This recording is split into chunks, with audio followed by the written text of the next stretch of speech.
Anna and Ray. Ali Abulaban was born in Staten Island in 1992 to a Middle Eastern household. He was raised in a home that he later described as abusive. In his own words, he said his father ed him up mentally and physically, striking him with extension cords and repeatedly telling him that he was a disappointment. Ali stated that this left him anxious around other men and created an intense need to prove himself. At 21 years old, Ali enlisted in the U.S. Air Force in an effort to find his direction in life. He was stationed in Okinawa, Japan, where he encountered Anna Marie, the woman who would permanently alter his future. Anna was born in 1993 in the Philippines. However, because her father served in the Navy, the family relocated to Japan. The first time Ali noticed Anna, she was on a tourist visa visiting the base. Later, Ali recounted that he saw Anna stepping out of a vehicle with another serviceman while he was working as a gate guard. He described the moment of seeing her for the first time as powerful. Ali believed he was nothing like Anna. She was confident and comfortable with herself. She possessed a natural charm and vibrancy that drew people toward her. They began speaking every night on Skype, and their connection quickly developed into something deeper. There was, however, a complication. Anna was already married to Shaw Torres, who was also serving in the military. Ali would later say that learning this devastated him because he felt that whenever they were growing closer, something would arise to complicate things, despite the challenges they already faced. Ali and Anna's relationship continued to intensify. However, problems escalated when Ali allegedly became involved in a confrontation with one of Anna's friends.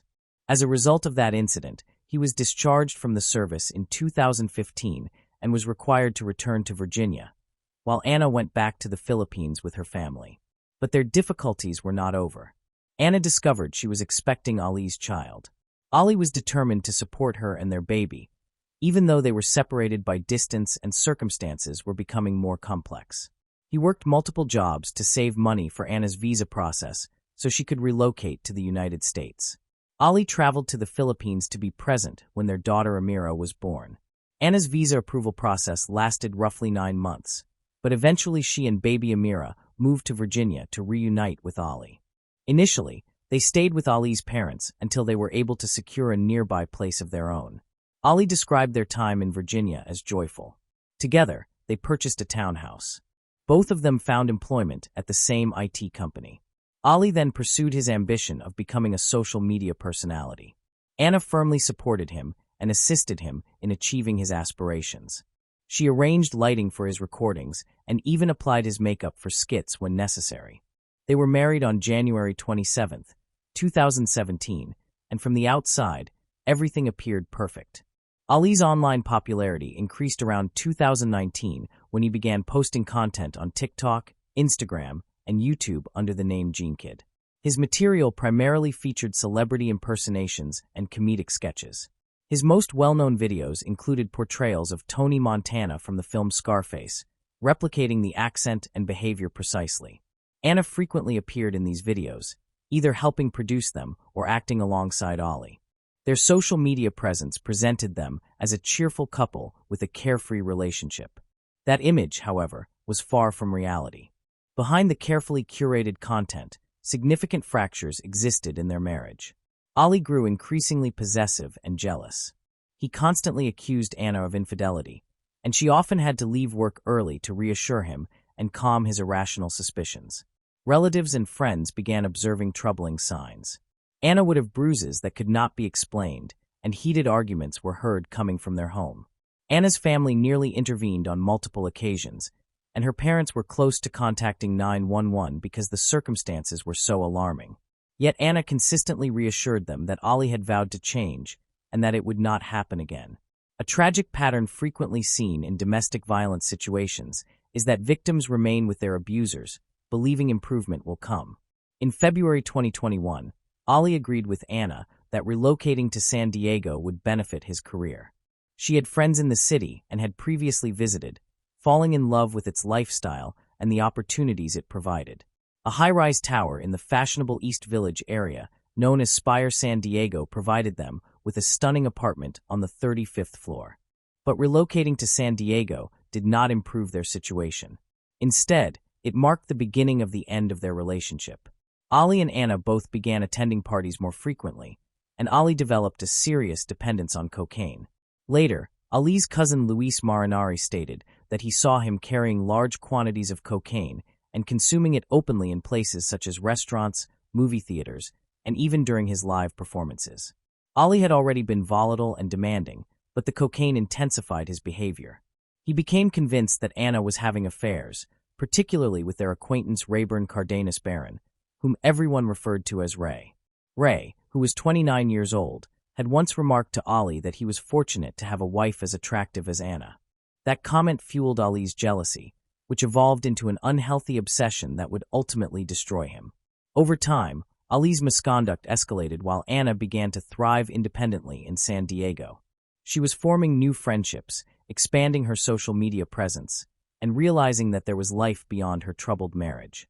This only deepened Ali's envy and heightened his desire to control her. One of the most disturbing aspects of this case is how Ali began publicly discussing how he ed Anna. During arguments, he would broadcast them live on social media and demean her before thousands of viewers. He would belittle her and channel his anger toward her during these disturbing live streams that the public could watch. These were not private domestic disputes. Ali turned his mistreatment of Anna into material for his online platforms. Perhaps one of the most degrading experiences is having your most vulnerable and painful moments displayed to strangers on the internet for entertainment. Throughout 2021, their relationship continued to deteriorate. There were multiple incidents of domestic violence, and Ali later acknowledged some of them during his trial. Anna contacted law enforcement more than once, but the altercations often left no visible injuries, making it difficult for authorities to intervene. In early October 2021, Anna learned that Ali had been unfaithful. This discovery was the final breaking point. Another woman directly informed Anna about the affair, destroying whatever trust remained in their marriage. Anna was devastated. Ali had been involved with someone else, while accusing her of cheating for years. He had monitored and controlled her constantly because he believed she was being unfaithful. She then made a decision that would seal her fate. She posted a TikTok video exposing Ali's infidelity. Ali was furious because the video damaged the carefully constructed public persona he had built. She eventually removed the video after many had already seen it, but only because he demanded that she do so. His reputation had already suffered, and Ali placed all responsibility on Anna. By October 6, 2021, Anna had reached her limit. She left the apartment they shared and went to stay with a friend, taking their 5-year-old daughter Amira with her. She was exhausted from being trapped in their marriage and was prepared to begin a new life free from Ali's control. Ali, however, refused to accept it. He contacted Anna and told her she could move back into the apartment since he would be staying at a hotel. It appeared to be a workable arrangement. Anna would have the distance she needed while they sorted out their separation. What Anna did not know was that Ali had made a duplicate of the electronic key to their apartment. His offer was not motivated by kindness or a desire to make things easier for her. It was part of a plan. The morning of October 21, 2021 started like any other. Anna dropped Amira off at school and then returned to the apartment to continue settling in. What she did not realize was that Ali had already been there. Around 9 a.m., Ali entered the apartment using the copied key while Anna was out. Security footage shows him arriving with bags and remaining inside the unit for some time. His actions were deliberate and methodical. He went through the apartment and threw a pumpkin and flowers onto the floor. Most alarming of all, he installed a listening application on Amira's iPad, connected it to power, and concealed it behind the bed in the primary bedroom. This was not an impulsive outburst or a spontaneous act. Ali was setting up surveillance on his estranged wife so he could monitor her from his hotel room. He installed software that allowed him to hear everything happening inside the apartment in real time. When Anna returned around 11 a.m. and saw the condition of the apartment, she was furious and stunned. She phoned her friend Julia and told her she would clean everything so Amira would not be confused when she came home. In addition, Anna said she planned to seek a protective order against Ali. Knowing she needed assistance tidying up, she contacted her friend Rayburn Barron and asked if he could help. Ray agreed without hesitation. He was the type of person who would always support a friend in need. Anna also asked Julia to bring Amira from school so she could finish cleaning the apartment. Meanwhile, Ali was listening to everything through the iPad application he had installed in his hotel room. When he heard a male voice inside the apartment, he grew increasingly suspicious and enraged. It was Ray's voice. In Ali's distorted thinking, this confirmed what he had already believed about Anna and Ray. What followed demonstrated how deliberate Ali's actions were. He did not immediately rush to the apartment in a blind rage. Instead, he consumed more cocaine. Later, he stated, "That was probably the most cocaine I've ever done," and he prepared a firearm. Afterward, he drove to the Spire apartment building. At approximately 2:50 p.m., Ali appeared on surveillance footage from both the building and a neighboring camera. The video shows him taking the elevator to the 35th floor. Then came the most terrifying moment. As soon as the elevator doors opened, Ali sprinted down the hallway toward the apartment. This was not someone arriving to argue or resolve a disagreement. This was a person advancing toward a specific target with the intent to kill. When Ali unlocked the apartment using the duplicate key, he encountered Anna and Ray seated together on the couch, with cleaning supplies nearby as they worked to tidy the earlier mess. Audio evidence and witness testimony indicate that the events that followed unfolded rapidly and violently. The moment Ali entered, he began firing. Multiple recordings captured gunshots roughly 1 second after he stepped inside. There were no words exchanged, no argument, and no warning. Ray was shot 3 times in the neck and head at close range. Ali then turned the gun toward Anna and shot her in the head.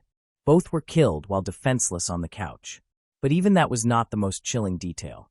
During his trial, Ali described elements that revealed the calculated nature of his actions. He admitted that his gun had jammed or required resetting after each shot. Yet the attack continued, and he did not stop or regain control. This was not a crime committed in passion. It was an execution carried out deliberately. After killing Anna and Ray, Ali calmly exited the building.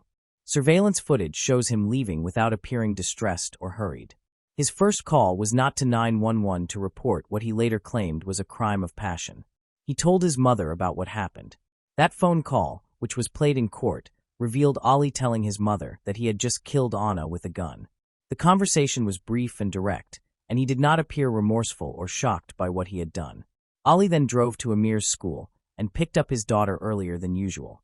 He informed Julia, who was supposed to collect the child, that plans had changed. He then drove away with the 5-year-old girl in the car, even though he had just killed her mother. Around that time, neighbors heard gunshots and called the police. When officers arrived at the apartment, they discovered Anna and Ray's bodies on the couch. Both had been shot multiple times in the head and were dead. It was a horrific scene. 2 young individuals who had been trying to clean the apartment were found dead. They had been murdered by a man who was angry and jealous. Meanwhile, Ali was driving on Interstate 15 with a mirror on when police spotted him and pulled him over. During a search of his car, they discovered a loaded gun with 9mm bullets. These were the same bullets that killed Anna and Ray. Ali was immediately arrested, and Amira was safely removed from the vehicle and placed into protective care. The investigation moved quickly.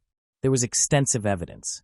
Ali was convicted after admitting to his mother what he had done, and security footage captured him entering and leaving the building. Ali had also installed a listening device that recorded the murders. He was charged with 2 counts of first-degree murder, gun enhancements, and special circumstance allegations for killing multiple people. Because of the specific circumstances, he faced the possibility of the death penalty or life in prison without parole if found guilty. Initially, Ali maintained his innocence. In an interview with Fox 5 News from jail, he denied confessing to the killings and could not explain why prosecutors claimed he did. He attempted to portray himself as a good husband and father being wrongly accused. Ali said, "That's my family. I miss making my videos. It's everything I have. It's my baby. I love what I do." He also spoke about his aspirations to become an actor and claimed he was only days away from signing with a talent agent. Yet his story continued to change, and everyone who interacted with him noticed red flags in his behavior. Ali's cousin Luis Marinari said that 3 days before the murders, Ali pulled out a large bag of cocaine and stated, "I'm Gene Kid. I can do whatever I want. Nobody can touch me." This demonstrated how spoiled and egotistical Ali had become due to his social media fame. In May 2024, the trial commenced. Deputy District Attorney Taryn Bruce stated that Ali killed Anna because she intended to leave him as he was a controlling husband. She told the judge that he was so obsessed with Anna and controlling that no one else could have her, and she could not live under those conditions. There was abundant evidence, including security footage, audio recordings, witness statements, and Ali's own confessions. The prosecution presented Ali's listening device and demonstrated how he premeditated his actions. The defense attempted to secure a not guilty verdict by arguing that Ali suffered from mental health issues, had been abused as a child, and struggled with cocaine addiction. They claimed Ali lost control when he saw Anna with Ray because she had been hinting that they might reunite. The most damaging aspect was Ali's decision to speak. Over 3 days, he changed his account from his initial statement. Initially, he claimed he killed Anna and Ray while under the influence of drugs.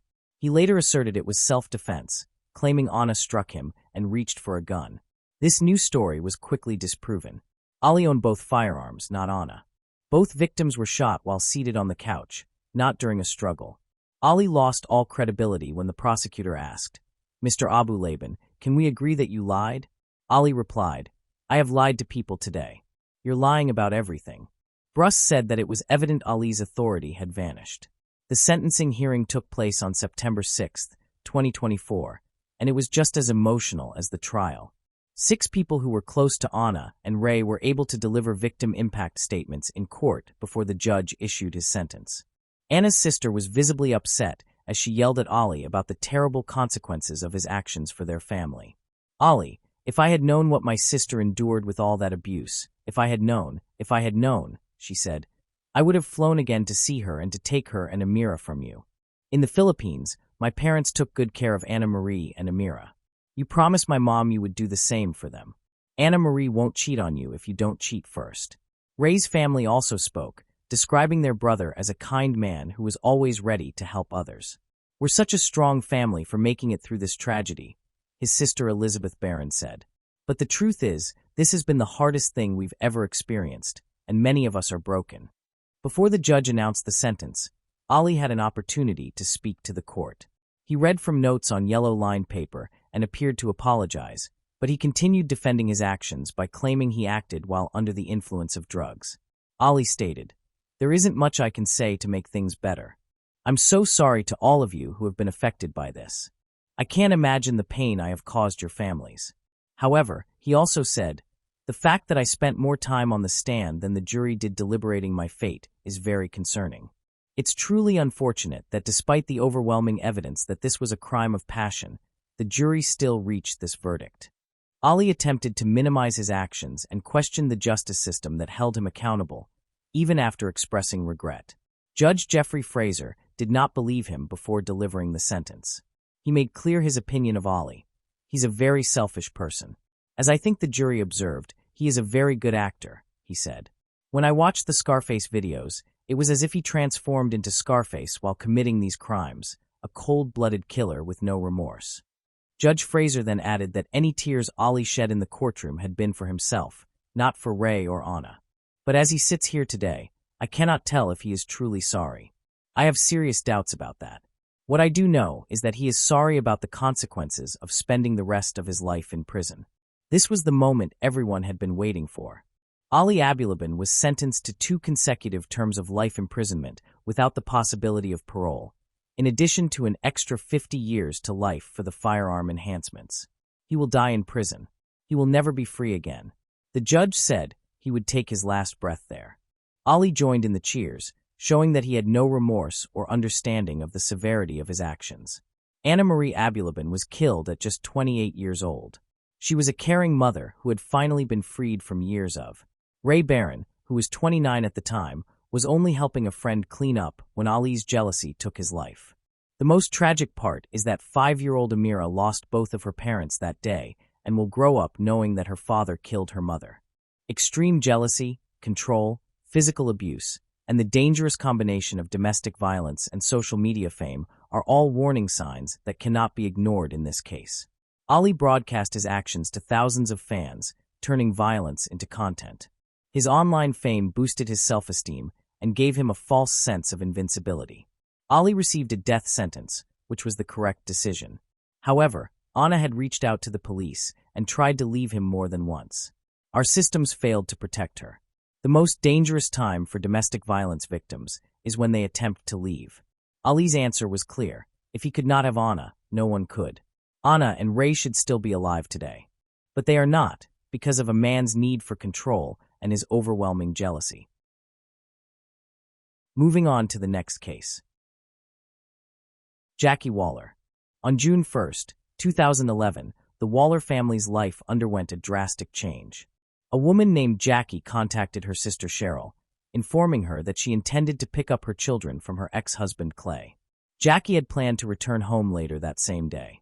However, she never returned, nor did she make any further communication. Concerned and unable to reach Jackie, Cheryl grew increasingly worried.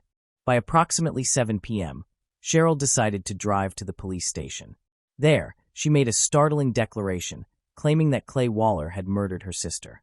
The police officers found this accusation shocking since Jackie had only called a few hours prior, and there had been no immediate reason for concern or indication that she was in danger at that time. Despite the unusual nature of Cheryl's claim, it eventually became clear that her instincts were accurate. Jackie was indeed caught in a troubling situation. So, what exactly happened to Jackie? And why was Cheryl so certain that her sister had been killed by her ex-husband even before Jackie was reported missing? Jackie was known for being sweet, kind, and caring. When she met Klay, there was an instant connection between them. Klay had a speech impediment that subjected him to ridicule by others, making him feel awkward and uncomfortable in social settings. However, unlike others, Jackie did not mock him. Instead, she defended him and made sure he was not harmed by people's unkind remarks. Jackie's character revolved around protecting the vulnerable, fighting injustice, and assisting everyone around her. It was not long before their bond deepened, and they got married. At the time of their marriage, both were around 30 years old and desired a large family. They purchased a small house in Sanguine View, Missouri, where Jackie began creating a family home. She had a successful career, but the same could not be said for Klay.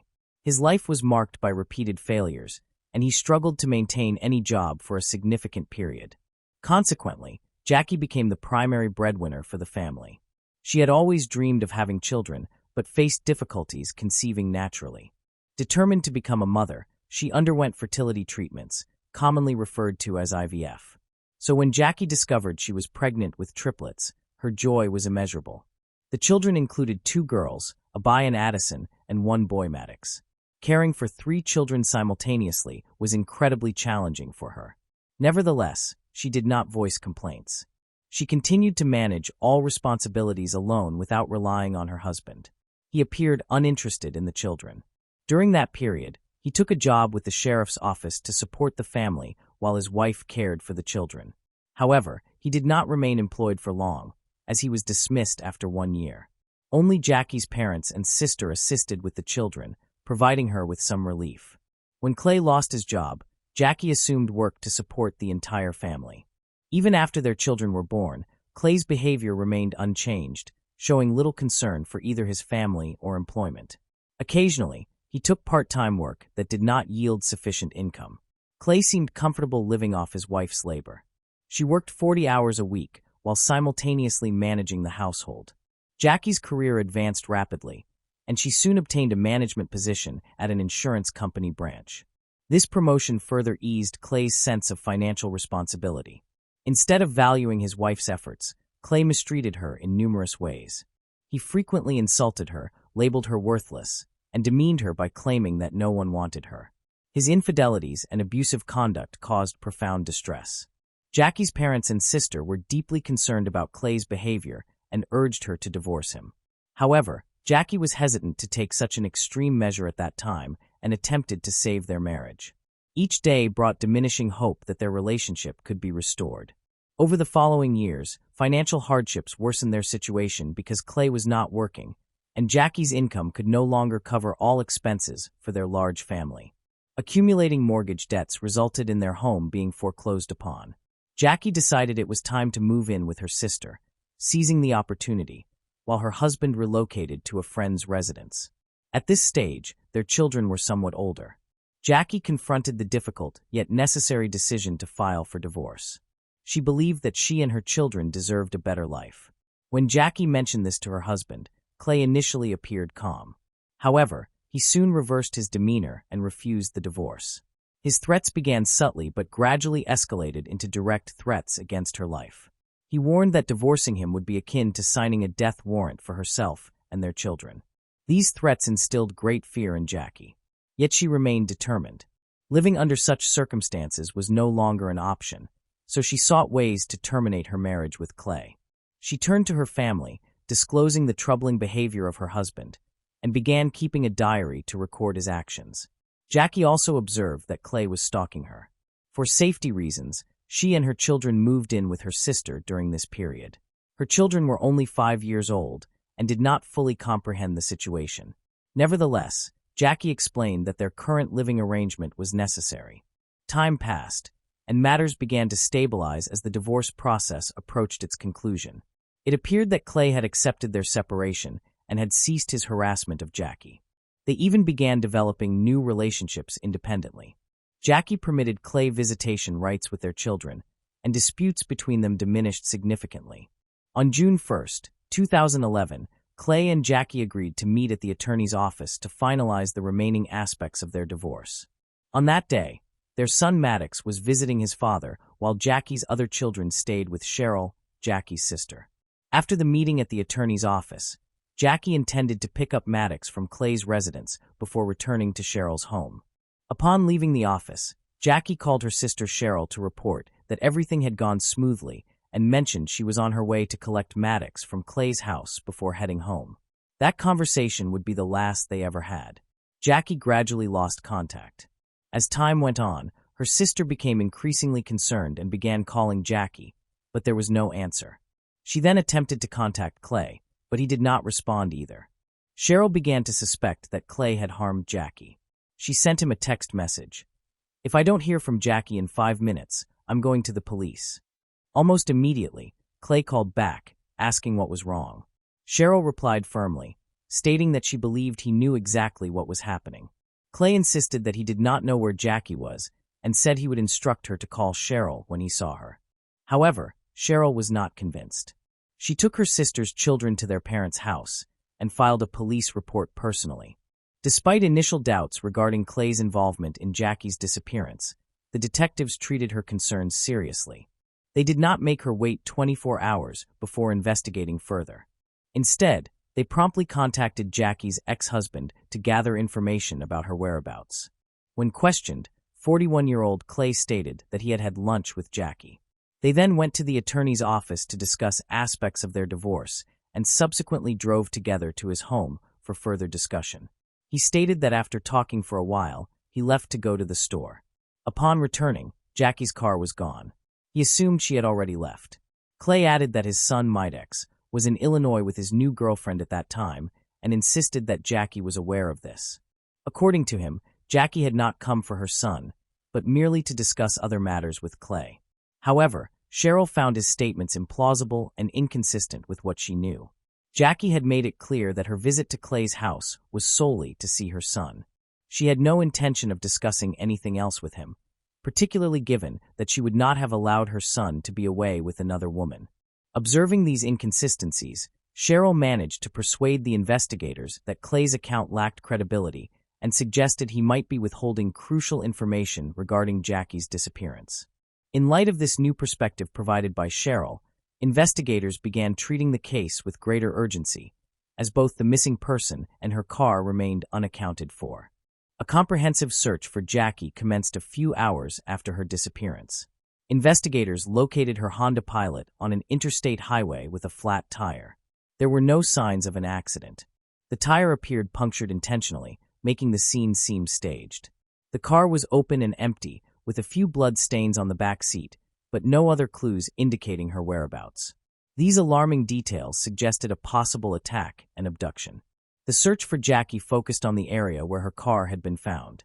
Numerous volunteers participated, including police officers, rescue squads with dogs, and family members. They came from various parts of the region in response to requests from Jackie's relatives. Despite the sweltering heat, many were willing to assist in locating her. Jackie's family announced a reward of $3,500 for information regarding her whereabouts. Despite their efforts, including extensive searches and public appeals for assistance, no results were found for several days. Police began scrutinizing Klay, Jackie's ex-husband, more closely. When they visited his home to speak with him again, he repeated the same story as before but denied access to his house and car. He quickly retained a lawyer who asserted his legal rights. For days after Jackie's disappearance, she received a voicemail in a distressed tone. "Hi, honey. It's Sunday. You went missing on Wednesday. Please call me if you get this message. I don't know where you are, and I miss you very much." Detectives later obtained a search warrant and returned to Klay's residence for a thorough examination. During this inspection, they discovered blood-like stains in his vehicle. Forensic analysis determined it was fish blood. Klay had deliberately coated the car with fish blood and recorded it on video as a test for forensic experts. In addition to examining the vehicle, investigators noted conspicuous details inside Klay's home. A section of carpet had been removed from the floor, leaving a noticeable mark. Tiny drops of blood were also found on the walls of the hallway leading to the basement. These discoveries raised further questions regarding Klay's involvement and intentions concerning Jackie's disappearance. Traces of rearranged furniture were apparent, indicating that something unusual had occurred in the house. Forensic investigators examined beneath the floorboards and discovered a blood-stained carpet. Blood samples from the house and the carpet were sent to the laboratory for detailed analysis. Detectives traced the missing woman's last known movements to approximately 10 a.m. She had been seen at a drugstore with her ex-husband, both appearing composed and normal. Around 2 hours later, she was observed at an ATM withdrawing money. After that point, Jackie no longer appeared on CCTV, although Klay was seen several hours later at a toy store with his son and new girlfriend. Subsequently, they visited a car wash in their pickup truck, which contained a suspicious trash can inside. By then, Klay had changed clothes and carefully washed both the vehicle and the boat. This increased suspicion surrounding him, establishing him as the prime suspect. Investigators released photographs of Klay's pickup truck and boat, seeking eyewitnesses who might have seen them. A young couple reported seeing Klay near Devil's Island on the Mississippi River in response to this request. Detectives confirmed this information through analysis of Klay's cell phone billing records, prompting them to concentrate search efforts in that area. Despite numerous searches over the extensive terrain, nothing surfaced directly linking to the missing woman. Forensic results soon arrived, confirming that the drops of blood discovered in Klay's home indeed belonged to Jackie. Police then operated under the assumption that Jackie was deceased. Detectives summoned Klay for questioning and attempted to obtain a confession from him regarding Jackie's murder. However, Klay denied all allegations, claiming that the blood stains were remnants of an old domestic incident in his kitchen. Without physical remains or definitive proof of death, investigators lacked sufficient grounds to arrest or charge him. Although released from custody, authorities maintained close surveillance on Klay and continued their investigation. Being a former deputy sheriff himself, he was aware of the monitoring and engaged in deceptive maneuvers to evade detection, effectively playing cat and mouse with law enforcement. He would visit deserted vacant lots to mislead investigators while the surrounding neighborhood actively participated in the search for the missing mother of three. Klay continued to bully and taunt those involved. He would drive past search parties or Jackie's family, insult them, give them the middle finger, and shout that they were wasting their time and would find nothing. His defiant conduct heightened suspicion and raised further questions. Meanwhile, Jackie's sister Cheryl fought in court for custody of the triplets, fearing that the children would be placed with a father who posed a danger. Klay's erratic behavior worked against him, and Cheryl obtained custody.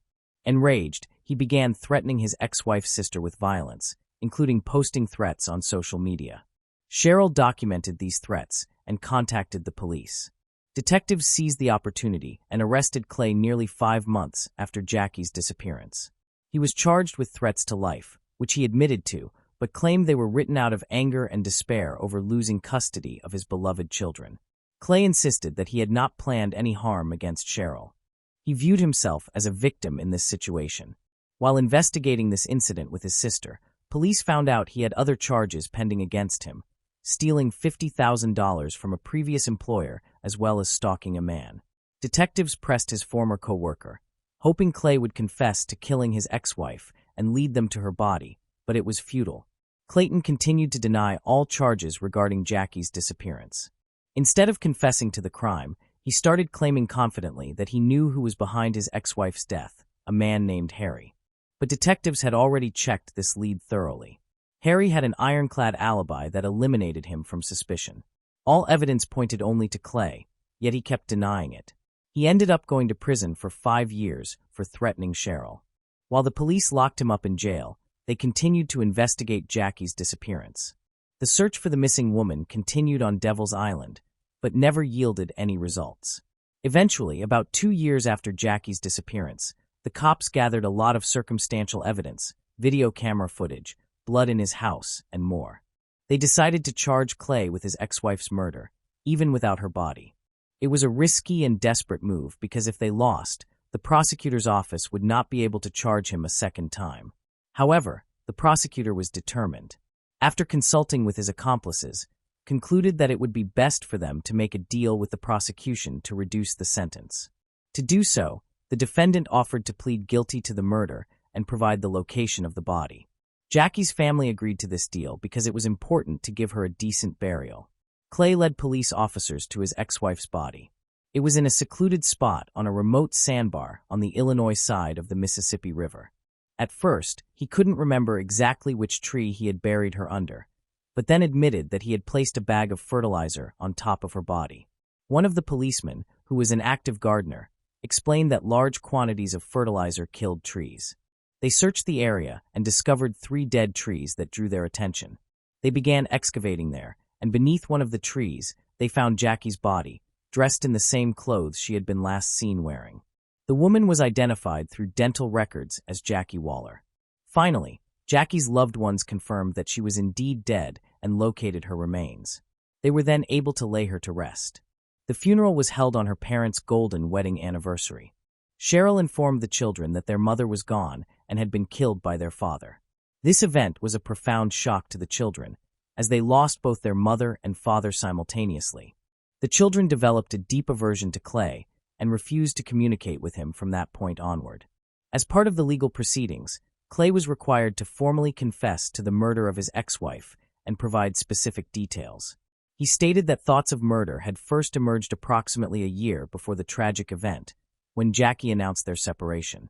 Despite this, he attempted to suppress these dark thoughts, as Jackie was the mother of his children.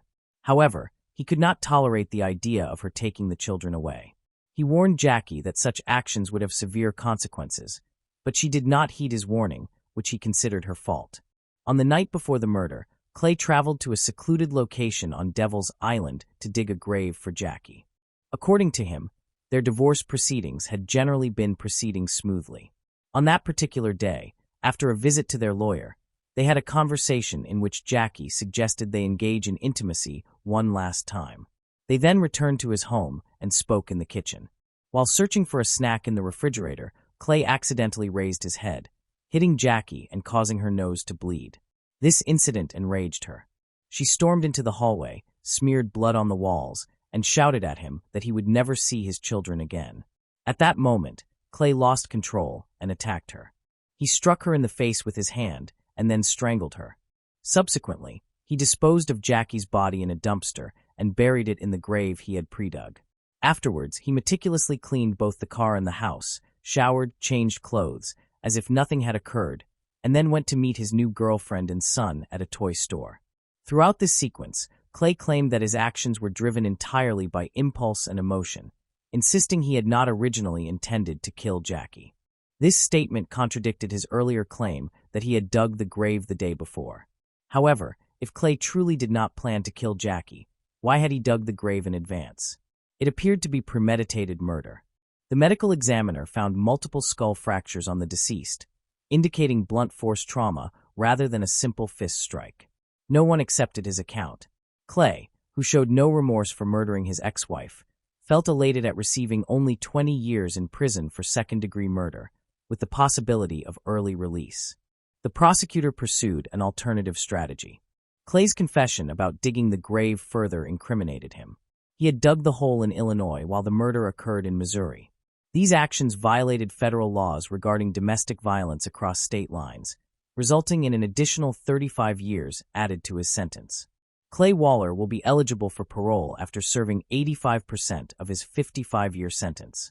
It became evident that Klay had been unaware of this law and did not anticipate the consequences of his confession. His callousness continued, as he wrote a book detailing Jackie's murder to profit from the tragedy.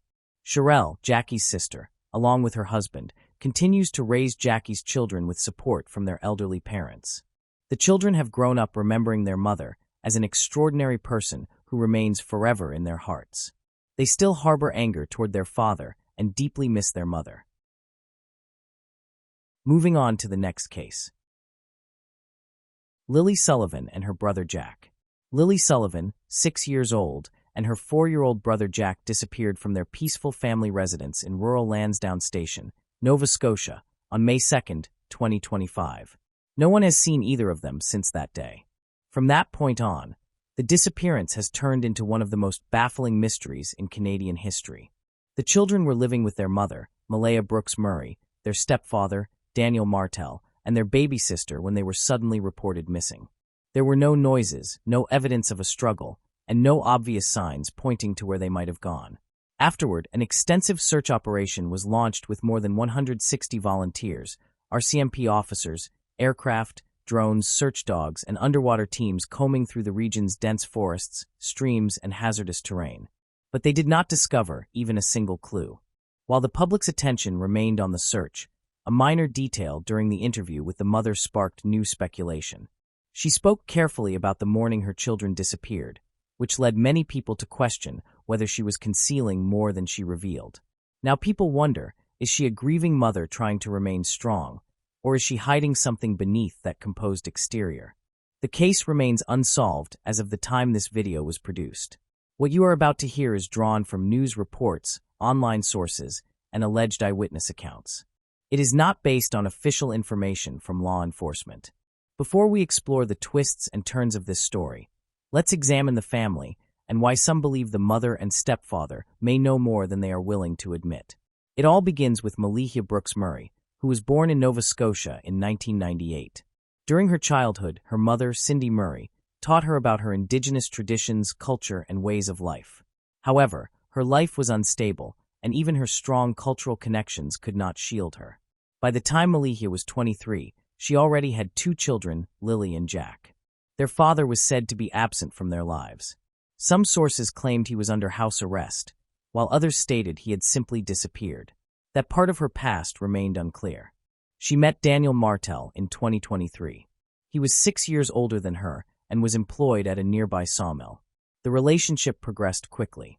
Within only a few months, Malaya gathered her children and moved into Daniel's isolated home on Gearlock Road, which is tucked deep within the Lansdowne Station woods. A young couple, a newborn daughter named Meadow, and a house in the forest made it appear to be a new beginning. However, the neighbors were uncertain. They described the house as unsettling because vehicles would arrive in the middle of the night, people would shout inside, and strange chemical odors would linger in the air. It was chilling to hear a neighbor say, "I always felt something was wrong there, but I never realized children lived in that house." Malaya was listed as a stay-at-home mother. Yet people who knew her said she was not always present, particularly at night. Daniel, meanwhile, was known to work only 1 day a week, despite being involved in the timber industry. How were they supporting a household of 5 when they did not appear to earn much income? Once the search for the children's bodies started, this question became far more significant. What was even more troubling was how the children were described by those who encountered them. Lily and Jack were quiet, and their teachers said they frequently appeared tired and disengaged at school. Brian Ward was their school bus driver. He recalled that the children would sometimes fall asleep on the ride home, which is unusual for kids of that age. They had no friends in the neighborhood, did not attend community gatherings, and were never observed playing outside. Lily and Jack were barely noticeable in a small town where everyone knows everyone else. In the family's timeline, the final week of April 2025 marked a crucial turning point. Beginning on April 29th, the children stopped attending school. Malaya reportedly informed the school that Lily was ill, but no doctor's notes or medical documentation were ever provided. One of the most disturbing unanswered questions in this case is what occurred inside that house during those final days. Then May 1st became a highly significant moment.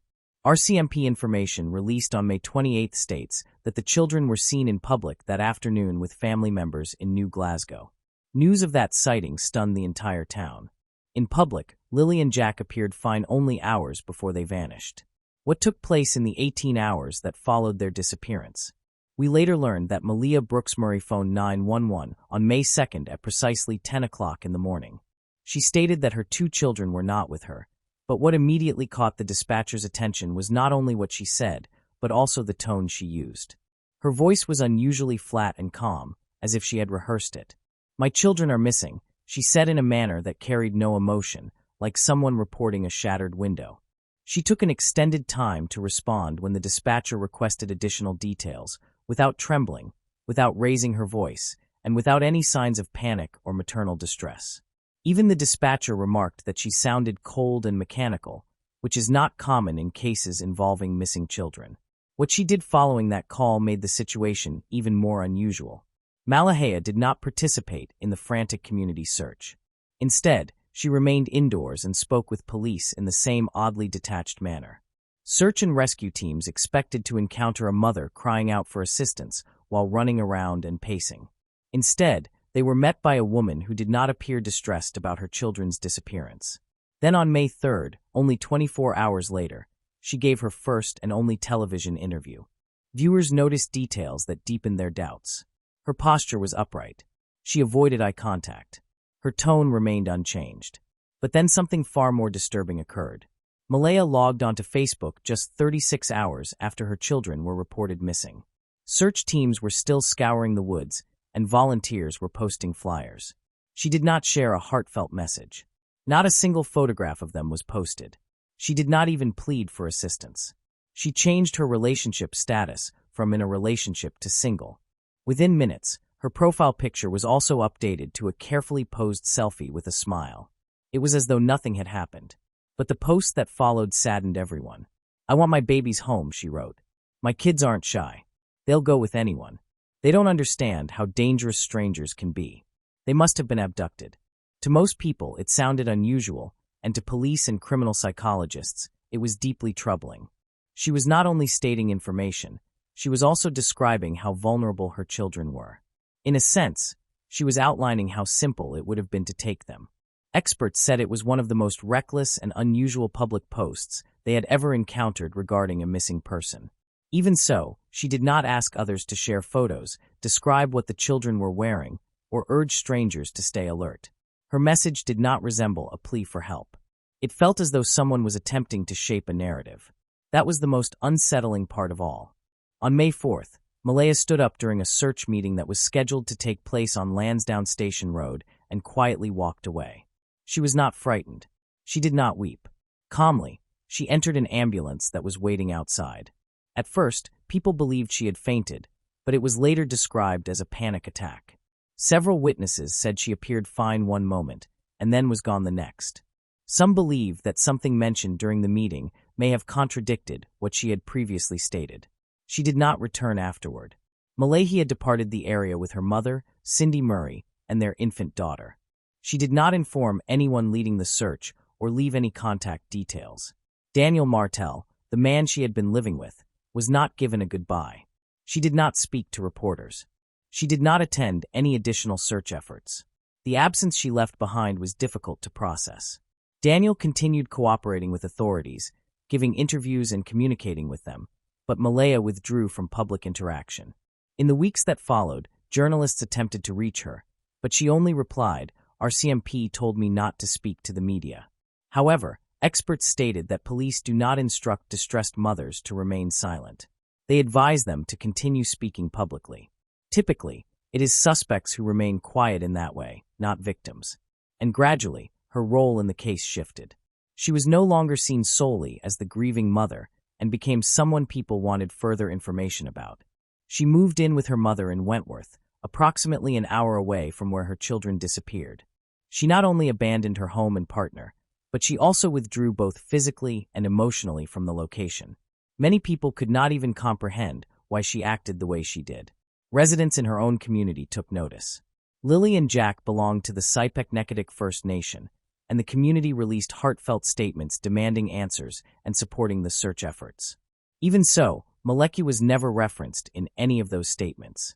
Mi'kmaq tradition holds that when people are suffering, they remain united as a family or community. Yet the silence from her community regarding her, and her absence itself, spoke more loudly than any official statement. Then June 2nd arrived. A public vigil took place in the town of Stelton.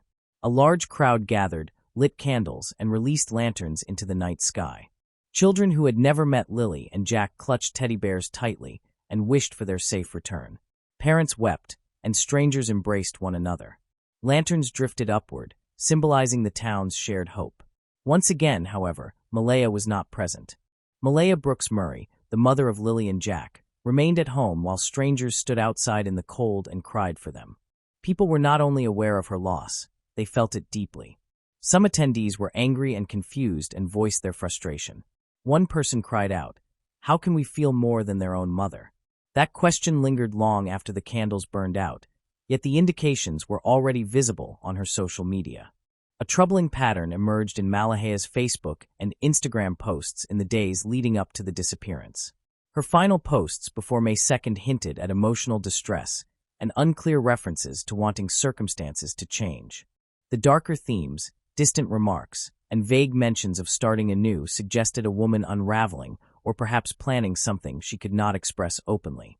Then the most alarming detail surfaced. Within 48 hours of her children being reported missing, Malaya began referring to them as angels. Not missing, abducted, or gone. Angel is a term most parents avoid unless faced with the worst imaginable outcome. Most people only use the word angel at funerals, often in hushed tones months or even years after learning the truth. Malaya, however, appeared to move directly from grief to acceptance. It seemed almost as though she believed they would not return, or that acceptance followed immediately after grief. Digital forensic analysis also revealed that Malaya's entire online presence began shifting shortly after May 2nd. She removed numerous family photographs, altered her privacy settings, and stopped posting about being a mother, as if she were deliberately distancing herself from her identity as Lily and Jack's parent, as though the life she had created with them was being systematically erased. Then came one of the most unsettling developments in the case, when the RCMP publicly announced that the children had been seen in New Glasgow on May 1st. It was evident that Malaya was already aware of this information. Later, investigators stated that surveillance footage of the children existed, yet Malaya never mentioned it, never referenced it, and never used it to support the search. Those images would have been significant to any mother because they demonstrated that her children were alive and that hope remained. Still, she remained silent. That silence was so striking that it caused people to question everything. Were they truly seen? Did they appear well? And did she think they would return? If so, why would she conceal it? Why would she withhold that crucial detail unless she feared what else might surface about their final hours? By June 2025, Malaya Brooks Murray's public reputation had deteriorated significantly. What remained was a frightening portrait of a woman whose behavior, from the unusually emotionless interview to her vanishing online presence to her cold change of relationship status to single, was the complete opposite of what a caring mother should display. Her situation became a case study. Law enforcement agencies across Canada and beyond began using the Sullivan case as a training reference, examining her interviews, her digital activity, and the public's reaction to her as an illustration of how conduct can suggest guilt before concrete evidence appears. Because this is not only the story of two missing children, it is also the story of a mother who withdrew mentally before her children vanished. A woman who chose to protect herself instead of fighting for others when tragedy struck. A woman who did not weep because, deep inside, she did not believe they would be reunited. If you found Malaya Brooks Murray's behavior unsettling, just wait until we discuss the father, Daniel Martel. Everything about him seemed inconsistent. In Daniel's first televised interview, he appeared deeply distressed as he described searching until his throat was sore, pushing past drones, and wading through water up to his waist to locate the children. He portrayed himself as a devastated, powerless father who was the only one battling for them. It was intense and emotional, and it was evident that the intention was to move viewers to tears. However, upon closer observation, something felt off because the words were powerful, yet the performance seemed almost too polished.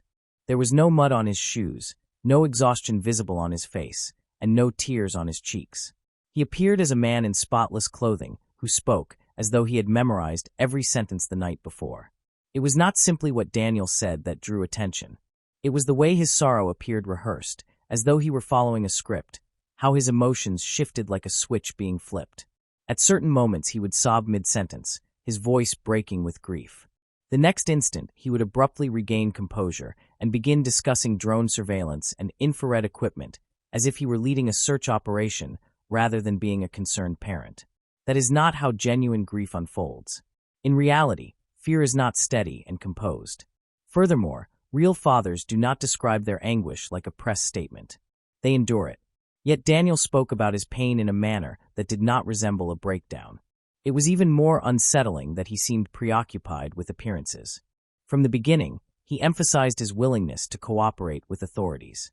He eagerly told reporters that he had provided everything, from financial records to Google Maps information, but he did not merely share details. He highlighted them, presenting his transparency as evidence of his innocence. He repeatedly insisted that he was truthful, assisting investigators, and had nothing to conceal. But that level of self-advertising caused people to question him more closely. A stepfather who was genuinely heartbroken would not be concerned with public perception. He would be racing through the forest, clinging to even the faintest hope. Daniel, by contrast, appeared more focused on how he was viewed than on locating the two missing children. Then came the polygraph, which surprised many. Daniel not only consented to a lie detector examination, he pushed for it. He publicly stated that he had requested one early in the investigation and that officers were bringing in someone to conduct it. But this is where matters began to seem suspicious. The RCMP in Canada have trained polygraph specialists, so there would be no need to bring anyone in unless there were unusual circumstances. Was that delay beneficial? Was it a strategy to gain extra time and consume critical hours while everyone focused on his willingness to cooperate? Many believed it was merely a diversion, a tactic to appear innocent until the investigation concluded. In addition, the manner in which he spoke likely revealed more than he intended. During interviews, Daniel repeatedly referred to the children in the past tense. He said Jack loved bugs. Lily loved girly things instead of saying loves loved. These were not simple slips of the tongue. They occurred repeatedly. For police and forensic psychologists, that is a warning sign. People who are still clinging to hope do not speak about their children in the past tense, nor do they describe them as memories. They refer to them as living, breathing individuals who will return home. Daniel spoke as though he understood that would not occur. Then there were the contradictions. Daniel stated at one point that he did not see Jack that morning and that he only heard him in the kitchen. Yet he was able to describe the boy's exact clothing, blue dinosaur boots. He also mentioned that Lily carried her white backpack with a strawberry pattern. But then he corrected himself and said, "I think it's probably brown now that we're in the woods." That remark unsettled people. It was not merely the details. It was what they implied. Why would a father assume the bag was in the forest? Why mention a change in its color? It sounded as though he had already pictured or seen a dirty, abandoned backpack. That is not something a hopeful father would imagine. When questioned about how the family supported themselves financially, Daniel avoided giving a clear answer. He worked at the mill only one day each week, yet he provided for a household of 5. He claimed it was due to the season, but anyone familiar with sawmills understands that is not how they operate. It did not add up, and people began asking, where did the income originate? How were they covering groceries, utilities, and possibly drugs? Yes, neighbors had reported gatherings, unfamiliar visitors arriving late at night, and vehicles coming and going until 2 in the morning. One neighbor even stated that he had not realized children lived there because he believed it was a drug house. Daniel attempted to present himself as the sole person fighting for the children, yet his own relatives, who had known Lily and Jack since they were born, accused him of withholding information. In fact, when his family tried to confront him, a near altercation occurred at the property. He claimed, "My mother had to remove people from the yard because they were accusing me." Consider that detail. On the very first day before the story had widely circulated, individuals close to the children were already pointing fingers at Daniel, not at strangers or other children who might have taken them. The strangest and perhaps most revealing moment occurred on May 3rd, one day after the children disappeared. Daniel and Malahea attended a briefing for volunteers participating in the search. During the session, Malahea suddenly stood up and walked directly into an ambulance. She then departed with her mother and their infant daughter. She stopped communicating with Daniel on social media and left without explanation. It was as though the entire household fractured overnight. Daniel did not panic, however. He continued speaking with reporters as if nothing unusual had occurred. His tone was detached, analytical, and deliberate. As though his world had not just collapsed, he focused solely on requesting assistance in locating the children who had not returned home. By May 15th, the RCMP had stopped sharing updates about the search with Daniel. Such a cutoff typically indicates that the individual is no longer being treated solely as a concerned parent, but rather as a person of interest. Investigators seized his phone, requested access to his financial statements and location data, and monitored him closely in the following weeks. His complaints, such as "they want to know everything I did not sound like those of an innocent man. They resembled the frustration of someone pushing back or resenting that scrutiny was intensifying. Throughout it all, Daniel maintained his performance. At precisely the right moments, his voice would tremble. The way he spoke about insects, backpacks, and bedtime routines sounded believable, yet it was consistently too polished, too precise, and too rehearsed. There was no father crashing through the underbrush or sleeping in his vehicle near the search location.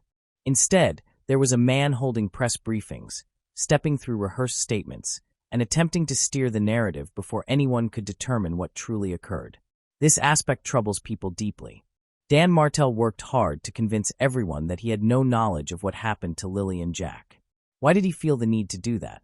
If the examination would not be admissible in court, why request it? Why recall specific clothing items he claimed he had not seen? Why consistently speak in the past tense? Why distance himself from those accusing him of wrongdoing? The Sullivan case remains publicly open at the time this video was produced. However, the optimism that existed during the initial days of the search has nearly vanished. The RCMP has shifted from an active public search stage to a quieter investigative phase. They are no longer issuing daily updates or conducting media briefings. Reports indicate that Daniel Martell has relocated from the area. His once prominent voice has fallen into an unsettling silence. The children's mother, Maleka Brooks Murray, has not attended any public gatherings, interviews, or community events. For more than 2 months, neither parent has organized a vigil, assisted with a local search effort, or made a public appeal for their children's safe return. Investigators continue reviewing digital evidence, including financial records, message histories, and GPS tracking data, yet no arrests have been made because there are no remains or tangible physical evidence. At present, both parents are still under examination, but they have not been formally identified as suspects. Nonetheless, authorities have clearly stated that they are not dismissing the possibility of criminal involvement. The most alarming recent development is that RCMP sources disclosed that cadaver dogs detected remains near a wooded area approximately 2 kilometers from the mobile home in early June. However, that lead has not resulted in any confirmed findings. Officials have not clarified whether it was a false alert, decomposed animal remains, or something else that has not yet been disclosed. The children's names remain listed in every national database that tracks missing persons. Hope has grown faint as weeks have turned into months. Most troubling of all, there have been no verified sightings since May 1st, which was the final time they were publicly observed alive. It was the day preceding the 911 call and the day before the silence began. If you or anyone you know possesses even the smallest piece of information regarding what happened to Lily and Jack Sullivan, inform authorities. No detail is too minor. Contact the RCMP or your local police department. These children must be located. The truth must be revealed. This case has demonstrated that silence is not only suspicious, it is deafening. And within that silence, justice remains just beyond reach. Moving on to the next case. McKenzie Sharilla. According to psychologists, teenagers most often commit offenses for 3 reasons: the desire to assert themselves and gain authority among their peers, addiction to alcohol or illegal drugs, and most importantly, a sense of impunity. Even for the most serious crimes, minors frequently receive minimal punishment because their young age is taken into account. In our story today, a schoolgirl named McKenzie Sharilla became the perpetrator of a terrible tragedy that claimed 2 lives at once. However, the girl herself did not feel remorse for her crime and stated at the trial that she could do almost anything and remain alive. Yet, she did not consider herself cool. McKenzie repeatedly changed her testimony, attributing everything to lapses in memory, and apparently remained confident until the last moment that she would escape punishment. But the judge's verdict literally stunned the young criminal and her mother, who had desperately defended her daughter. So, who is McKenzie Sharilla? McKenzie Sharilla was born in August 2004 in the quiet town of Strongsville, Ohio, and was the third child in her family. Her parents, John Sharilla and Madeley Stevens, attempted to raise their children with love and care, aiming to provide a good education and encourage all their endeavors. The youngest daughter was a family favorite. She was forgiven many pranks from childhood, and even serious misdemeanors often went unpunished. McKenzie grew up capricious, demanding, and selfish. She was accustomed to having her parents comply with her every request and was confident in her own impunity, regardless of her actions. Classmates and teachers noted that she had been a pleasant and open child in her early years, but as she grew older, her character and behavior began to deteriorate. She threw real tantrums. When things went wrong, she easily lost her temper, behaved impudently and impatiently, swore, and could even get into fights. McKenzie disregarded everyone's opinions except her own. Her word had to be final, and she placed her own interests above all else. In adolescence, her behavior became unbearable, but her parents saw nothing terribly wrong with it, believing it to be a phase of transitional age and that she should be treated with understanding and patience. However, her bad character was far from the worst of her problems. In high school, McKenzie became addicted to alcohol and occasionally experimented with illegal drugs, yet she got away with it. Often, her actions were reckless and posed a direct threat not only to herself but also to those around her. Her parents still did not notice, or perhaps chose not to notice, the obvious problem. Like many of her peers, McKenzie was a social media enthusiast and rarely let her smartphone out of her hands. She often posted provocative pictures of herself smoking or drinking alcohol on her account and left equally provocative comments on them. McKenzie's friends were similar to her. Together, they engaged in vandalism, organized riots and fights, sometimes stole, and came to the attention of the police on several occasions. However, the young people were treated only with warnings and educational talks, which reinforced their sense of impunity. Dominique Rousseau, a young man named Dominic Rousseau, was also a native of Strongsville. He was born in September 2001 and was the fourth of 7 children to his parents, Frank and Christine Rousseau. Dominic was raised with 3 brothers and 3 sisters, with whom he was always very close. He performed well in school, actively participated in sports from an early age, and tried to lead a healthy lifestyle.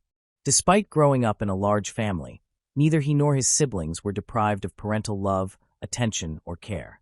Frank and Christine were moderately strict with their children, but also promoted their all-around development. Dominic always had many friends. He was accustomed to being the center of attention and became the life of any gathering. The young man had a bright and attractive appearance, was fit, and carried an engaging personality. As a result, he had numerous admirers from a young age. However, he himself avoided fleeting romances, preferring serious and promising relationships. After graduating from high school, Rousseau enrolled at a local university, choosing a specialization as a producer of performing arts. He dreamed of building his life around music and one day becoming a renowned music producer. In addition, the talented and versatile Dominic wrote and performed his own songs. By the age of 20, he already owned a small business. He had bought a car and rented a separate apartment in a good neighborhood. At the same time, he continued to play sports and was considered one of the top students at his university. First love struck when Dominic and McKenzie met for the first time while she was in the graduating class. It occurred at a party with mutual friends, and this accidental meeting proved fateful for both of them. The young people were complete opposites, and as the saying goes, opposites attract.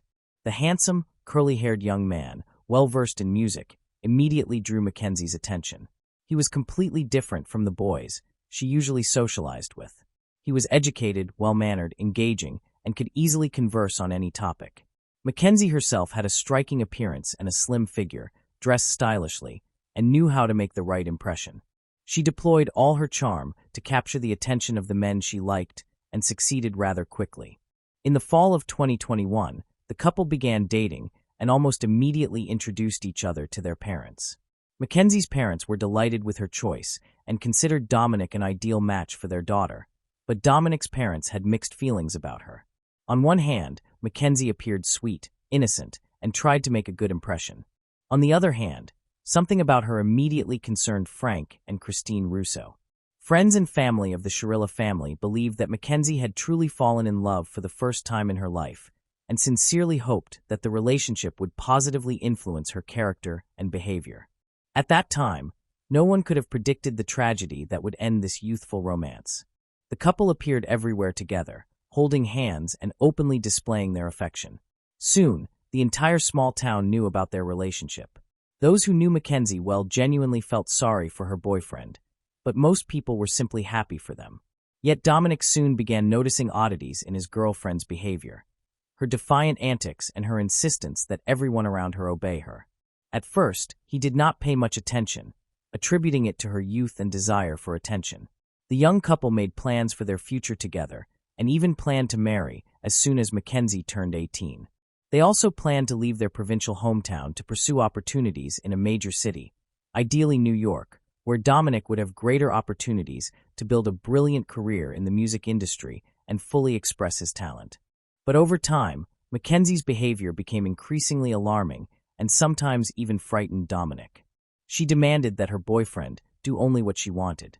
If he disagreed, she threw tantrums, created scandals, and acted like a capricious child. At first, Dominic tried to treat it as a joke, but he soon realized that this was the true side of his chosen partner. In public, she attempted to maintain composure, but when alone with Dominic, she unleashed a storm of emotions on him and sometimes even struck him with her fists. McKenzie's behavior became increasingly aggressive, and at some point, Dominic decided that he had had enough. He suggested that she take a pause in their relationship to sort out her feelings. Upon hearing this, McKenzie erupted in a public confrontation in front of their mutual friends. She screamed, threatened Dominic that she would kill him if he left her, threatened to burn down his house, and vowed to wreck his car. However, her outburst only strengthened Dominic's confidence that ending this toxic and unrewarding relationship was the right choice. Obsessive stalking. McKenzie had no intention of letting her boyfriend go, and at first acted as if nothing had happened. She continued to call him, invited him to various parties and other events, and posted their joint photos on social media accompanied by declarations of love. When Dominic firmly told her that it was over between them, McKenzie became enraged and consumed with fury. She went to his house almost daily, shouting all sorts of nasty things, insults, and threats under his windows. She called him from different numbers, left messages on his answering machine, wrote on social media, and emailed him.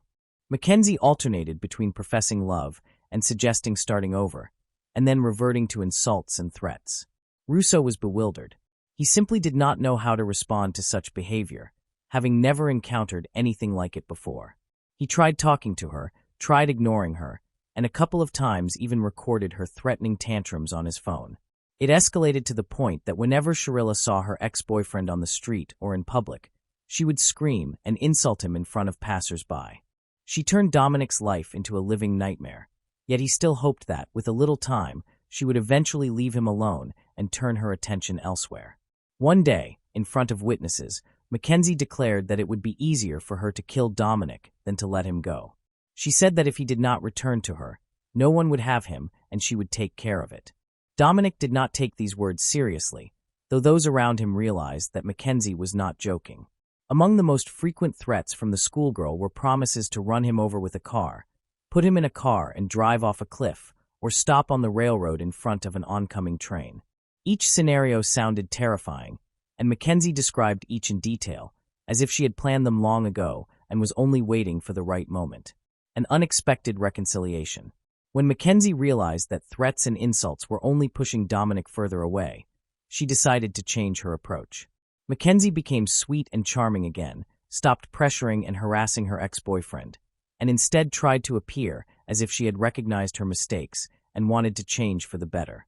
She spoke about upcoming university enrollment, asked for his help in choosing a school, and claimed that she had become smarter and was now focused on her final exams. These changes pleasantly surprised Dominic. Despite everything, he still held tender feelings for her and decided, out of kindness, to help her with university enrollment. Gradually, they began seeing each other and communicating again. The couple became close once more. Dominic started inviting McKenzie on dates, sought to spend all his free time with her, and believed that she had matured, become more serious and responsible. He did not notice how he had fallen in love with her again, leaving all previous offenses in the past. However, this time the young couple did not rush to announce their reunion to friends and acquaintances. Their meetings were more like secret dates, where they simply enjoyed each other's company while avoiding the close attention of others. When Dominic's own brother Angelo learned what was happening, he warned that nothing good would come of it. Yet the young man in love did not heed his advice. A devious plan. While Dominic naively rejoiced at being reunited with his girlfriend and believed in the changes he thought had occurred in her, McKenzie herself was secretly devising a terrifying plan of revenge against him. She became obsessed with the idea of a car and a spectacular crash, and she began to work out the scenario in meticulous detail. In her free time, she spent hours driving around the city, searching for a place suitable to carry out her plan. However, there were no high or steep cliffs nearby, and trying to use the train tracks while waiting for a train seemed unreliable to her. One day, Sharilla drove into a nearby industrial area, a secluded place with no cameras along the way and very few cars in sight. Her attention was drawn to a huge brick wall, and her sick imagination immediately conjured a new, no less horrifying plan. She decided that if she accelerated to the maximum possible speed and crashed into the wall, it would be just as spectacular as falling off a cliff into an abyss. It should be noted that initially McKenzie planned to die together with her boyfriend, so that their story would be retold by everyone in the city. She even confided in her best friend about this plan, but her friend did not believe she was serious because McKenzie had entertained such delusional ideas before.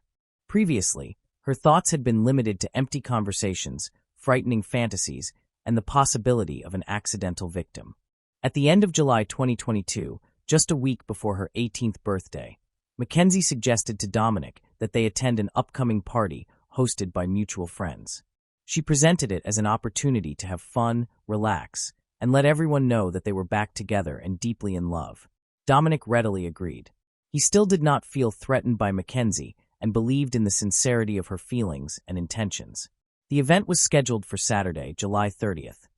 Dominic and McKenzie arrived in the middle of the party, holding hands, immediately drawing the attention of everyone present. They looked happy, smiled, and openly displayed affection for each other. Friends were genuinely pleased with their reunion and remarked that they were a very beautiful and harmonious couple. Throughout the evening and into the night, the young couple enjoyed themselves, willingly posed for photographs, and kissed openly in front of everyone without shyness. Yet no one suspected the terrible tragedy that would follow this party.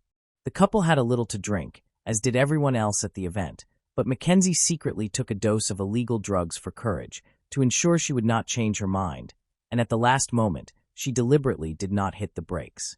In the morning, Dominic and McKenzie said goodbye to everyone and headed for the car. A friend of Dominic's, Davian Flanagan, followed them and asked for a ride home. McKenzie initially tried to object, citing their own plans, but Dominic saw no issue with giving his friend a lift. Not wanting to argue, draw attention, or alter their plans, McKenzie reluctantly agreed, unknowingly signing Davian's death warrant. Despite Dominic's objections, McKenzie took the wheel. Her boyfriend sat in the passenger seat, and Davian sat behind him. The car started and slowly pulled away from the party venue, embarking on its fateful journey. On the main street, McKenzie drove carefully, keeping to the speed limit and trying not to attract attention. At a stoplight, she stopped, though the road was empty. McKenzie once again contemplated her plan while her passengers dozed off. She later claimed that she had intended to die in the accident, but this statement was clearly false, as she had fastened her seatbelt at the last stop while her passengers remained unbuckled. When the light turned green, she drove off, quickly picking up speed, and then took a sharp turn onto a poorly lit secondary road leading into an industrial area. Obviously, the guys didn't immediately realize what was going on. If at all, it was as if the devil himself had possessed the driver. The car accelerated to top speed, but McKenzie continued to press hard on the gas pedal, steering the car into a blank brick wall. A bystander and a miraculous rescue. There wasn't a soul in the industrial area early Sunday morning, so no one saw the accident or rushed to help. Only one woman who lived on the outskirts, not far from the scene of the accident, heard the bang and was not too lazy to go outside to see what was the matter. She saw smoke, and when she got closer, she realized that there had been a car crash, after which she ran back inside to call emergency services. Medics arrived at the scene about half an hour after the accident, But the two guys in the car could not be helped. They died on the spot. The girl behind the wheel was alive. She was saved by her seatbelt and airbags. McKenzie was unconscious and her legs were trapped in the mangled car, but she was breathing and her pulse was clearly palpable, giving hope that she would survive. She opened her eyes several times during the process of being released from the car, but was obviously unaware of what was going on around her. McKenzie was immediately sent to the hospital where she was diagnosed with a number of fractures and internal organ damage. Blood tests showed that she was under the influence of alcohol and drugs. However, according to the doctor, perhaps that is what prevented her from dying from painful shock while help was on the way. Initially, the police, having received the results of McKenzie's tests, assumed that she, being under the influence of the legal substances, simply did not realize what she was doing and perhaps tried to drive through the wall or did not see any obstacles in her way. In favor of this version was the lack of braking distance. It was not possible to talk to Sharilla herself because she was unconscious in the intensive care unit after a complex operation. However, she soon came to her senses and, realizing what she had done, began to sob and pour out her soul to the doctor on duty. She admitted that she purposely drove into the wall at a great speed because she wanted to kill her boyfriend and originally planned to die with him. McKenzie also added that Davian was an accidental victim due to his own obsession, because he asked to go with them. The doctor did not take the patient's rambling story seriously, deciding that it was a delusional state resulting from anesthesia and painkillers, as well as guilt over the death of a loved one. And when the police were finally allowed to speak with the recovering McKenzie, she abruptly changed her testimony entirely.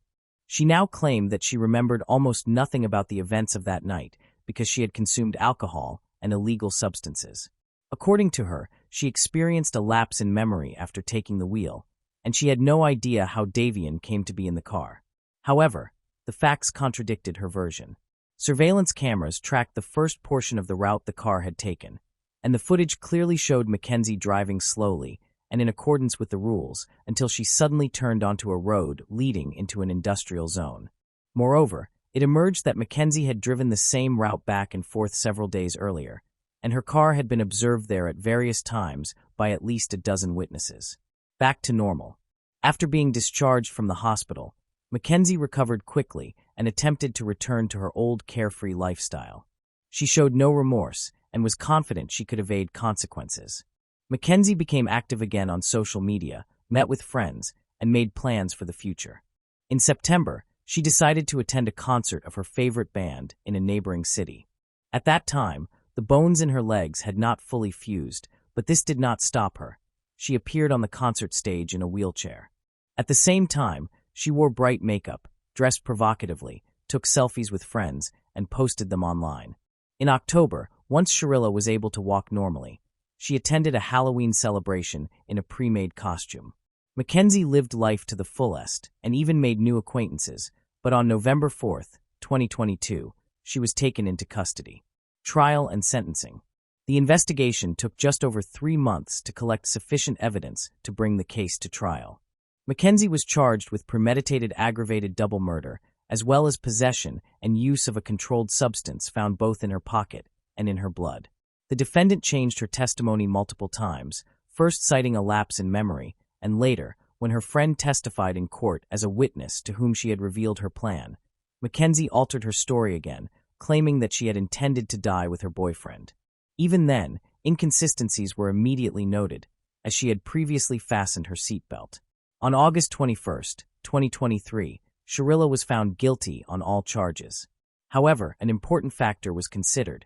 At the time of the crime, she was not yet 18 years old, only 5 days shy of her majority. Consequently, she was tried as a minor. Under state law, she could have received at least 2 consecutive 15-year sentences for each murder without parole. Because of her young age, she was permitted to serve the 2 sentences concurrently, making her eligible for parole in 15 years. By that time, McKenzie would be 33 years old. Both sides expressed dissatisfaction with the court's decision. The families of the deceased argued that they would seek a review to increase the punishment, while McKenzie's parents and lawyer considered the sentence too harsh and filed an appeal. However, the judge left the sentence unchanged, noting that he did not believe Sharilla would be released after 15 years. In the judge's opinion, The defendant had shown no remorse for the evil she had committed and behaved arrogantly, even insolently, in court. Nonetheless, she now has ample time to seriously reflect on her heinous actions. Moving on to the next case. Meredith Sullivan Chapman. A woman's world came crashing down when she discovered her husband's affair. On April 23, 2018, screams were heard in a quiet neighborhood near the border between Delaware and Pennsylvania. Several nearby residents called 911. Later, they reported that a man had been so shocked that he ran out of his house. At the time, there were no indications that this story had begun long before that spring night and would end with 2 bodies in the kitchen and questions that not everyone could answer. Meredith Sullivan Chapman was born on January 17, 1985, in New York. Andrew and Faye Sullivan had 3 children. She was the youngest, and her brother Thomas and sister Jessica were also raised by them. The older children took great care of Meredith, and they were always very close because the family was wealthy. Their parents were able to invest in each child's education and personal development. They encouraged their children's curiosity and helped them discover their strengths. Although everything appeared to be going well, Meredith's parents decided to separate while she was still in high school. There was no conflict over the split, and both parents remained actively involved in Meredith's life, as well as her siblings. After graduating high school, Meredith attended the University of Delaware to study in the Department of Social Sciences and Corporate Communications. She quickly adapted to her new environment, performed well enough to earn a grant, and was ranked among the top students. Beyond her studies, she continued activities such as cheerleading, acting in college plays, playing tennis, and giving talks to teams on improving their sports performance. During her junior year, Meredith completed an internship at a radio station in Philadelphia. There, she learned about the role of social media for businesses for the first time, a relatively new field at the time. This experience was formative and increased her interest in working in media. She joined a group of talented students and actively built valuable connections. She chose Joe Biden's life story as the topic of her final project and produced a documentary that received positive reviews and was nominated for an Emmy Award. This accomplishment marked a major professional milestone and opened new opportunities. Meredith earned her bachelor's degree in 2007 and then worked as an assistant to Congressman Michael Castle, handling public relations. She advanced quickly because she constantly sought academic challenges and wanted to grow professionally. Meredith met Luke Chapman, who had graduated from the same university while she was attending. Their friendship developed quickly, and they soon began dating. They shared similar personalities and perspectives on life, both being driven, organized, and career-focused. Luke joined the New York City Council and became involved in government work as well. For a time, they worked in related fields and both excelled in their positions. After they married, they purchased a home in a quiet neighborhood. They delayed having children, prioritizing their careers at that time. Instead, they adopted a golden retriever named India and cared for her attentively. After a few years, Meredith decided to stop pursuing political office and become a teacher. She earned her master's degree and returned to school to teach. She continued giving lectures and writing research papers even after becoming marketing director in 2013. Her colleagues and students respected her and praised her skill and discipline. Luke's career also continued to progress successfully. Being busy with work meant they had less and less time to spend together. Over time, their emotional connection weakened. The topic of having children was removed from consideration, and their relationship became more of a legal partnership. The couple was not in a rush to get a divorce, however. They were content living separate lives. They kept their own finances, had no daily obligations to each other, and spoke politely but formally. In public, they attended official events together and appeared to be a happy, conflict-free couple. Only one person knew the truth. As an independent candidate, Meredith decided to re-enter politics in 2016. This time, she was not running as an assistant or employee of a company. Her goal was to become a senator for Delaware's 8th District. At that time, Dave Scode was the sitting senator. There was significant support for her campaign, and she was widely expected to win. The difference between her and the victor was less than 5%. Meredith returned to teaching after the election and continued working there. In 2017, while overseeing the university, she chose to hire a creative marketing director to work directly for her and expand her team. She posted the job opening on professional websites and quickly received many applications. All of the interviews were conducted by her personally. Mark Gerardot, then 46 years old, was identified as the best candidate. In addition to having the right education, he also possessed extensive marketing experience and the appropriate skills for the role. Mark convinced Meredith to hire him during the interview, and she agreed for him to start immediately. He was living in North Carolina at the time. Despite having a stable life and a family, he agreed to move for the new job because it offered career growth and good pay. Jane Gerardot, his wife, stayed behind initially to manage some matters and sell their house. Eventually, she moved to join him. Mark demonstrated that he was a competent professional with strong marketing knowledge. From his first day, he integrated seamlessly into the work environment, and collaborating with Meredith was productive. They quickly discovered shared interests, worked effectively together, and completed tasks successfully. There was a 16-year age difference between them, and they were both married at the time. Nevertheless, this did not prevent them from growing closer. Meredith and her husband had not felt emotionally connected for a long time. Both were extremely busy with their careers and spent almost no time together. As a result, the marriage existed largely in name only. With Mark, things were different. He had not been unfaithful in over 20 years of marriage. Over time, Meredith and Mark collaborated on projects beyond business. They adapted to working together quickly and could understand each other without words. Mark demonstrated that he was serious and hardworking. They developed a stable friendship that was not solely based on work. Meredith realized that her friendship with Mark provided emotional support during difficult times. She felt free to share everything about her life and feelings without fear of judgment. It had been a long time since she had shared personal matters informally, even with close family or friends. She no longer knew her husband. Now, she felt close to and supported by Mark in a way she had not experienced with her family. This relationship developed into personal affection very quickly. Meredith asked Mark to meet her outside of work at a nearby pub just 2 weeks after he relocated to New York. She wanted to discuss private matters in a relaxed environment. That was when Mark revealed his life story to her for the first time. He was born in 1968 and was the eldest child of Leonardo and Esther Gerardot. Because his parents were religious and had strict rules, they raised him and his siblings with discipline, emphasizing obedience and adherence to family traditions. Mark was taught the value of hard work from a young age and excelled in school. Jennair Cox, who would later become his wife, was working as a waitress at a fast food restaurant when they met. She was 18. He took a long time before approaching her. He was shy and reluctant to speak to anyone. Shortly afterward, she and her family moved to a different location, and they did not see each other for several years. In 1990, they encountered each other again as adults in a shopping mall where Jennair worked. Mark became interested once more, but remained quiet as before, at which point Jennair took the initiative and suggested they meet. Their relationship developed quickly. 2 years after reuniting, Mark proposed marriage, and she accepted. Soon after, they were married.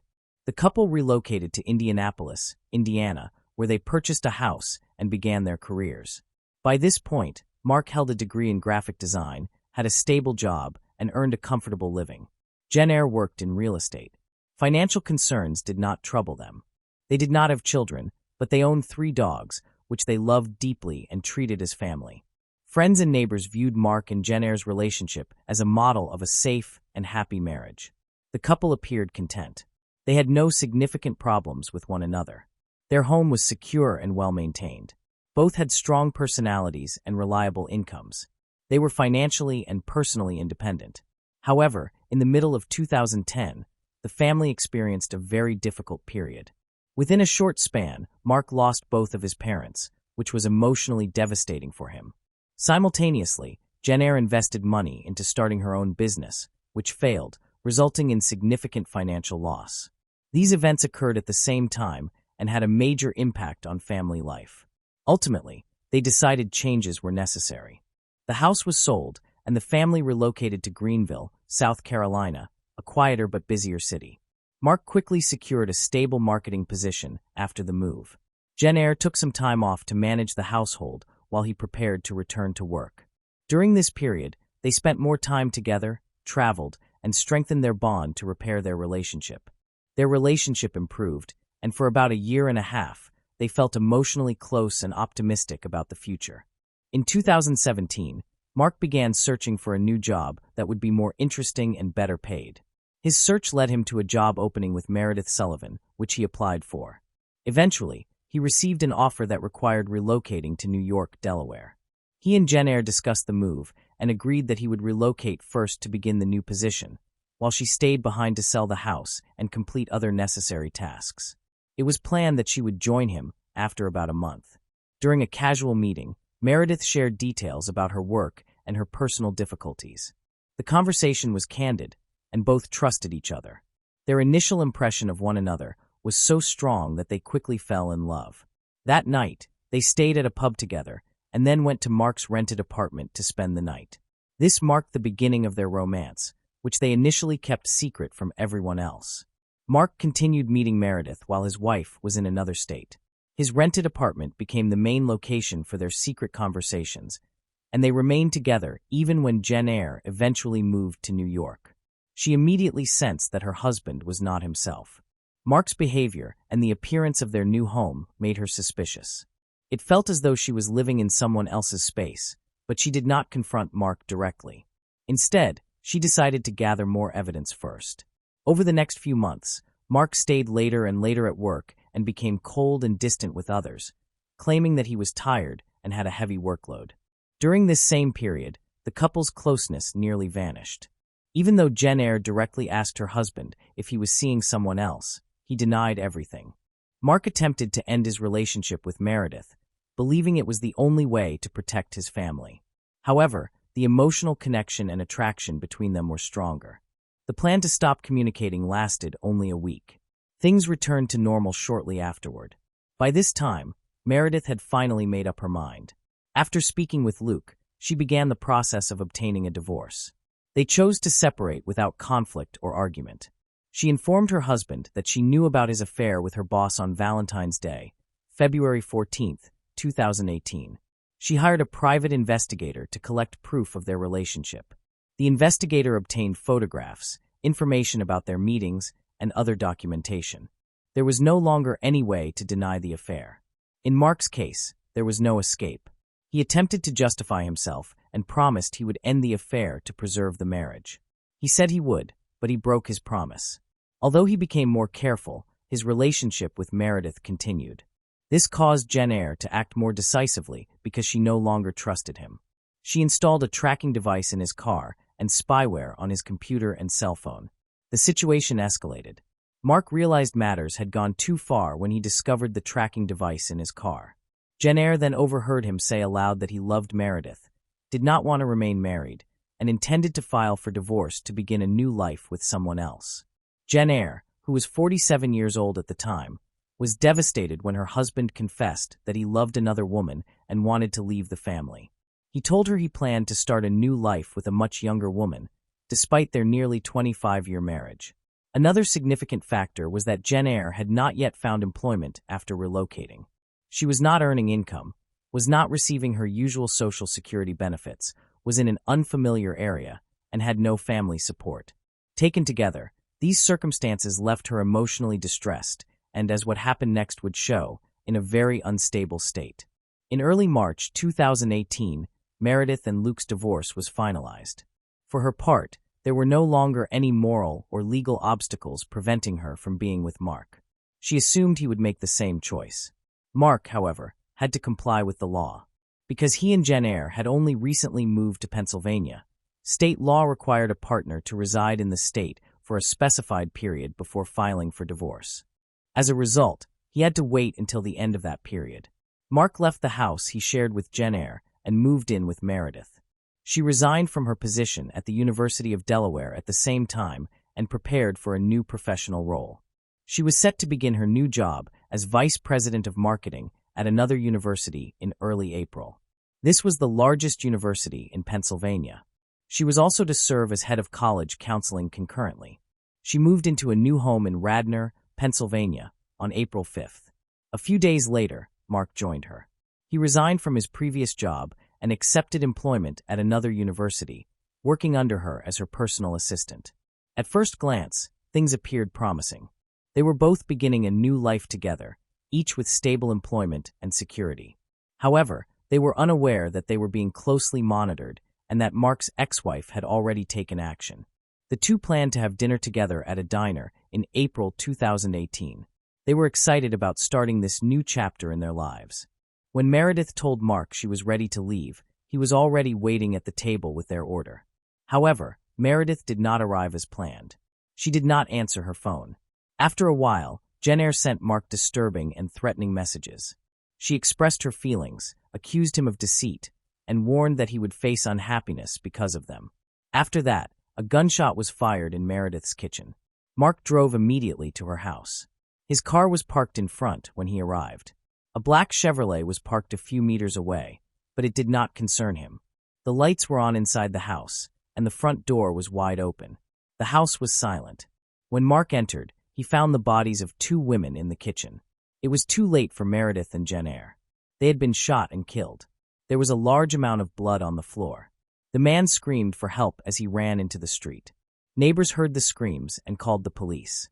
Initially, people assumed that the man had killed his ex-wife and his lover due to emotional and relational problems. However, this theory was quickly dismissed because the murder weapon was discovered under Jen Eyre's body, with only her fingerprints on it. The case was classified as a planned murder followed by a planned suicide. Shortly before the tragedy, Jen Eyre had confided in a close friend via letters that the other woman was planning something terrible. It was revealed that she had been preparing for 2 weeks. She rented a car, purchased clothing to disguise herself, and bought a gun. She discovered the location of her rival's new house and observed the couple for a week. Neighbors repeatedly saw a strange woman in a wig arriving in a black Chevrolet. She did not appear dangerous at first.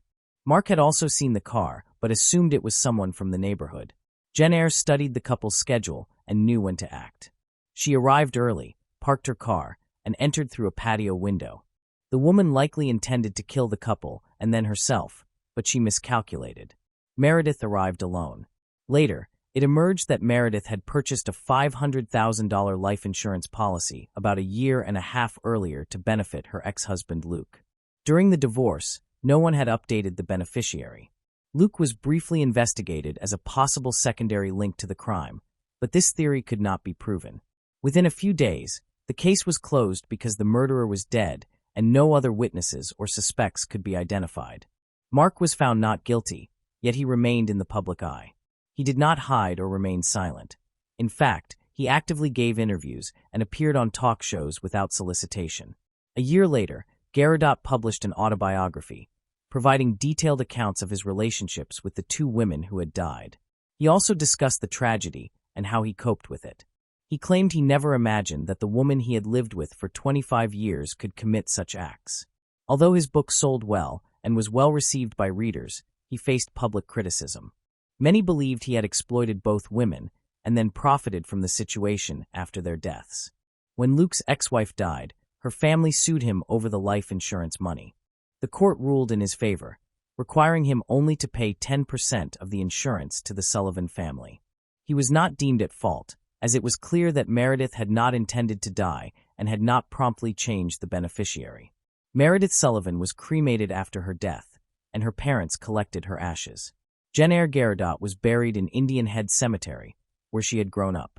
Despite everything, many people still believe that Mark should have died at the hands of his ex-wife. Moving on to the next case. The case of Nicole Adamando. Christopher Grover and Nicole Adamando met in 2008 when he was 21 and she was 19. They both worked as gymnastics trainers at a fitness center and began dating in 2012. After Nicole became pregnant with their first child, they moved in together in Salt Point, New York.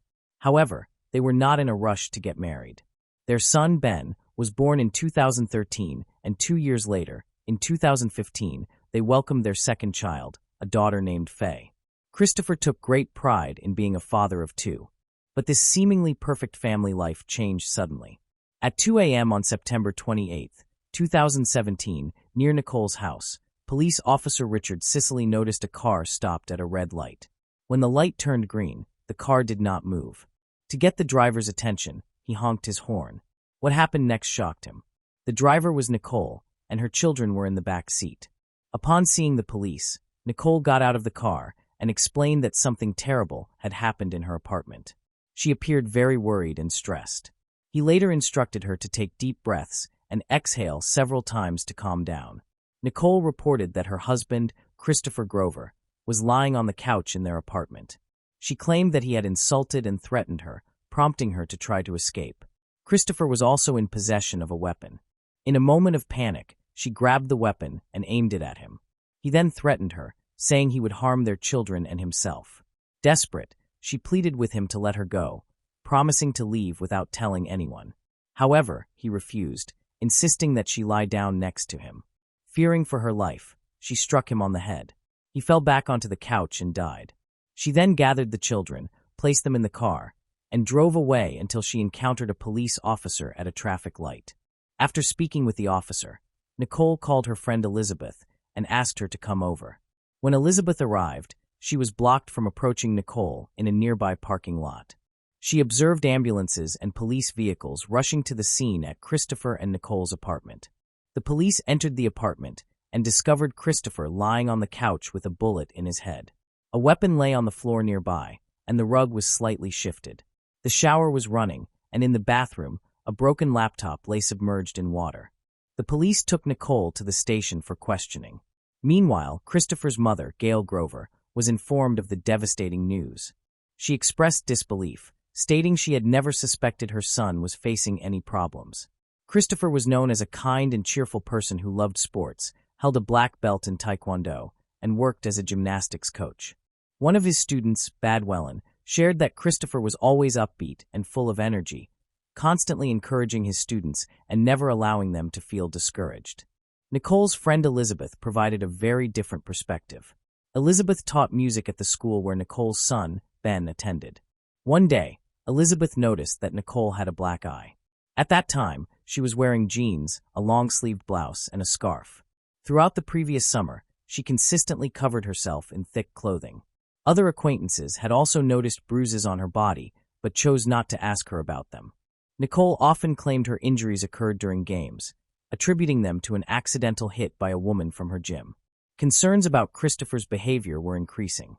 Some people observed that he was becoming increasingly angry with his gymnasts, and there were rumors that he was abusing his wife, Nicole. During police questioning, Nicole stated that she attacked Christopher in self-defense. She was subsequently arrested and charged with a second-degree crime, which could result in a 20-year prison sentence. A few weeks after the tragedy, Christopher's friends, family, and former students gathered to release balloons in his memory. Nicole's friend, Elizabeth, began organizing rallies and fundraisers to support her. Elizabeth shared that in April 2016, Nicole had finally confided that Christopher was verbally abusive and that they frequently argued. Nicole explained that their relationship had no problems at the beginning, but after the birth of their son, conflicts intensified. He began pressuring her to engage in intimate relations more frequently. On one occasion, Christopher violently pushed Nicole against a doorframe and assaulted her. 2 years later, when she was pregnant again, a similar incident occurred. After that, she sought help at a hospital. The doctor examined her and sent her home. A few days later, while Nicole was preparing breakfast for her son, Christopher entered the kitchen and demanded that she do something for him. Nicole sarcastically replied that she would do it, sir. He became angry and knocked her to the floor. Then he heated a spoon on the gas stove and burned her with it. Nicole sought medical attention again, and the examination report confirmed that Christopher had burned her in multiple places with the heated spoon. Nicole stated that there were times when Christopher tied her up, abused her, and left her on the floor for hours. He eventually untied her, leaving red marks on her arms and neck. When Nicole confided in her friend Elizabeth about her situation, Elizabeth encouraged her to file charges against Christopher. However, whenever she considered reporting him to the police, she hesitated, fearing that no one would believe her. Some worried that taking action could worsen her circumstances. In the summer of 2016, Nicole decided to leave Christopher. She packed her belongings and took the children to Elizabeth's house. She noticed Nicole's car passing by her house several times. Eventually, she called Nicole, encouraging her to come inside. Nicole agreed, but ultimately did not have the courage to do so and returned home. In the months before Christopher's death, Nicole visited a doctor 3 times who documented several injuries on her body. In May 2017, the doctor noted burns on Nicole's skin. In June 2017, the doctor observed that Nicole's vulva was severely swollen and appeared to be turned inside out. By August 2017, more bruises were documented on her body, along with her account of abuse by Christopher. In September 2017, the Protection Service received an anonymous tip to check on a family. Nicole said they were informed that someone would be coming to inspect the apartment. Concerned, Christopher packed a large bag containing items he had used to abuse Nicole. He took the bag with him to work, returned without it, and appeared in a good mood. That evening, he called Nicole into the bedroom, handed her a weapon, and asked her to load it, showing her a bullet. Nicole complied, and then went into the bathroom to take a shower. Christopher then entered the bathroom, threw his laptop at her, and demanded that she have intimate relations on the couch. They moved from the bathroom to the living room. He was unusually gentle with her during the encounter. Afterwards, as Nicole rested in a chair, she believed Christopher had fallen asleep. As she attempted to get up quietly, she was startled when he pulled a weapon from under the pillow. In a panic, Nicole grabbed the weapon and aimed it at Christopher. He laughed and mocked her, saying that this outcome was inevitable. He demanded that she hand the weapon over, threatening to kill her, their son, their daughter, and even himself. No one would survive.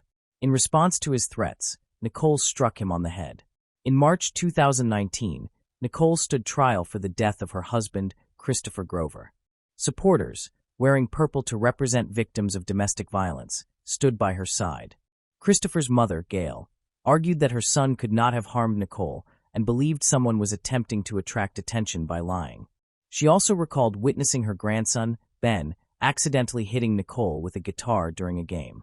The prosecutor's office contended that Nicole was pretending to be a victim and insisted that her claims of abuse were false. A forensic expert noted that the weapon had been held to Christopher's head when it discharged. At the time of his death, his head was resting on a pillow, and the bullet that killed him was found inside the pillow. Therefore, the prosecutor asserted that he had been sleeping when Nicole attacked him. Nicole's lawyer countered, claiming that Christopher had damaged the laptop and submerged it in water to erase evidence. Although the laptop was recovered from the bathtub and examined, no information was retrieved.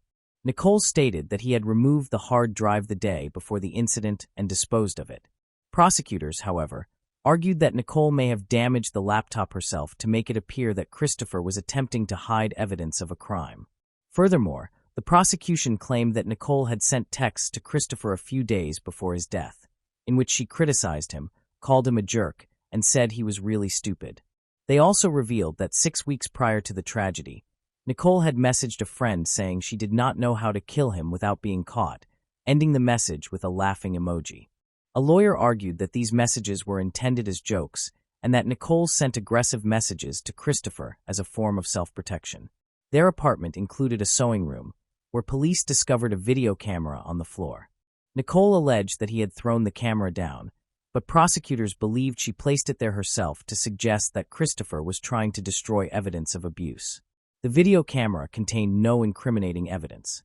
The prosecutor noted that Nicole had experienced trauma at the age of 5, having been abused during a sleepover at a friend's house, which led her to avoid spending the night at others' homes. As an adult, when she met Christopher, she confessed to having difficulties with intimacy. They did not become physically close until a year into their relationship, during which he had been caring and understanding. Prosecutors also argued that Nicole fabricated her story of abuse to escape from Christopher. She allegedly lied to her friends and doctors and did not report the incidents to the police. A doctor testified that Nicole claimed she had been abused by a worker who was renovating her mother's apartment building about 5 years earlier. However, during the trial, a witness admitted that she could not clearly remember the incident or identify the perpetrator, whether it was the worker or Christopher. Around the same time, Nicole met a married police officer who offered her a job as a live-in nanny. Christopher was acquainted with this officer through work. It was revealed that Nicole had been in a relationship with this officer for several years, both before and after the birth of her son, Ben, and she stated that he also forced her into intimacy. During the trial, Nicole's lawyers presented photographs of injuries she had sustained during her time with Christopher, claiming he was responsible for them. The prosecutor, however, maintained that the injuries could have been caused by someone else, and that it was unclear who had inflicted them. The prosecutor highlighted inconsistencies in Nicole's medical records from when she was pregnant with her second child and went to the hospital. When answering numerous questions, she replied no, denying that Christopher had abused or burned her. The prosecutor argued that Nicole had changed her story and returned to the hospital a few days later to claim that Christopher had burned her. The prosecutor contended that Nicole's primary motive was her fear of being exposed during an upcoming inspection by security services at their apartment. She feared that no evidence of abuse would be found, which could lead to accusations of lying and the loss of her parental rights. In contrast, Nicole's lawyer argued that she acted in self-defense to protect her children and had no other options. During the trial, friends, psychologists, doctors, and nurses testified on Nicole's behalf, expressing support for her situation. A photograph of Nicole clearly showed her injuries, including a large blister on her face and burns on her chest. Other images revealed bite marks on her shoulder blades and neck, which would have been impossible for her to inflict on herself. A forensic expert also confirmed that there was no evidence to suggest that Christopher was asleep at the time of the attack. Nicole testified in court, maintaining her version of the incident. She appeared emotional and anxious while testifying. She described Christopher as a good and kind father and coach, but claimed that he behaved very differently in private. She stated that after the birth of their daughter, he developed an addiction to adult films, watched them frequently, and encouraged her to act out scenarios from those videos. She alleged that he recorded and posted other videos online without her consent, in which he insulted her and acted abusively. However, these videos were not presented at trial. Elizabeth, a friend and music teacher, testified in Nicole's defense. She recalled an incident in 2016 when Nicole confided in her about having a miscarriage. Nicole's clothes were covered in blood, and she did not want to go to the hospital because she was afraid of Christopher. Elizabeth also mentioned a card that Nicole had made for Christopher when she first became pregnant, listing 25 reasons why he would be a wonderful father. The prosecutor argued that if Christopher had truly been abusive, Nicole would not have created such a heartfelt gift. Nicole responded that she had made the card before their relationship deteriorated. After 14 days of testimony, the jury had to decide whether Nicole was a victim of abuse or a genuine criminal. After 3 days of deliberation, the jury dismissed Nicole's self-defense claim and found her guilty of second-degree murder. Following the verdict, Christopher's mother felt relieved that her son's reputation, which had been unfairly tarnished, had now been restored. In February 2020, Nicole Adamando was sentenced to 19 years in prison. However, the case did not end there. Under the revised New York State Domestic Violence Justice Act, Nicole was entitled to another court appearance to present her claim of domestic violence for the possibility of a reduced sentence. Later, an appeals court determined that Nicole could be considered for a lighter sentence, reducing it to 7.5 years. While incarcerated, Nicole drew a picture of herself with Ben, holding on to hope that she would soon be released and reunited with her son and daughter. Supporters of Nicole continue to raise funds to assist with her legal expenses. Moving on to the next case. Richard Martin. After nearly 3 decades, a 1995 Anderson County cold case had been resolved. 24-year-old Richard Martin was last seen leaving Nancy's bar along Highway 81 in South Carolina on September 2, 1995. An hour and a half later, he was discovered 2.5 miles away, beaten and barely clinging to life in the middle of Welcome Road near Interstate 85. Richard was transported to the hospital, but he later succumbed to his injuries. An autopsy revealed he had been struck with a blackjack weapon, a small weighted club designed to deliver a powerful blow. His death has been under investigation since. Deputies reported that on that night in 1995, several witnesses saw a woman dancing with both Richard and a man named Bobby McLean, who became jealous. Tips and interviews revealed that McLean possessed a weapon similar, if not identical, to the one used to take Richard's life. In the years following Richard's death, the sheriff's office stated that McLean was interviewed by detectives multiple times. They reported that McLean was the last person known to have seen Richard alive. During an interview, deputies said McLean casually revealed several details about the crime scene and Richard's whereabouts that only someone involved would know. When McLean underwent polygraph testing, the results indicated he failed. McLean died in 2010 from cancer. Over the years, detectives said they consulted with the 10th Circuit Solicitor's Office regarding Richard's case, and in 2025, they concluded that probable cause showed McLean was the suspect. Although he passed before facing trial, the 10th Circuit Solicitor's Office confirmed that overwhelming evidence indicated he was Richard's killer. While there was no trial and no formal justice, Richard's family finally understands what happened to him and why. His mother, Ada Martin, never stopped seeking answers. She stated, "I have never used the word closure. Even if the people, the animals involved in ending the life of my son, had been convicted that first month, it would never close the hole in my heart or ease the ache that never goes away. This is not closure. This is only a conclusion to this part of Richard's story." Moving on to the next case. Alicia Ross. A young woman disappeared from her own home while her parents slept just a room away. Detectives could not find a single clue, and it seemed that solving this mystery was simply impossible. But eventually, the case took a shocking turn that revealed the unexpected truth and left the entire country stunned. Alicia Ross was born on February 8, 1980, in Markham, Ontario. As a baby, she was adopted by a couple who surrounded her with love and care. Later, her parents divorced, and Alicia remained with her mother, though she still saw her father regularly. She loved spending time outdoors, and her greatest passion was canoeing. She often went to Lake Ontario, where she could spend hours paddling across the open water. Over time, she even began teaching children how to canoe at local camps. After completing school, Alicia secured a job in sales at HP's Canadian branch, where she quickly proved herself to be hardworking and reliable. At that time, she was still living with her mother, who had since remarried. Together with Alicia's stepfather, they converted the basement into a full apartment with its own entrance, allowing Alicia to remain close to her family while maintaining her independence. On August 16, 2005, 25-year-old Alicia went out for an evening walk with her mother and their dogs. Alicia was in high spirits, having just learned that she would receive a promotion the following day. She shared the news with her mother, who was not the least bit surprised, knowing how dedicated Alicia was to her career. Upon returning home, Alicia's boyfriend, Sean, stopped by to congratulate her. They spent a few hours together, and around midnight, he went home. The following day around noon, Sean called the police to report Alicia missing. He explained that when he returned home the previous night, he had tried calling her, but she did not answer. He assumed she had already gone to bed and did not think much of it. But when she also failed to answer her phone the next morning, he became concerned.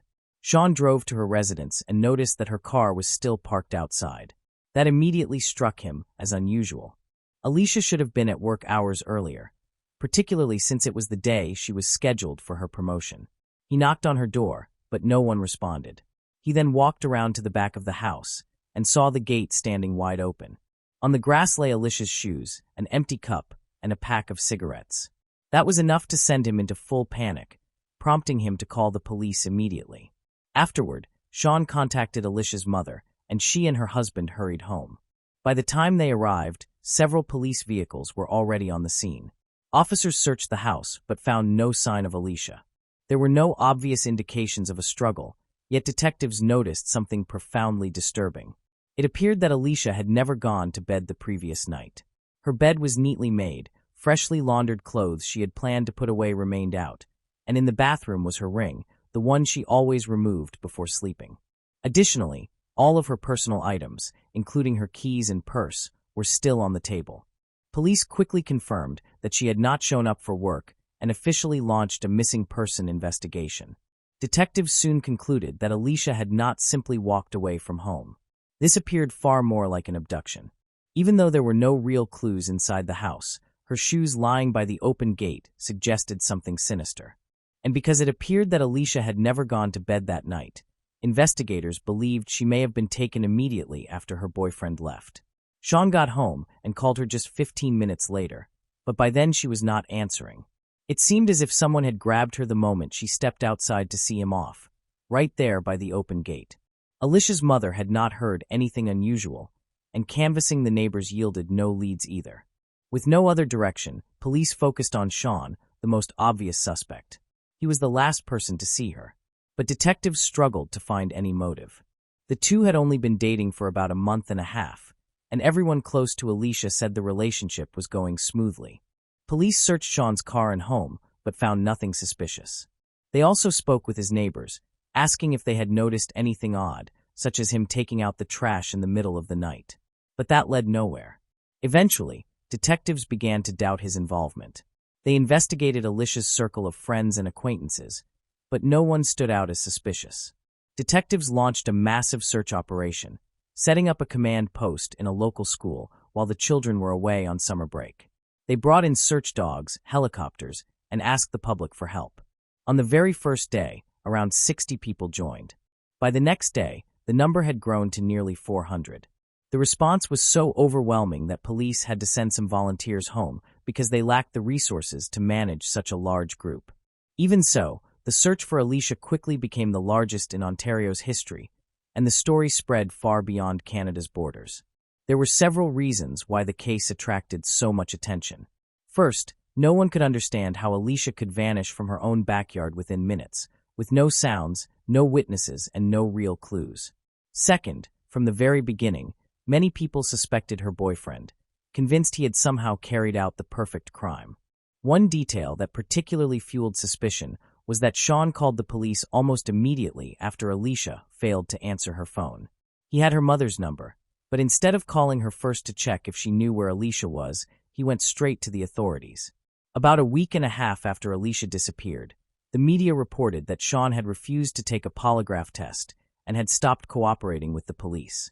This news only intensified suspicions against him. Reporters also spoke with him directly, and he admitted that he believed he was now the prime suspect in the case. Meanwhile, the search yielded no results. Police set up a hotline and received hundreds of calls, but not a single one brought them closer to finding Alicia. Eventually, detectives had no choice but to call off the search operation and shut down the command post, as the school they were using needed to reopen at the end of summer break. A month passed, and investigators still could not find any new leads. They examined ex-convicts living in the area, interviewed hundreds of Alicia's neighbors, spoke with her co-workers, but every path reached a dead end. At that point, detectives were leaning toward the idea that whoever kidnapped her must have known her personally, which would explain why no one ever heard her scream. That is how things remained until September 20th, when the case suddenly took a shocking turn. A man walked into the police station with his lawyer and announced that he had killed Alicia Ross. The man was 31-year-old Daniel Sylvester, Alicia's neighbor, living just a few feet from her house. He said that around 1:30 a.m., he went outside for a walk and entered the narrow alleyway between their homes. There, he encountered Alicia. Seeing him there in the middle of the night startled her, and she asked what he was doing. Daniel told her he had every right to be outside his own house. An argument erupted, and according to Daniel, when Alicia insulted him, he completely lost control. He punched her, knocking her to the ground, and then continued striking her as she tried to fight back. Enraged, he slammed her head repeatedly against the stone walkway until she stopped moving. That was when he realized she was not breathing and that he had killed her. As he confessed, Daniel even lay down on the floor in front of detectives, physically reenacting how he had beaten her to death. Panicking, he froze for several minutes, unsure of what to do next. Then he made a decision. He had to dispose of the body. He dragged Alicia into his garage, rinsed the blood off the walkway with a garden hose, and lined the trunk of his mother's car with cardboard. His mother, by the way, was asleep inside the house at the time. He then stripped both himself and Alicia, placed the clothes in trash bags, and wrapped her head in rags and duct tape to stop the bleeding before loading her into the trunk. Afterward, Daniel returned home, took a shower, and changed into clean clothes. Around 5 a.m., he got into his mother's car and drove about an hour to a small town called Manila, where he found a remote, swampy area and dumped Alicia's body along with the trash bags containing the blood-stained clothes.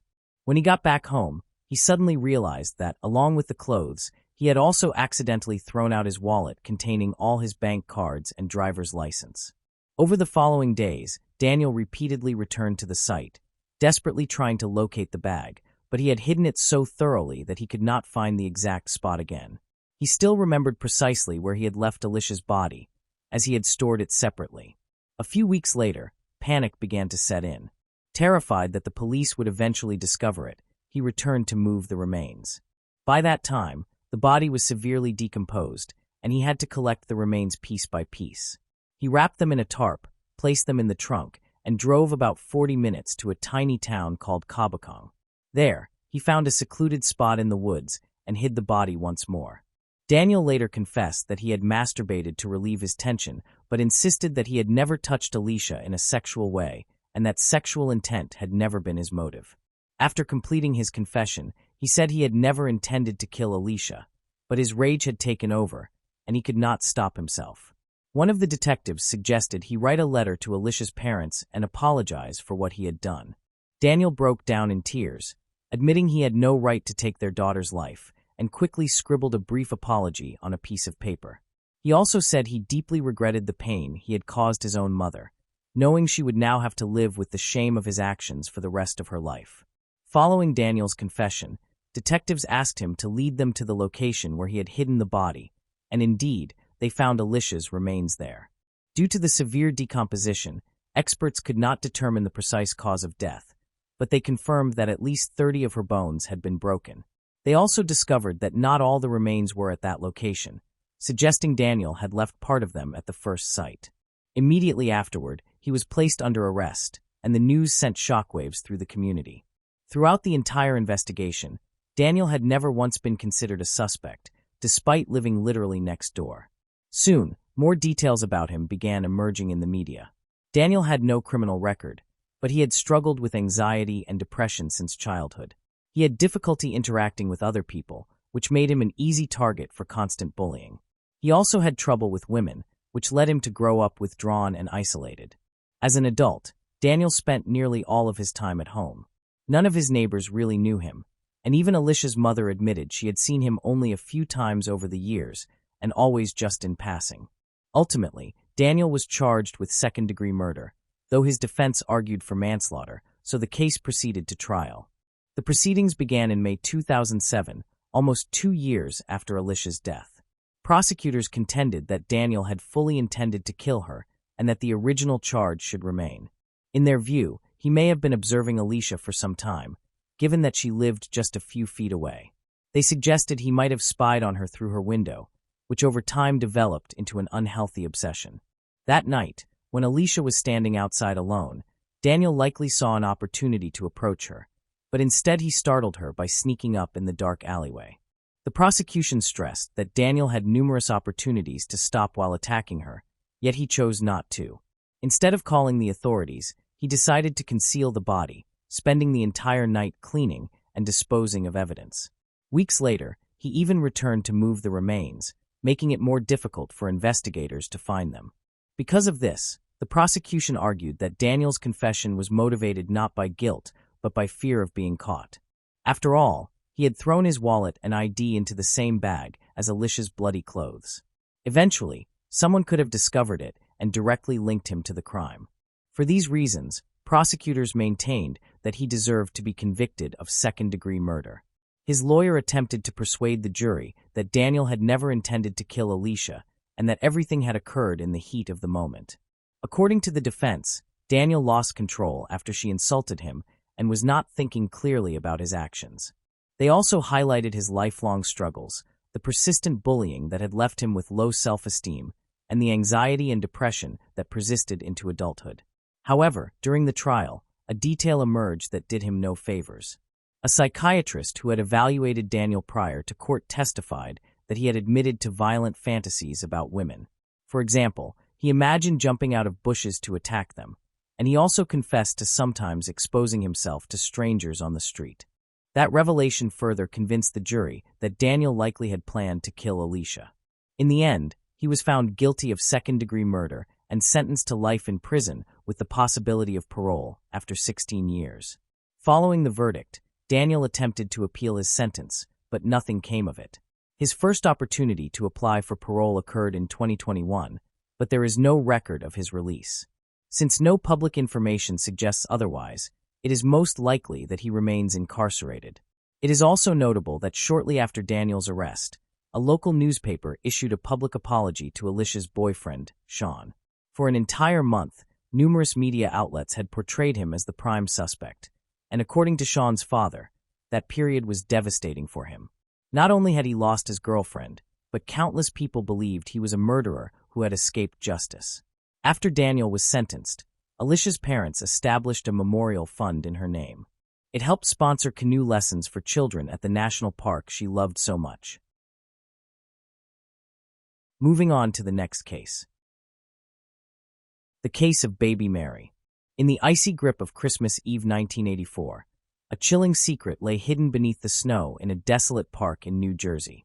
Amid the snow, the lifeless body of a newborn was discovered. The baby, later named Baby Mary, was found wrapped in a towel inside a plastic bag, with her umbilical cord still attached. Finally, after 4 decades, police found a lead of hope. Who was the mother who carried this chilling secret for so long? What compelled her to leave her child to the mercy of the cold? This case takes us to the borough of Medham, also known as Medham Township in New Jersey, a tranquil town over 30 miles from New York City with a population of roughly 6,000 people. The town has been home to many celebrities, including Whitney Houston and Emmy-winning actor Peter Dinklage. The borough is renowned for its historic charm and the Phoenix House, which functions as a municipal building. The Black Horse Tavern is a celebrated retreat for those seeking a break from the fast-paced life. What makes this place particularly special is the warmth of the community and the residents' willingness to help and care for others. But it was here, in 1984, that a tragic discovery occurred. On December 24, 1984, a day-old baby was left to face a cruel fate in the unforgiving cold. Her umbilical cord remained attached, a harrowing detail highlighting the shocking nature of her abandonment. 2 boys, exploring the snow-covered outskirts of Medham Township around 10:30 a.m., came across a baby in a plastic bag. Shocked and concerned for her welfare, they alerted the police. The gruesome discovery prompted a swift response from local authorities. Upon arriving at the scene, law enforcement officers found the baby inside a plastic bag, wrapped in a towel, with the umbilical cord still attached. A medical examination conducted shortly after concluded that the infant had been alive at birth and was approximately 24 hours old at the time of her death. It became clear that this was not simply a case of abandonment, but rather a horrifying act of murder. The infant had been left in a plastic bag, which prevented her from breathing and exposed her to the bitter cold, ultimately leading to suffocation and death. Due to a lack of evidence and witnesses, police were unable to develop substantial leads at the time. Despite an extensive investigation, the case eventually went cold. In death, the baby was baptized by Reverend Michael Drury of St. Joseph Church and named Mary by a police chaplain. She was laid to rest at St. Joseph's Church in Medham Township, and her memory has been honored annually on Christmas Eve ever since her discovery. Members of the community and law enforcement came together to ensure that she was never forgotten. Although the case went cold, the passage of time did not diminish the dedication of investigators. In 2014, their persistence led to a pivotal breakthrough. Investigators meticulously reviewed hundreds, if not thousands, of leads to trace the biological parents. Advanced DNA testing produced a match between baby Mary and her biological father. By 2016, several matches were confirmed, including that of her father, who was 19 years old at the time of the incident. However, he had already passed away in 2009, before investigators could locate him, as stated by Robert Carroll of the Morris County Department. He also noted that the father had no knowledge of the baby's birth or death. This pivotal revelation marked a turning point in the case, bringing investigators closer to uncovering the truth behind the tragic events. With this breakthrough, the identity of baby Mary's mother began to emerge from obscurity. In 2023, through DNA testing and coordinated law enforcement efforts across multiple states, including Morris County, New Jersey, and South Carolina, the mother of baby Mary was identified. She had been only 17 years old at the time of the crime. However, her motives for committing such a harrowing act remain undisclosed. Authorities have chosen to withhold her name due to her juvenile status at the time of the offense. After nearly 4 decades, the case finally gained significant momentum. The mother, only 17 at the time of the incident, was apprehended in South Carolina on April 24, 2023. In September 2023, she was formally charged with 1 count of manslaughter in a juvenile delinquency complaint. Because she was not an adult at the time, the charge does not constitute a second-degree crime. Her identity has not been released, as she is being prosecuted as a minor. While she is not currently in custody, she is under close monitoring, and her fate now rests with the justice system. The story takes a significant turn as it moves fully into the realm of legal proceedings. Baby Mary, who remained nameless for decades, is now the focal point of a case that represents a historical reckoning. As the case progresses, questions continue to linger. What could have driven someone to commit such a heartbreaking act, especially on a day meant for love and family? The answers may never be fully satisfying, but with this juvenile delinquency complaint, justice is slowly being served for Baby Mary. At the time of her abandonment, New Jersey did not have a safe haven law that would have allowed her mother to anonymously surrender her at a hospital, police station, or fire station. Such legislation might have prevented the abandonment and tragic death of Baby Mary. The Safe Haven Infant Protection Act, which permits such surrenders, became law in New Jersey in 2000. This law serves as a reminder that help is available for young parents facing difficult circumstances. Infants 30 days old or younger who are free from abuse or neglect can be accepted without question under this law. As we reflect on Baby Mary's haunting story, profound questions remain about the motivations behind this tragic act. Justice may not always take the form we expect, but it is being served for Baby Mary. Why did her mother leave her out in the cold? Was it because she was a teenager who became pregnant unexpectedly and could not handle the responsibility? Could safe haven laws and supportive options have prevented cases like this? And does prosecuting her as a juvenile serve justice for Baby Mary? If she receives a sentence of 3 years for manslaughter, is that sufficient, given that she evaded accountability for nearly 4 decades while living a normal life? Moving on to the next case. Barbara Callow. Havasu City in Arizona is renowned for its stunning desert trails and exhilarating water sports. The city, home to more than 50,000 people, features numerous attractions, including the Aquatic Center, London Bridge Resort, and many others. In 2005, a tragic crime cast a shadow over this vibrant location. But before delving into the details, the story traces back to Toronto, Canada. Barbara Callow was born in the 1960s in Toronto to Werner and Bridget Callow. She was a person of diverse interests. From cultivating gardens and enjoying biking to indulging in art and bird watching, her professional life reflected her personal dynamism, with colleagues recognizing her as a brilliant go-getter who excelled in her career. After completing her master's degree at the University of Guelph's Veterinary College in Ontario, Canada, Barbara began her professional journey as a researcher. In 1992, she assumed the role of meat inspector at the Canadian Food Inspection Agency. Barbara's dedication and skill earned her a promotion within the science branch, where she became instrumental in providing guidance on animal health issues. This career advancement prompted Barbara to leave Toronto, relocating to Ottawa. On March 25, 2005, at the age of 45, Barbara went on vacation, traveling from Ottawa to Abbotsford, British Columbia, and then to Las Vegas. Upon arriving in Las Vegas on March 26, she rented a car and continued her journey to Yuma, Arizona, where she spent a day exploring. Her next destination was Lake Havasu City, and on April 2nd, she checked into the Windsor Inn Motel. Her purpose for visiting this city was to witness and photograph the desert wildflowers in bloom. On the evening of April 4, 2005, just before 9 p.m., Barbara called her mother, Bridget Callow, who lived in Toronto. During the call, she shared her plan to extend her stay in Lake Havasu for an extra day before proceeding to Las Vegas for her return flight home. Little did Bridget know, this would be the final conversation with her daughter. At dawn on April 5, 2005, Barbara's rented car was missing from its designated parking spot at the Windsor Inn. The disappearance raised concern, prompting a hotel maid to check her room. To her horror, she found Barbara dead inside. The hotel descended into chaos, and local police promptly responded, launching an investigation into the tragic incident.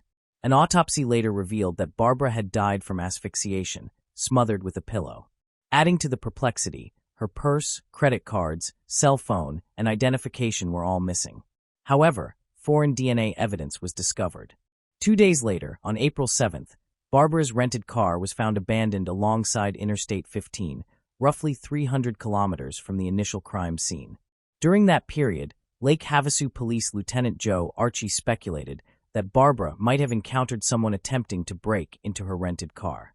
Witnesses reported that the driver's window had been left partially open the night before Barbara's body was found.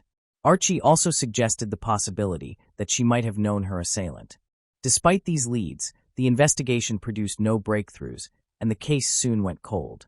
It was not until 2018 that the Lake Havasu City Police Criminal Investigation Unit and Cold Case Squad decided to reopen the case and conduct a thorough re-examination. During this renewed effort, DNA evidence recovered from beneath Barbara's fingernails was tested. The results pointed conclusively to a 60-year-old man named Stacy Childs, a resident of Santa Cruz, California. A closer review of Childs' history revealed a troubling pattern of legal troubles in California, including a 2004 felony conviction for false imprisonment and a 2005 felony conviction for evading a peace officer. These charges resulted in a sentence of more than 2.5 years in San Quentin State Prison. Childs' legal issues continued with a 2012 arrest for receiving stolen property and a 2018 misdemeanor conviction for making threats to kill or injure someone. On April 26, 2022, authorities located and arrested Childs in Santa Cruz. This breakthrough marked a significant turn in the case, leading to his arrest in connection with Barbara's murder. Formal charges of second-degree murder were filed against him. However, the unfolding legal proceedings and ultimate resolution of the case remained uncertain at that point. Childs' trial began on April 24, 2023, in Mojave Superior Court. On May 1, 2023, he was released when the judge directed a verdict of acquittal after a week-long trial that ended with a hung jury. Juries had deliberated for over 4 hours across 2 days before informing Judge Derek Carlisle that they could not reach a unanimous decision. The judge subsequently declared a mistrial and excused the jury. Deputy County Attorney Amanda Clearhout then expressed her intention to retry Childs. Moving on to the next case. The case of Candy Montgomery. Candy Montgomery entered the world on November 15, 1949, into a military family, which meant that she relocated frequently throughout her youth. Candy's lively personality made her stand out. At the age of 20, she encountered Pat Montgomery while they were both employed at a tool and equipment company. In the 1970s, Pat worked as an electrical engineer, while Candy was employed as a secretary. Pat was diligent and dependable, and his earnings provided security and comfort in their lives. Initially, their relationship faced numerous obstacles. Candy considered Pat unattractive. However, her opinion shifted when she heard rumors about Pat's income from family friends, which encouraged her to give him a chance. In 1977, they decided to marry. Soon thereafter, they relocated to Wiley, Texas, a small town ideal for raising a family, offering a low crime rate and a peaceful environment. Candy, a devoted wife and mother, settled into her new home with Pat and their 2 children. She became involved in social activities, attended church, and sang in the local choir. Additionally, she joined the Parents' Committee and earned the respect of the community, with many people admiring her. Overall, the Montgomery family possessed everything necessary for a comfortable life. They maintained good relations with their neighbors and regularly attended the local Lucas Methodist Church. Many viewed them as a typical American family, with a daughter and a son who received ample love and support from their parents. Soon after moving, Candy met a local schoolteacher named Betty Gore. They joined the church choir together, and their daughters quickly became close friends, often spending nights at one another's homes. Candy and Betty also developed a friendship, occasionally attending school events and church together, and frequently seeing each other on weekends. Gradually, Candy began to find her domestic life dull. She developed an interest in Betty's husband, Alan Gore, whom she had met at social gatherings in town. Betty had met Alan when he was a teaching assistant at the university. Initially, Betty's family disapproved of their relationship, believing Alan was too reserved and unsuitable for her. Nonetheless, they fell in love and disregarded their parents' objections. They married in the 1970s and later welcomed their first daughter before moving to Wiley. Alan was a hard-working family man, but his job often required him to travel. Betty disliked these absences. She preferred Alan being home with her and their daughter. Whenever he was away, she managed the household and cared for the child alone. Although she kept in contact with Alan, she frequently expressed frustration over his business trips and her extreme fatigue. On one occasion, Betty contacted Alan's supervisor, requesting that he stop sending Alan on business trips. This was impossible, as he was an indispensable first-class professional. Over time, Betty's frustration increased, leading her to repeatedly call Alan's manager while he was away. Some speculated that her behavior indicated she might be experiencing postpartum depression. Instead of viewing Alan's job as an opportunity for financial stability and family well-being, Betty regarded it as a burden. She may have exaggerated her difficulties, especially since other women had handled similar circumstances more easily. Her situation may have been worsened by having few friends. The relationship between Alan and his wife Betty became progressively strained. Alan experienced added pressure from Betty, who could not comprehend the necessity of his business trips. These trips were crucial to his high salary, which he could not afford to sacrifice. Betty could be a challenging individual, so Alan attempted to avoid upsetting her as their marriage showed signs of strain. He began staying late at work more frequently, hoping to prevent arguments. Betty faced difficulties even before her pregnancy. Likewise, Candy had her own struggles, and both of their marriages were deteriorating. When Alan and Candy first met, they experienced an immediate attraction and viewed each other as a means of escape from their personal problems. However, they were both married, attended church, and lived in conservative communities, which made the prospect of an affair frightening for them. In October 1978, their circumstances changed drastically. After a volleyball game within the church community, Candy expressed her feelings and suggested to Alan that they begin a relationship. Alan, frustrated with his own marriage, was intrigued by the proposition but remained hesitant. 1 week later, during another volleyball game, Alan's interest in Candy grew considerably. He spent the entire week reflecting on her words. At this point, the tension between him and Betty was escalating. Seizing the opportunity, Candy repeated her proposal, and this time Alan could not refuse. Meanwhile, Candy also felt anxious about the situation.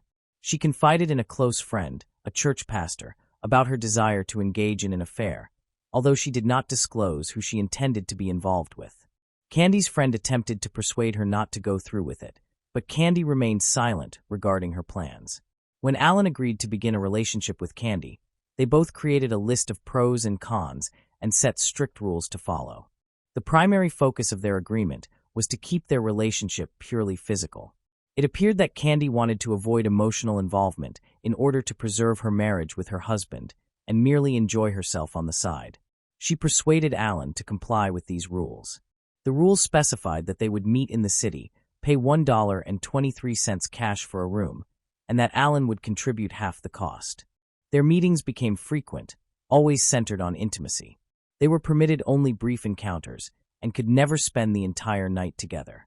A crucial aspect of their agreement was the necessity to avoid any emotional attachment. They agreed that if either of them developed feelings, the relationship would end immediately.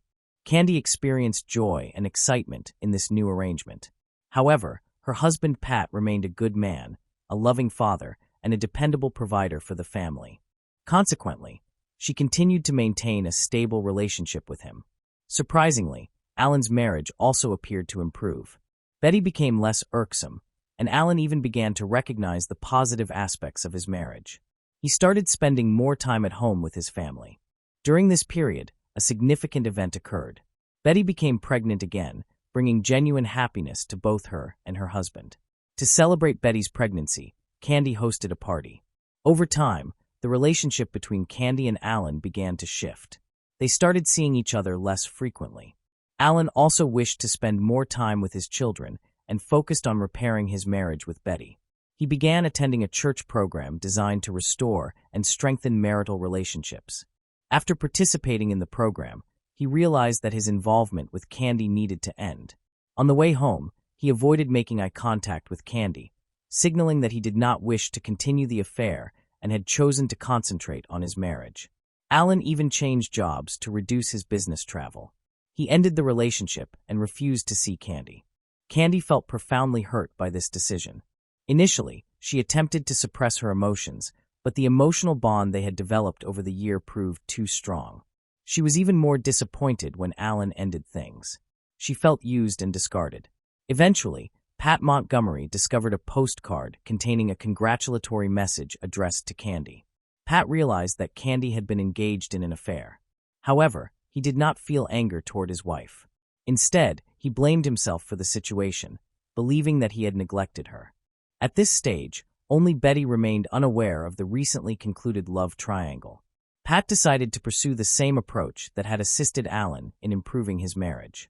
He took Candy to a church program designed to strengthen the relationship between husband and wife. The program lasted about a year, and it appeared that Pat did not view Candy's affair as significant. Betty still had no knowledge of what had occurred, but everything changed on Friday, June 13, 1980, at 10 a.m.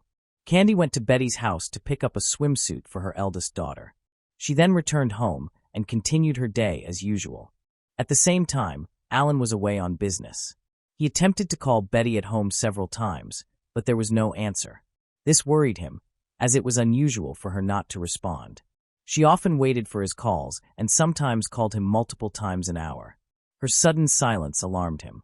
Alan then asked the neighbors to check on her. Late in the evening, the neighbors returned and knocked on Alan's door to report, but received no response. They searched the property with flashlights, but observed nothing unusual outside. When they entered the unlocked house, everything appeared normal. In the kitchen, they noticed 2 empty glasses on the table. However, when they called out, no one replied except for the sound of a child crying from the basement. When they went down to the basement, they found Betty dead. Betty's body was so severely mutilated that she was unrecognizable. The neighbors quickly contacted the police and informed Alan of their discovery. Forensic experts determined that Betty had sustained 41 axe wounds.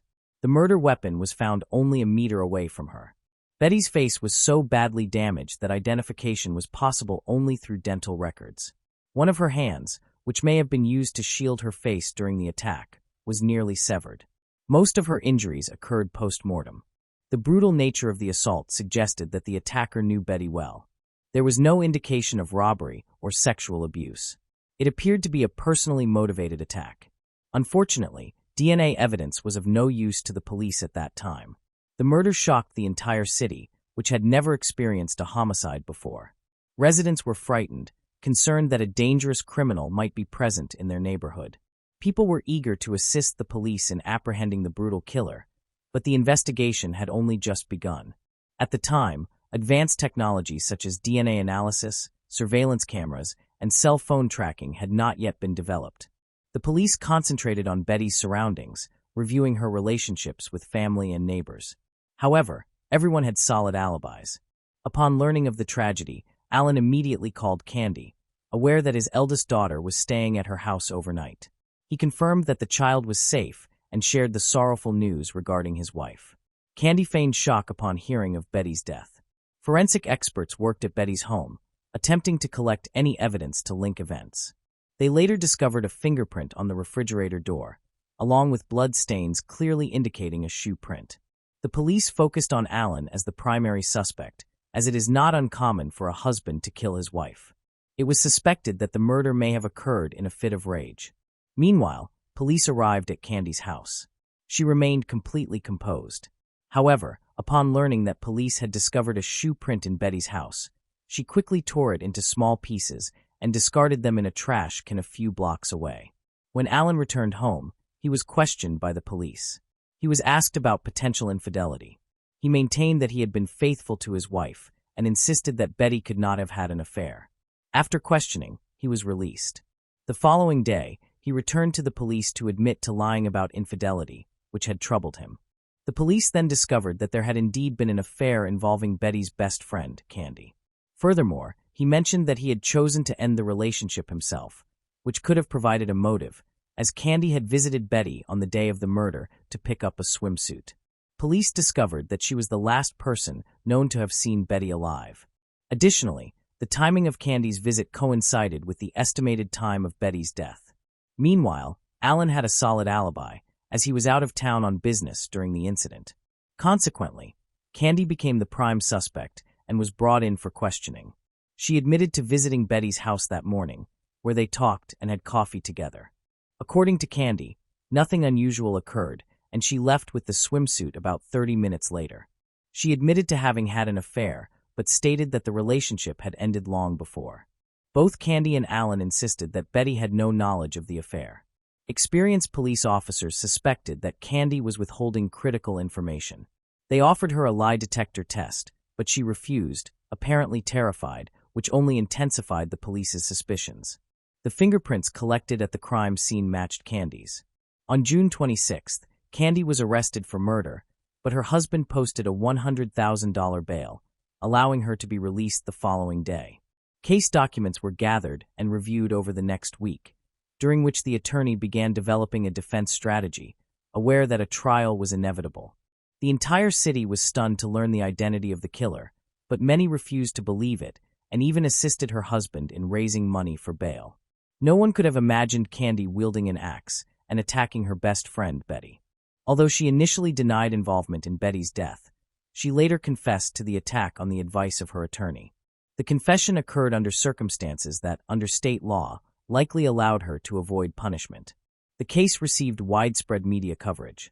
According to the prosecutor's office, Candy stated that she had visited Betty to pick up a swimsuit for her daughter. During their conversation, Candy abruptly revealed that she had slept with Betty's husband. Betty then went to the basement to retrieve some items, and Candy followed her. While in the basement, a struggle ensued, during which Betty wielded a weapon to attack Candy. Candy sustained multiple cuts on her hands while attempting to defend herself until Betty ultimately struck her in the head. Candy believed she had suffered severe scalp injuries and experienced temporary amnesia. She claimed to have endured several other injuries, but somehow managed to obtain the axe. She did not recall what happened next and only regained consciousness after washing the blood off in the bathroom. To avoid facing the consequences of her actions, she changed into Betty's clothes and opted not to return to the basement. The prosecutor's office found this explanation difficult to believe due to the violent nature of the case. The extent of Betty's injuries suggested a deliberate crime rather than self-defense against an aggressive friend. The prosecution argued that it was a premeditated murder driven by jealousy. Furthermore, Candy's body displayed very few injuries, with only a scratch on her toe noted. The trial commenced on October 20, 1980, attracting significant media attention and filling the courtroom with over 200 spectators.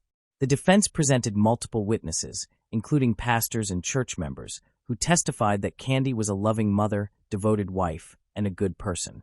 Candy testified confidently, answering every question without hesitation or confusion. The jury called an independent psychiatrist from Houston, who used hypnosis during the evaluation. He supported the defense's argument, asserting that she had unconsciously entered a rage due to a head injury stemming from a childhood incident. The psychiatrist contended that in her rage, Candy had unconsciously recalled a traumatic memory from her youth, which precipitated her violent emotional reaction. The independent experts concluded that Candy had unintentionally killed Betty. Alan, Betty's husband, testified in Candy's defense during the trial. Alan stated that in the final days of Betty's life, her mental health had deteriorated. She was struggling with postpartum depression and exhibited irritability. Betty suspected her husband of infidelity, though he denied it, having already ended the affair. Candy's attorney used this testimony to argue that Betty was in a state of mental instability, driven by her husband's alleged unfaithfulness, which led her to attempt to harm Candy. The jury found these arguments convincing. After deliberating for over 3 hours, the jury returned a verdict of not guilty for Candy Montgomery. Betty's family and friends were shocked and shouted angry remarks at Candy as she exited the courtroom. This was her attorney's first criminal case, and the outcome represented a surprising victory for the defense. Alan later remarried, but his second marriage ended quickly.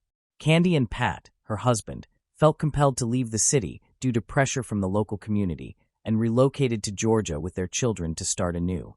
Over the years, the couple attempted to salvage their relationship, but ultimately they separated. Following the separation, Candy chose to revert to her maiden name to avoid public scrutiny.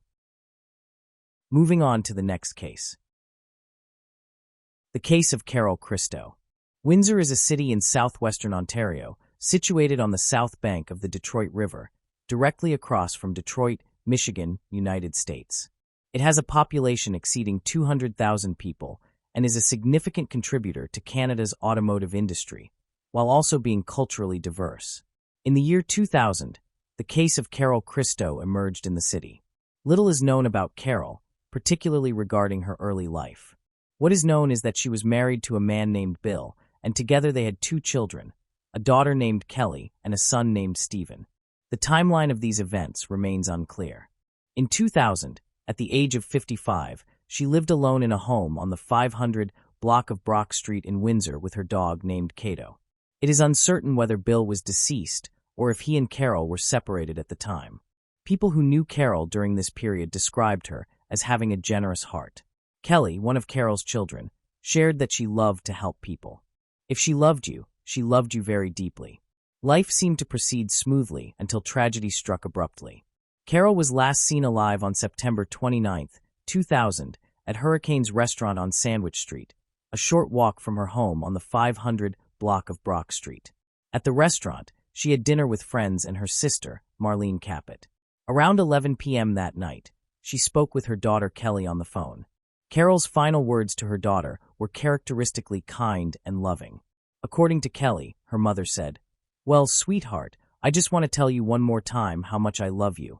The following day, September 30th, 2000, Carol did not answer the phone, an unusual deviation that raised concern. Neighbors also noted the absence of Carol taking her dog Cato for a morning walk. Alarmed by these signs, Marlene went to her sister's home, only to discover a chilling reality. She found Carol dead on the bathroom floor, her body showing signs of multiple stab wounds. Equally heartbreaking was the sight of Cato, her loyal dog, who had also been stabbed. Marlene immediately contacted the police, who speculated that the dog might have been stabbed while defending Carol from the attacker. Fortunately, Cato survived and, after recovering, was adopted by Marlene and her husband, Walt. At the crime scene, investigators from the Windsor Police Department found a knife. However, for unknown reasons, the police dismissed the possibility of it being the murder weapon. Carol had a security system in place, and notably, there were no indications of forced entry. This led authorities to suspect that Carol might have known her assailant. In their search for clues, investigators collected blood samples from the crime scene. Unfortunately, in 2000, DNA technology had not reached a level capable of identifying the perpetrator. The case soon went cold. As life went on, the unsettling reality persisted. Carol's killer remained unidentified, shrouded in the shadows of an unsolved mystery. Following advancements in technology, police in 2017 resubmitted the DNA from the crime scene to the Center of Forensic Sciences in Toronto. However, a complete DNA profile could not be obtained. The center was only able to extract a profile from the killer's paternal line, specifically the Y chromosome, indicating male DNA. In June 2017, police received a crucial letter from the center revealing that the DNA was linked to a man named Robert Ladisky. This discovery initiated a new task, which involved eliminating other male members of the Ladisky family tree to confirm his involvement. After eliminating other possibilities, investigators concluded that Robert was indeed the perpetrator. Following a thorough investigation, it was revealed that Robert was a 48-year-old unemployed parolee at the time of Carol's murder. Notably, Carol was acquainted with Ladisky through the neighborhood. Ladisky lived on the 400 block of West Wyandotte Street. According to Kelly, her mother had met Ladisky through a boyfriend, whose identity remains unknown, and who had passed away a few months before Carol's tragic death. Descriptions from people familiar with Ladisky at the time painted a troubling picture, depicting him as aggressive and violent. During the course of their investigation, police uncovered additional details about Ladisky's background. Originally from Toronto, Ladisky had spent a significant period in Quebec, where he had been imprisoned for violent offenses, including robbery and attempted murder. After being released on parole in the late 1990s, Ladisky moved to Windsor. Although he took on odd jobs, he primarily supported himself through a financial settlement, the details of which remain undisclosed. Following Carol's tragic murder, Ladisky continued to reside in Windsor until his death. On April 11, 2012, Ladisky passed away in Windsor, closing a chapter on the disturbing events connected to his presence in the community. Even though it was too late for Ladisky to face consequences for the crime, police expressed hope that finally identifying him would provide some semblance of justice to Carol's family. For 2 decades, Kelly, Carol's daughter, had struggled with the mystery of her mother's killer. Upon learning Ladisky's name, her emotions were largely tinged with bitterness. Reflecting on the situation, she said it was too late for justice on Earth because he had already died. Just a lot of anger. I despise that person. In 2020, an announcement was made declaring the resolution of the case. During this period, a heartfelt letter from Kelly, Carol's daughter, was shared by the police. The letter expressed mixed emotions within Kelly and her family, conveying gratitude to the Windsor Police Service for their professionalism and determination in solving her mother's murder. Staff Sergeant Ted Novak of the Windsor Police Major Crimes Branch emphasized that despite the impossibility of justice due to Ladisky's death, the police's dedication to resolving the case and informing the public reflected their commitment to bringing closure to the investigation. The acknowledgement of their efforts offered a measure of relief to Carol's family, even though the pain of her loss remained. Moving on to the next case. The tragic story of Christine Elizabeth. Santa Ana, a city located in Orange County, California. It is part of the greater Los Angeles area in Southern California. With a population exceeding 300,000 residents, Santa Ana ranks as the second most populated city in Orange County. This city serves as an important economic and cultural hub for the Orange Coast region. In 1964, the tragic story of Christine Elizabeth Vano Warner unfolded in this city. But first, attention must be turned to Des Moines, Iowa, where the early events of this story occurred. Born on January 11, 1917, in Des Moines, Iowa, Christine's parents were Tommaso Vincenzo Vano and Conzetta Pantuzzo. Although limited information exists about Christine, her daughter Christine Alonzo described her as a beautiful yet troubled woman who struggled to navigate life. Lonzo shared that when Christine was young, her father, also Lonzo's grandfather, committed a murder in Iowa, which led to his execution in prison. Following these tragic events, Christine was raised in orphanages, and as she grew older, she faced circumstances that led to poor decisions. According to Lonzo, her father had been affected by infantile paralysis, while she described her mother as mentally crippled. "My mother was a very sad person," Lonzo said. Lonzo recounted that when she was 5, her mother, overwhelmed by the fear that welfare workers would separate her from her children, reached a point of distress where she attempted to take her own life as well as that of her children. After this traumatic episode, Lonzo and her brother Michael were cared for by relatives or placed in foster homes. Years later, Lonzo caught a glimpse of her mother when authorities considered a possible reunion. She expressed that her mother was almost unrecognizable. "I always had a lot of empathy for her because she always had an extremely rough life," Lonzo said. In 1964, at the age of 47, Christine worked as a live-in manager at the California Motel in Santa Ana. She lived alone at the time. It was during this period that a chilling event occurred, reminiscent of a scene from a horror movie. On February 16, 1964, a tenant at the California Motel made a disturbing discovery. The tenant noticed a door left slightly ajar, and inside, found the lifeless body of Christine. She was partially clothed. She had been assaulted, bludgeoned, and strangled. Charles Thayer, a Santa Ana patrolman at the time, was among the first officers to arrive at Christine's apartment, where he was confronted with a horrifying scene. A bloody handprint marked the white door of the unit. Christine's lifeless body lay in the center of the living room, surrounded by a substantial amount of still wet blood. Dried blood matted her hair, obscuring her face. A towel was tightly knotted around Christine's neck, and dirt, likely from a nearby planter, was placed over her face and mouth. Although the living space was in disarray, it did not appear to have been ransacked. This led police to speculate that Christine might have known her assailant. An autopsy revealed the grim detail that her skull had been fractured by multiple severe blows. In their attempts to gather information, officers questioned motel residents but obtained little insight. However, a breakthrough occurred when a man working at a bail bonds business beneath a second-floor boarding house recalled hearing a distinct thump on the ceiling.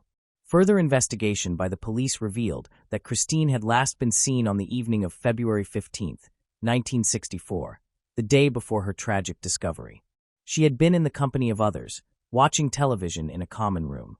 This timeline gave investigators a starting point to reconstruct the events leading to the disturbing incident in Christine's apartment. The investigation soon focused on the bloody handprint on Christine's door.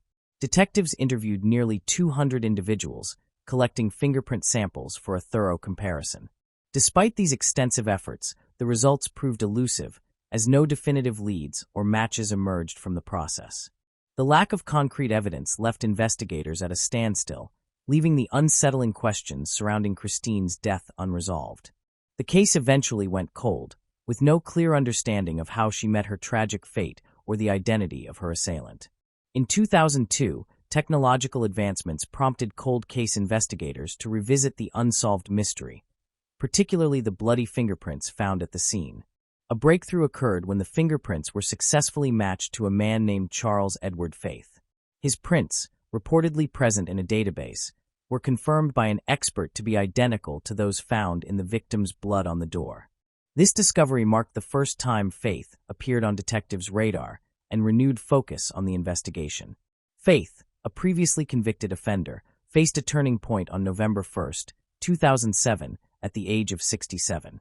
He was apprehended without incident at his home in Phelan, near San Bernardino, by Santa Ana Police and the U.S. Marshal's Office.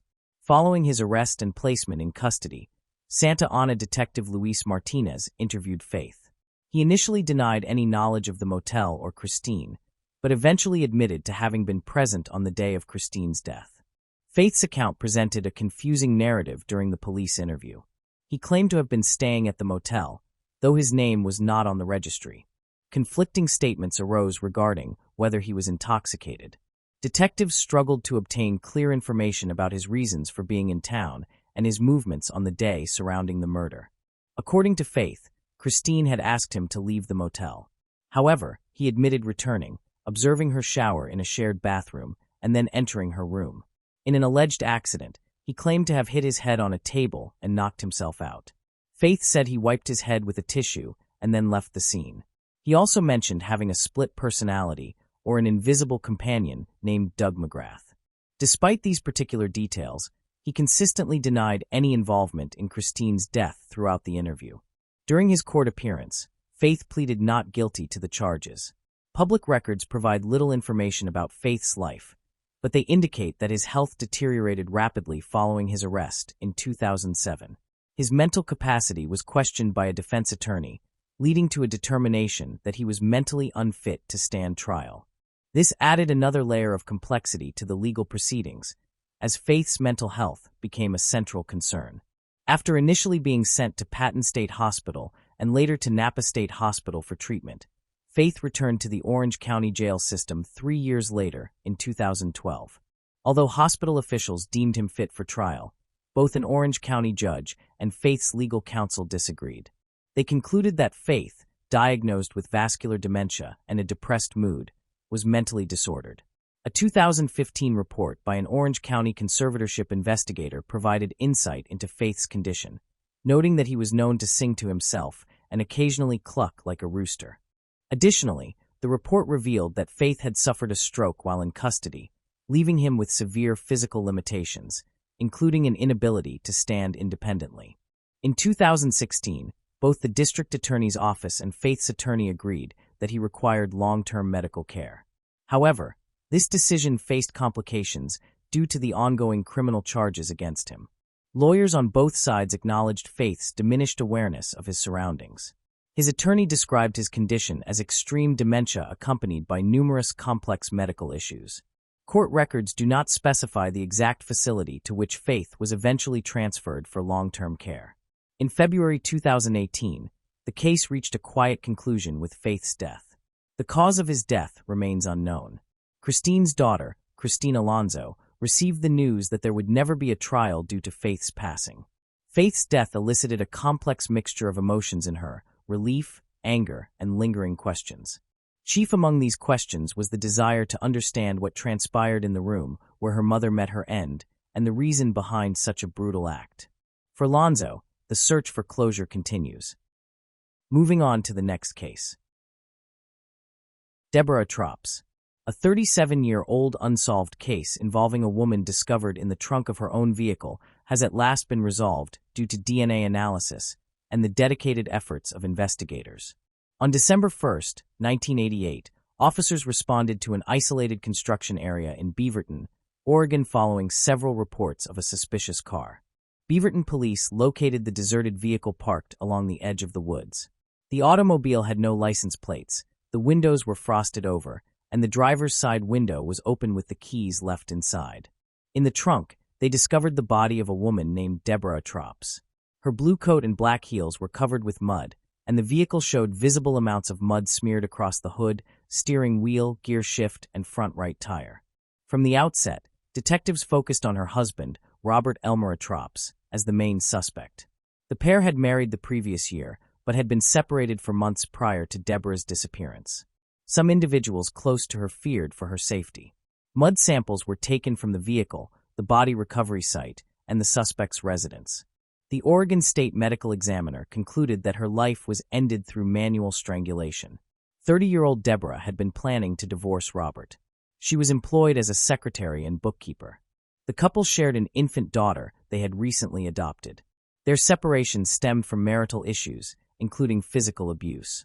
Friends and coworkers observed troubling domestic violence behavior. Deborah had also begun a new relationship with a coworker and told friends that Robert had confronted her about it and that she feared he would end her life. On November 29, 1988, Deborah left her workplace in Sherwood for a 5:15 p.m. hair appointment in Tigard. She departed the salon around 7 p.m. intending to go to Robert's home in Sherwood to pick up their daughter. Around 9:30 p.m., Robert began calling friends, relatives, and 911 to report Deborah missing. He asserted that he placed these calls from his home phone, yet there was no record of them. Investigators believe he was not at home when he made those calls. He stated that he never saw Deborah that evening, but his alibi was never fully verified. The investigation eventually grew cold after detectives ruled out individuals close to Deborah as possible suspects, including the new person she was dating. Over the years, the case was re-examined by different investigators without any new significant leads. In 2020, more than 30 years later, the Washington County Sheriff's Office revisited the case with assistance from cold case detective Kevin Winfield. He identified additional witnesses and uncovered new information to clarify the circumstances surrounding the victim's death. Detective Winfield submitted more items for forensic testing, including the victim's clothing and soil samples gathered in 1988. Ultimately, Robert's DNA was linked to the coat Deborah was wearing when her life was taken. Furthermore, the FBI laboratory determined that the mud collected from the victim's vehicle was indistinguishable from the mud obtained at Robert's residence. Detective Winfield also uncovered information that Robert sold roofing materials at construction sites near the location where her body was discovered.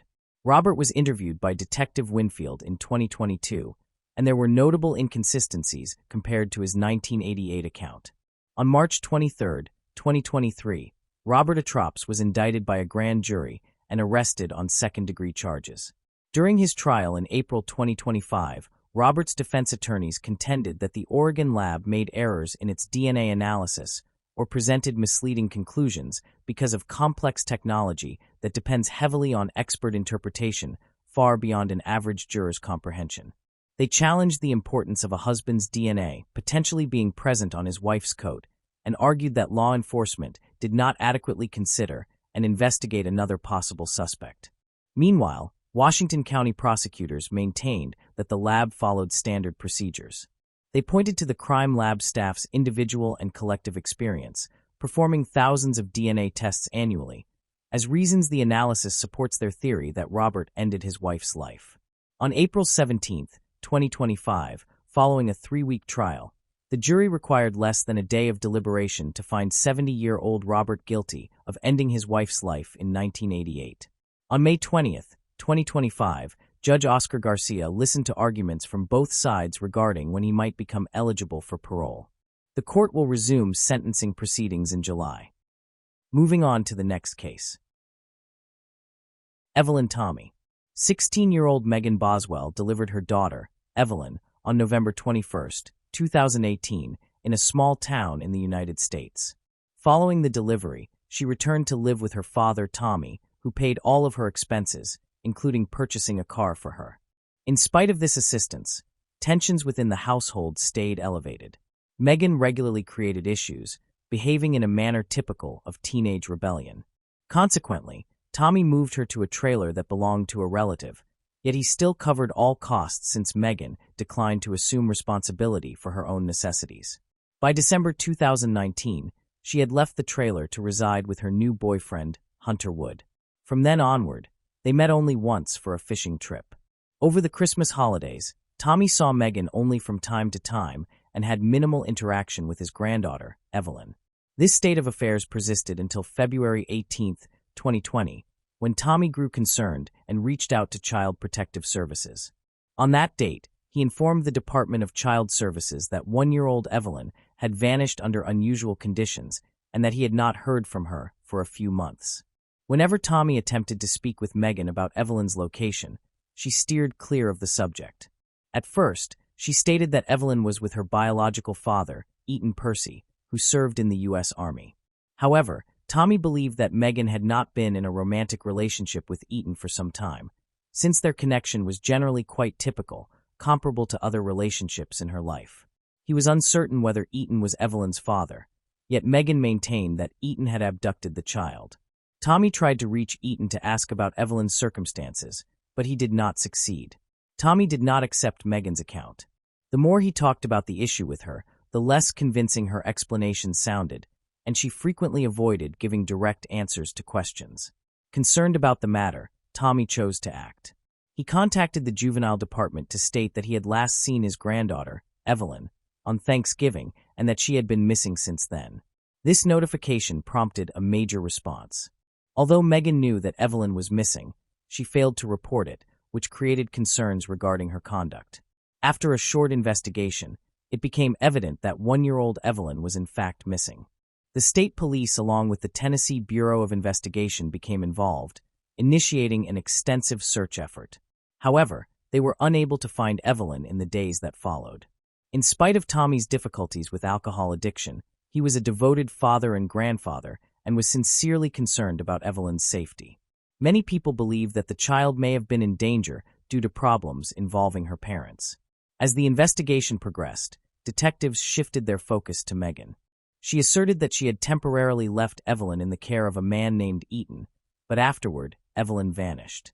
Megan alleged that Eaton would not even allow her inside his residence and characterized their brief relationship as abusive and controlling. She said she felt frightened when he consumed alcohol and turned violent. During her final visit, there was an extended discussion between them during which they both agreed that Evelyn would remain with him, but he declined to permit Megan to see her daughter. After roughly 20 minutes, Megan was forced to depart and go back to her car, where her boyfriend, Hunter Wood, was waiting. This circumstance raised concerns for several reasons. First, Megan had sole custody of Evelyn, and Eaton had never challenged that custody or asserted any rights regarding the child. Second, although Megan had been avoiding any involvement with Eaton, she insisted on leaving Evelyn with him for several months to encourage a relationship between them while she was attempting to establish her own relationship with Hunter. It was necessary to clearly comprehend the situation. Prior to Christmas 2019, Megan stated that Eaton had entirely ceased communicating with her. He disregarded her phone calls and messages. However, closer to the new year, he became intoxicated and eventually reached out to her again. Their exchange was hostile, with him threatening her by declaring that he would come and kill her if she kept calling him. Despite these threats, Megan did not reach out to law enforcement or report any worries about her child. She said she did not want to spoil anyone's holiday and intended to deal with the matter after New Year's. All of this aroused suspicion. The conversation with Megan lasted for several hours. During this period, her account shifted numerous times. The central point remained unchanged. Evelyn had been with Eaton since December, and she still claimed to have no knowledge of her daughter's current whereabouts. Her inconsistent account and cold, detached attitude, showing no visible worry for her child, triggered concern. However, there was insufficient evidence to make an arrest or file charges, so Megan was released temporarily. The investigation then shifted its focus to Eaton, Evelyn's biological father, as authorities sought clarity regarding the disturbing circumstances. After interviewing Megan, law enforcement officers felt uncertain about her. She seemed truly upset and anxious to understand her daughter's disappearance, yet inconsistencies in her statements and behavior raised red flags. As a result, the police stayed cautious, keeping every possibility, no matter how grim, in consideration without jumping to conclusions. Megan appeared on television, requesting help in finding her daughter. Although she had shown limited concern for Evelyn's well-being over the previous 2 months, she presented herself as a worried mother before reporters. With tears in her eyes, she pleaded for anyone with information to step forward, expressing her love and yearning for her daughter. Megan even recorded a message meant for Evelyn, hoping the child would see it on TV and come back home. However, detectives felt that this display was somewhat exaggerated. They suspected she was attempting to shift suspicion away from herself and performing for the cameras. Apprehension about her intensified as investigators spoke with people closest to her. They described her as an inattentive mother who showed little concern for Evelyn. Perhaps because of her young age, it appeared she was not ready for motherhood. She did not share a strong bond with her child and placed her personal life above parental duties. Numerous family members wondered why Megan had not reported her daughter missing to authorities, especially considering the troubling conduct of Eaton, who was believed to have abducted Evelyn. Megan offered a different explanation for her failure to act, proposing that Eaton might have taken Evelyn and that she wished to avoid drawing attention to the matter in hopes of resolving it quietly. She asserted that involving law enforcement could create unnecessary alarm and complications. However, this justification seemed unpersuasive to investigators. While Megan was giving several interviews, the county sheriff searching for Evelyn held a press conference. He soon recognized that the details Megan provided were inconsistent. It was uncertain when Evelyn had last been seen. Tommy stated that he saw his granddaughter on Thanksgiving, whereas Megan said she had handed Evelyn over to Eaton around December 26, 2019. The nanny, who sometimes looked after Evelyn, reported that she had seen her on December 10th or 11th, but afterward, Megan abruptly stopped using her services. Megan claimed she had reasons for wanting to keep Evelyn with her during the holidays, as she intended to spend time with family. Yet even after the holidays ended, she did not reach out to the nanny again. This discrepancy contributed to the numerous contradictions investigators were facing. Detectives tried to contact Evelyn's biological father, Eaton. Megan alleged that she took her daughter to Texas in February, but Eaton was actually stationed in Louisiana serving in the Army. When detectives were finally able to speak with Eaton, it became evident that he could not have been caring for Evelyn because he was assigned to duty in another state. He received significant media attention and had to participate in multiple interviews. He explained that in February 2020, he received several phone calls while at Fort Johnson, Louisiana. The Guardianship Service contacted him to ask about Evelyn's location. This surprised him because he had no knowledge of her situation. Later, police reached out to him regarding an incident involving Evelyn, yet he still did not understand what was happening because Megan refused to speak to him about it. Detectives asked Eaton to come in for questioning. He cooperated, granting them access to his phone, consenting to provide DNA samples, and allowing searches of his barracks and vehicle. He verified that his only encounter with Evelyn occurred on Christmas 2019.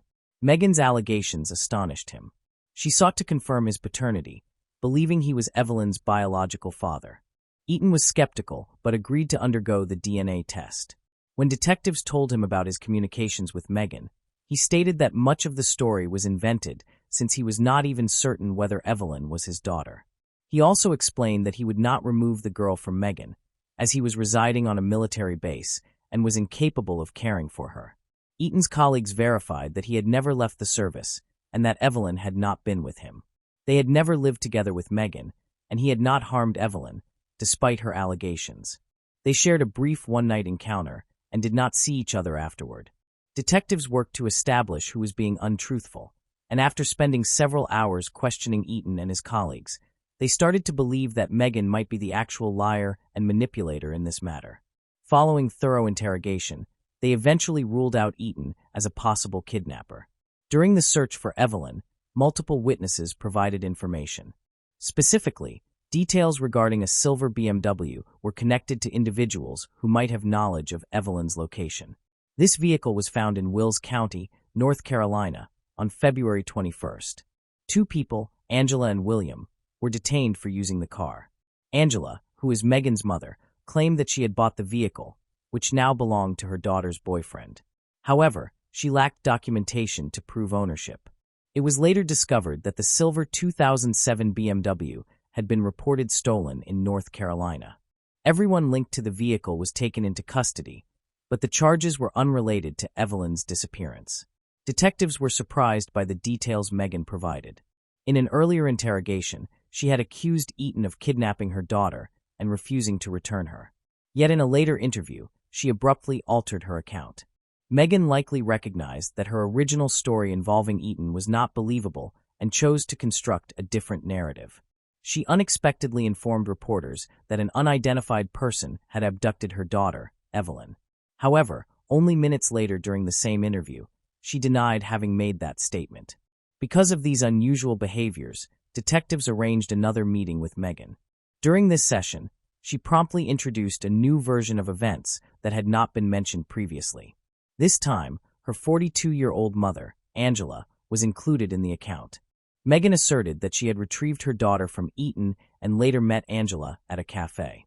During that encounter, Angela was reportedly very hostile, insisting that she would take Evelyn because she believed Meghan was incapable of being a suitable mother. Meghan stated that her relationship with her mother had always been poor. She portrayed her as spiteful and manipulative and suspected that Angela took Evelyn out of revenge.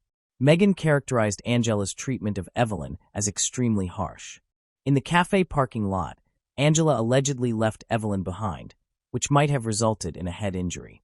Meghan felt unable to step in as Angela departed with her daughter. She was too frightened to inform the police, hoping the matter would resolve itself. At that time, Angela was living in a trailer park in Virginia.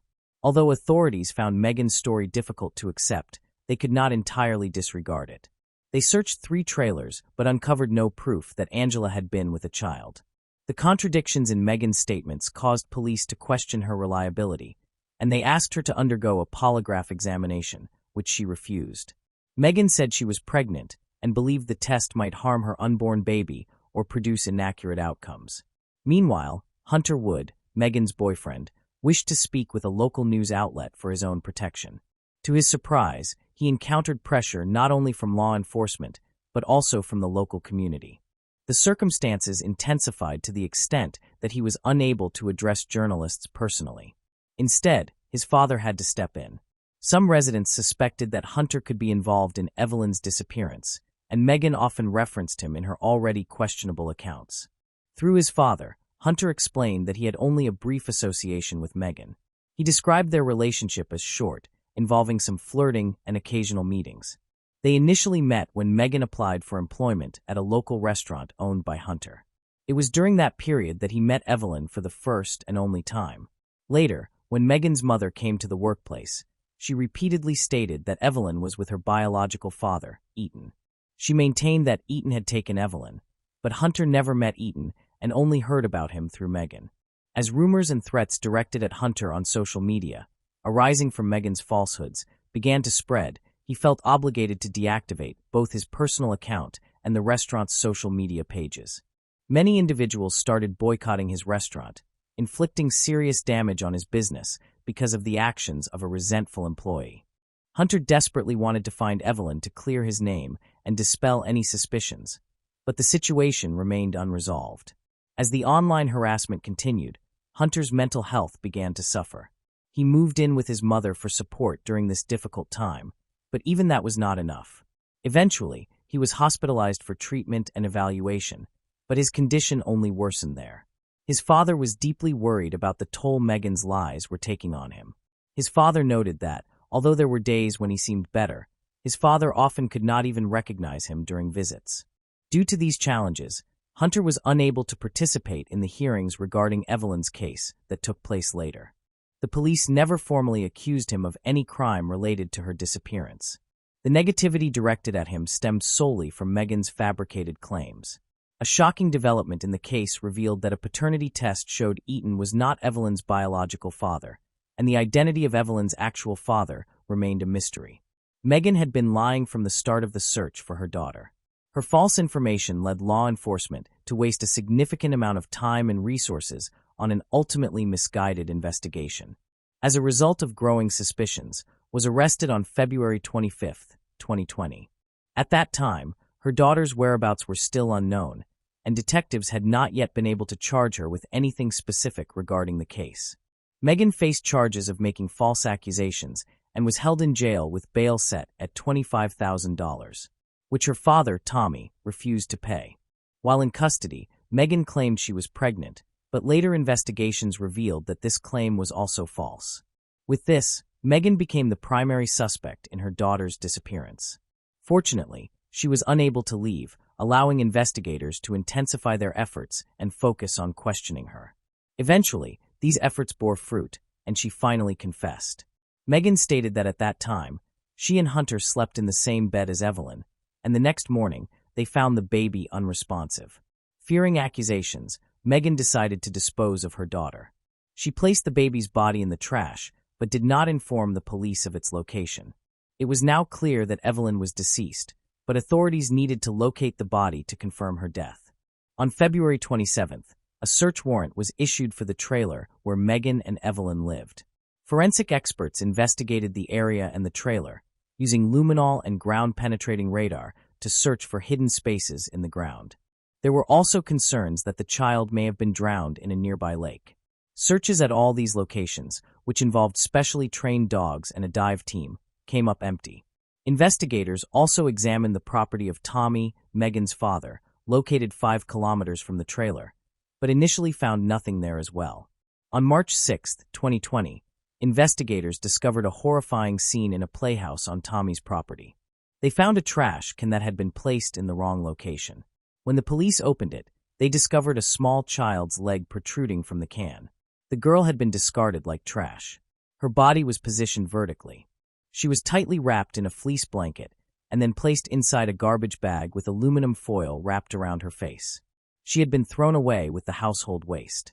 Before her death, the girl had been placed head down in the can and trapped by other items, unable to escape. She suffered a painful death. Contrary to what her mother, Megan, had claimed, her death was not accidental. The cold weather helped preserve the child's remains, and a forensic expert determined that she died from suffocation. Evidence suggested that she had faced physical abuse before her murder. Several bruises and various stages of healing indicated that she had been repeatedly beaten, which could explain the head injury that Megan mentioned. This head injury was allegedly inflicted by Angela, possibly as a precaution to conceal the abuse in case the body was discovered. What began as a search for a missing child turned into a murder investigation. As a result, Megan faced over 10 charges, but pleaded not guilty to any of them. During the court hearings for Evelyn's murder, the prosecutor portrayed Megan as a manipulative liar who misled investigators and fabricated inconsistent stories to hide her involvement in the crime. The defense lawyer argued that the incident was an accident, claiming Megan panicked when she realized her child had died in her sleep. While the defense correctly noted that conflicting statements do not prove murder, the courtroom atmosphere was chaotic.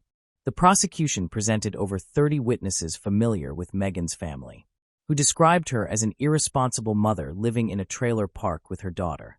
She failed to pay bills, exploiting her relatives' property while her father handled all financial matters. Hunter, serving as a witness, voiced concerns about Megan's parenting during a discussion with his father. He stated that Evelyn looked dirty, had an unpleasant odor, and was inadequately clothed, suggesting she had not been bathed for a considerable time.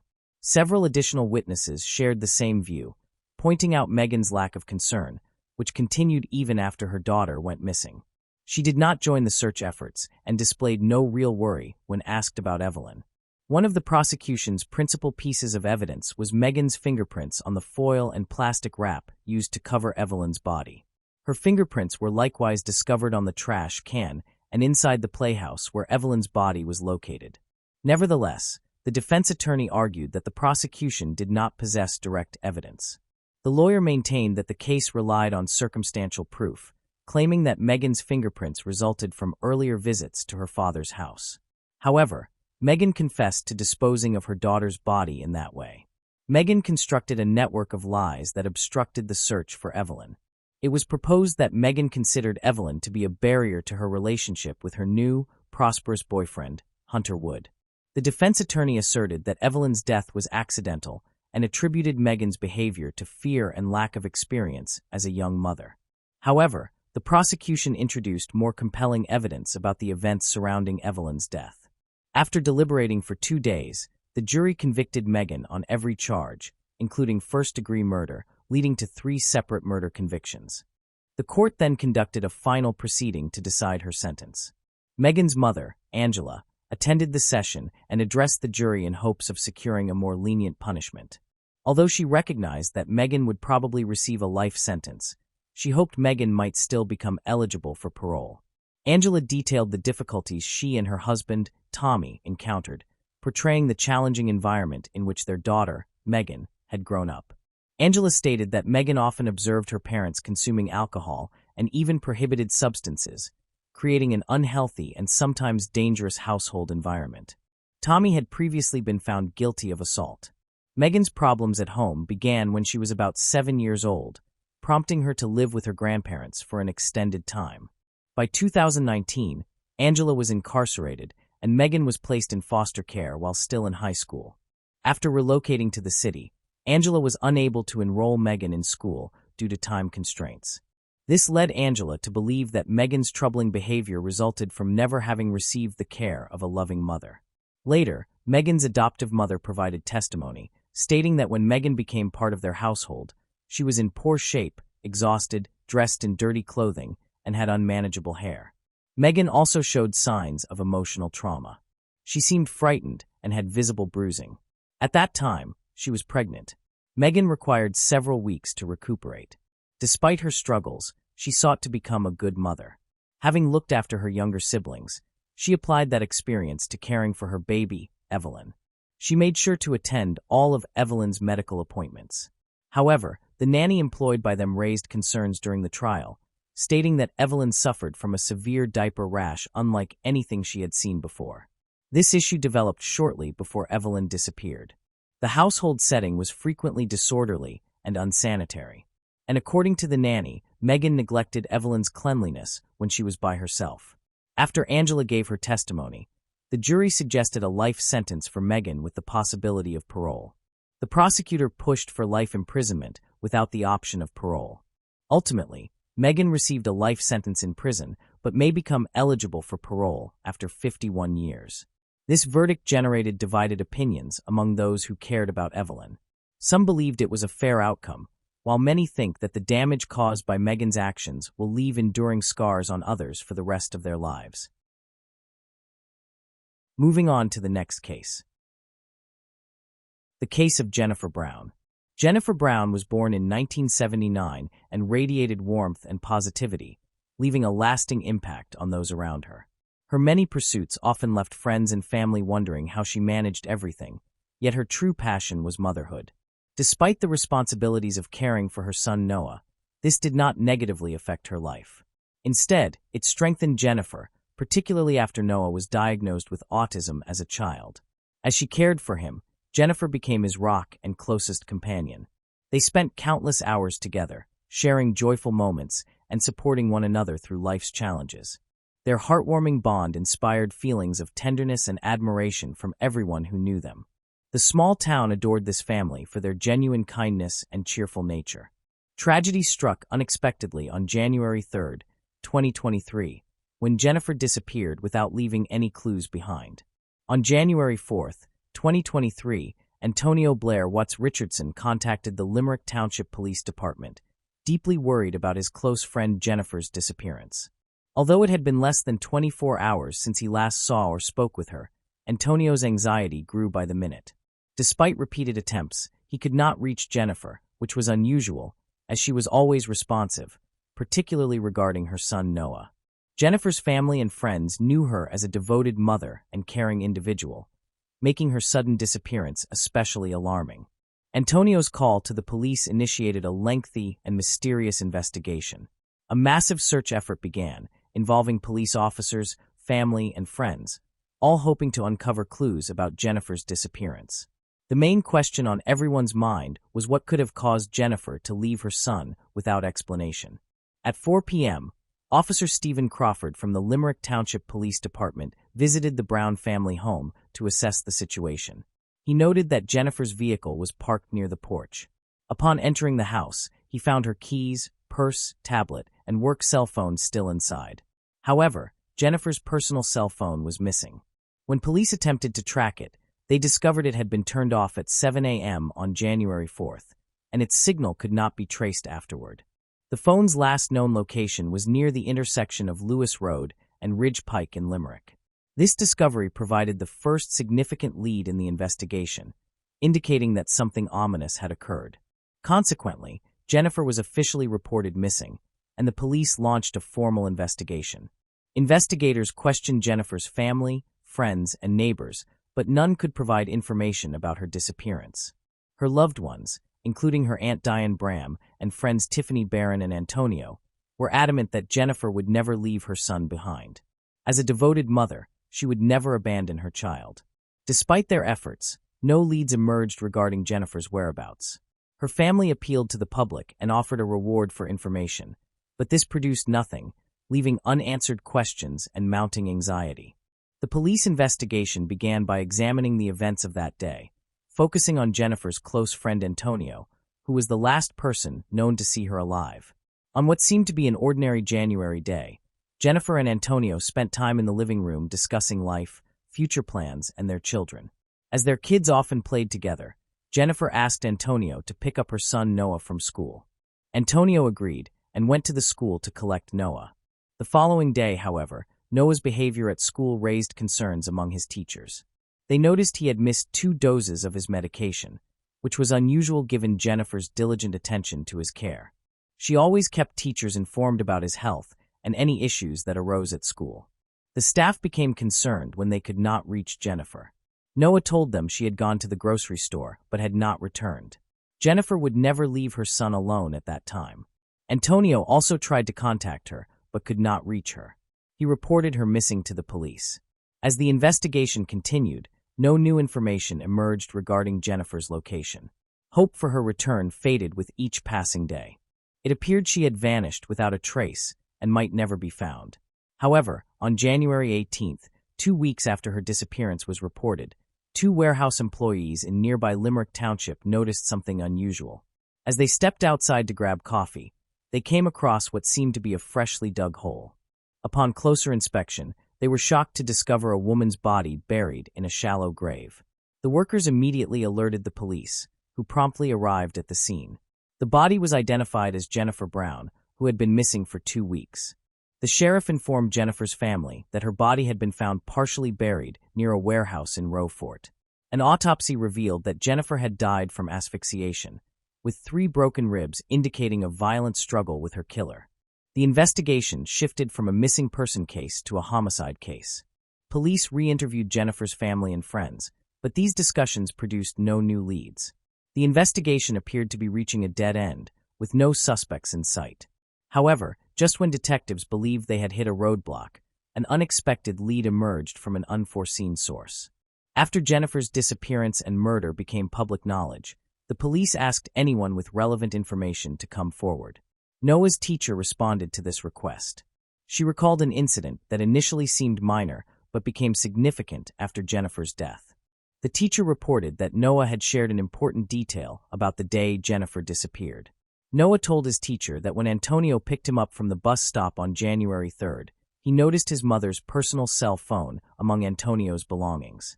Noah recognized the phone because the lock screen displayed a childhood photo of himself.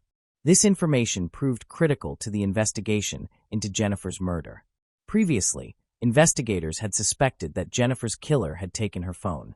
With this new information, Antonio became the primary suspect. Police began examining the relationship between Jennifer and Antonio, uncovering surprising details. At first, Jennifer and Antonio's friendship appeared strong and enduring. They spent significant time together, were well acquainted, and their families socialized regularly.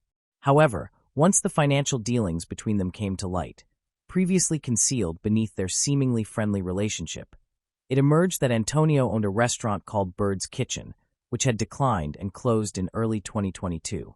Following this, Antonio sought Jennifer's help in August 2022.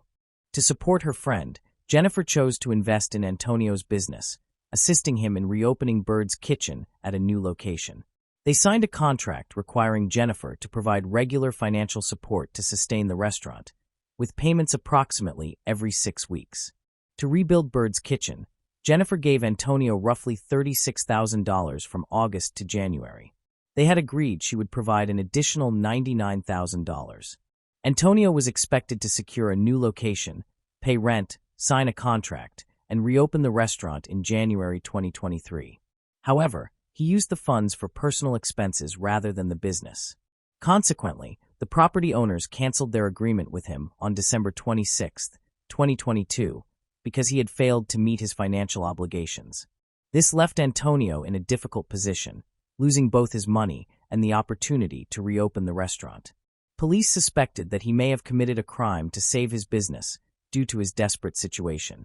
Upon examining Jennifer's iPad, investigators discovered 2 unauthorized transfers of $177,000 to Bird's Kitchen on January 3rd. These transfers were not part of the agreement between Jennifer and Antonio, and initially failed due to two-factor authentication, which was later disabled. This evidence increasingly implicated Antonio in her murder. Police also interviewed the owners of the property where Antonio had been living, who had recently terminated his lease. Surprisingly, on January 4th, the same day Antonio reported Jennifer missing, he met with the property owners, claiming he had the funds to sign a new lease. This led investigators to suspect that Antonio was likely the killer, though they understood he would not confess easily. Concrete evidence was required to prove his guilt. To gather more information, investigators interviewed Antonio's wife, Tiara Taylor. They asked about Antonio's whereabouts on the day Jennifer disappeared. Tiara stated that Antonio had visited the Brown family around 1 p.m. on January 3rd and did not return home until 4:30 a.m. the following morning, when he picked up Noah from the bus stop. She also mentioned that Antonio had come home briefly, left again around 5 p.m., and did not return until late at night. This timeline became a critical focus for further investigation. Additional inquiries revealed that Antonio spent the night with his mistress, Tatiana Garrett, and did not meet her until 8 p.m., leaving a 3-hour period without an alibi. Based on the evidence, detectives constructed a timeline of the murder. According to their findings, Antonio went to Jennifer's house on January 3rd around 1 p.m. and allegedly killed her while Noah was at school. Antonio then transferred funds from Jennifer's iPad to his own account and left to pick up Noah from the bus stop around 4 p.m. Later, he returned to Jennifer's house, dropped off Noah, and went back to dispose of the body, burying it in a shallow grave in a field near Rosefort. Afterward, he went to Tatiana's house and spent the night. Everything appeared carefully planned, but one mistake led the police to Antonio, allowing Noah to see his mother's cell phone. While the police had sufficient evidence to convict him, they continued investigating to confirm his guilt. This included the use of film experts and a trained cadaver detection dog. First, the dog was taken to Jennifer's home to familiarize itself with her scent, which was located in the same kitchen where the crime had occurred. The police then led the dog to Antonio's car, where it immediately detected the same scent. This final piece of evidence confirmed detectives' suspicions regarding Antonio's involvement in the murder. After months of investigation, Antonio was arrested on February 8th and charged with first-degree murder, third-degree murder, and theft. He is currently held at the Montgomery County Correctional Facility without bail, awaiting a preliminary hearing to face the law for his alleged crimes. Jennifer's loved ones were devastated by her death, particularly since the killer was someone they trusted. With the perpetrator brought to justice, the case was finally closed. Noah's observation of the killer's mistake played a pivotal role in uncovering the truth and securing justice. The tragic events in Limerick Township serve as a reminder that even the most meticulously planned crimes will ultimately be solved. Moving on to the next case. John Harris. San Mateo, a city located in San Mateo County, California, has a population exceeding 105,000 residents. This vibrant city thrives on major economic sectors including technology, healthcare, and education. However, in 1989, a dark and unfortunate incident occurred within the community, casting a shadow over the otherwise bustling and diverse environment. On the morning of February 4th, 1989, shortly after 4 a.m., an unknown man entered an apartment on the 3100 block of Casa de Campo, where a woman lived. The identity of this woman remains confidential. The intruder proceeded to the kitchen, grabbed a knife, and then entered the woman's bedroom. He concealed his face with a bandana, leaving the victim unable to see him. Once inside, he climbed into her bed, subjecting her to a terrifying ordeal that included abuse, choking, stabbing, and slashing her throat. Despite her injuries, the courageous woman engaged in a negotiation with the assailant. After he left, she immediately dialed 911 for help. Upon arrival, authorities arranged to transport the injured woman to the hospital, where she received critical medical treatment. Thankfully, she survived the traumatic attack. Following this distressing event, the San Mateo Police Department launched a comprehensive investigation to identify the perpetrator and bring him to justice. Although DNA evidence was recovered from the crime scene, the technology available at the time was insufficient for analysis. Nevertheless, the preserved DNA remained a crucial piece of evidence, awaiting future technological advancements to potentially solve the mystery surrounding the crime.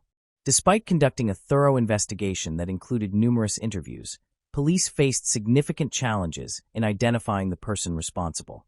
San Mateo investigators initially identified potential suspects, but each lead eventually reached a dead end. All individuals considered as suspects were ultimately found to have no connection to the crime. The case remained unsolved for 30 years, casting a lingering shadow of impossibility.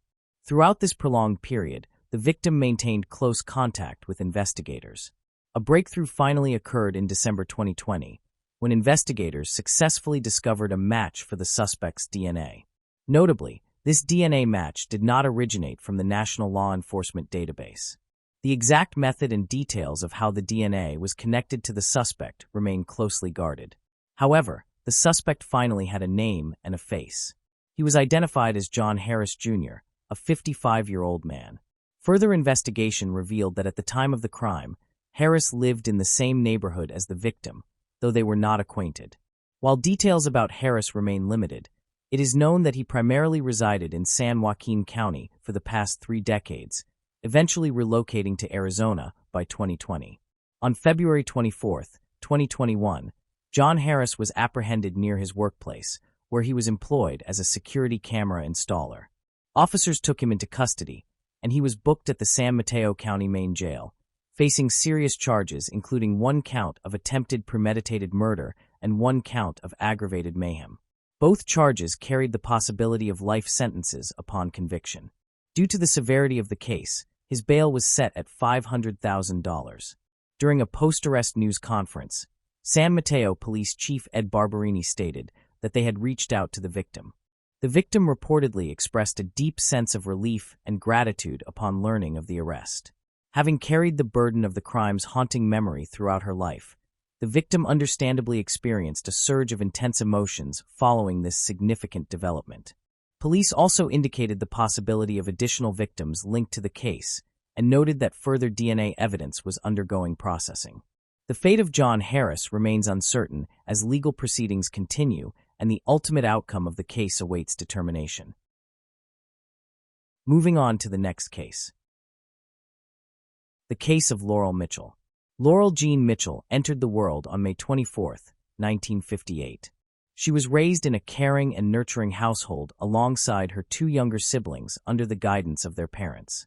The Mitchell family was known for being warm and welcoming, and numerous neighbors regarded them as the model American family. In spite of the hardships they encountered, the family stayed united and collaborated to face challenges. From a young age, Laurel performed exceptionally well academically and belonged to a deeply religious household. She went to church consistently with her parents and later alongside her siblings. Laurel was additionally imaginative and gifted. She became a member of the local choir and rehearsed each week. She attained considerable success performing with the choir in nearby cities and taking part in different community gatherings. Dedicated to assisting others, Laurel was employed at a church camp close to her residence. Many of the campers were familiar with her, having seen her grow up. Laurel was portrayed as a kind, optimistic girl with a gentle yet resilient character. Those who knew her well believed she had a promising future ahead, strengthened by her commitment to her family and community. On the morning of August 6, 1975, Laurel spent time looking after her younger brother and sister while waiting for their parents to come back from work. Later in the afternoon, she was set to head to church camp. Laurel departed from home around 2 p.m., bid farewell to everyone without any issue, and reached the camp on time, as she typically did.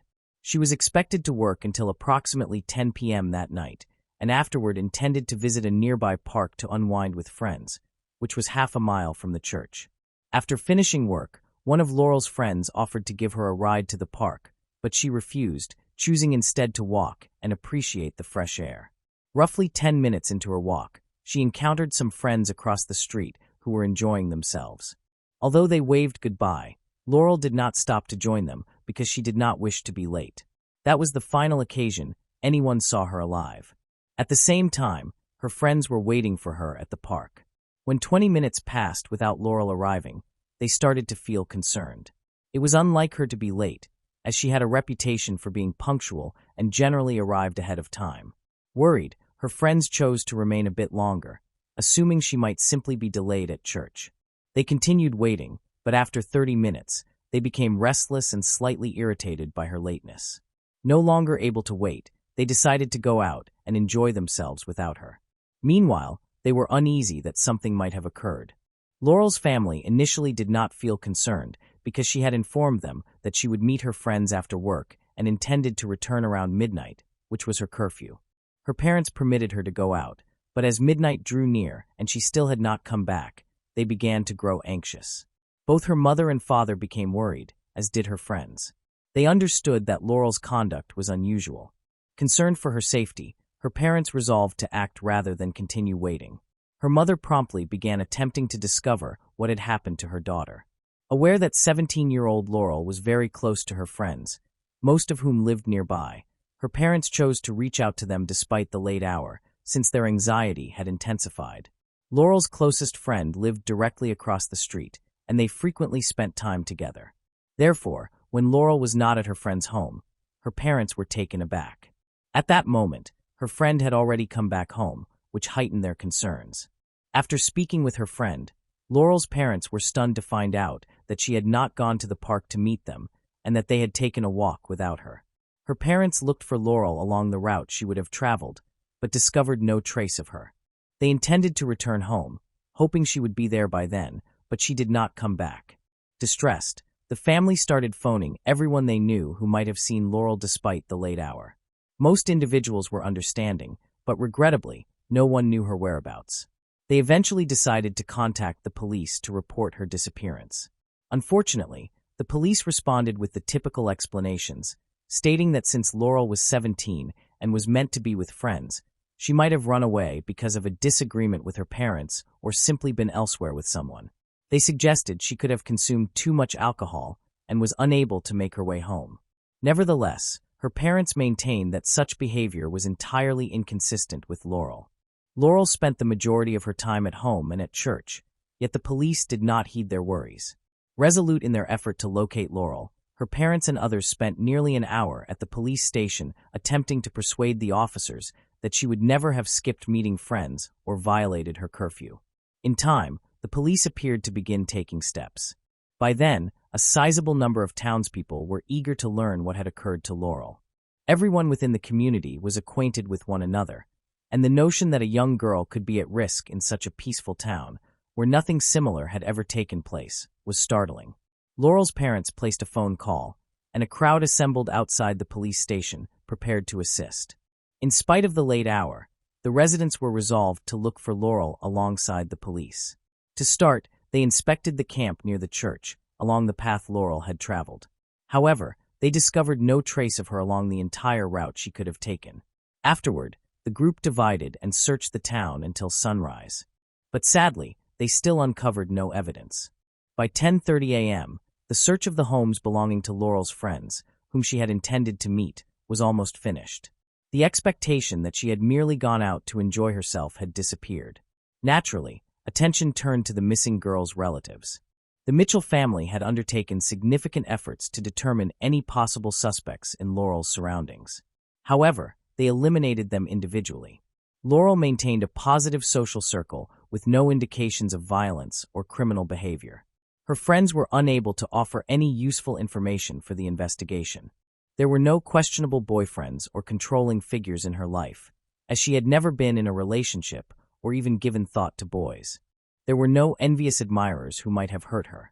Gossip began circulating, and the local community started pressuring the police for answers.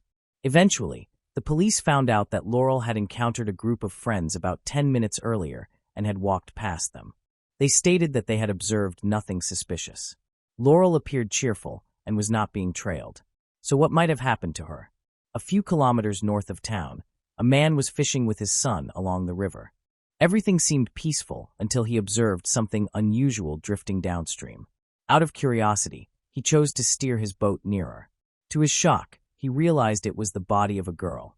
The man was horrified, assuming she might have suffered an accident and drowned. He thought he might still be able to rescue her, so he pulled her body into the boat and attempted to assist. However, he quickly understood that she was too cold, despite the warm conditions. When all his attempts were unsuccessful, he brought her body to the shore with his son. He noticed a passing vehicle and asked the driver to call for assistance. At that moment, Laurel Mitchell's disappearance had not yet been formally reported. Since she lacked identification, identifying her proved difficult. The police answered the call. It turned out that the man and his son were not locals and were unfamiliar with Laurel. The officers observed a ring on her finger engraved with her initials. A few hours afterward, Laurel was officially declared missing, and her initials verified who she was. Her parents were able to recognize her without delay. At first, there was speculation that she might have accidentally fallen from the bridge, slipped, and drowned, possibly because she did not know how to swim or had been drinking. However, her parents promptly rejected these assumptions. They knew that swimming was a routine part of Laurel's training. She had always loved being in the water and had enjoyed swimming since she was young, so she would have been capable of swimming out of the reservoir if she had accidentally fallen in. Furthermore, her family and friends affirmed that she had not been consuming alcohol. She had not planned to cross the bridge that evening, since it was not along her route, making it improbable that she had unintentionally ended up there. Despite this, the police remained doubtful of the family's convictions. Laurel was discovered in a large river with a powerful current. In certain sections, the current is so strong that even experienced swimmers stay away from it. According to the police, Laurel might have fallen into the water or gone swimming and become overpowered by the current. She could have been carried away and unable to manage the circumstances. This hypothesis is supported by the presence of zones marked as unsafe for swimming. Forensic specialists quickly rejected the police's account. Laurel had many bruises showing that she had been assaulted, an evident case of a violent death. Numerous injuries seemed to be defensive wounds, particularly on her arms and upper chest. Her face and head were badly damaged, indicating she had been hit with a blunt object. The cause of death was identified as blunt force trauma, pointing to an effort to hide the evidence by discarding her body in the river. The body had remained underwater for an extended period, resulting in most evidence being washed away. The remaining traces could not be fully examined because DNA analysis was still in its early development, which caused the investigation to come to a halt. Even though the police possessed certain evidence in the form of questionable biological traces, they were too minimal to be useful. All the recovered belongings, including Laurel's clothing, footwear, and undergarments that contained these traces, were ultimately placed into storage. During the funeral, the church was so full that numerous attendees were forced to remain outside. People offered their sympathies to Laurel's family and expressed hope that the case would soon be resolved.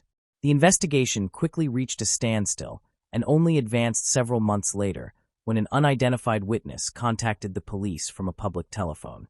She stated that she knew what had happened to Laurel, but when officers started asking questions, she suddenly ended the call and was never located again. The police issued a public request to identify the girl who had phoned them.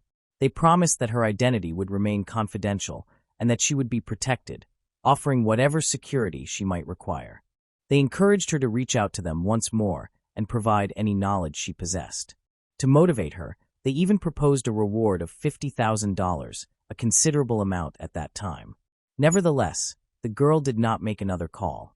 Unfortunately, the reward created complications as the police received misleading information, squandering resources on needless inquiries. 6 months following Laurel's death, a woman reached out to the police. She resided across the street from the path Laurel had taken to the park that night. She stated that she had seen Laurel at 10:15 p.m., the same moment she was coming home from work. While inside her house, she heard an unusual sound outside. It resembled a car abruptly stopping in front of her residence, followed by the screams of young individuals. When she glanced out the window, she observed one of the trunks shutting forcefully. Laurel, who had vanished from sight briefly, was noticed by the housewife. The housewife saw a red vehicle with unfamiliar young men inside, who quickly sped away. Although she was unable to see their faces or the license plate number, she gave a description of the vehicle. It was a vivid red car, quite distinctive at the time. The police showed significant interest in this information and started examining all vehicle owners that matched the description. However, for an entire month, they uncovered no evidence, greatly frustrating both the police and Laurel's family. The investigation once more reached an impasse. Many years later, in the early 2010s, improvements in technology and investigative methods, including genetic analysis, enabled a more detailed review of the existing evidence. Profiling methods were also applied, resulting in the development of a psychological profile of the suspect. Agents from the FBI were even enlisted to help. The profiler indicated that the suspect was probably a young male who resided in or close to the area, had a background involving violent offenses, and possibly possessed a criminal record. In spite of these initiatives, the inquiry into Laurel's case progressed very little. The DNA samples collected from the evidence were too scarce to undergo comprehensive analysis, obstructing the police's attempts to resolve the crime. During this period, a unit was established to address unsolved cases. Eventually, Laurel Mitchell's case was brought once again to the awareness of her aging parents. They renewed their wish to face the ruthless offender who had fatally beaten their innocent daughter. The police decided to reopen the investigation, disregarding all the disputed conclusions from more than 3 decades earlier. Sadly, Laurel's parents passed away before the police could provide answers to their long-standing questions. As of 2012, the perpetrator remains unknown. Following the tragedy, Laurel's brother and sister were resolved to persist in their pursuit of justice. They believed the media might assist in advancing their cause. Therefore, they released several news reports regarding the investigation, which had been continuing for nearly 4 years. A few months into their media effort, they started noticing advancement with the police. A woman who had lived in the neighborhood in 1975 and was the same age as Laurel stepped forward to recount her experience. Approximately 1 week after Laurel's murder, she had encountered a man named John Wayne Lehman at a gathering, and they had started a long-term relationship. At a different gathering, John admitted to her about a disturbing event that had taken place that summer. He revealed that he had witnessed his friend attacking a girl on the street and felt helpless because he could not intervene. John gave a detailed account of the crime, but maintained that he did not kill Laurel. Instead, he claimed that it was his friend. At the time, she did not believe him. When she went to the police station and repeated what John had said, the police became interested. The information she provided about the attack and murder included details that had not been reported in the media, raising suspicions. Despite this, the investigation remained challenging. The woman mentioned that she had broken up with John shortly after his confession and that she did not know about his current situation. He was not listed in the police database, indicating that he had no legal problems. The police sought to identify John's friend. The woman struggled to remember her friend's name. To help her recall, the police provided her with a list of former suspects and potential witnesses in the case. She recognized the name Fred Bandy Jr. 2 years after Laurel's death. A young man came to the police station stating that he had met Fred, who had no stable home, job, or education. He described Fred as having an anger problem that he could not control. During one of their meetings, Fred confided in him that a friend named John had attacked a girl on the street for no reason. When the girl fought back, Fred became angry and started hitting her. He continued to attack her even after she passed out and fell to the ground. Fred claimed that he lost control at that point, which ultimately led to the girl's death. To cover up their crime, they dumped the girl's body in the river. At the time, the police did not take the young man's testimony seriously, because he could not provide the girl's name, making it impossible to verify his account. At first, the police disregarded the matter, but eventually recalled it. Nevertheless, they did not act because they could not confirm his account. Upon reviewing the report, the police found that John Wayne Lehman and Fred Bandy Jr. were connected to the case. At that point, the authorities decided to examine the primary suspects more closely. However, they still possessed no information regarding John or Fred. Eventually, the police had access to advanced technology capable of analyzing even the tiniest traces. In 2019, they chose to test all the evidence collected from Laurel's murder, including her clothing, shoes, undergarments, and a ring. Contrary to expectations, the testing process took almost a year, even with these enhanced methods. In February 2020, a significant breakthrough occurred when forensic experts identified microscopic traces on Laurel's clothing that had gone unnoticed for decades. The authorities had sufficient samples from Fred, who had a record of violent offenses, and his DNA was stored in a database. Time was required to compare these samples. Unfortunately, the initial comparison produced only an 80% match, which was not definitive enough, so the investigation continued. Following additional analyses using various techniques, they achieved an almost 100% match with Fred's samples. Ultimately, in 2023, the decision was made to arrest Fred Bandy Jr. and his associate John Wayne Lehman. Police noted that Fred had a record of 3 violent crimes, all involving young girls, though he had only been convicted for one of these offenses. Fred served a brief prison term and was released. He has since admitted to attacking Laurel Mitchell and mentioned that his friend John owned a red car in 1975. He attempted to shift blame onto John, but could not explain why only his DNA appeared on Laurel's body. Both men were apprehended nearly 48 years after Laurel's murder. Laurel's younger brother and sister struggled to comprehend how the perpetrators had lived freely while the police failed to apprehend them for decades. It was anticipated that they would accuse each other. Fred held John responsible for everything, whereas John claimed that Fred alone was guilty of assaulting, killing, and drowning Laurel, insisting that fear of Fred had prevented him from intervening or speaking up until that time. After hearing the arguments from both sides, the jury reached a verdict. Within an hour, they found Fred Bandy Jr. guilty of first-degree murder. At the time, Fred was 69 years old. During the subsequent sentencing hearing, he received life imprisonment without the possibility of parole.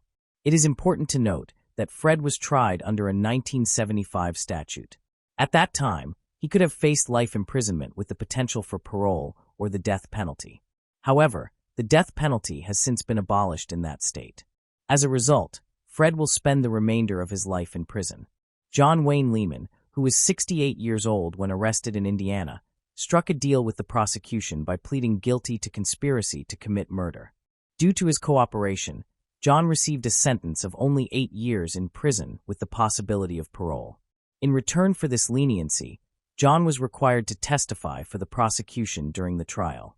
Following the convictions of the murderers, Laurel's 62-year-old younger sister released balloons into the sky bearing the message, "We got him." This act allowed the family to celebrate a long-overdue triumph of justice. Moving on to the next case. The Neves family lived in the quiet town of Itapecherica de Serra in late May 2025. One day, a package showed up at their door. There was no call, message, or warning, just a courier, a nicely wrapped box, and a letter with only a few words written by hand. In the beginning, nothing seemed strange. Teenagers often give and receive gifts and actions without planning to. No one thought anything strange about the delivery. But the very next day, a string of small events that didn't seem to be connected began to happen. Anna Neves, who was 17, died. As of late, the house was being investigated by the government. It used to be full of the sounds of normal life. I thought there were no signs of a crime at first glance. There were no signs of violence or forced entry, but the more the police looked, the more they saw. There was something much more complex going on.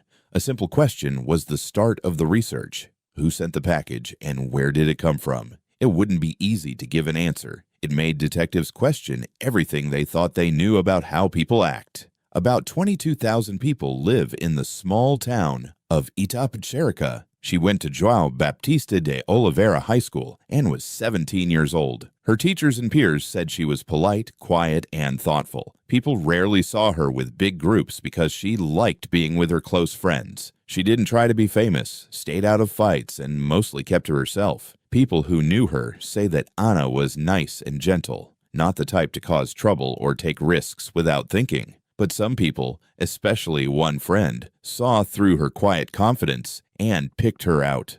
A girl named Carmen, who asked not to be named, was one of Anna's best friends. They did a lot of things together after school, on the weekends, and at sleepovers. It looked like they were really friends. She spent a lot of time at Anna's house and knew her family very well. They texted each other every day, told jokes, sent pictures, and talked about normal things. People around them thought they were almost always together. But for Carmen, being close to him became a drag over time. She started to feel like she was living in the shadow of someone she used to think of as her best friend. Carmen was very sensitive and had mood swings all the time. Most people didn't notice at first. She seemed friendly and upbeat, but she was really struggling with thoughts of not being good enough. She thought Anna was more beautiful, more confident, and more important than she was. Anna seemed to be able to do everything with ease. Carmen began to think of her as the reason she felt bad about herself. Anna's family was there for her and active in her daily life, especially her father, Silvio, and her younger sister. Their house was safe and quiet.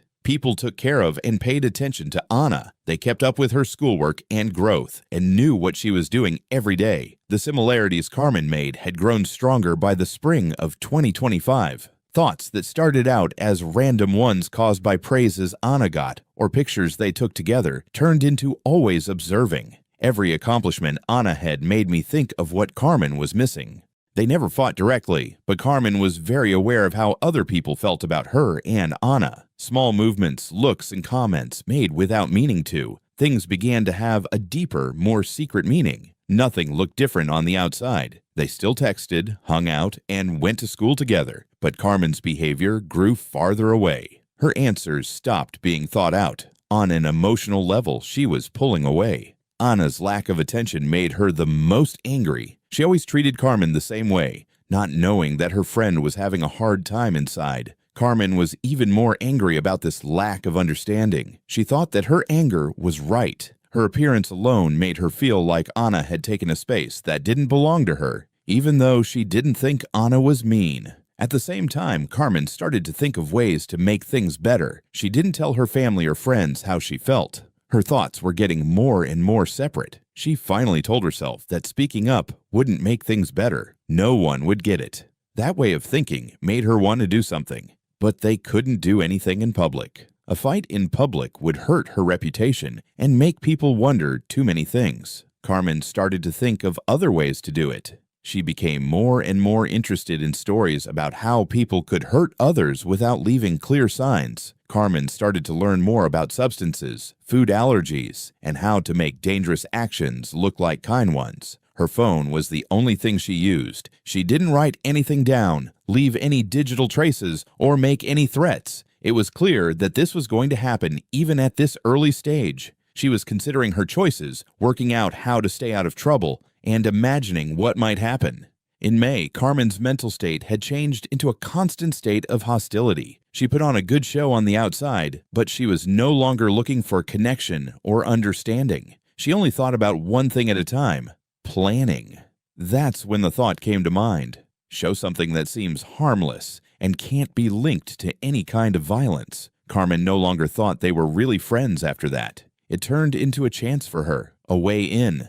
Anna believed her, let her help her, and never asked her what she was up to. That trust would set the stage for what came next. Carmen's behavior didn't seem to have changed. She seemed steady at school. She did well in school and didn't get into any trouble. On the inside, though, she had already done something wrong. She thought she had the right to get rid of the thing that was making her angry. She planned, took her time, and did all of her preparations in secret. Carmen looked for a way to attack that would be hidden and hard to track. There was an attempt to hurt someone by Carmen 2 weeks before Anna's death. She first went after a student with whom she had a fight in the past. The cause is a private matter. Carmen started going out with 2 guys she had dated before. The situation made her very nervous. She saw it as an attack on her person. Her friends and teachers didn't notice that her mood had changed. Carmen chose to move forward in a way that wouldn't commit her to the result, even though she started to avoid the classmate who was making her angry. She got a cake through a third-party delivery app, making sure that her real information was not used. A fake card was used to pay. It was set up through a site where couriers can pick up jobs without being identified. Other than a short chat, she didn't have any direct touch with the person making the delivery. She put in the address of the person she was sending it to and added a note with a bland message. The name of the sender was left out. Her goal was to make it look like the cake was given by someone nice or romantic. A poisonous material was the main part of the plan. It was gotten by Carmen through an online service that took digital currency. She chose a vague item description that didn't match the contents to hide what the buy was really about. The package arrived in plain packaging and without any noise. When Carmen took the batter to a restaurant, she said it was her own recipe, even though she had mixed the substance herself. The bakery staff didn't know anything was wrong because they followed the directions, finished the order as asked, and then gave it to the delivery driver. The cake was delivered on time to the receiver. As soon as she ate it, she started to feel sick, with severe stomach pain, nausea, and puking. Her parents called the police and fire department. The person was taken to the closest hospital. The diagnosis was a serious case of an illness caused by food. There was no reason to think foul play was happening right away,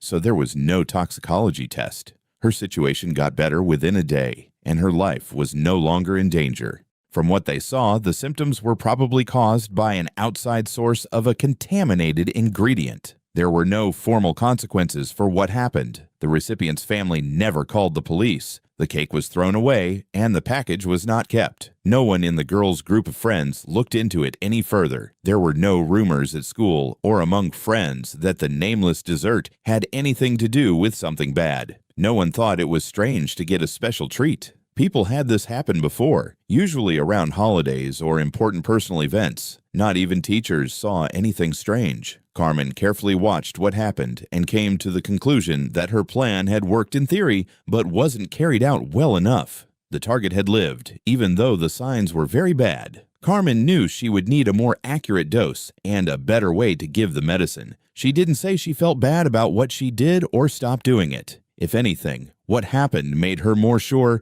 that she could do what she wanted to do without being caught. The specifics of this earlier event were only found out later during the main probe. No one knew until that point that a spoilt treat had already been used in a similar plan. It happened more than once. It was just a test. This led detectives to believe that what happened to Anna wasn't an accident, but rather a well-thought-out plan that was carried out over and over again. In the evening of May 30th, 2025, the Neves family got a package they didn't expect. At 5:45 p.m., a messenger showed up at the door. He didn't say his name, ask any questions, or ask for a signature. It was just a plastic box with a cake inside that he gave her. The package seemed normal. It was clean, clear, and the same as anything you'd buy at the store. A scribbled note was stuck to the lid.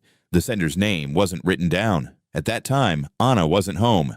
The package went to her younger sister. There was nothing wrong. The cake looked whole, smelt fine, and didn't make anyone suspicious. She left it on the kitchen counter because she thought it might be a gift from a friend or acquaintance. Then she went back to her normal routine. A little after 6 p.m., Anna got home. She didn't do anything crazy when she saw the cake and the note. The gift was made by her sister, who also gave her the box. Anna looked at the note. The message wasn't clear. There was no welcome or name-calling. She still thought it was a nice thing to do. She took out her phone, took a picture of the cake and the note, closed the box, and then took a bite. The first few bites didn't taste at all strange. In the beginning, Anna only felt a small heaviness in her stomach, which she didn't give much thought to. She kept talking with her sister and doing the things she always did in the evening. But after about 40 minutes, she said she was feeling more and more uncomfortable. In her gut area, a dull pain had begun to appear. It took longer for the signs to get worse. Soon after, the first signs of feeling sick showed up. Anna ran to the toilet. She started to feel weak and dizzy. She then felt her hands shake and a wave of heat go through her body. Her family became worried, but at first, they thought she might have just been sick from eating something bad. They told Anna to take it easy. She was helped into bed, given water, and given standard over-the-counter medicines to help. Things did get worse in the next hour, though. The feeling of being sick came back, and this time it was followed by vomiting and then diarrhea. Anna was too weak to get up. Even small movements made her feel bad. She was still awake, though, and could answer questions, though it was hard. As the night went on, her dad suggested that she call 911, but Anna claimed that she could handle things on her own. Her mom agreed to let her feel better in the morning. During the night, her problems didn't go away. By morning, she looked very tired. She moved slowly, and it was clear that her power was going away. But there were still no clear signs of something worse for the family. They hoped that she would start to feel better after some rest. Anna was still in bad shape on the morning of May 31st. She had trouble standing up, lost her balance, and refused to eat. Her parents chose to get help from a professional. The closest urgent care center was close by, and her dad drove her there. At the time of input, the medical staff saw signs of severe dehydration, including weakness and stomach problems. It was hard for Anna to stand up, and she was talking slowly. During the first test, doctors ruled out any infectious diseases. The first opinion was that the person had very bad food poisoning. Because her symptoms fit a typical pattern, she didn't need any more tests.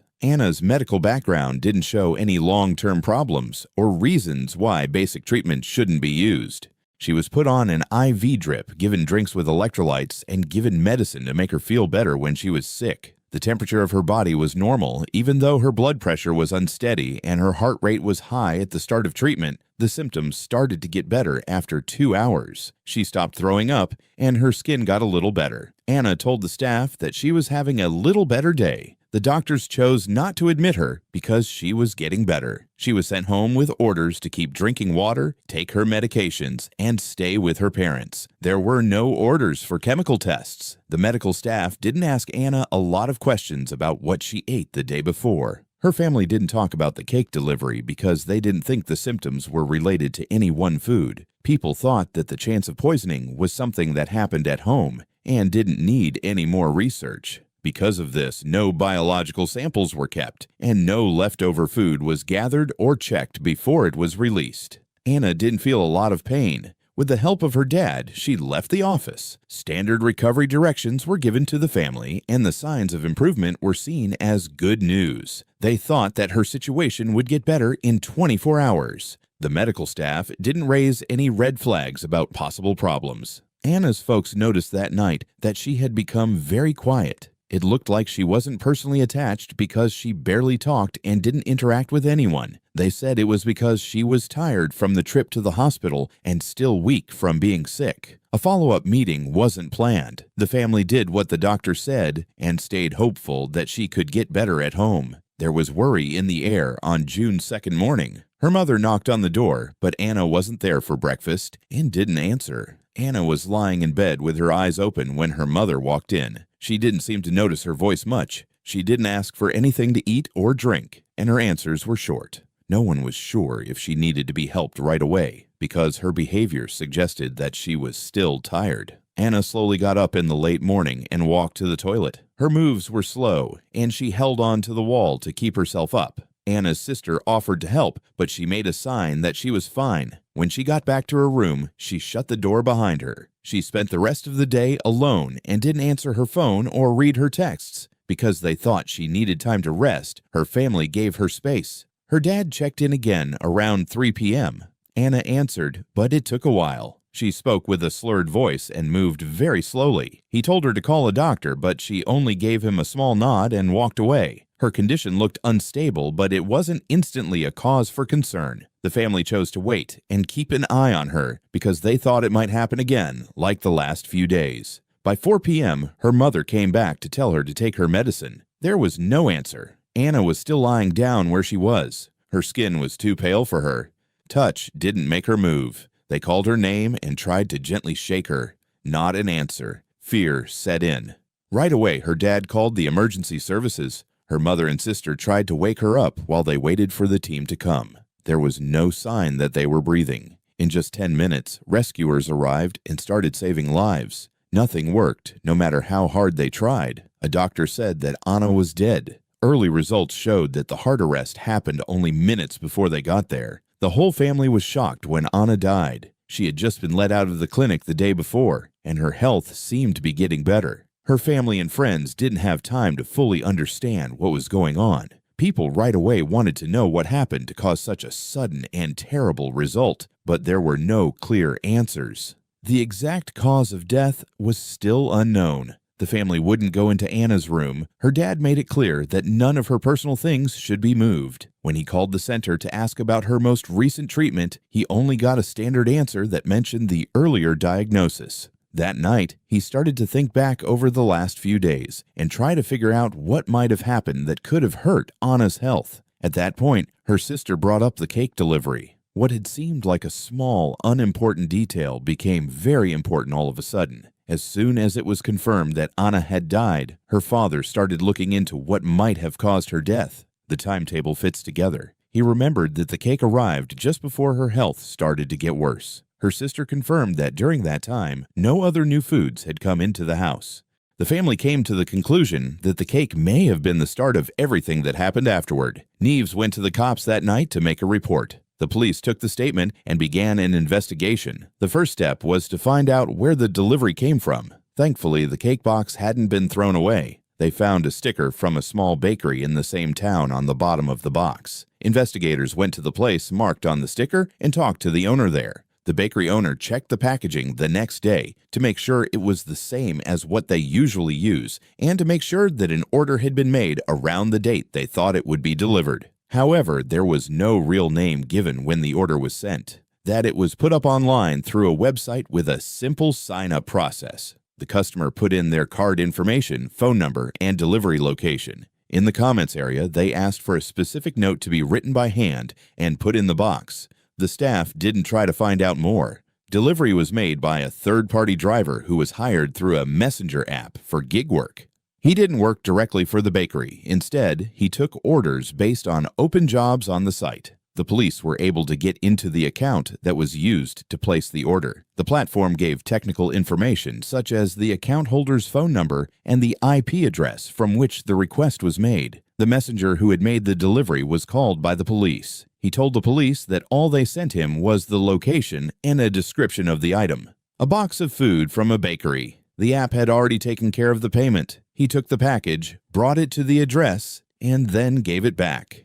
He never looked inside or asked any questions. This exchange seemed normal, and there was no reason for him to be wary. The big break came when the police found the IP address that was used to place the order. The address that was given was for a private area in the same neighborhood where the Neves family lived. After more research, it was found that the device had viewed online accounts belonging to a student at the same school as Anna. The location was the same as Carmen's house. The police went to the house right away. People who know the suspect's parents were told about the investigation. Carmen was asked to come in and be questioned. She didn't refuse to talk, and she kept her cool during the first chat. She first said she didn't place the order and had nothing to do with the arrival. She said it's possible that someone else used her account without her knowing. Investigators did, however, have access to digital data. The device that placed the order had never logged out of the account, and Carmen had used the email address linked to the profile to get into school systems. As soon as she heard this, she started to contradict herself. Her attitude changed. She dodged direct answers and looked like she wasn't sure what to say. She finally admitted that she had made the order herself after being questioned for several hours. Carmen at first said it was just a joke when asked why she did it. She later admitted that she had hoped Anna would get sick, but she didn't think anything bad would happen. It was confirmed that what she said was a confession. The case files were given to a division that specializes in cases involving minors, and Carmen was put under close supervision. The public wasn't told right away about the facts. The suspect's name was also kept secret, but word quickly got around the school about what happened.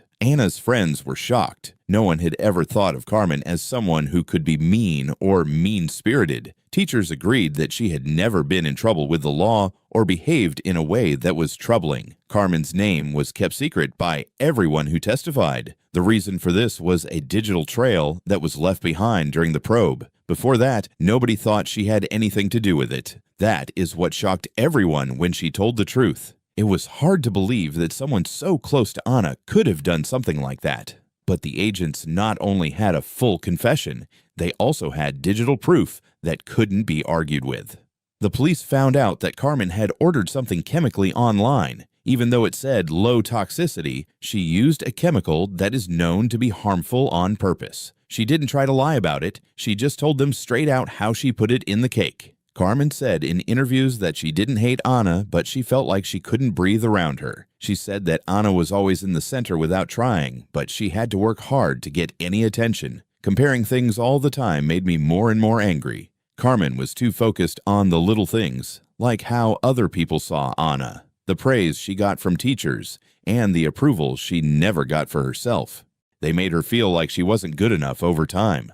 One more thing that came out of the probe was that this had happened before. Carmen had tried to hurt another student 2 weeks before Anna died. A psychology evaluation showed that Carmen had an unhealthy need for approval from other people. But even though she seemed calm on the outside, she often kept her anger and worry inside. She wasn't openly mean or looking for a fight, but she was focused on what she thought were her flaws and saw attention from other people as a personal loss. Compared to other people, she always felt like she fell short, which hurt her sense of self-worth. Over time, this turned into the idea that getting rid of the things that made them compare themselves to others was the only way to get back in charge. The police found that Carmen's acts were not spontaneous at all. She had studied chemical substances and ways to get them, and she had planned the delivery to the minute. Her actions were planned. She stayed away from clear evidence, used tools that let people stay anonymous, and made sure no one could see her. She didn't show any signs of regret during the probe. She talked about how she felt when she was with Anna instead of what had happened because of what she did.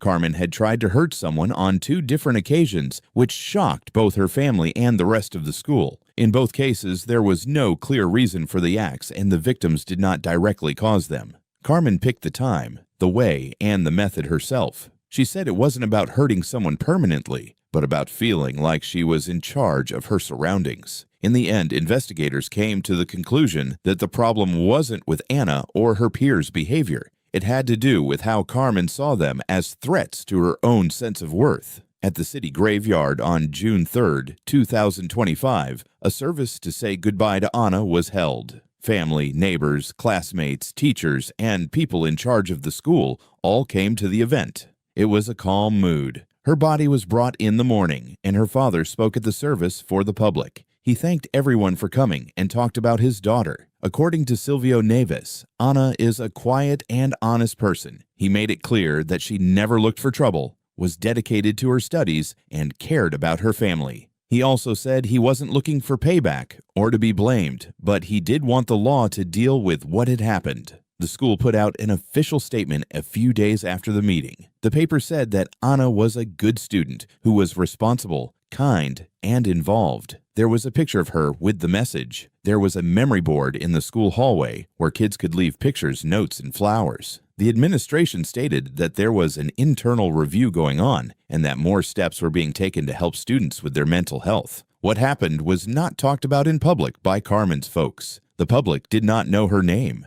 Under Brazilian law, children who are involved in crimes do not have to be identified to the public. The study was kept secret, and information about the case was not shared with the public. Carmen was sent to a center that temporarily houses kids who have been involved in crimes. The length of her confinement was not made public. Hearings took place behind closed doors. Anna's family was not allowed to be a part of the court case. As things stand, these kinds of cases are looked at by psychologists, social workers, and a judge from the youth court. If it is proven that someone is emotionally or mentally unstable, medical and social help may be given instead of a criminal sentence. Concerns were raised by Anna's father that such a serious act might not have any real effects. He talked about how important responsibility was and asked if a planned act like this could go through a process behind closed doors without any results. People on social media talked about what he said. The response from the people was strong. Some users were very mean to Carmen, while others pointed out her age and said she might have mental health problems. The city did not hold any official public meetings to talk about the case. The school and city officials sent their condolences, but they didn't say anything else in public. People outside of town quickly forgot about the story. 2 weeks after the funeral, there were no new news stories about the case, and it was no longer in the news. Nobody from the Neves family said anything else. The father of Anna stopped talking to reporters.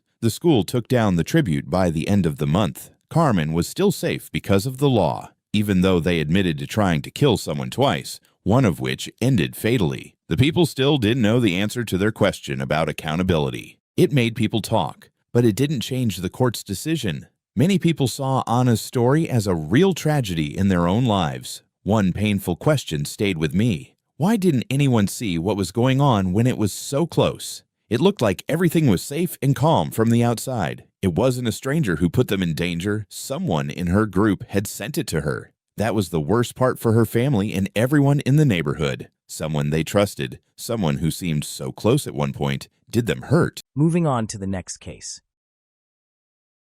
Heartbreaking case of Carly Ryan, a sterling teenager whose sudden disappearance unsettled her community. In 2007, Carly Ryan was deeply in love with her boyfriend, Brandon Kane. Police state that the two were very alike, but Brandon had certain dark secrets that Carly was unaware of.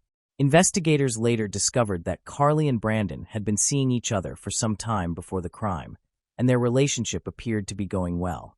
However, events took a negative turn when Carly failed to return home after a night out with friends in February 2007. In the moments before she left that day, she behaved somewhat unusually, repeatedly asking her mother for hugs. It seemed as though she sensed that something was wrong but was powerless to stop it. That evening, Carly's mother sensed that something was off, yet she had no idea how frightening the situation was about to become. Carly Ryan was born in Stirling, South Australia, in January 1992. Her mother, Sonia, raised her for the majority of her life. Her father's whereabouts have never been discussed, so it is reasonable to assume that he was simply not present. One notable aspect of Carly's life is that she grew up during a major surge in social media. When she was a teenager, it felt as though a new social media platform emerged every other day. This was before Facebook became the massive company it is today. The primary events of this case took place in 2006 and 2007. That period was when MySpace, Xanga, Tumblr, and other popular online instant messaging platforms were widely used. There were far fewer safety protections in place than compared to today. Being online during that time was both fascinating and risky. Since Carly was still just a girl, her mother Sonia was not entirely comfortable with her online activities. Sonia was aware of nearly everything happening in Carly's life because of how close they were. She would often pass by the computer to check what Carly was doing. However, she trusted that Carly was being cautious and responsible because she knew Carly was intelligent. Sonia says she was aware of everything happening in Carly's life. She participated in everything Carly did, though not in an intrusive or overbearing manner. Instead, she supported her in a way that reflected a healthy mother-daughter bond. Keep in mind that it was just the two of them, so it makes sense that they shared a very close relationship. At that time, the internet was, to put it lightly, problematic. People knew that Carly spent a significant amount of time on ratemebody.com. For those unfamiliar with the site, it functioned exactly as it sounds. Anonymous users would rate someone's body after they uploaded a photo of themselves. The primary concern with this website was that, as mentioned earlier, there were almost no safety measures in place. The platform prided itself on anonymity, so there was no certainty that the images being viewed actually belonged to the individual who posted them. Additionally, many teenagers frequented the site, so the implication is clear. It was not a safe platform and became a common gathering place for older men with harmful intentions. Thankfully, the website has since been shut down. Carly was often described as a scene girl. This is a broad label for teenagers or young adults who strongly identify with a gothic and punk-inspired lifestyle. That was the group she belonged to. They listened to bands such as Black Veil Brides, Asking Alexandria, and escaped the fate while reading Twilight or similar books. They dressed in black jackets, wore headphones, and chose black clothing from head to toe. This is not meant to mock or criticize anyone. I was part of that group as well. Even now, I still listen to all of those bands. One of the greatest punk albums of all time is Dying Is Your Latest Fashion. Carly discovered meaning and a sense of belonging within this community and lifestyle. She was also known to be very active on vampirefreaks.com, another goth or emo-focused website and store. However, she spent countless hours on MySpace. You could easily imagine what her profile looked like. It included all the typical MySpace elements: gothic selfies, heavy makeup, links to her favorite sites, and quotes from her favorite books. Carly made many online friends by sharing how much she enjoyed this type of activity. Carly became especially interested in one friend, an 18-year-old named Brandon Kane. Carly lived on the opposite side of the country from Brandon, a young singer born in Texas who had recently moved to Brisbane, Australia. They became friends almost immediately after meeting. It seemed as if they were meant to connect, given their shared taste in music and mutual interests. Their relationship deepened quickly. In real life, Carly began telling her friends about her new online companion. Soon after, Carly stopped referring to him merely as a friend and started calling him her boyfriend. Sonia was aware of Brandon, as were all of Carly's close friends. As Carly and Brandon grew closer, Sonia appeared pleased that her daughter had found someone with whom she could be so open. She did not think it was a major concern, despite Brandon being slightly older. Sonia said she would sometimes glance over Carly's shoulder to see their conversations, but she never observed anything alarming or unusual. Soon they were video chatting, and Brandon seemed genuinely like the person he claimed to be. This made Carly very happy. She was delighted to have someone so close, even though her boyfriend lived more than 20 hours away. But things did not remain normal for long before they began to turn unusual. Gradually, Brandon Kane began dominating Carly's life. Whatever one of them was doing, the other would immediately know because they shared everything. Most long-distance relationships, especially online ones, do not last very long, which made this particularly striking. Yet Carly and Brandon remained together for over 18 months, despite never having met in person. After about a year of communication, Brandon wanted Carly to meet his father, Shane, via a video call. Eventually, Carly began discussing Shane frequently. It soon became apparent that she spoke about Shane nearly as often as she did about Brandon. At this point, Sonia started to feel slightly concerned. When she asked Carly why she was interested in Shane, Carly explained that Brandon and Shane were very close, much like Sonia and Carly were. Sonia advised Carly to be cautious, and Carly assured her that she would inform her mother immediately if anything ever felt strange or uncomfortable. Sonia felt reassured by this and dropped the matter. Over time, Sonia learned that Shane worked as a security guard and occasionally traveled for work-related events. In February 2007, while traveling across Australia for work, Shane was on his way back to Brisbane. He offered to stop by Carly and Sonia's home to deliver some birthday gifts that he and Brandon had purchased for Carly the previous month. Sonia initially found this somewhat unusual, but Shane arrived dressed in a security guard uniform, which made his explanation seem credible. Shane appeared to be the person he claimed to be, neat, professional, and ordinary in every way. Carly and Sonia felt so comfortable around him that they invited him to Carly's birthday party the following day and allowed him to stay overnight at their home. Shane also offered to take Carly shopping while he was in town. In my view, this was somewhat odd. Why would a man in his 50s take a young girl shopping, especially given that he was her boyfriend's father and they had only just met? There was no indication that Carly's mother accompanied them on the trip. The following day, at Carly's birthday party, things began to feel genuinely strange.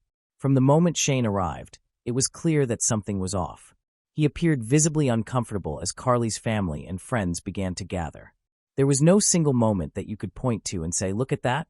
Sonia found it unusual, but she started to notice that Shane, for lack of a better word, seemed overly protective of Carly. It seemed as if Shane and Carly were bound together. They didn't allow her to get too far away. And he remained with Carly throughout the entire party, speaking to no one else for more than a few brief words at a time. The following morning, however, things began to go badly. If Sonia passed by Carly's room, she saw Shane and Carly lying on Carly's bed. One account claimed that Shane was lying on top of Carly, which would have made Carly extremely uncomfortable. Immediately, Sonia took action and told Shane that he had to leave at once, and he didn't appear to resist much either. He realized he had been caught. He gathered what he needed and left. After he departed, Carly told her mother that he had tried to date her several times, but she had rejected him each time, explaining she preferred his son over him.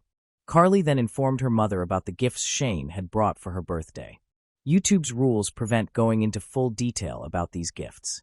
One of them, however, was an outfit that number 50-year-old man should have given to his son's girlfriend. At last, Sonia understood the situation. In the days that followed, she did everything correctly. She blocked Carly from accessing her cell phone and social media and monitored her online activities much more closely.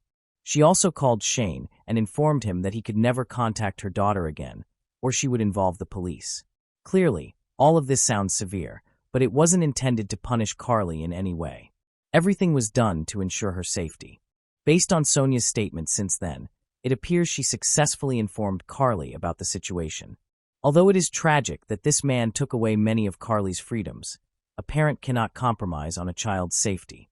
She continued to do what was necessary. On the other hand, we have all been teenagers at some point. Everyone knows that if you want to do something, you will find a way, regardless of what your parents do or say. Carly wasn't ready to let Brandon go. She admitted that what Brandon did with Shane was crazy, but Brandon was not at fault. Carly reverted to her old habits as soon as her mother told her she couldn't speak with Brandon. She communicated with him whenever possible, but this time she concealed it from everyone. The truth was hidden from her mother. In February 2007, after several weeks, Carly told her mother that she intended to spend the night with friends.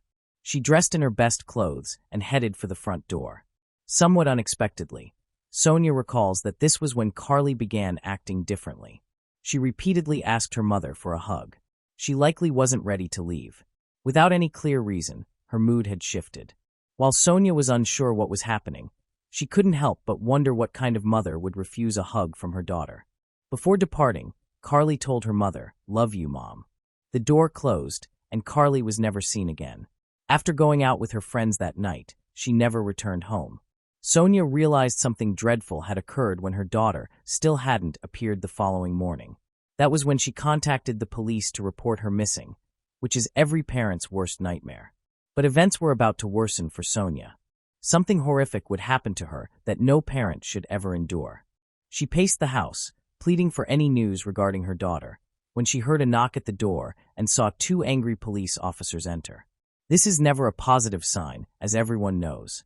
However, Carly's mother was not pleased with how her daughter was found. According to investigators, a body was discovered floating in Horseshoe Bay early that morning. The deceased was identified as Carly Ryan. Carly had suffered at least 19 injuries before her death, each one more horrifying, dreadful, and tragic than the previous. This was discovered when she was taken in for further forensic examination. Security cameras and reports from witnesses would soon indicate that Carly was last seen on Horseshoe Bay Beach at approximately 9:30 p.m. the previous night. Later, it emerged that the people she had been with were actually one man and a teenage boy. They had arrived in the area in a blue car, and the description of this car later aided in locating them. Strangely, Shane and Brandon were not the two men captured on the CCTV footage. Because Shane and Brandon did not exist, as you see, it took police 11 days to apprehend Gary Francis Newman and his teenage son. Following Carly's discovery in Horseshoe Bay, Australian law stipulates that the names of juvenile offenders cannot be made public, so his son has never been identified. Immediately, it became clear that Gary was truly both Shane and Brandon. He had created an online persona to attract young girls and make them fall in love with him. He stalked them both online and offline, feigning interest in everything they liked. The fact that Gary either persuaded or compelled his teenage son to participate in the plan makes the situation even more disturbing. There is very little information available about Gary's son, so it remains unknown whether he was a willing accomplice or just as much a victim as Carly. Essentially, Gary was the one communicating with Carly online for over a year. When he needed to arrange a video call with Carly, however, he would have his son join to make the encounter appear more genuine. Both of them had shared pictures of their son. Shane, or rather Gary, was upset that he had to leave Carly's house after being caught lying on her bed. He had been executing this plan for more than a year and a half, and then it ended in an instant. Yet he could not allow it to conclude. One final time, he needed to see Carly. This time, he brought his teenage son along to assist him in completing the plan. After promising to meet her online boyfriend for the first time, Carly finally left her house that night. She told her mother she was going out with friends when in reality, she intended to meet her boyfriend, or so she believed. Carly, however, sensed that something was not right. Although her mother had warned her about both Shane and Brandon, Carly chose to take all the risks regardless.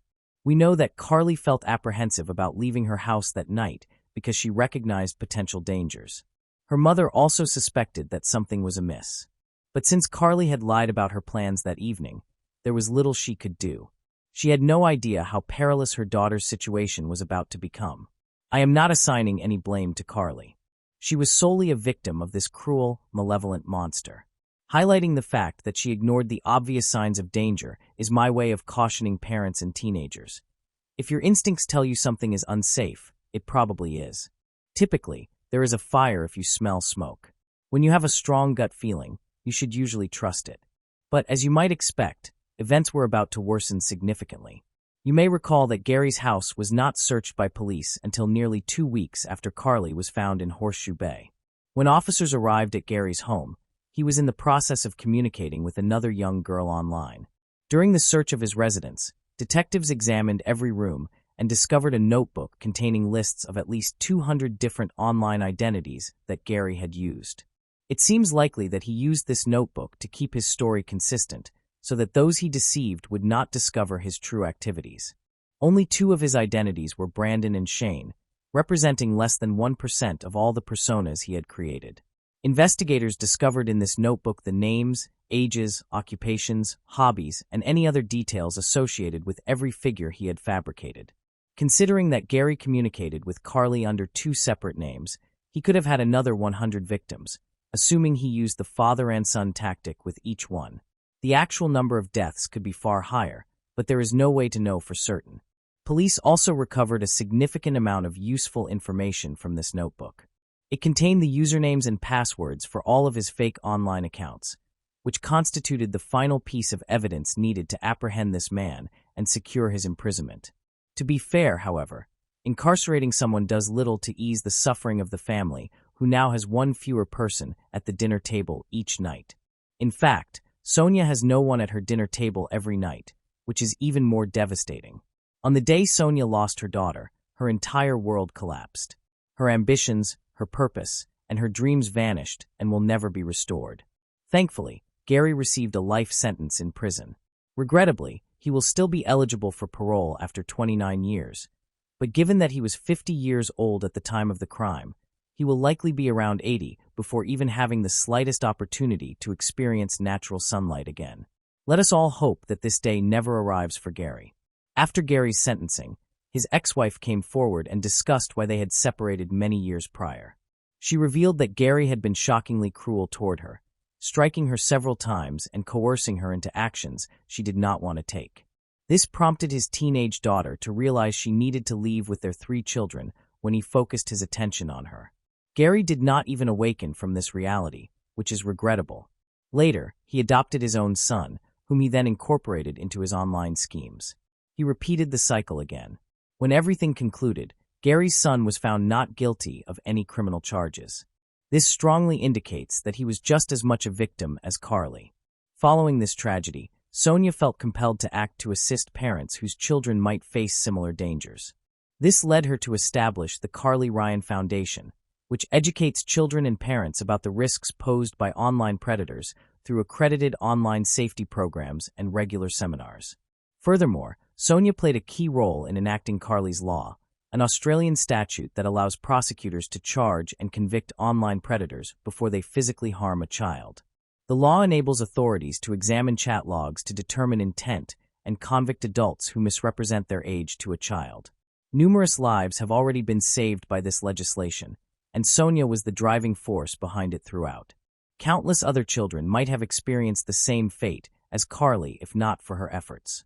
To learn more about the Carly Ryan Foundation, I strongly recommend that all parents and even teenagers visit carlyryanfoundation.com.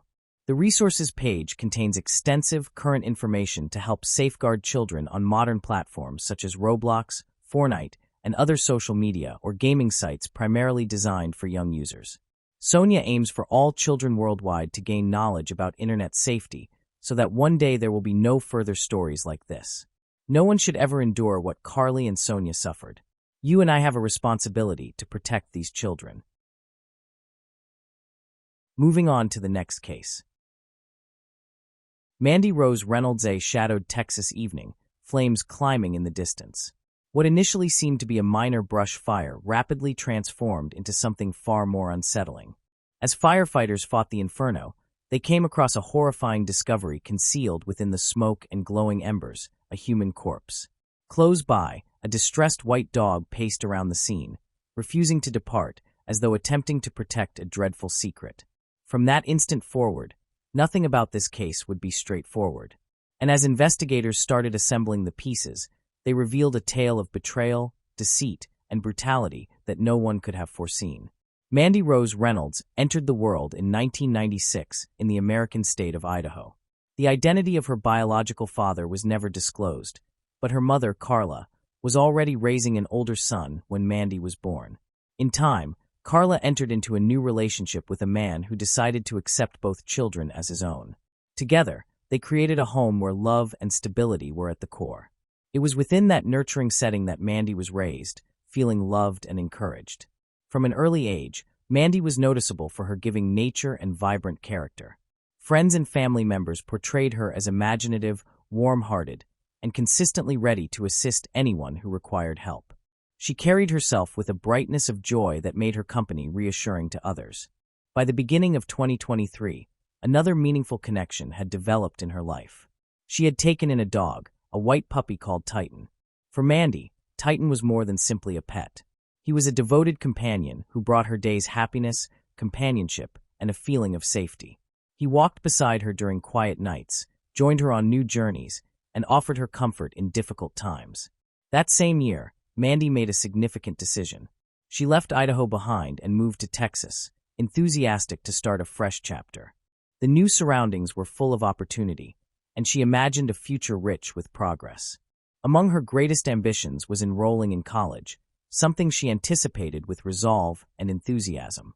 Throughout every stage of this change, Titan stayed at her side, inseparable from her everyday routine. Around February and March of 2023, Mandy reestablished contact with someone from her earlier years. Unexpectedly, she received a phone call from her cousin Derek. He was only a few years older than her and had been missing from her life for a while.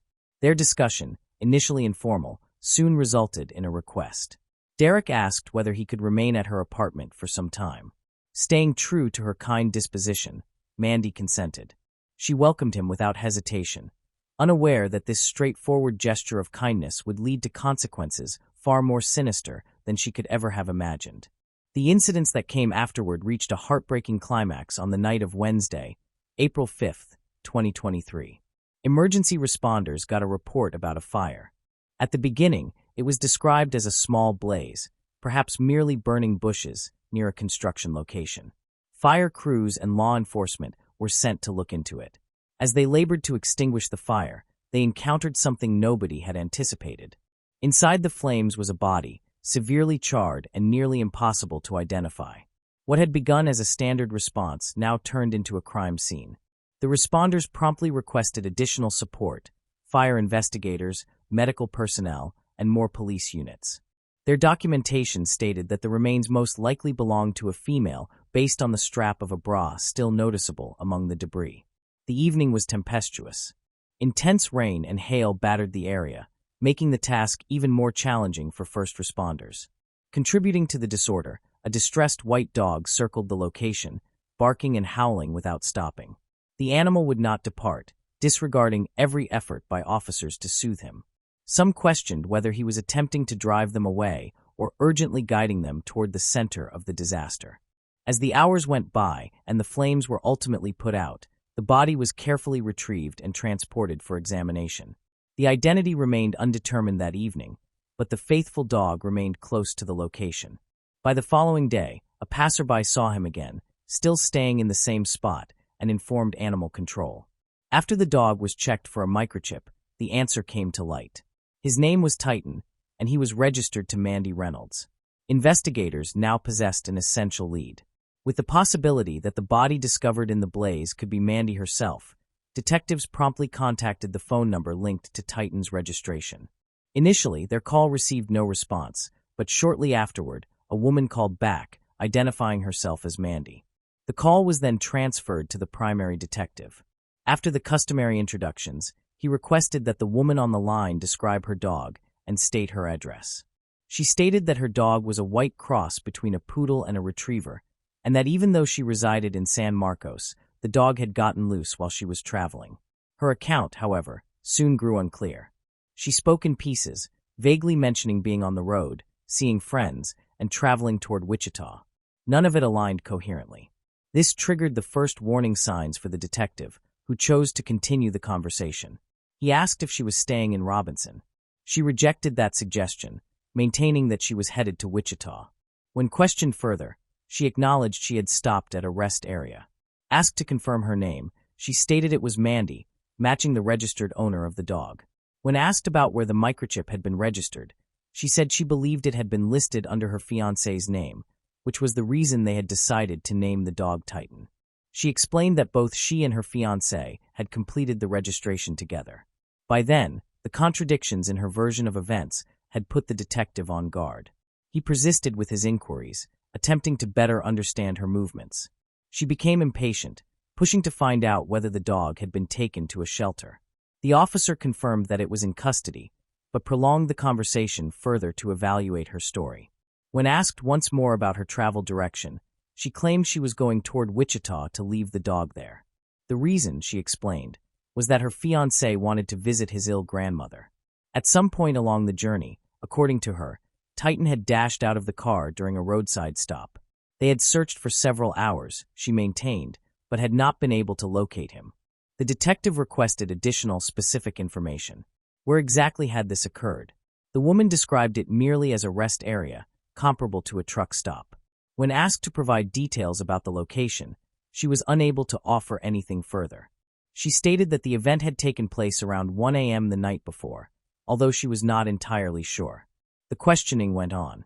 The detective asked what kind of vehicle she had been operating, in case authorities needed to arrange the dog's return. After pausing, she eventually answered that it was a silver Toyota Camry, a fairly recent model. At that moment, her impatience surfaced once again. She cut in, saying she was at her job and only wanted her dog returned. She apologized for any inconvenience and affirmed that she would come to retrieve him, although she noted the distance would exceed 120 miles. Still not convinced, the detective summarized the account, seeking clarification once more. The woman responded with annoyance, asking why she was being questioned over something so straightforward. The detective clarified that he had to verify why this dog, supposedly hers, had been found under suspicious circumstances. She confirmed her name once more as Mandy, and before ending the call, reiterated that she would go to the shelter to retrieve the dog. Less than 60 minutes later, the detective contacted her again. This time, his tone was gentler, almost conciliatory. He told her that their initial conversation might have begun on the wrong note. Then, he carefully outlined the true reason for his persistence. The dog had not merely been found wandering by chance. He had been located close to the site of a fire. At that location, investigators had discovered a human body. The detective, choosing his words cautiously, informed the caller that he could not disclose every detail, as the situation was highly sensitive. He alluded to the gravity of what had been uncovered. For a brief moment, silence filled the line. Then, the woman uttered an exclamation of shock. She quickly added that she had been extremely worried about Titan, emphasizing the large amount of money spent on the dog. She wanted to know how long he had been left outside. The officer explained that his questions were deliberate, aimed at constructing a timeline of events. She apologized once again, sounding shaken, and admitted she could not imagine what the dog might have endured. This became the detective's opportunity to probe further. He asked if Titan had run off the previous night, and she confirmed that he had. The detective noted that, if true, the dog should have been found by morning. This statement puzzled her. Ultimately, she admitted she could not provide a precise answer. During the conversation, the detective also observed that the phone number she was using was not registered in her name. When questioned, she confessed that the line belonged to her fiancé's grandfather. Pressed to provide the grandfather's name for verification, she became evasive and eventually snapped. She argued that the conversation was nonsensical. After all, her dog had merely escaped. Why was she being interrogated? The officer attempted to clarify that he was simply seeking clarity, but her tone became defensive. She accused him of being overly persistent, even implying she was being treated like a criminal.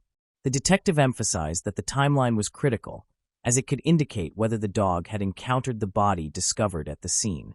The woman dismissed his explanation and demanded that he cease calling her. Before concluding the call, the officer stated explicitly that Titan was in police custody and could not be released. She responded that her lawyer would take over from that point. When the call ended, the detective's instincts indicated that his suspicion was justified. The woman's account was inconsistent, and her defensive attitude was far too strong for the situation. Acting on that intuition, authorities contacted local officials to perform a welfare check at Mandy's residence. What they discovered only intensified the mystery. The house was vacant. Mandy's belongings were gone, and her car had disappeared as well. Questions multiplied. Who had actually spoken on the phone? Was it truly Mandy, or someone impersonating her?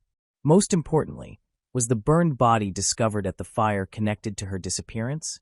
Investigators swiftly moved to trace Mandy's vehicle using license plate records.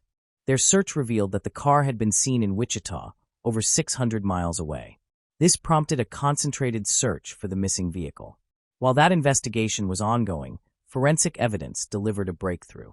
Dental records confirmed the worst fear.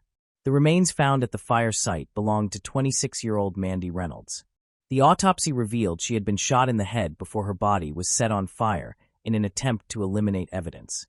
Investigators further determined that Mandy's remains had been placed inside a large plastic storage container, where a spent shell casing was recovered. On April 7th, police located Mandy's personal effects inside an abandoned truck left several miles from her residence. The pieces were starting to align, suggesting a deliberate crime rather than a tragic accident. On April 8th, the very next day, authorities in Wichita spotted the missing vehicle. Officers attempted to initiate a traffic stop, but instead of complying, the driver suddenly accelerated, weaving dangerously through traffic at speeds surpassing 130 miles per hour. What followed was a chaotic 30-minute pursuit across busy streets. During the chase, the suspect collided with several patrol cars in a desperate attempt to flee. Remarkably, no injuries occurred. Ultimately, the car came to a sudden stop, and the driver fled on foot, sprinting toward a crowded supermarket. Surveillance footage later captured the frantic scene as he pushed inside. Police, armed with long rifles, quickly established a perimeter, instructing bystanders to remain in their vehicles. Inside the store, shoppers panicked and fled while officers advanced. Moments later, shouting echoed from one of the aisles. The fugitive had been discovered hiding beneath a shelf stacked with canned goods. Officers commanded him to exit, then hauled him by the arms and placed him in handcuffs. The man was identified as Derek Daniel. He was immediately arrested, held on a $1 million bond, and placed in a Kansas jail pending extradition to Texas for the murder of his cousin, Mandy Reynolds. In addition to the murder charge, Derek now faced 15 separate counts connected to the dangerous pursuit. Inside the abandoned vehicle, investigators found a firearm. Ballistics testing confirmed it matched the shell casing found in the plastic container where Mandy's body had been burned. For Mandy's mother, the discovery was devastating. She had already lost her daughter, and now the prime suspect was her own nephew. In a fundraising post to cover funeral expenses, she expressed her belief that Derek had approached Mandy under false pretenses, manipulating her into allowing him to stay. It soon emerged that when Derek moved into Mandy's home, he had been on parole for a felony. His criminal record spanned years, including violent incidents dating back to his teenage years, one involving a firearm. Evidence against him mounted further when police uncovered surveillance footage from a store on the day Mandy's body was discovered. Derek was captured on video purchasing a large plastic container identical to the one used in the crime, along with a shovel and a gas can. The footage even showed Titan in the car, his head poking out the window. Investigators also suspected that Derek was the individual who had called the police station pretending to be Mandy, although this was never officially confirmed. What was indisputable, however, was the forensic evidence. The bullet retrieved from Mandy's body and the casing near the container both matched the gun in Derek's possession, a weapon registered to his grandmother. In January 2024, Derek pleaded guilty to a series of charges related to the Wichita pursuit, including fleeing or attempting to elude an officer, aggravated assault, illegal possession of a firearm by a convicted felon, and theft. 2 months later, a Kansas judge sentenced him to slightly over 9 years in prison for those offenses. He was then transferred to Texas to face trial for Mandy's murder. The trial commenced in early November 2024. For the jury, the media, and the public, it provided a disturbing look into Derek's troubled history. The prosecution portrayed him as extremely violent and a continuing threat to society. On November 7th, after less than an hour of deliberation, the jury returned its verdict. Derek was found guilty and sentenced to life in prison. In court, Mandy's mother, stepfather, and older brother delivered deeply emotional victim impact statements. They spoke of their grief, devastation, and the void left in their lives. As they spoke, Derek interrupted, hurling insults and even accusing his own cousin of criminality. Court officers promptly escorted him out, but tensions escalated between the families, leading to a heated confrontation inside the courthouse. Outside, as Derek was being led back to jail, he took the opportunity to speak to reporters. He reiterated that his cousin had committed crimes, and when questioned about his own actions, he coldly admitted, without remorse, "I am a criminal." His attorney later thanked the jury for their service, but expressed deep dissatisfaction with both the verdict and the sentence, announcing plans to appeal. For the district attorney's office, the result represented a victory for justice. In a public statement, they emphasized two key elements that shaped the case: the unwavering loyalty of a heroic dog and the coordinated effort of multiple law enforcement agencies across state lines. These combined actions, they stressed, brought justice for Mandy and safeguarded the community from a dangerous offender. As for Titan, he was placed in a secure new home with Mandy's best friend, who assured the media that the dog was thriving. Yet one haunting question remains. Why? What could have driven Derek to betray and destroy the very cousin who had offered him kindness and shelter? The truth behind his motives may never be fully revealed. Some secrets, it seems, remain buried, leaving a story marked not only by tragedy, but also by lingering, unanswered questions. Moving on to the next case. Morgan. This is Rod Metzer, who is 36 years old. Someone severely beat his ex-wife Morgan in her home just 2 hours before this was filmed. About 40 minutes later, Rod went to her house and found her tied up on the porch. No one realized at the time, but this was all part of his scheme. A scheme designed to make him appear heroic and to win his wife back. If only Morgan hadn't sensed something was wrong and made certain she told everyone who assaulted her who they truly were. 12 years ago, in 2009, Morgan, who was 21, and Rod, who was 24, were happy together. They were thrilled to start a family now that they were married. From the time they were teenagers and first met, they loved spending time together. A terrible event occurred to them only 8 months after their marriage. Kevin, Rod's younger brother, died very young from leukemia. He was only 19 years old. After a year, Morgan became pregnant with their son. The baby was born prematurely, but had a dangerous heart condition and survived only 18 days. Only 3 months later, Morgan discovered she was pregnant with twins. Not long after, the marriage began to change and Rod grew angry. He worked trading stocks during the day and often lost money. Meanwhile, Morgan started her own interior design business, which did very well, but Rod became even more upset that she was successful. Rod begins to abuse her physically and mentally. He plays tricks on her and her closest family and friends to make her believe she was responsible for her injuries. Rod claims that the only reason she got hurt was that he had to physically hold her down. Her memories start to make her doubt herself, and she begins to wonder if she might be at fault. After a certain outburst, she decides to take a break and visit her parents with the children. She prepares the kids, fastens their seatbelts, and gets in the car. She looks back just as she is about to drive away. Soon after, Morgan chooses to divorce Rod. Rod can still appear unexpectedly, even when she leaves the house. He shows up unannounced during holidays, unsettling everyone. Morgan does not want to cause a scene in front of the children, making it difficult for her to speak with him. A few days before New Year's Eve 2020, Morgan learns from Rod that he has pancreatic cancer and requires her help. Even though their relationship is complicated, she decides to set that aside and invites him to stay with them. On the night before the new year, he sends her multiple texts, asking her out on a date. She politely declines, explaining she plans to spend time with her parents. She could visit them, but she chooses to remain at home instead. She calms herself, watches a movie, and goes to sleep just after midnight. She assumes the night will be calm, but she has no idea that terrifying events are about to unfold. The intruder attacks her immediately, swinging a gun directly at her head. She tries to stay composed, recalling some self-defense techniques Rob taught her. At first, she intends to leave a mark, like a scratch, so her DNA could transfer under her nails. But before she can act, he grips her arms tightly, restraining her. The assailant arrives prepared with pre-linked zip ties. He fastens them tightly around Morgan's wrists and forces her hands behind her back.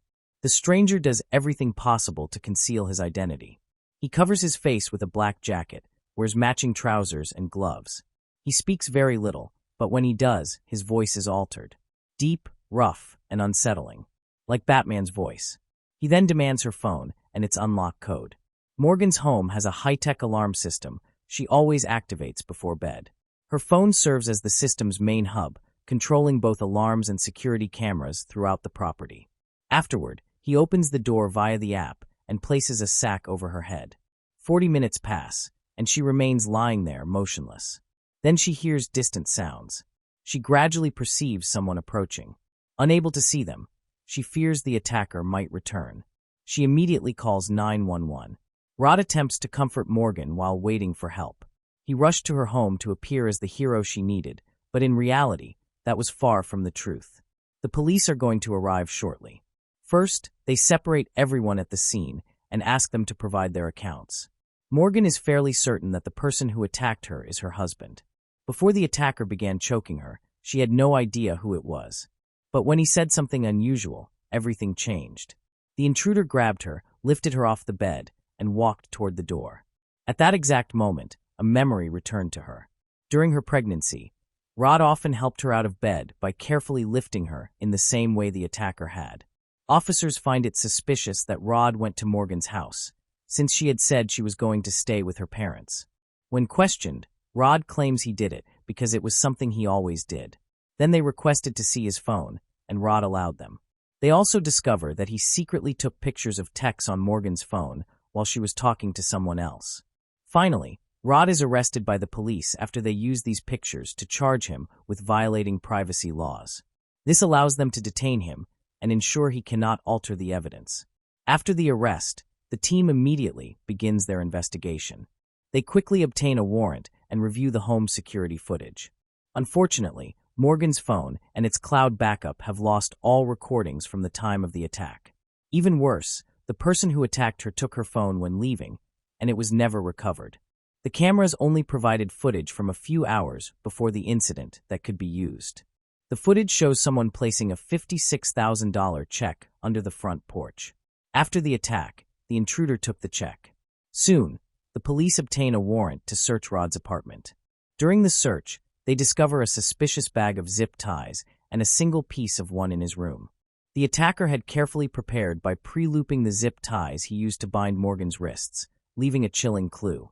The lab immediately tests the zip ties, and the results are indisputable. They are identical to the ones found around Morgan's wrists. At the same time, police find a strange book in Rod's apartment called 7 Ways to Be Her Hero. While examining his email, they uncover a fake account he created to send a fabricated letter claiming he had pancreatic cancer. He used this account to deceive Morgan and make her believe him more. They also find a bill from a doctor's office supporting his elaborate lie that he was battling pancreatic cancer. They discover that he had been searching for ways to alter his voice, methods to choke someone unconscious, ways to access a phone's password, and templates for letters falsely claiming someone has cancer. What they find next brings Morgan to tears. 3 days after the attack, Morgan returns to the station for another interview. The police ask her to recount the attack once again. They already know that no cameras captured the assault itself, but the footage of Rod arriving at her house shows something highly suspicious. In the video, Rod can be seen ringing the doorbell at the front door. After waiting for a while with no response, he walks around the house calling Morgan's name, as if he knew she was lying there exposed. Finally, the officers prepare to question Rod. They begin slowly asking about his recent health problems. Rod attempts to steer the interview by commenting on the detectives' facial expressions, but the detectives persist with their questions. Their main objective remains to uncover more about his internet searches and the evidence discovered at the scene.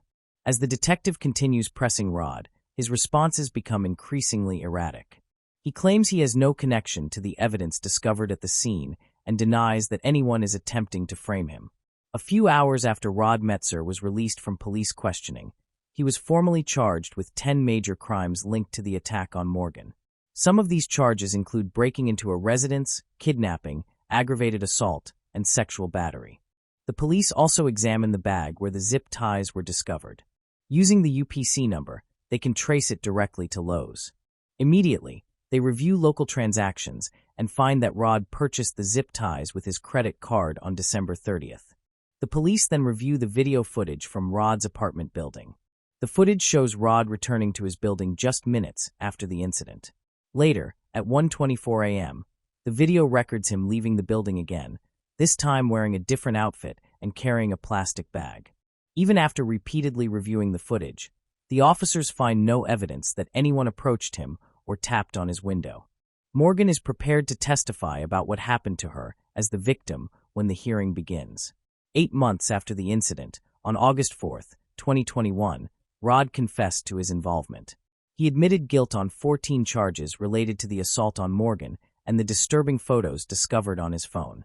He agrees to a court deal in which he will serve 25 years in prison instead of the full 70 years. Moving on to the next case. Patricia O'Conor. She believed she was residing in a secure house, yet behind shut doors hid a frightening secret. An ordinary home stood in the southern area of Dublin in a place known as Mountain View Park. Two formerly married people, their son Richard, their daughter Louise, her sons and daughters, and her present partner all stayed beneath the same roof. Although the house was not very large, there were consistently at least 10 individuals living there at the same time. Daily issues rapidly escalated into continuous arguments and constant tension within such a limited space. Patricia O'Conor had been employed as a care assistant in the city hospital throughout her entire working life. She was firm, reserved, and exhausted from everything that life had brought her. The home they were residing in had been paid for with her personal savings. She had brought up her family and stayed there for the greater part of her life. She moved out for some time after divorcing Augustine Gus O'Conor. She began seeing someone new and had been living by herself for a period. But when that relationship failed, she returned because she had nowhere else to stay. That's correct. Gus allowed her to move back in. They stayed together under the same roof, like distant housemates, hardly speaking, yet sharing the same home, even though they were no longer a couple. Everyone knew Gus as a reserved, timid man, so he kept to himself. It was uncommon for him to assist around the house or become involved in disputes. Some individuals around him appreciated how detached he was. But it worsened matters at home, where things were already strained. Patricia and her daughter Louise had a difficult relationship. Louise lived there with her 5 sons and daughters, all of whom had different fathers, her mother, and she frequently argued because she did not work or contribute around the house. Stephanie, one of her teenage children, was reserved and kept to herself much of the time. The others were younger and did not take part in the conflicts at home, but they did live in the same pressured environment. Along with Louise, Kieran Green, who is now her boyfriend, resided in the house. He was unemployed, temperamental, and often acted poorly and aggressively. He and Patricia were constantly arguing. He did not obey her rules, avoided chores, and gave off an impression that she did not trust. It had been chilly and strained between them from the beginning. In addition to residing there full-time, Keith Johnston, Louise's former partner, and the father of her 2 eldest children frequently came to visit. He was not actually living there, but he went there often. For an extended period, no one knew what he was doing around the house. But it turned out that he understood far more than anyone had realized. 2 formerly married people lived together with their adult daughter, 5 grandchildren, her partner, and a man who had once been their son-in-law. Patricia still handled most of the household duties, even though she was growing older. On her own, she prepared meals, cleaned, and managed everything. The others did what was required of them and seldom offered assistance. It was not up to Gus, Louise, or Kieran to handle anything. The house was too cramped, too loud, and too difficult to manage. Over time, Patricia began to feel as though she was losing authority over the house. She was no longer listened to by anyone. Whenever she attempted to establish boundaries, she was met with irritation or eye-rolling. The house she had built and maintained appeared to turn against her now. Patricia felt as though she no longer belonged there, but no one expressed it openly. Being silently excluded was the initial warning sign. People did not wish to alter anything, yet they also did not want to adhere to anyone else's rules. Patricia never requested anything unreasonable. She only asked that others show her respect by doing simple tasks such as cleaning up after themselves, not leaving dirty dishes scattered around, and following a daily routine. She received nothing in return except silence, avoidance, and a trace of passive resentment. The other adults paid her no attention. It was considered irritating to keep reminding her, so she was not appreciated for it. Kieran deliberately kept his distance from her. It seemed as though he was not listening to her, even when she spoke directly to him. Louise did nothing at all. She would either mentally withdraw when situations became difficult or claim that her mother was being overly strict. Patricia was unable to rely on anyone. No one else attempted to tidy up the house. She was the sole person who did it. No one followed Patricia's daily routine, even though she tried to adhere to it herself. She woke up early to tend the garden, prepare breakfast, and wash the clothes. The others slept late, created messes, and paid no attention to her efforts to keep everything organized. Even the children who lived there appeared to understand that the rules did not truly matter in that house. There was no longer a sense of family unity. No one cared about one another as they went through their separate daily routines. There were no shared discussions, and neither routine matters nor emotional issues were spoken about. A place that once united people like a home was now divided. They shared the same space, but not the same level of concern. At first, May 29, 2017 did not seem unusual. There were no shouting matches, calls to the authorities, or complaints of screaming. But Patricia O'Conor stopped going out of the house on that day. She stopped answering the phone. No one saw her at any of the locations she typically visited. Even with these abrupt changes, no one in her immediate circle appeared to believe her disappearance was serious. Valerie, Patricia's sister, was the first to raise concern. After several days, she encountered Gus while walking her dog near the O'Conor residence. During their conversation, he casually mentioned that Patricia had left the house with a suitcase and never returned. He stated that this happened on the evening of May 29th. He also mentioned that Kieran and Richard had already contacted the police. Valerie did not accept this explanation. She knew her sister very well. It was not in her nature to leave without notice or without any explanation. Patricia would not have abandoned her grandchildren and great-grandchildren without saying a word. She had never been seen or heard from again, was always in communication, and never acted on impulse. When the Irish police received the missing person report, they followed standard procedure and checked hospitals, hotels, and local shelters. But every lead proved to be incorrect. Patricia's bank card had not been used. Her phone had not placed any calls, and there was no trace of her after the time she was reported to have left. No one witnessed it. Not a single detail. Investigators requested a photograph of her mother from Louise, so they could issue an alert to the public. This was the first time that individuals outside of Patricia's family learned she was missing. Until then, no one beyond her close relatives had known about her disappearance. Nothing felt right at all. Even though someone was gone, no one appeared frightened. There was no organized search effort.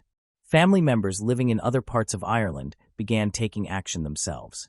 They attempted to contact each other, friends and people nearby, and even the press, but nothing surfaced. No one had seen Mary. They reviewed her routines again and attempted to determine what routes she might have taken, but they found nothing. Nearly a week had passed. No one had searched the house. She was said to have left a break and was not observed, and there were no reports of threats or violence made to the police. The limited information given was not enough to officially declare her disappearance suspicious, yet there was also no proof that she had departed willingly. Afterward, detectives began questioning the account provided by the family. There was no definite timeline for when Patricia was said to have left, and no one could verify seeing her that day. Even the statement that she departed with a suitcase was not supported by footage or testimony from anyone else. At the start of the investigation, concrete evidence was difficult to obtain, and Patricia's closest relatives and friends were unwilling to cooperate. Initially, it seemed like an elderly woman had gone missing, but circumstances began to appear different. There was more happening than the calm exterior suggested. No one in the family mentioned that the house was under surveillance from a nearby property. Security cameras were installed on one of the neighboring buildings that had a view of both the front and back yards. Everyone in the neighborhood was aware of them, including the O'Conor family. The police obtained the footage a few days after Patricia was reported missing. What they discovered was astonishing. At approximately 9:34 a.m. on May 29th, a woman carrying a bag was observed leaving the house. She walked calmly down the street and returned from a different direction about 30 minutes later. At first sight, it appeared as though someone was heading off on a trip. But upon closer inspection, something unusual became clear. The female in the footage was not Patricia. Stephanie, her niece, was present. She was dressed in Patricia's clothing and walked slowly, as if she wished to avoid drawing attention. These actions had been arranged in advance. Security footage from a neighbor revealed more than just a failed effort to stage Patricia's departure on her own. It demonstrated that multiple family members were cooperating. The instant Stephanie re-entered through the backyard became crucial evidence. The intention was to create the impression that Patricia had left voluntarily, which would mislead the police and postpone any immediate search of the property. When the footage was reviewed again, it confirmed that Patricia had never exited the house, not on May 29th and not prior to that either. It was also discovered that someone within the family had used her mobile phone to send messages after that date, giving the appearance that she was traveling. The public was not informed of this immediately, but it later became part of the obstruction of justice charges. Every adult residing there had a role in the plan. Kieran informed the police that Patricia had gone. Louise supported the identical account with a photograph. It was repeated once more by Gus, who showed no hesitation. They did not challenge the accuracy of what was claimed to have occurred, even though none of them had seen Patricia that day. A major aspect of their behavior was that they synchronized their silence and consistently repeated the same version of events to one another. Investigators identified inconsistencies in their statements. Louise stated that her mother's leaving was not unexpected and mentioned past issues, yet she was unable to point to a particular incident. Patricia had allegedly said she intended to depart, but Gus did not know where she would have gone. Kieran suggested that tension within the house might have been the cause. At the same time, other details did not align. Patricia did not appear to have prepared to leave. All of her belongings, including her clothing, medication, personal documents, and bank card, remained inside the house. This completely contradicted the claim that she had planned to leave. Those around her had not witnessed her departure. There was no taxi, no bus, and not even a passerby who could verify that she was going away. The deception unraveled rapidly. As soon as Patricia was formally reported missing and the public was asked for assistance, new details began emerging. Some witnesses reported that Kieran and Louise had behaved oddly. They avoided others, did not seek assistance, and seemed unconcerned. All of this pointed to one frightening reality. Patricia did not leave of her own accord. During the initial days, it became evident that her disappearance was a falsehood meant to conceal something far more serious. In County Wicklow on June 10, 2017, a family who had been on holiday was preparing to return home along an old route known as Military Road. As one member searched for a misplaced item in the bushes beside the road, they noticed something unusual among the tall grass and vegetation. At first, they assumed it was animal remains, but upon closer examination, it was tragically revealed to be part of a human body. The police were immediately summoned to the location. What followed was a large-scale, carefully organized operation. The area was secured. Air support was deployed together with military units and defense personnel. In the following days, additional body parts were discovered scattered along the roadside. More than 100 individuals were involved altogether. Across a stretch of roughly 15 miles, investigators located body parts in 9 separate locations. Initially, identifying the remains was difficult. Authorities believed the remains belonged to a man based on their form and the initial observations. That assumption shifted, however, as more fragments were recovered. After some time, forensic specialists confirmed that the victim was a woman over 60 years old. Yet at that stage, no connection was made to any ongoing missing person investigations. The absence of documents, clothing, or other personal belongings found with the remains made identification more challenging. Each fragment had been placed inside its own plastic bag. Investigators believed the body had been dismembered and disposed of within 24 hours prior to its discovery because there were minimal signs of animal interference or decomposition. The condition of the remains indicated that someone had attempted to delay the decomposition process, possibly by burying them or exposing them to cold temperatures.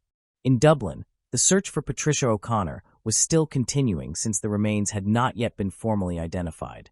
The two cases had not been connected at that time. Police were still examining the possibility that Patricia had left voluntarily. The major breakthrough occurred 3 days later on June 12, 2017. Kieran Green entered a police station. His appearance immediately raised concerns. He was distressed, speaking rapidly and frequently contradicting himself. He stated that he was Louise O'Connor's partner and that he was responsible for her mother's death. From the outset, he emphasized that he had acted in self-defense. He claimed that he and Patricia had an argument that escalated into a physical confrontation. He said Patricia entered the bathroom while he was showering, holding a wooden stick and shouting at him. He responded that he pushed her away, causing her to strike her head and lose consciousness. He then described his subsequent actions. He said he placed her body in his vehicle, drove into the countryside and buried her in a makeshift grave because he was afraid. Several days later, he said he returned to the burial site, exhumed the body, dismembered it, and scattered the pieces in remote areas of the Wicklow Mountains so that no one would discover what had occurred. He maintained that he had acted alone and had not informed anyone. Investigators listened to him, but they remained skeptical of his account. The sequence of events was the initial warning sign. Green claimed that everything had unfolded without prior planning. However, at the recovery sites there were evident signs of preparation. The body parts had been sealed in durable plastic bags, and some were concealed in locations that were difficult to access. Forensic examinations also revealed that the head sustained multiple injuries that could not have resulted from a single fall. There were cut marks on the bones indicating that power tools had been used. Various types of tools were involved, which did not correspond with Kieran's version of events. Some of the cuts were clean and displayed the vibrations consistent with a motorized saw. It quickly became evident that although the body may initially have been buried, it was later dismembered and relocated, which required time, effort, and preparation.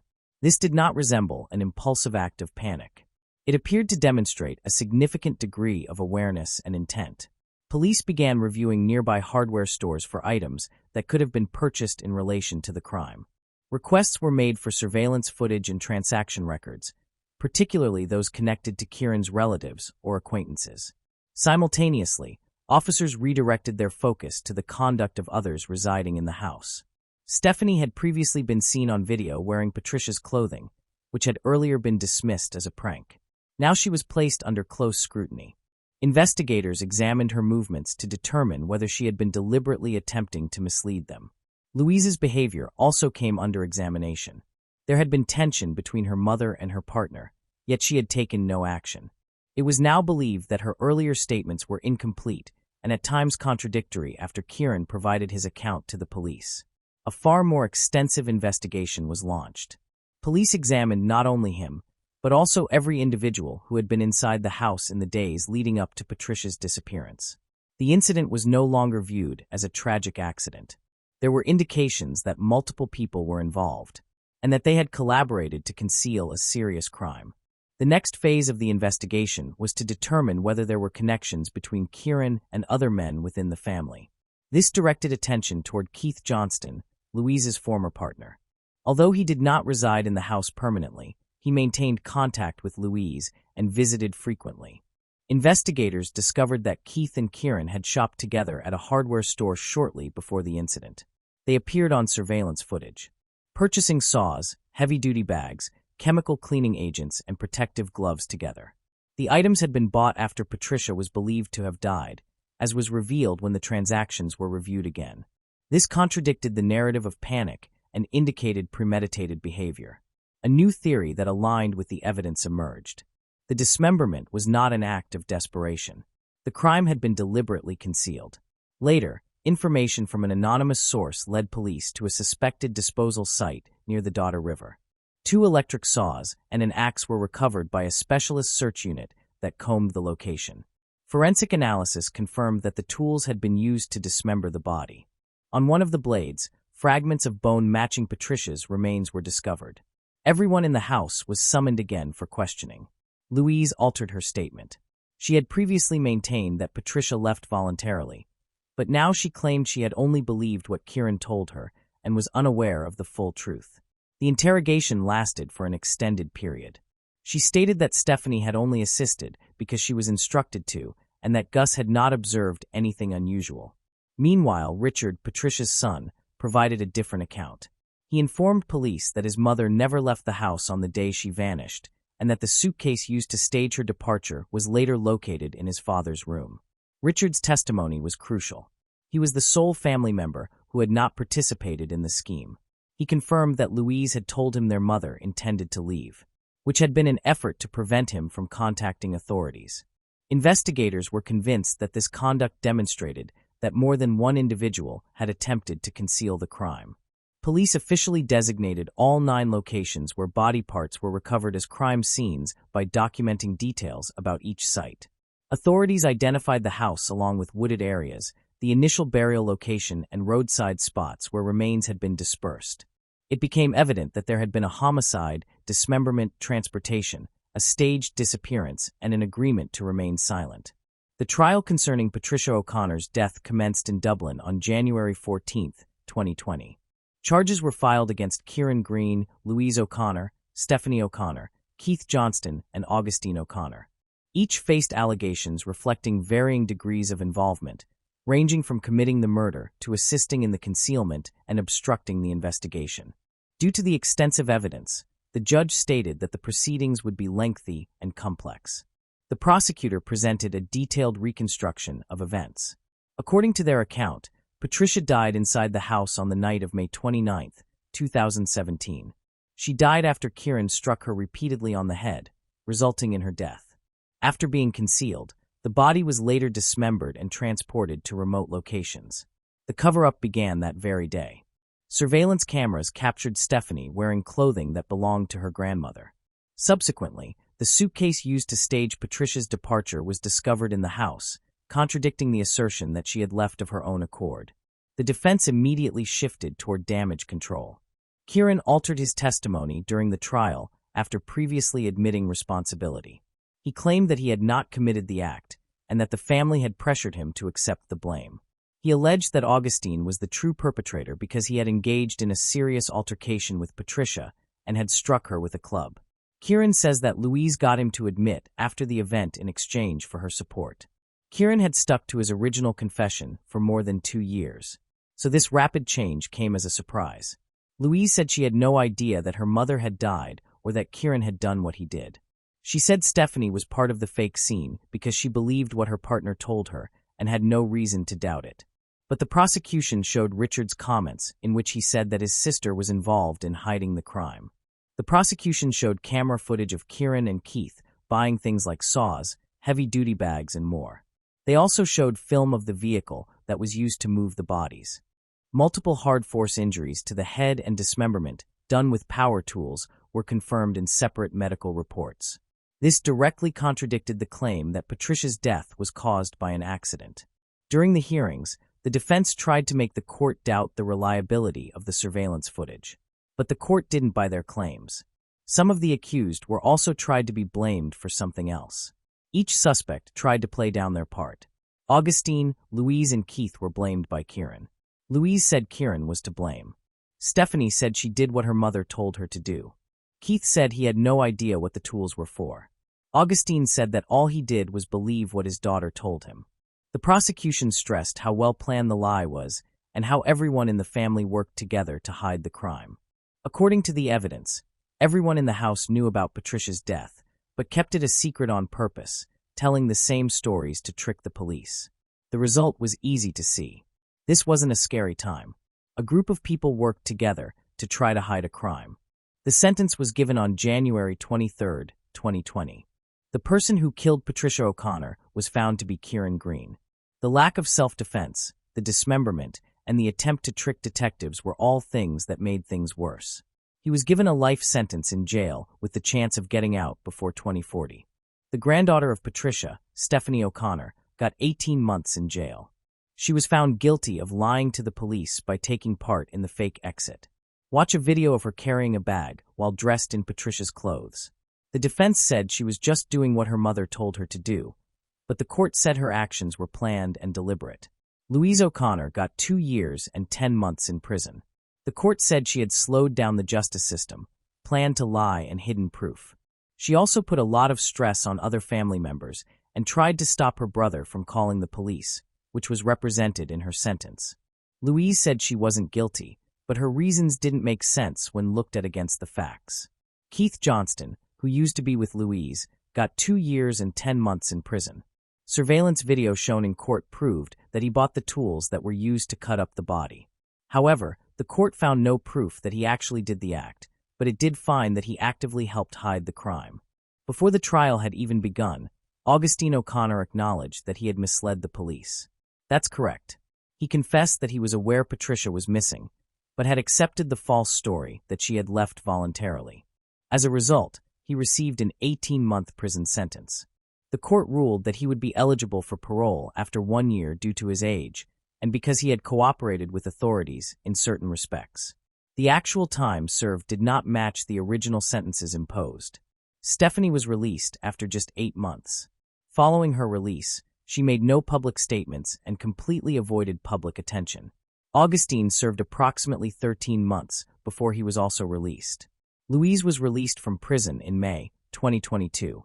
After serving just under 2 years, she obtained housing through a government initiative designed to support former inmates. Keith was released in September 2022. He was photographed by the media in public settings and did not appear remorseful or distressed. As a result, Kieran Green remains the only individual serving a full sentence. He continues to be incarcerated in a high-security prison. Very few people believe that he will be granted early release before 2040. The court determined that all those convicted acted not to assist in the killing itself, but to conceal it. Although their degree of involvement varied, every adult in the household participated in the deception and the collective attempt to evade accountability. No one informed Patricia O'Connor's relatives that she had been buried. Only small groups of selected family members were invited to the private ceremony. None of her sisters were told. Relatives learned about the burial only through media reports published after it had already taken place. Individuals who had worked with her lived nearby or had been childhood friends were not permitted to attend. The service was initially not open to the public, as it was said to encourage peace, but over time it became apparent that this was part of a broader effort to erase Patricia's memory. Excluding her closest relatives from the funeral illustrated how severely the family relationships had deteriorated and demonstrated that some individuals were still attempting to avoid public scrutiny after the trial. After his release from prison, Augustine O'Conor inherited the house where Patricia had died along with the funds in her bank accounts. He sold the property for a substantial amount several months later, despite Louise being her daughter. She received nothing. The official death notice did not even include her name. Richard claims that their father accused Louise of emotional abuse and deliberately excluded her from the will. Augustine did not reconcile with his daughter, his grandchildren, or his great-grandchildren before his death in 2022. His final decisions only confirmed that he had become detached from those connected to the case. Keith Johnston made few comments about the events after his release from prison. Photographers captured him multiple times in public. He appeared composed and showed no visible signs of remorse or psychological strain. Many people believed that the sentences imposed on him and the others were far too lenient considering the severity of the crimes. No public memorial was ever organized in Patricia's honor. Her name did not appear in local records or memorial tributes. Those who knew her remembered her as someone who had cared for others throughout her life only to be harmed and abandoned in the end. Despite statements being made, the case left a disturbing question unanswered. None of those convicted ever provided a complete explanation for why they believed Patricia needed to be removed. The most troubling aspect remained unresolved. What could have led to such horrific acts within the family she had devoted her entire life to? It was a deeply disturbing case, yet one that will not be forgotten. Moving on to the next case. Heartbreaking case of Samantha Keithley, a devoted mother whose life was ended in the most shocking manner. Samantha Keithley, aged 33, was living what many would describe as a dream life. She held 2 successful jobs and raised 4 children in a beautiful home in Land O'Lakes, Florida. Her husband Kirk served as a respected deputy with the Hillsborough County Sheriff's Office. On the night of September 23, 2018, that dream turned into a nightmare. Samantha was born in Fayetteville, North Carolina on December 29, 1984. During her early years, she experienced both sorrow and resilience. Her mother passed away from non-Hodgkin's cancer when Samantha was only 16 years old. She refused to let her grief break her spirit. Instead, she became the glue that kept her family together. Later, her younger brother, Taylor Starling, remarked, "We were best friends as children. Losing our mom at a young age brought us closer. She was always there for me, and she became like a mother to me." Samantha grew into a remarkable woman due to this early responsibility. She instinctively looked after and cared for others, even while facing her own hardships. Samantha attended Bloomingdale High School in Brandon, Florida, where her family had relocated. There, she met Kristen Kellen, who would become her lifelong best friend. They graduated together in 2003 and bonded because they had both been teenagers and because Samantha possessed a magnetic personality. Friends immediately recognized that she stood out from others. She enjoyed life. Later, Kellen would say that she was electric, stunningly beautiful, and just as her uncle had remarked, I liked her and we had some wild, amazing times together. Yet Samantha's vibrant personality was not the only reason people were drawn to her. She instinctively knew how to make others feel valued and secure. This quality manifested in many aspects of her life, from caring for her younger brother to helping those in trouble. By September 2018, Samantha managed to balance 2 demanding jobs while raising 4 children. She had recently been promoted to assistant manager at the Seminole Hard Rock Hotel and Casino in Tampa, where she had worked for over 10 years. She considered the casino a second home. Colleagues admired her dedication and knowledge of the business. Joe Lupo later commented, Sam was part of our Hard Rock family for over a decade. She was genuinely loved by all who knew her. Our attention now is on supporting each other while mourning this tragic loss. Samantha did not intend to merely relax at the casino. She had also pursued nursing studies and explored her business acumen through real estate investments. Despite never taking a formal real estate class, she had recently begun working for Keller Williams Realty in Lakeland and was already succeeding. Damen Boyce, head of her real estate team, noted she adapted quickly and excelled at locating high-end homes. She achieved significant success in the Tampa Bay area in the brief period she worked there. Samantha displayed the same drive that had characterized her entire life, even though her real estate career lasted only a few months before her death. Chris McLaughlin, her colleague, nicknamed her Wonder Woman for managing all her responsibilities while raising 4 children. She worked early shifts at the casino, studied real estate law late at night, transported the kids to school, packed lunches, and assisted with homework. Those who knew her marveled at how she accomplished everything. She made it appear effortless. Beyond that, she ensured everyone around her felt loved and cared for. At Samantha's funeral, Rose Sinria recounted how Samantha had helped her leave an abusive relationship. This perhaps best reflected her character. Samantha would tell me, Rose, you deserve better. So many people love you. You are not alone. You need to leave.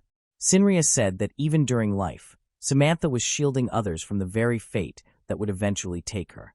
Samantha always recognized when someone required assistance and stepped in to provide it. Samantha Keithley married Kirk Keithley in 2012, and together their families had 4 children.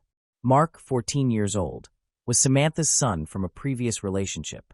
Peyton was Kirk's son from an earlier marriage, and he was 7 years old. Olivia was 4 years old, and Evelyn was only 2 years old in their marriage. From the outside, the family appeared to have everything they could desire.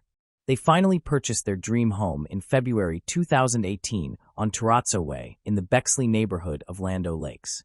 The cream-colored 2-story house, which cost $322,000, represented the American dream realized.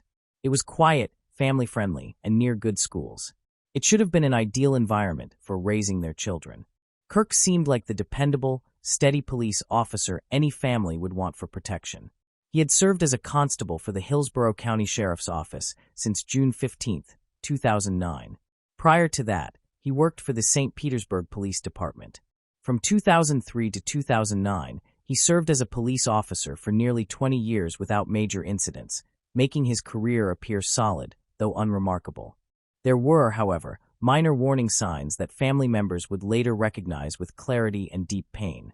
According to Samantha's family, Kirk behaved as if he was superior to others and avoided social interaction at family events. Her older starling brother said that Kirk acted like he did not want to engage with his in-laws during family dinners. His employment record was not disqualifying, but it revealed some troubling tendencies. In 2016, he received a warning for misuse of contact tools. In 2011, he was issued a counseling letter for a car accident that could have been prevented. More indicative was a 2008 report from the St. Petersburg Police Department noting his rigid personality and recommending he learn to work better with others. When law enforcement evaluates individuals, the term austere carries weight. It evokes the image of someone cold, distant, and lacking the interpersonal skills necessary for effective police work. That Kirk's supervisors observed this and believed he required additional training shows that colleagues could see his difficulty in connecting with others. Despite these concerns, no records existed of domestic abuse calls to their home.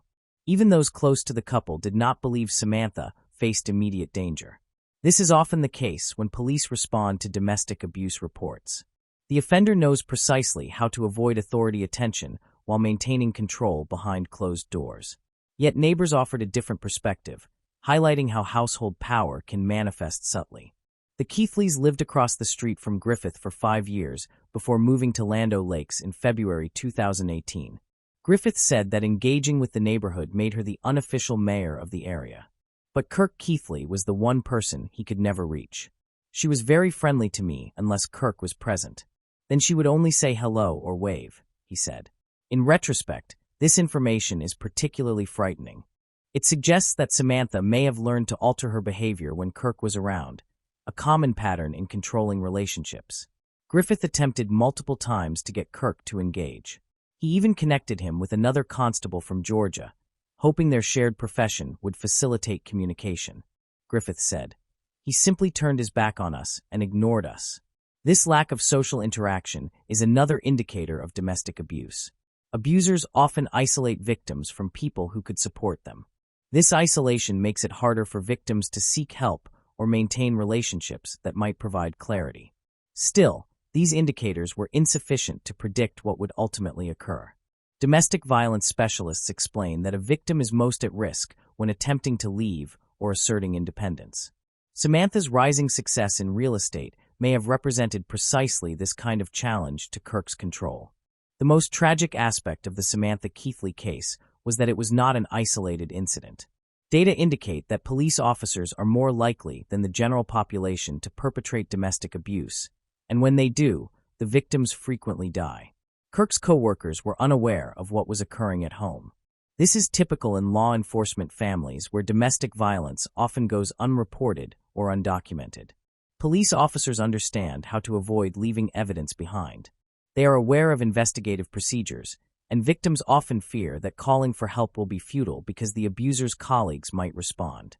Additionally, the stress inherent in police work, which involves constant exposure to violence, pain, and human suffering, can severely affect mental health. Some officers turn to drugs, alcohol, or aggression to cope if they lack adequate mental health support.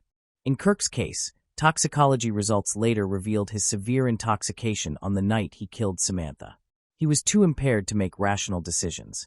His blood alcohol content measured 0.156, nearly double Florida's legal limit, and he had oxycodone in his system. September 23, 2018, began like many other evenings but quickly deteriorated at the Keithley residence. Samantha was ill, a minor condition that her husband should have understood and assisted her with. Instead, it escalated into 6 hours of abuse that ended in tragedy. Samantha repeatedly informed Kirk that she was sick and needed to be left alone.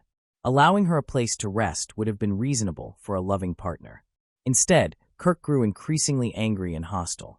The argument persisted for hours, and his conduct became more erratic as he consumed more alcohol. No one will ever know for certain what triggered Kirk's rage that night. Was it work-related stress, financial pressure, or resentment over Samantha's expanding real estate career? Or was it merely the lethal combination of alcohol, drugs, and a controlling personality reaching its limit? The situation became so dangerous that Samantha temporarily left and checked into a hotel. This detail is critical because it demonstrates that she recognized the risk and took action to protect herself. Likely, going to the hotel was her attempt to calm the situation and allow Kirk to do the same. It was the correct decision in an unjust circumstance. Tragically, Samantha made the fateful decision to return home, which resulted in her death. She may have believed Kirk had calmed down. She might have been concerned about the children or felt she had no alternative place to go. Regardless of her reasoning, this choice proved fatal. She may not have fully grasped how perilous the situation was because she returned. This is common in domestic abuse cases. Often, victims minimize the threat, not believing their partner could truly kill them. Those in abusive relationships frequently cannot accurately assess their own safety due to ongoing psychological manipulation. Samantha sent her desperate final texts to Kristen Kellen at 11:50 p.m. Kirk has lost his mind. "Kristen, he's killing himself. He's been bothering me for 6 hours, and I've told him over and over again to leave me alone because I'm sick." These messages make it clear that the woman is upset and trying to get help from her best friend. Kirk has lost his mind. Makes it sound like this kind of behavior was out of the ordinary, even for their difficult relationship. She also said, "I just chucked my ring outside," which was a very telling reference to her wedding ring and a sign that the marriage was over. Samantha let him know that the relationship was over by throwing away her wedding ring. It was an act of disobedience that might have made Kirk even more angry. When these texts are sent is very important. At 11:50 p.m., Samantha was still living and could talk to her friend. She would be dead in a little more than an hour. They wouldn't get to Kellen until 2 a.m., which was too late for him to help. Didn't open it until around 2 a.m. Then I texted her back this morning around 7. It was too late, she said. It's hard to imagine how guilty Kellen must feel that her best friend's last texts were not read for hours. Kirk shot Samantha while she was sitting on the couch downstairs around midnight on September 24, 2018. Samantha was sitting on the couch, which makes it possible that she didn't see the attack coming. She might have thought Kirk was finally calm. It's possible that she had just lost her temper after being harassed for 6 hours. No matter what happened, Kirk used the fact that she was weak to do his last act of control. Kirk went upstairs, turned the gun on himself, and then shot Samantha. But he wasn't done with his violent act yet. When this nightmare happened in the house, there were 4 kids there.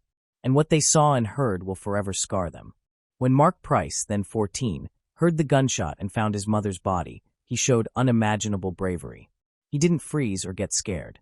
Instead, he did something that saved his younger brothers and called for help. Mark managed to get away by crawling under the garage door.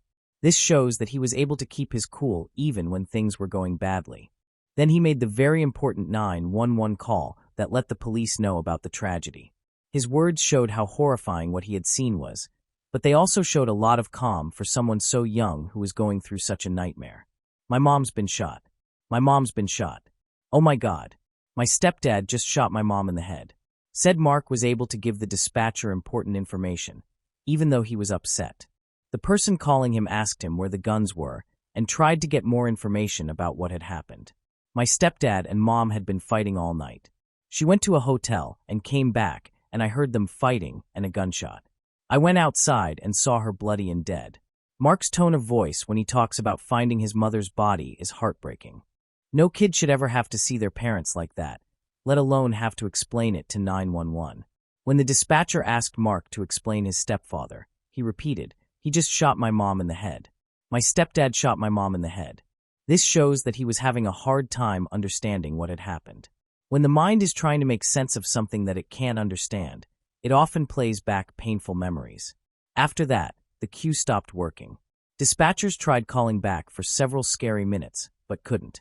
They couldn't tell if Mark was okay, or if Kirk was still a danger to the kids.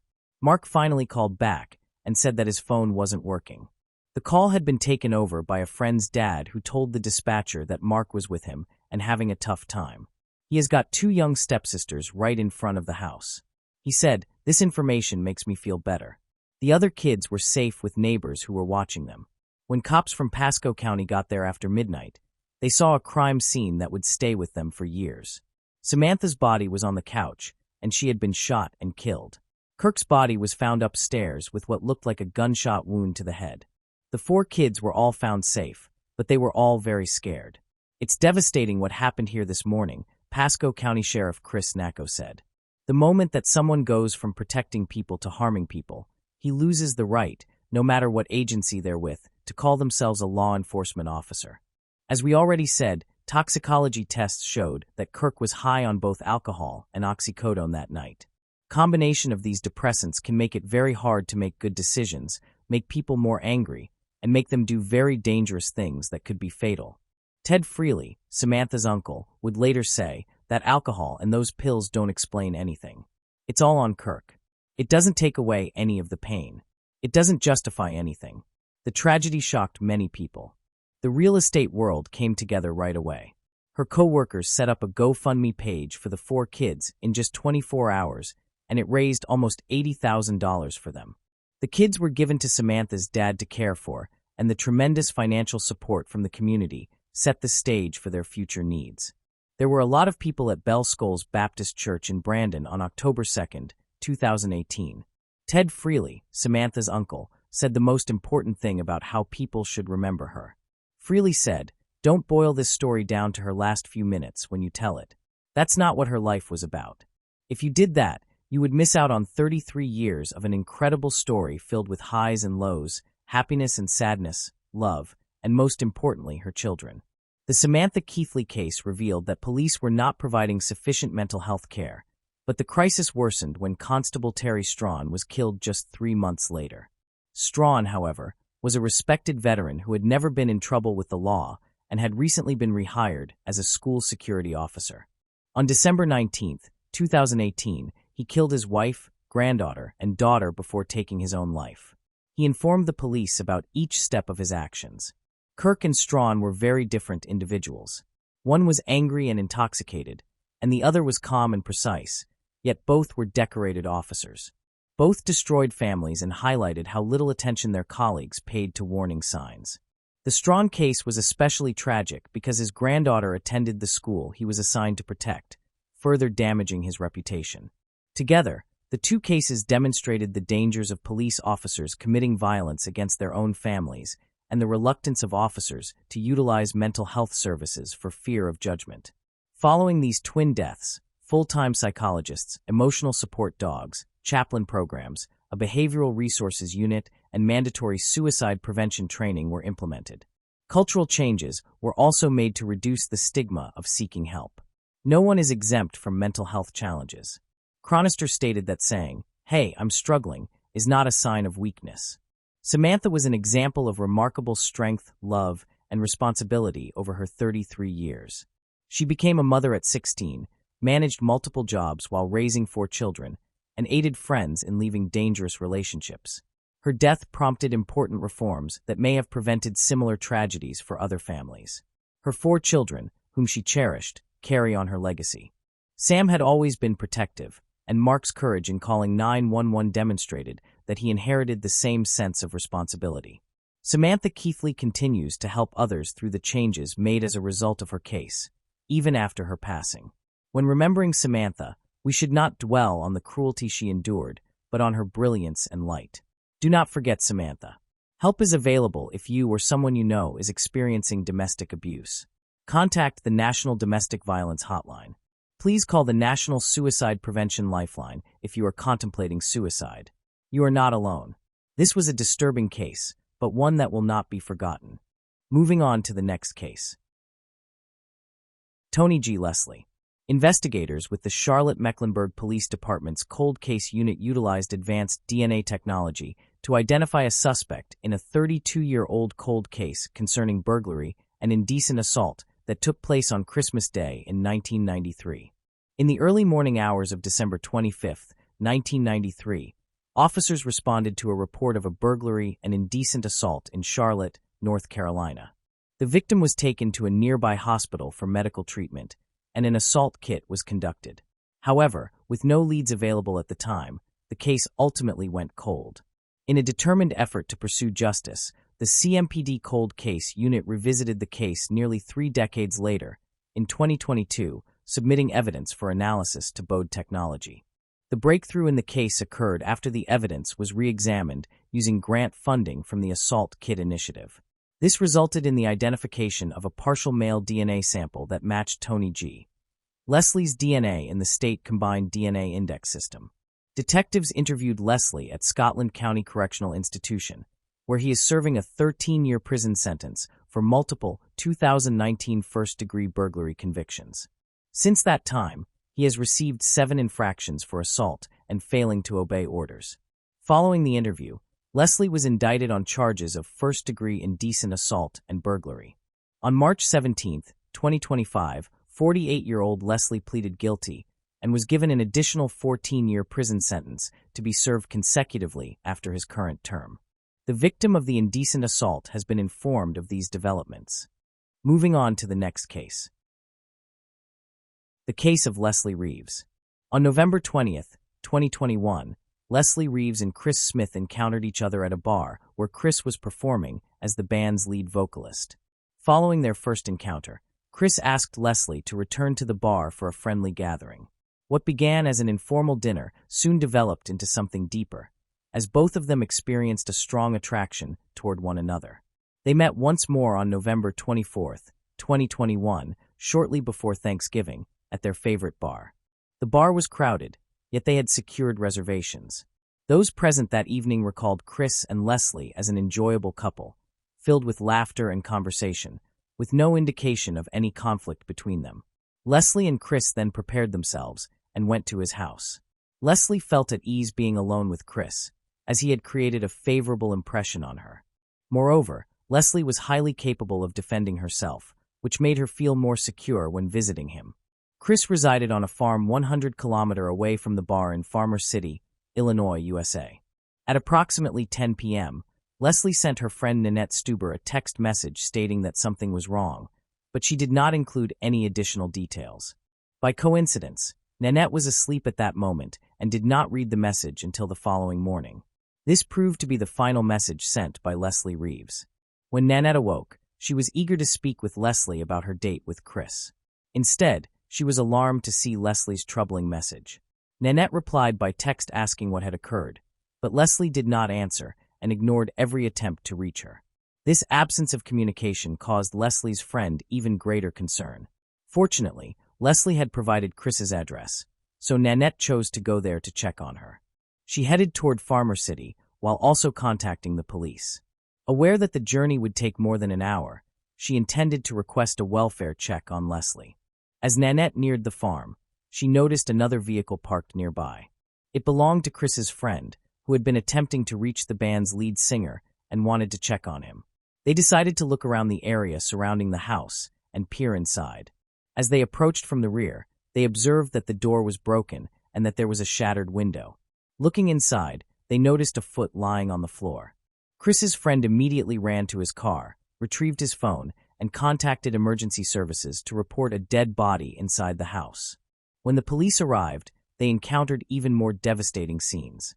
Chris was the first to be brought out. He was alive but gravely injured, covered in blood and struggling for breath. Doctors feared he might not survive the journey to the hospital. The second victim, a woman who had accompanied him from the bar, was carried out.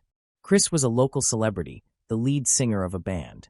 Forensic investigators and the sheriff began their work at the farm while Nanette waited outside in her car.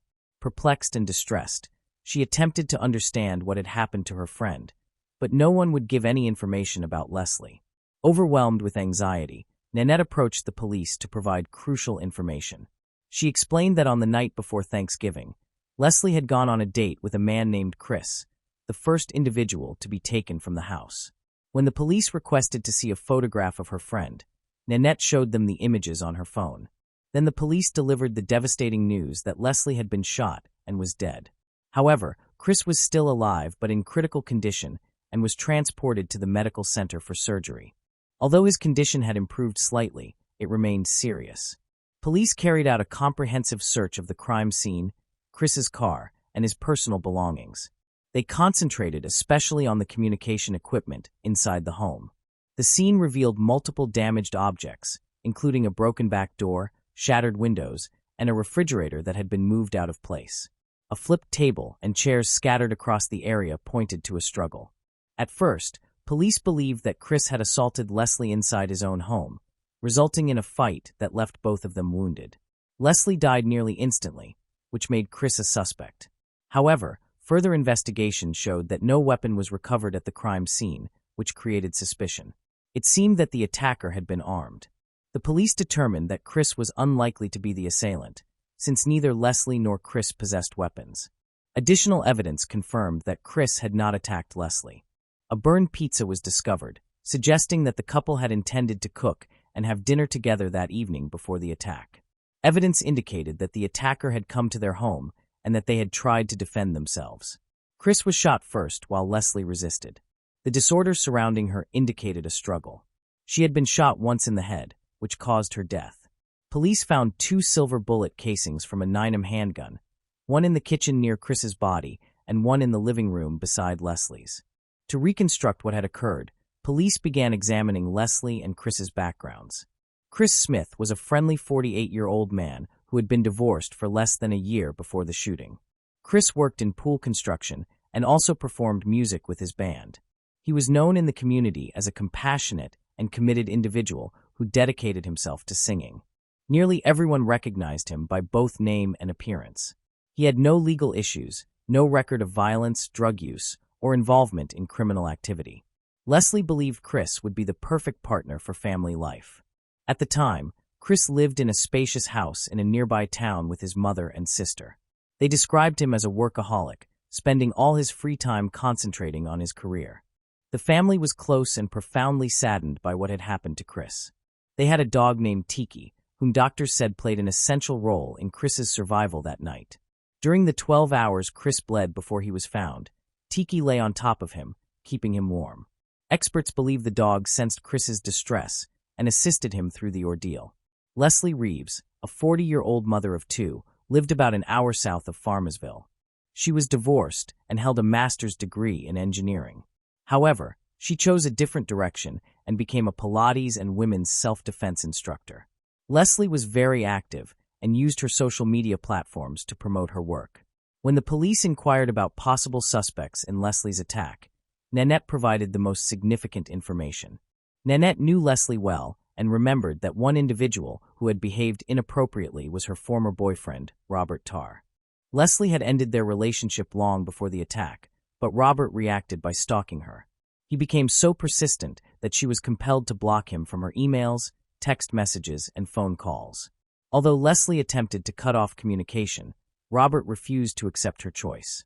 News of the crime spread throughout the region, eventually reaching a close friend of Leslie's who lived near the city. She confirmed what she had heard and identified Robert Tarr as the only person capable of committing such an attack.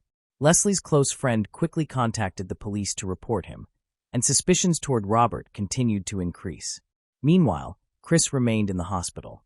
X-rays revealed that a bullet had entered his brain between the two hemispheres. If it had traveled just 2 millimeters further, he would have died. When his family learned about the incident, his mother and sisters hurried to the medical center to support him. The journey lasted 2 hours, during which they were extremely concerned about him. Chris's relationship with Leslie had been brief and somewhat unexpected, so most of his relatives did not know about it. While the doctors worked diligently, they had to remove a portion of Chris's skull to reach the soft tissues, remove some of the bone fragments that had penetrated his brain, and extract the bullet. It was time to meet Robert Tarr, a divorced father of 3 residing in Collinsville. Because of Nanette, they were able to reach him and set up a meeting. From the outset, Robert did not question why the police were interested in him and agreed to go to the station without an attorney. Although the deceased's best friend Leslie stated that she had ended her relationship with Robert, he maintained that they were still together, though he acknowledged that their relationship had issues. Robert denied any participation in the crime, declaring that he had never been to Farmersville and did not know Chris Smith. When asked about his alibi, he described his activities on the day before Thanksgiving, asserting that he spent most of the day with a friend until 6:30 p.m., after which he went back home and saw only his daughter. However, his alibi was unconvincing. There were numerous gaps in his account, and no one could verify his location at certain times, making it appear as though he was attempting to conceal something. The shooting happened at 1 a.m., while Robert insisted that he had been at home well before that time. Robert's daughter, who was taken to the police station and partially corroborated his account, stated that he had come home around 6:30 p.m., left, and then returned around 9 p.m. Robert seemed extremely distressed during questioning. He wept and said that he missed Leslie. His daughter was bewildered by the situation. The police believed he left to follow Leslie and saw her with a new man named Chris. He remained with his daughter until she went to bed at approximately 10 p.m. However, at about 2:45 a.m., Robert's daughter awoke to noises inside the house. Robert was hurriedly doing laundry and repeatedly saying he could not sleep, which aroused suspicion. Robert's daughter also mentioned that her father possessed a gun. While the two were at the police station, officers searched their home and found a gun. When they showed it to Robert's daughter, she realized that her father had used a different gun just the day before. The police tracked Robert's movements to confirm his alibi. They discovered that he had filled his gas tank at a gas station near Farmer approximately 15 to 20 minutes before the murder, and they obtained a receipt as proof. Robert was captured on surveillance cameras at multiple locations as he traveled to the city. This evidence contradicted Robert's earlier statements that he had never heard of Farmersville and had never been there. He was ultimately arrested after being caught lying, which enabled the police to detain him and stop him from escaping. Chris's family felt relieved, as they feared the perpetrator might return to harm the survivor. Just one day after the arrest, additional circumstantial evidence against Robert continued to surface, and the police believed they had the correct suspect. Robert's lawyer promptly appeared on television to discuss the case, proclaiming his client's innocence. Robert's account changed quickly. He asserted that at 6:40 p.m., Leslie called him unexpectedly, requesting a ride to a friend's house in Farmersville. He said he arrived at 7:30 p.m., dropped Leslie off near Chris's house, and then went back home. He explained his earlier falsehoods by claiming that he was afraid of drawing police attention. Robert stated that he had merely picked up Leslie and departed, insisting that he had not shot anyone. However, the timeline did not align with his daughter's statement. He said that there was tension between his daughter and Leslie, so he did not want to cause her further worry. In contrast, Robert's daughter described Leslie as a kind woman, and they quickly developed a close relationship. Meanwhile, Robert's network of lies continued to expand. He tried to dispute the police's theories while speaking to reporters, contending that the police had found no glass or blood in the car he was driving, nor was there any other evidence connecting him to the murders. Furthermore, no DNA samples from the victims were discovered at the crime scene or in his vehicle. Robert's defense lawyers used these arguments to strengthen their case. The police urgently required physical evidence. Ideally, a handgun containing the bullets used in the crime to perform ballistics testing. Unfortunately, their initial search did not succeed. However, a few days later, Robert's daughter contacted the police, saying that she had located the gun he used in the attack. The weapon was securely kept inside a thick Ziploc bag and concealed in the yard, possibly to shield it from rain damage, implying that the perpetrator intended to use it again. The bag held numerous fingerprints belonging to Robert, making the finding important to the investigation. In spite of this evidence, Robert continued to assert his innocence and tried to distort the facts. Although there were many fingerprints on the Ziploc bag, there were none on the gun itself, showing that Robert had tried to wipe it clean. However, he was not smart enough to get rid of it. Further examination revealed that he had not properly cleaned the gun, as tiny traces of Leslie's blood were discovered on it. In an attempt to justify himself, Robert began telling a story that the gun actually belonged to Leslie and that she had asked him to conceal it. He claimed that Leslie had learned how to handle a gun. However, her shooting instructor, a friend of Leslie's, contradicted Robert's account, stating that he had never seen the weapon in her possession. Leslie's friend insisted that Leslie did not carry a gun for self-defense on that day. If she had possessed a gun with her, the attacker would not have been able to leave alive. She would have been capable of defending herself. Despite everything, Robert continues to maintain his innocence. The outcome relies on the survivor's memory. Chris Smith, the prosecution's key witness, survived the vicious attack, but remains in a medically induced coma. Doctors report some encouraging progress, but it is too soon to make any forecasts about his recovery. While waiting for Chris to regain awareness, Robert's cellmate approached the police with a troubling confession. He disclosed that Robert attempted to hire him as a hitman to kill Chris Smith and the chief prosecutor for $110,000, even paying $10,000 in advance. In response, security at the hospital was strengthened. Investigations were carried out thoroughly, but no evidence supporting the alleged plot was found. Robert claims that he never intended to hire a hitman. He stated that he gave $10,000, but that it was to bail out a friend. However, this raises the question of why Robert would give such a large amount to someone he barely knew. Regardless, Robert's circumstances only deteriorated further. To clarify the situation, they had to wait until Chris regained consciousness. Fortunately, he opened his eyes in early January 2022, about 2 months after the attack. This signaled the beginning of his lengthy recovery journey. Chris had to relearn fundamental skills such as walking, eating, and speaking. He approached the rehabilitation process with resolve, showing strong physical capabilities from the outset. Unfortunately, his cognitive recovery did not progress smoothly. After awakening from the coma, he experienced significant memory gaps, especially concerning the night of the attack. He could not even remember who Leslie was or recall anything about that evening. Additionally, Chris had to live with a bullet lodged inside his brain. Doctors were unable to remove the bullet because of the risks involved. They determined that attempting surgery could harm the surrounding area, potentially resulting in severe consequences. As he continued to struggle with memory problems, Robert's trial was scheduled for April 2024. At the beginning of the hearing, prosecutors argued that Robert had deliberately gone to Chris's house to kill Leslie Reeves after seeing them together that evening. Evidence indicated that he had been following Leslie throughout the night, suspecting she was with another person. When he realized that she was dating a new man, he became extremely furious. Police found numerous text messages between him and his best friend, in which Robert often expressed his resentment toward Leslie, particularly that night. It was clear that he was deeply affected by the situation. Until the very end, he continued to believe he was in a relationship with her and regarded Leslie's date with Chris and their return home as a betrayal. After seeing how joyful Leslie and Chris were together, Robert went back home, where his daughter discovered him in tears. Aware that the couple had gone to Farmersville, he took a gun and drove to Chris's house. Robert entered through the back door, but was immediately noticed, leading to an effort to stop him. A confrontation followed, resulting in a shattered window. Robert then armed himself. Leslie and Chris tried to protect themselves by pushing the refrigerator to block his way. Unfortunately, their attempts were unsuccessful. Chris attempted to shield Leslie, but was shot.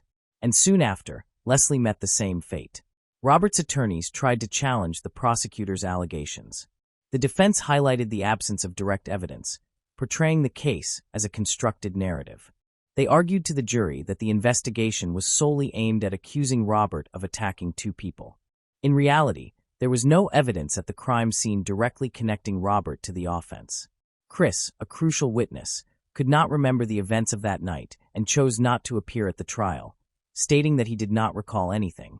The prosecution's most compelling evidence was a container found at Robert's home that contained the bullets used in the attack on Leslie and Chris.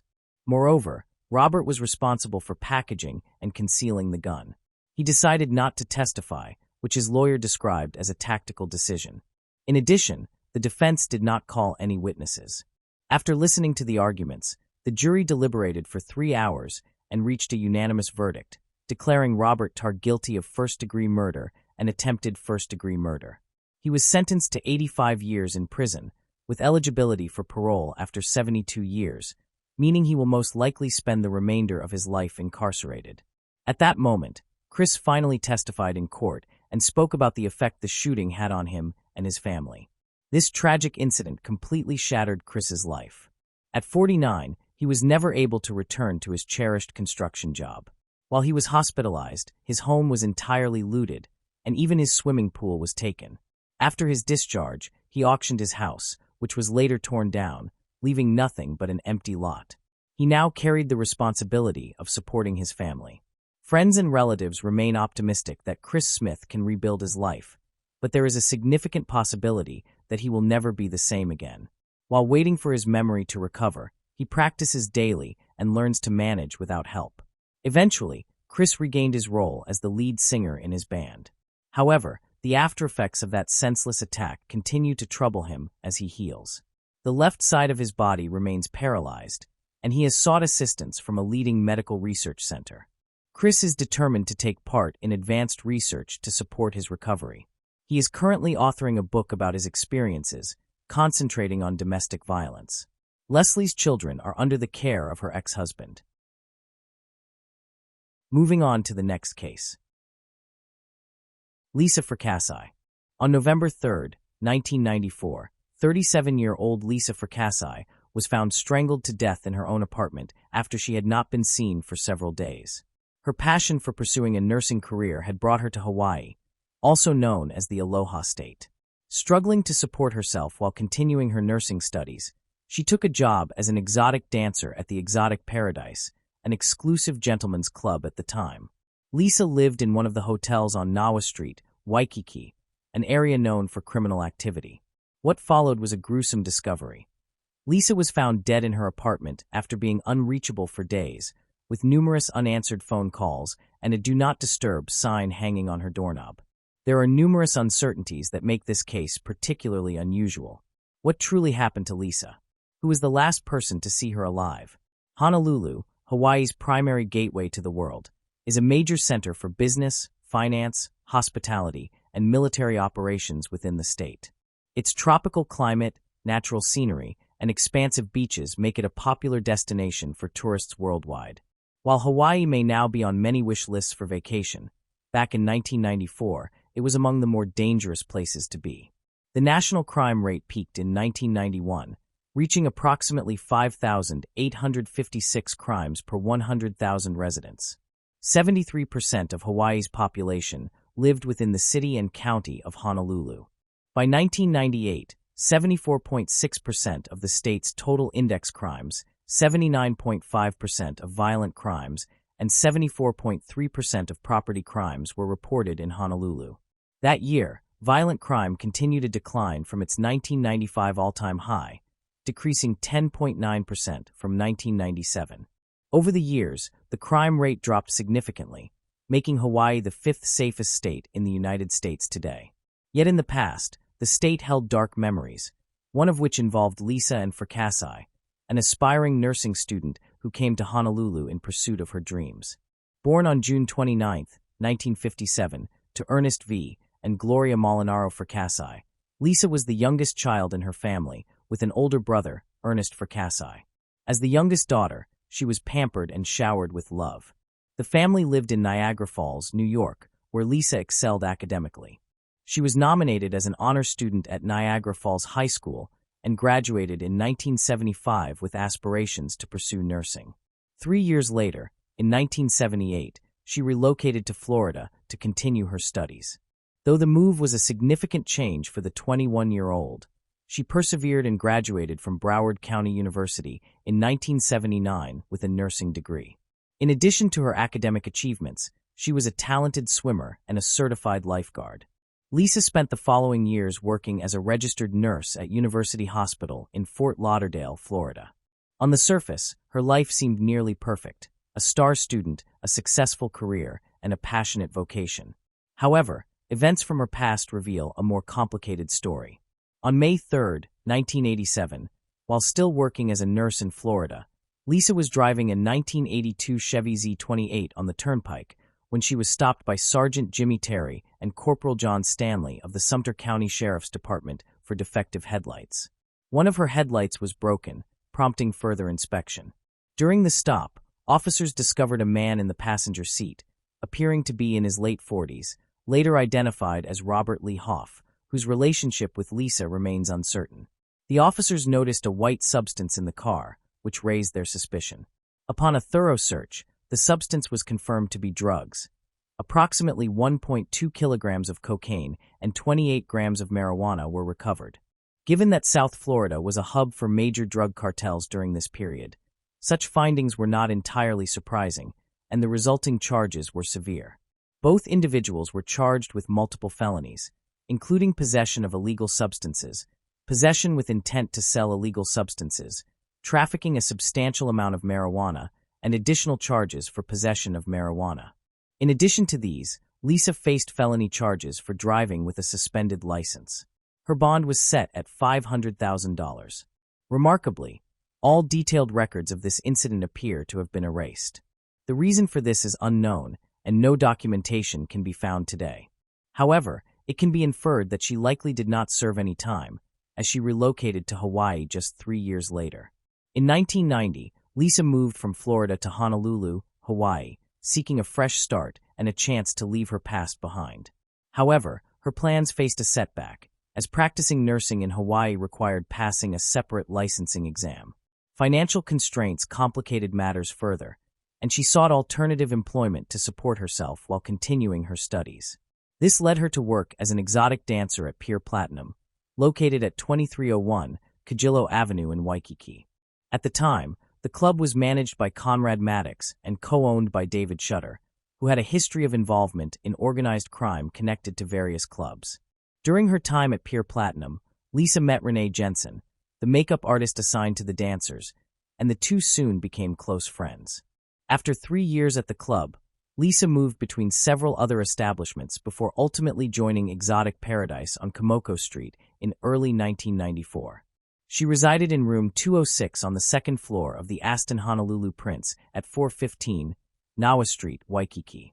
In April 1994, she shared the room with a male roommate. Only days before Halloween, on October 28, 1994, Lisa stopped by Renee's house to drop off a pumpkin for her daughter.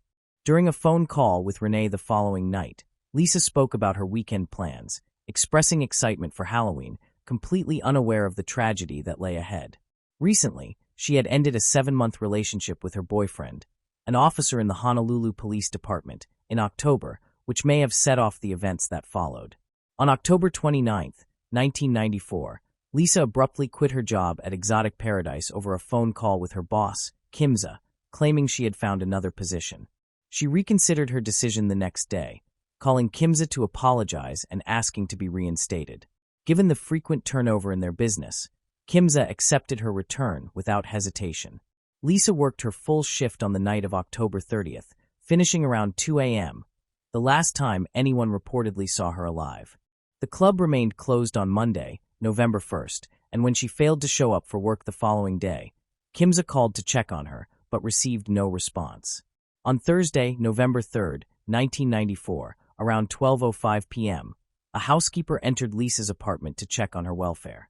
A "Do Not Disturb" sign had hung on the door for several days, prompting the staff to intervene.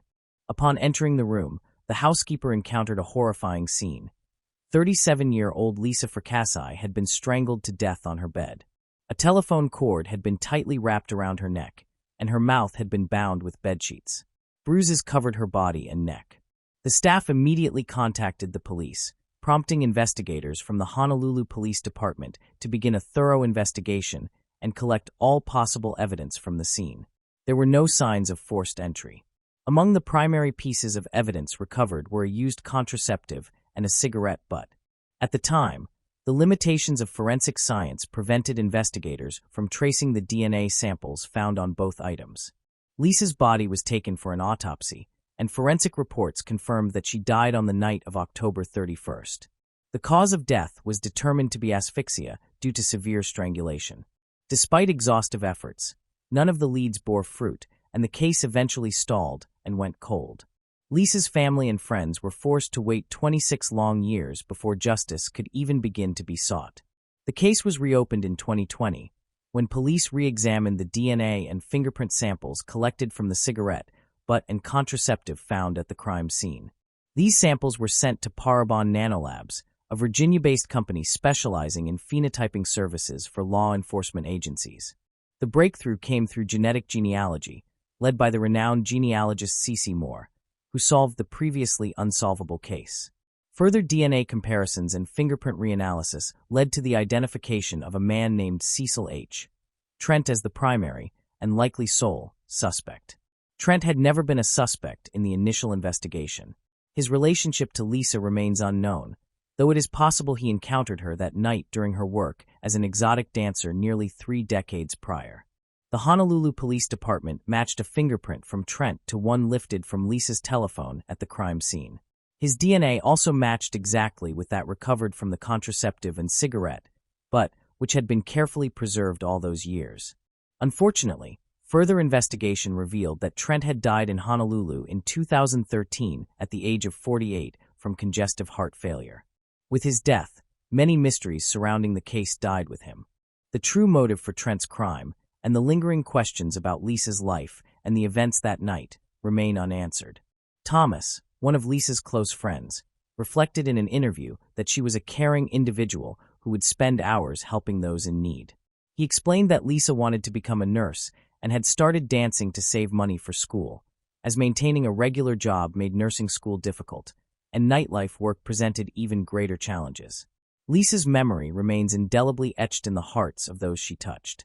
She was known for her loving and kind nature, and she pursued her passions until her final breath. Moving on to the next case. Edward Donald Raymond. The body of a black man discovered floating in water in rural San Joaquin County, California in the 1980s has been identified more than 4 decades later with assistance from advancements in fingerprint technology. On the afternoon of July 13, 1981, deputies responded to a report of a body floating in the water. The body of a man was located in water near Blossom Road and Beaver Slough in the community of Thornton, situated along Interstate 5, just north of Stockton. The body was severely decomposed when it was recovered, and he was wearing only white swim shorts with red and blue stripes. The man had sustained a gunshot wound to his right shoulder. One of the identifying features was a tattoo on his left arm that read, "Black is beautiful." The case went cold, and the man remained unidentified for more than 4 decades. In 2025, advancements in fingerprint technology assisted in identifying the deceased as Edward Donald Raymond, born February 21, 1947. He would have been 34 years old at the time of his death. A few days before the body was discovered, a white or beige Cadillac was observed driving in the area, and the driver resembled Edward. However, neither a vehicle nor additional clothing was found at the scene. Edward Raymond also used the alias Edward Wilson with a different birth date of July 21, 1948. He was never reported missing. The only information authorities could locate about him was a 1976 arrest in San Francisco when he provided an Oakland address. The case involving the identification of an unknown man was finally resolved.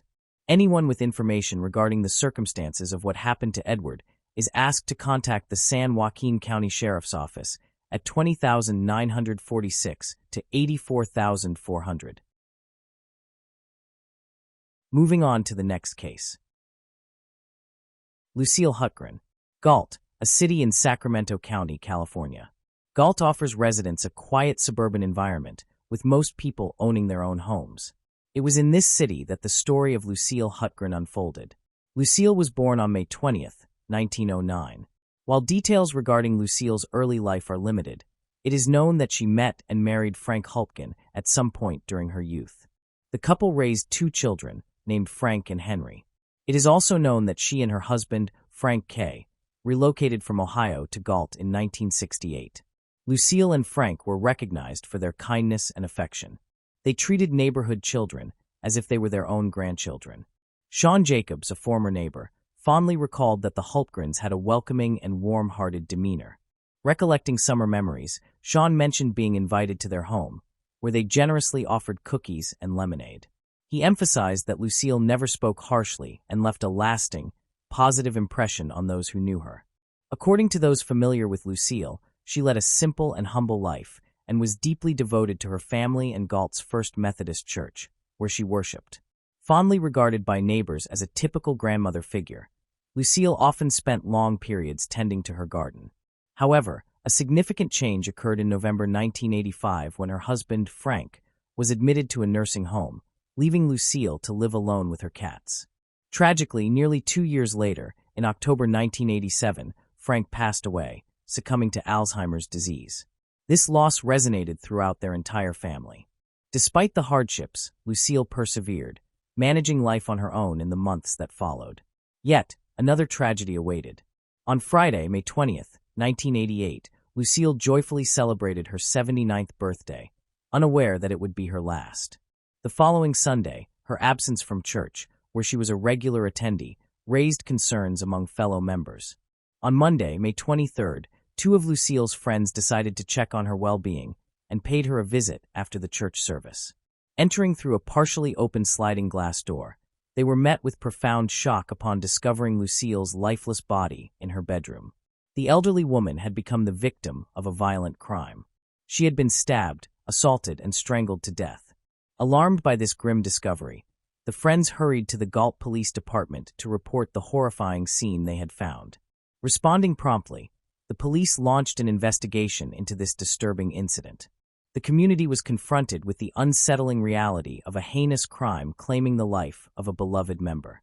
Upon arrival, the responding officers noted visible injuries on Lucille's chest.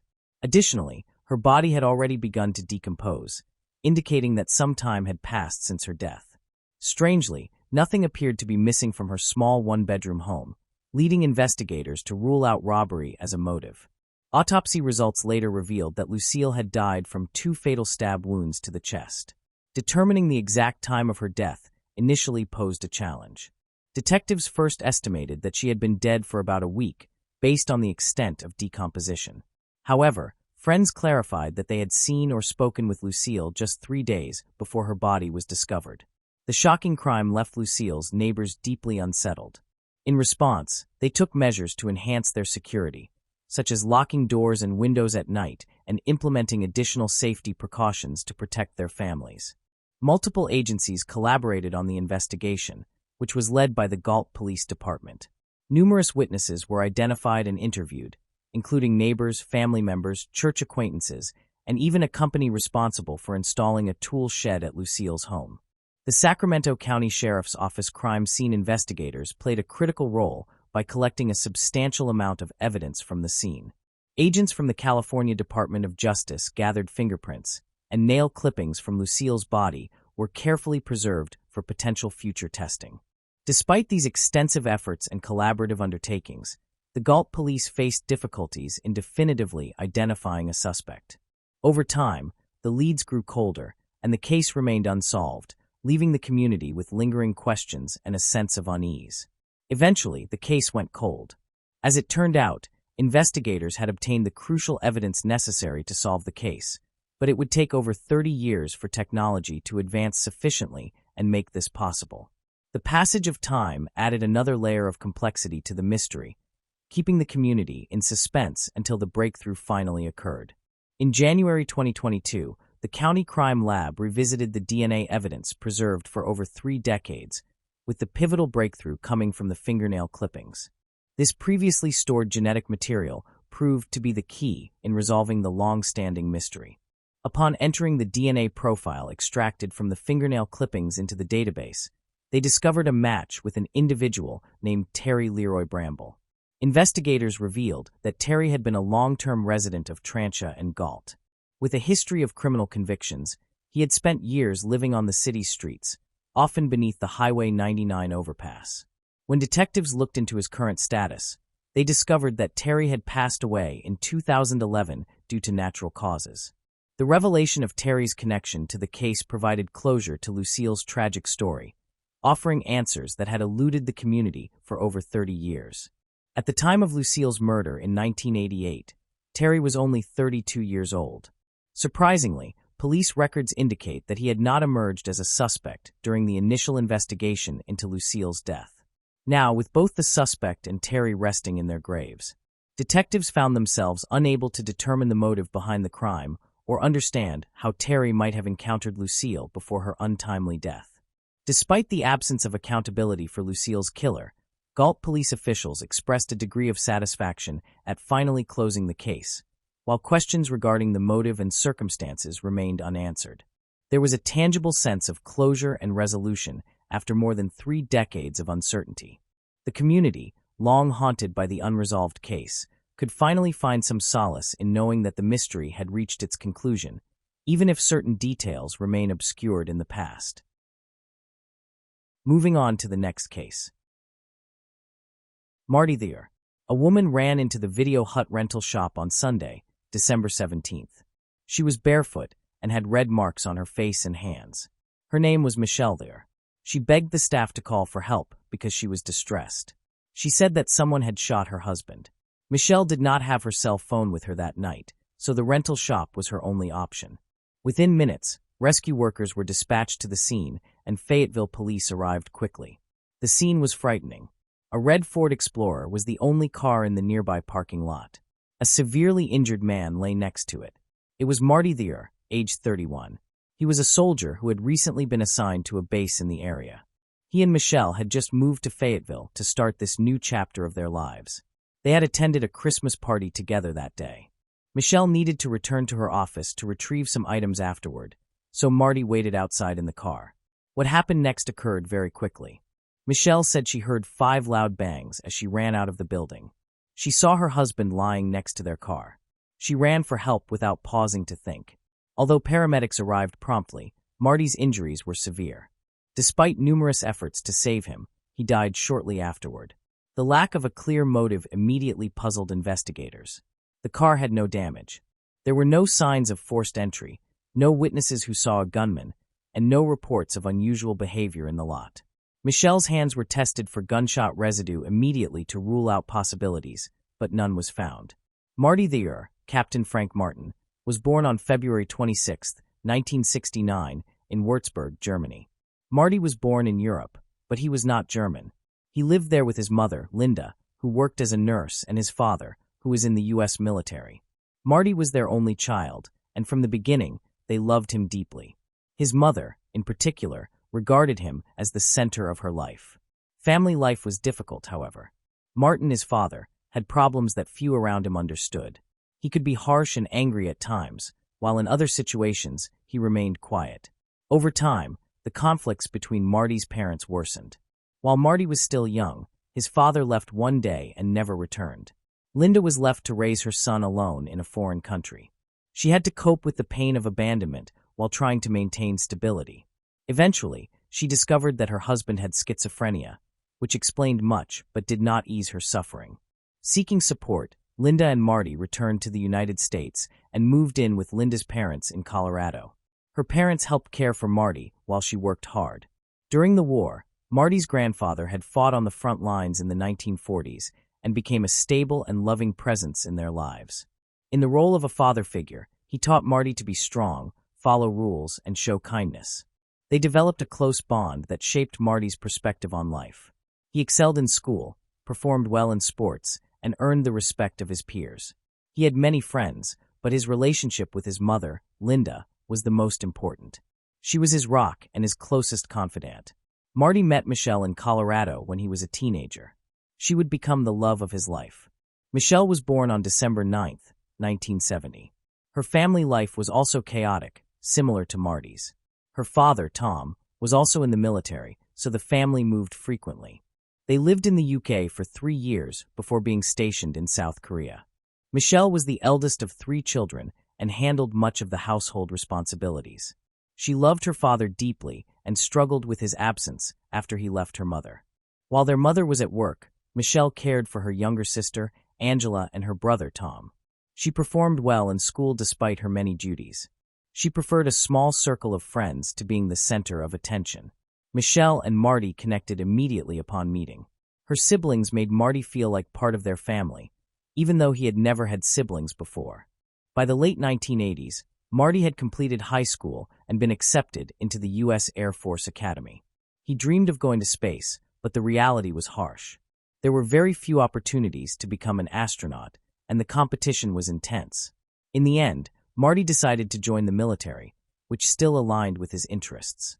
Michelle, meanwhile, joined the Armed Reserves after high school and was now attending college.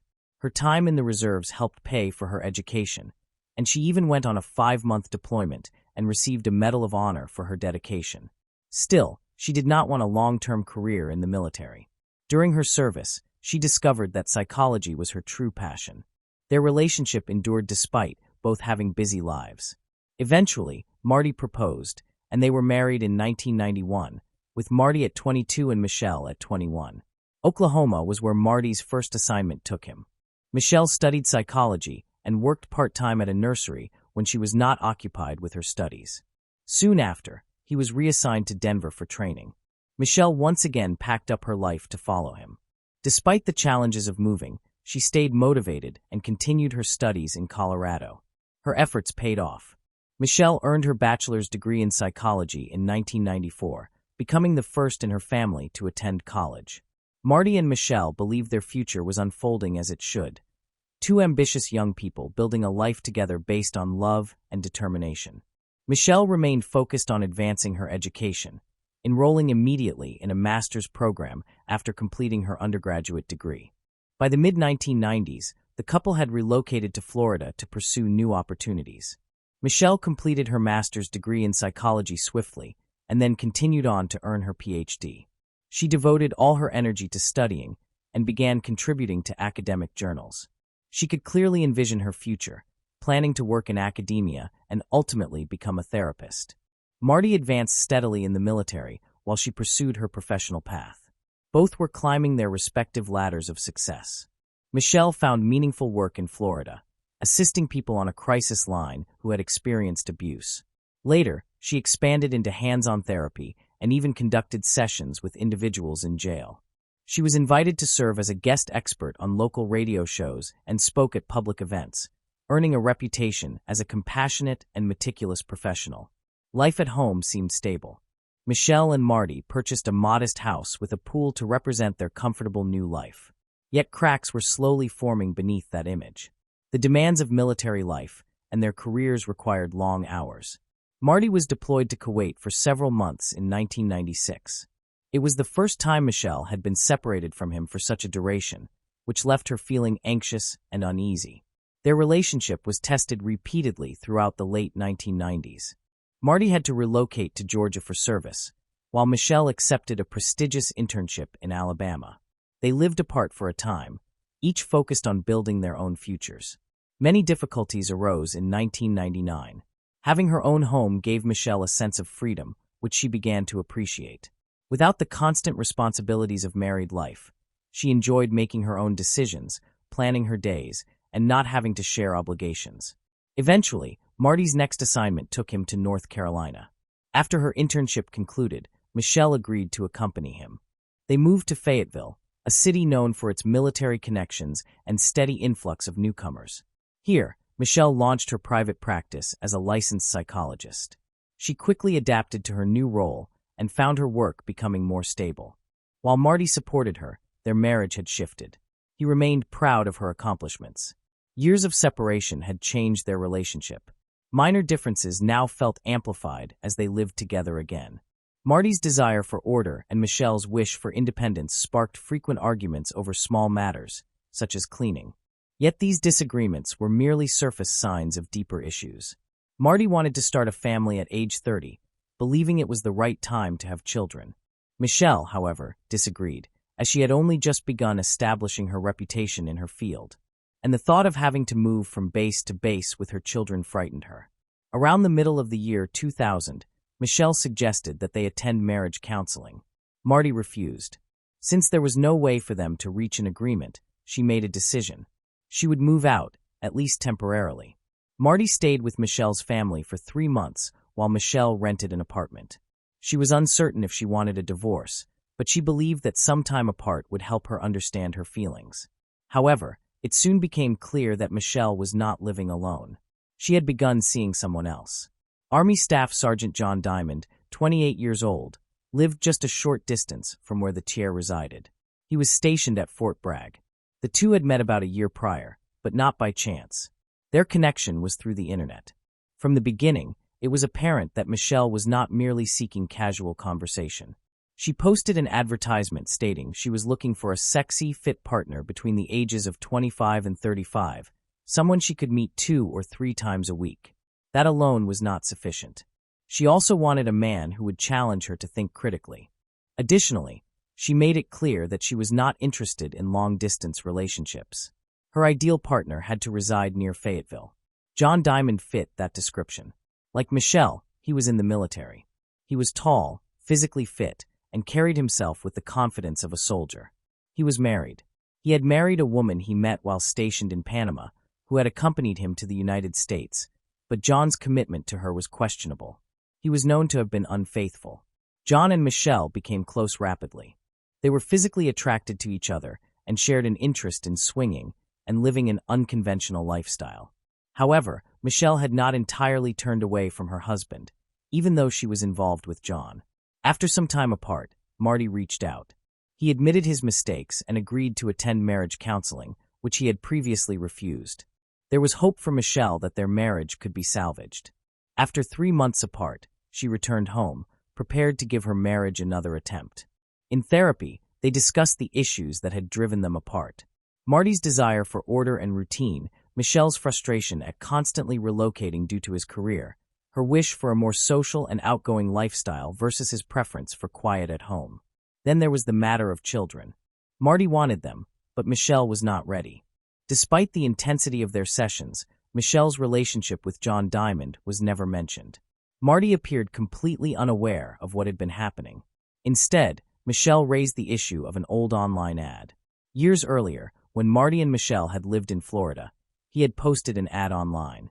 It had not resulted in anything, and Marty expressed deep remorse, insisting that no affair had occurred.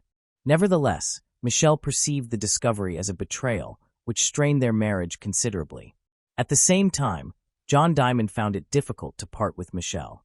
Though the conclusion of their relationship caused him pain, he appeared to accept it in the end, or so it seemed. Everything reached a climax on December 17, 2000. That evening, Marty and Michelle attended a Christmas party hosted by Michelle's employer. Those who knew them well recalled seeing them together, smiling, holding hands, and appearing as a loving couple. No one anticipated that tragedy would strike within just a few hours. The couple returned home after the party. Michelle asked Marty to stop by her office briefly before returning to bed for the night. She told me she needed to pick up some books. They took Marty in their red Ford Explorer and waited for her inside. Shortly after, gunfire pierced the night. Around 10:30 p.m., Marty was shot 5 times in the parking lot. One bullet struck his head, which appeared to be an intentional attempt to kill him. When the police arrived, they immediately noticed how unusual the crime was. There was no robbery. Marty's cash, watch, and all other belongings remained untouched. It did not appear to be a theft at all. The nature of the crime seemed personal. As often happens, suspicion initially fell on the victim's husband. Detectives discovered that Marty had recently purchased a $500,000 life insurance policy, and Michelle's actions that evening raised several red flags. To call for help, she did not use the phone in her office. Instead, she ran barefoot across the street to a nearby video rental store. The police found this behavior peculiar. Did she waste critical time while her husband was dying? Michelle explained her actions. She said she ran outside out of fear. When she heard the gunshots, she was in such a rush that she accidentally locked herself out of her office and could not reach her phone. She claimed she had no choice but to run to the video shop and plead with the staff to call 911. Investigators, however, were skeptical. They had doubts about Michelle's account. She disclosed to everyone her affair with John Diamond, the troubles in her marriage, and the difficulties between her and Marty. She even admitted that she still remained in contact with John as a friend, despite claiming to have ended the romantic relationship. Investigators were curious about the honesty of her account, but it also introduced a new possibility. It was conceivable that John Diamond himself had a motive. Did he want Marty out of the way so he could be with Michelle? It did not take long for John Diamond to be questioned. He denied any involvement. He stated that he and his wife had been watching movies at home on the night of the murder. His wife confirmed his statement, and her mother, who was present, corroborated it. For the moment, John's story seemed secure. But the very next day, December 18th, John filed for divorce. This coincidence could not be overlooked by detectives. Because of their suspicions, investigators interviewed his wife again. This time, shaken by the divorce and aware of her husband's infidelities, she chose to reveal the full account. She recalled that around 9 p.m., while they were supposedly watching a movie together, John received a phone call. He immediately got up, changed his clothes, and announced he was going to the barracks. Later, phone records indicated that the call had originated from Michelle's number. Michelle, however, insisted she had never made the call. Although the case was gaining strength, it still relied heavily on circumstantial evidence. In 2001, both John and Michelle were asked to undergo polygraph examinations. They said no. Detectives found the refusal unusual, even though both claimed their lawyers had strongly advised them not to comply. As questioning became more detailed, new information emerged. The police discovered that Michelle had previously had an affair with John. While Marty was away traveling and training, Michelle sought entertainment by engaging in multiple affairs and frequenting clubs where partner swapping occurred. This was especially the case during her time living in Alabama. Marty, who desired a stable family life, appeared unaware of these activities. Furthermore, Michelle had not truly ended her relationship with John after returning to Marty. She told police she had, but text messages revealed otherwise. Initially, she had attempted to break up with John, but he pleaded with her not to. Their relationship continued. Surveillance outside Michelle's house confirmed that their affair persisted. It was evident that Michelle and John were neither sad nor upset during their joint vacation in Florida in early 2001. Police could observe the situation unfolding. While Michelle might not have handled the gun herself, she could have influenced her boyfriend to do so. When John's acquaintances revealed that he had obtained a gun from a man named John Donald, suspicions grew even further. The weapon was the same type used to kill Marty. Police requested that Diamond return the gun, and he claimed it had been stolen during a car break-in. However, surveillance footage suggested he might not have been truthful. His car was seen outside Michelle's house on the night of the supposed theft, indicating that the break-in story may have been fabricated. As pressure increased, Michelle returned to the police station with a peculiar account. She stated that she had continued seeing John after Marty's death, but insisted it was only to investigate something else. She claimed that her background in psychology provided her with the skills to gather information and that she wanted to determine if John had killed her husband. Detectives viewed this as another strange twist in an increasingly complex story. John Diamond was apprehended by military police in February 2001 and was formally charged with murder and conspiracy to commit murder. In August of that year, his trial commenced. It was difficult to ignore how the elements of the prosecution's case appeared to connect, even though much of it relied on circumstantial evidence. Police found that John had borrowed the gun used to kill Marty. Phone records revealed frequent communication between him and Michelle in the days and hours preceding the murder, suggesting planning and coordination. His wife and others familiar with him reported to police his erratic behavior on the night of the murder when he left home to answer the phone. Even more compelling, ballistics testing confirmed that the bullets recovered from Marty's body had been fired from the gun John had borrowed. The case did have weaknesses, however. No one reported seeing John near the crime scene. There was no DNA or fingerprints directly linking him to the act, nor were there eyewitnesses. Michelle invoked her Fifth Amendment rights and refused to answer questions when called to testify. This fueled further suspicion about her involvement, but limited the prosecutor's direct evidence against her. John, meanwhile, denied firing the gun. He claimed he was not the planner and described himself merely as a man ensnared by Michelle's schemes. The military court remained unconvinced. John Diamond was convicted and sentenced to life imprisonment without the possibility of parole.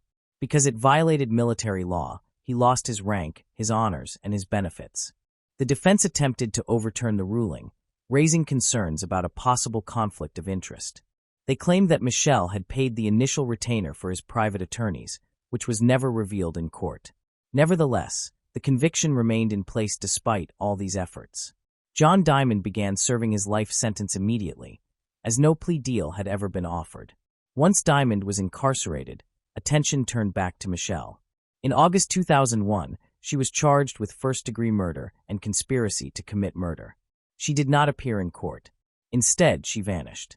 She withdrew $30,000 from her accounts, underwent plastic surgery to alter her appearance, assumed a new identity, and fled to Florida.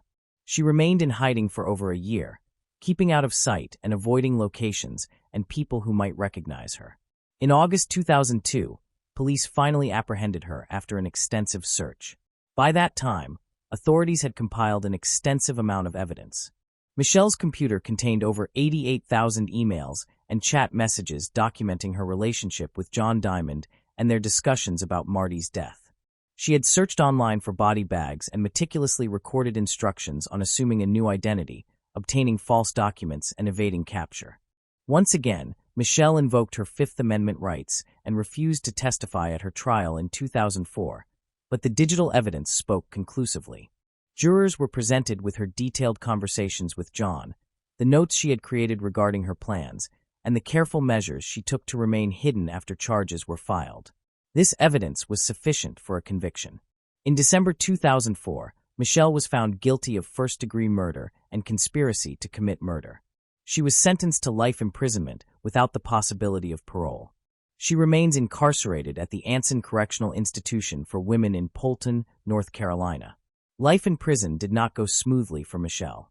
In 2010, she was disciplined after guards discovered a hand-drawn map of the facility that she had attempted to mail out, suggesting a potential escape plan. As punishment, she was placed in disciplinary segregation for 45 days. The story of Captain Marty serves as a reminder of the fragility of life.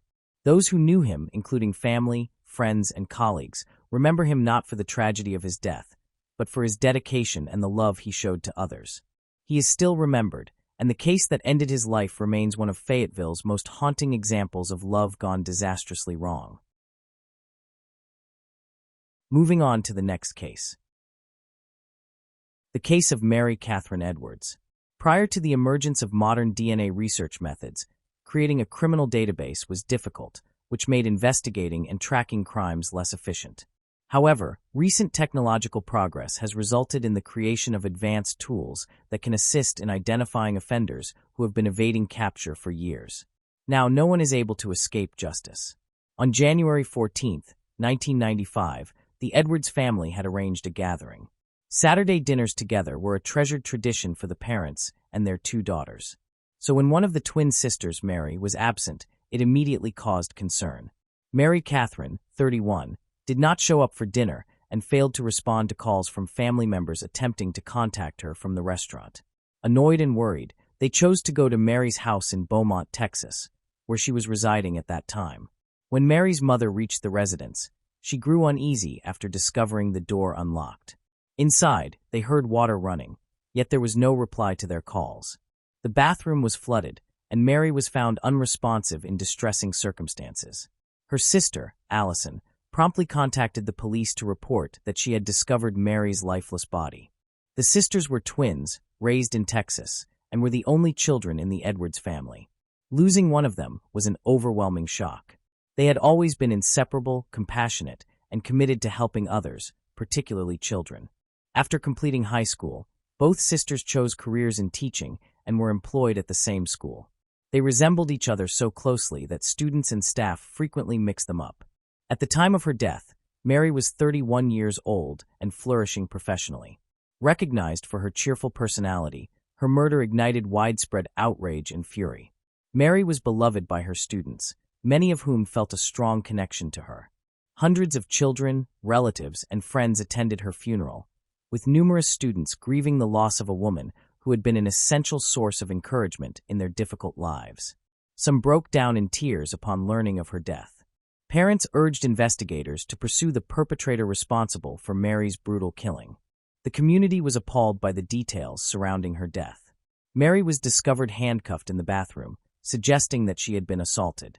The bathtub was filled with blood, indicating that she had resisted her attacker, as shown by defensive injuries on her hands and body. Evidence of the attack implied that it took place in her bedroom, where traces were located on the bedding. Investigators believed that Mary may have known her assailant, since there were no indications of forced entry into her home.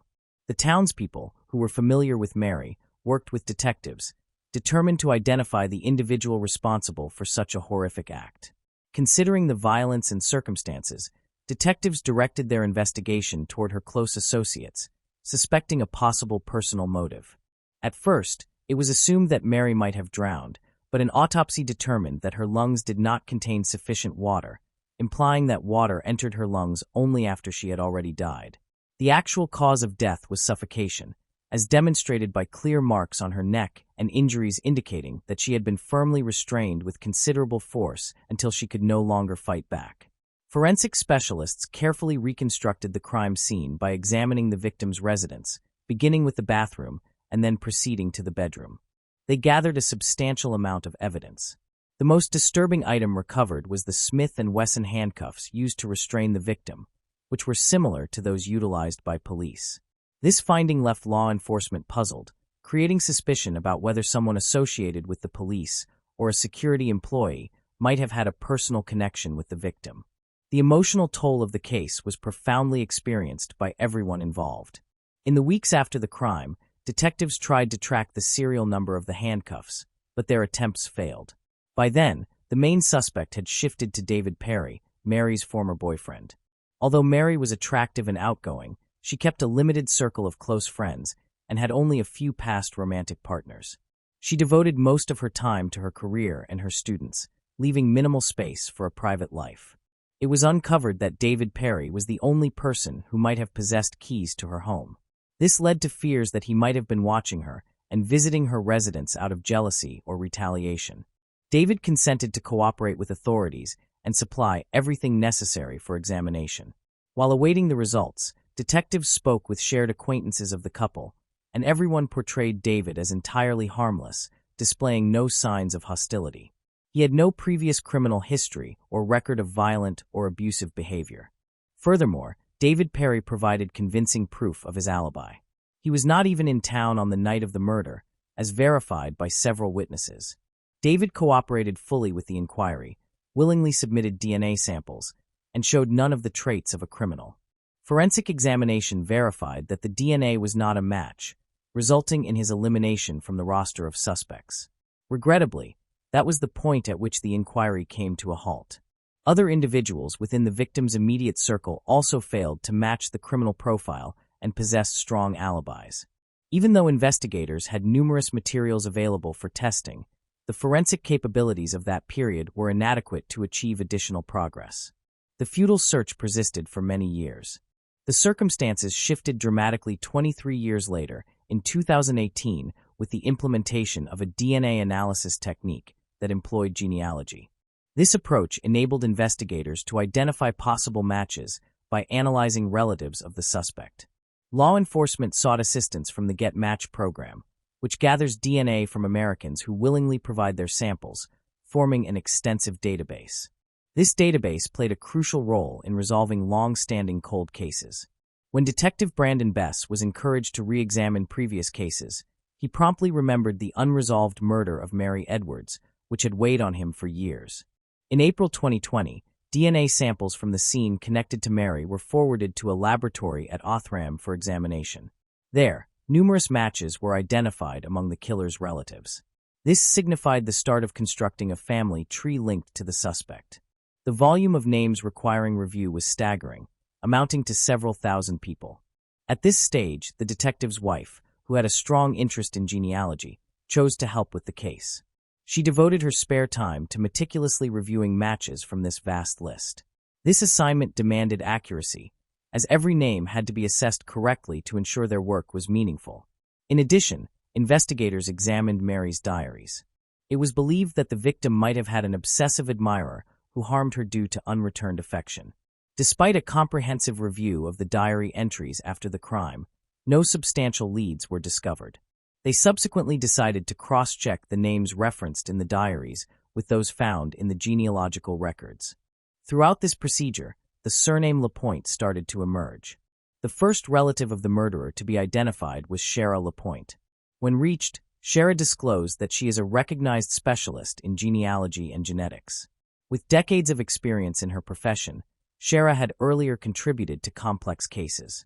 In particular, she successfully identified one of the women buried along a state highway in the notorious Texas Fields of Death. She was enthusiastic about using her knowledge to assist in solving additional crimes, including the mystery surrounding Mary Edwards' death. She was willing to aid in the investigation, even though it involved examining her own relatives, which might result in disturbing revelations. As she commenced her evaluation, she experienced a feeling of apprehension while reviewing the histories of her own siblings, conscious that the findings could carry serious consequences. She was required to examine approximately 7,500 names. Every person on this list was reviewed carefully, obliging her to collect and analyze information about them and their relatives before either incorporating them into the family tree or excluding them. This undertaking consumed several hours per individual. Over a span of 3 months, detectives and Sharilla Lapointe dedicated all their spare time to tracking down the perpetrator. Ultimately, they uncovered a promising lead, a couple residing in Beaumont who aligned with the profile of the murderer's family.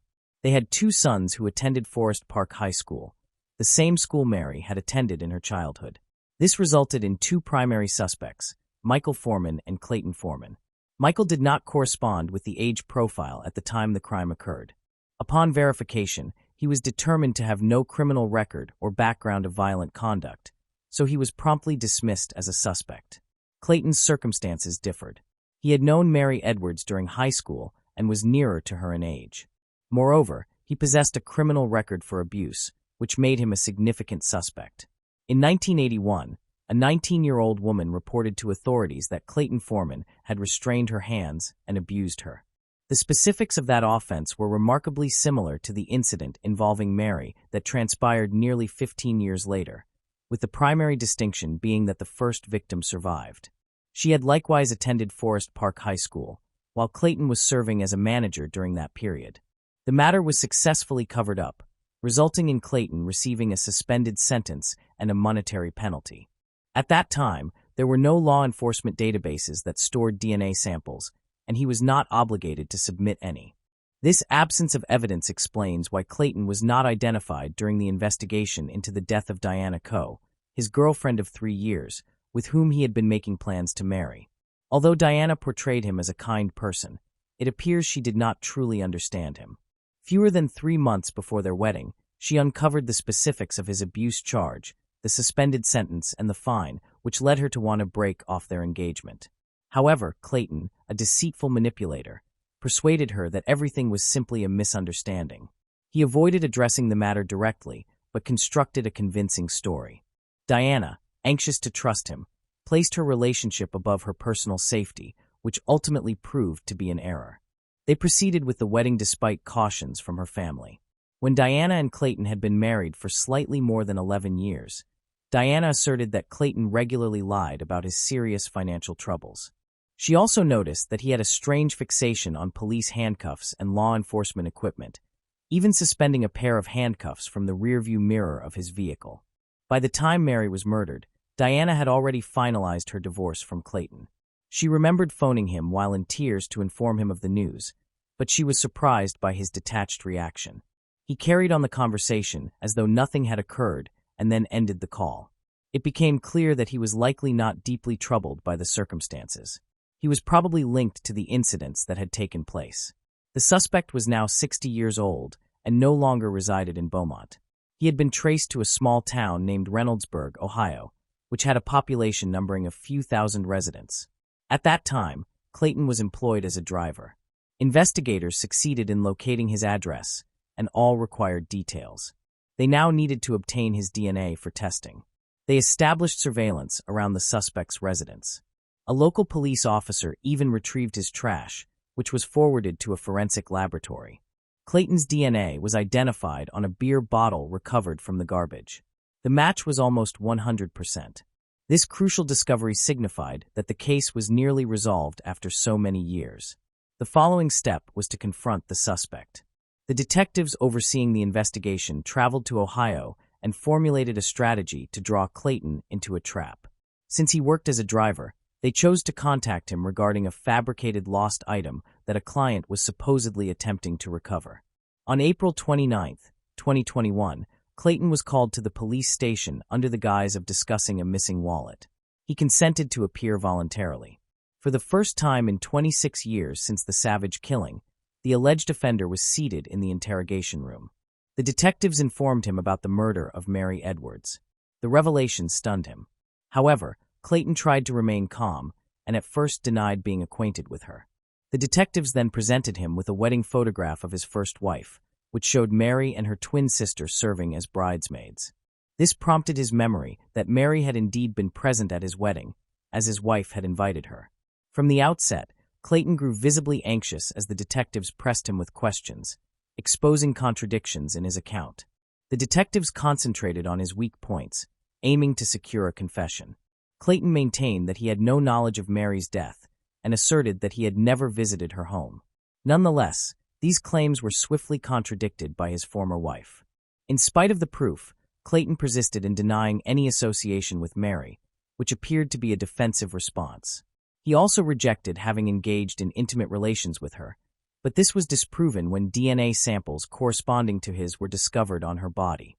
The awareness that his DNA had been found on her underwear and body left him confused. When he was taken into custody for the murder of Mary Edwards, he demanded a lawyer and ceased cooperating with the investigators.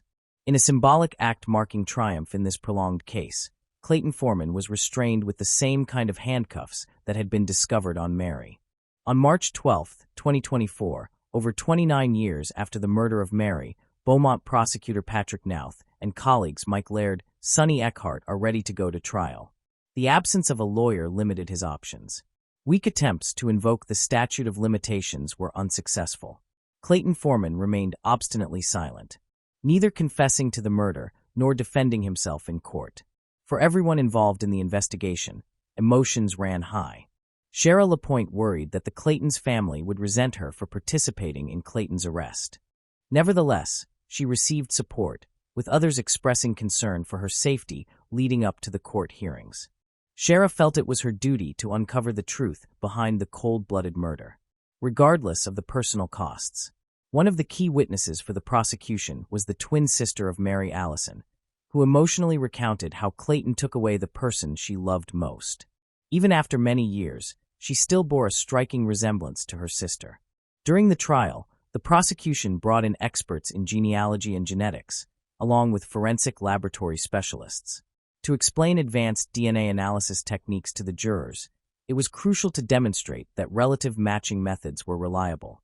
The prosecution also focused on women who had been impacted by Clayton's actions. One of his former colleagues testified, sharing her observations of Clayton's unusual interest in police items at work. As his subordinate, who handled documents, she often opened his desk drawer and found a pair of handcuffs. Although she found this odd, she didn't feel comfortable asking him about it, thinking it was just one of his quirks. The defendant's last wife shared how she discovered many dress-revealingly photos of underage girls. When she confronted Clayton about them, he responded calmly, saying he needed them to fantasize about taking away their innocence. He then laughed, dismissing it as a failed joke. Despite these disturbing revelations, Clayton continued to evade justice. One of his victims, Diana Coe, also attended the trial. She believed in his guilt and testified for the prosecution. It was during this time that she learned about another victim and realized the full extent of her ex-husband's cruelty. However, she pointed out that during their 11 years of marriage, he did not display such behaviors during their intimate moments and never crossed reasonable boundaries in their relationship.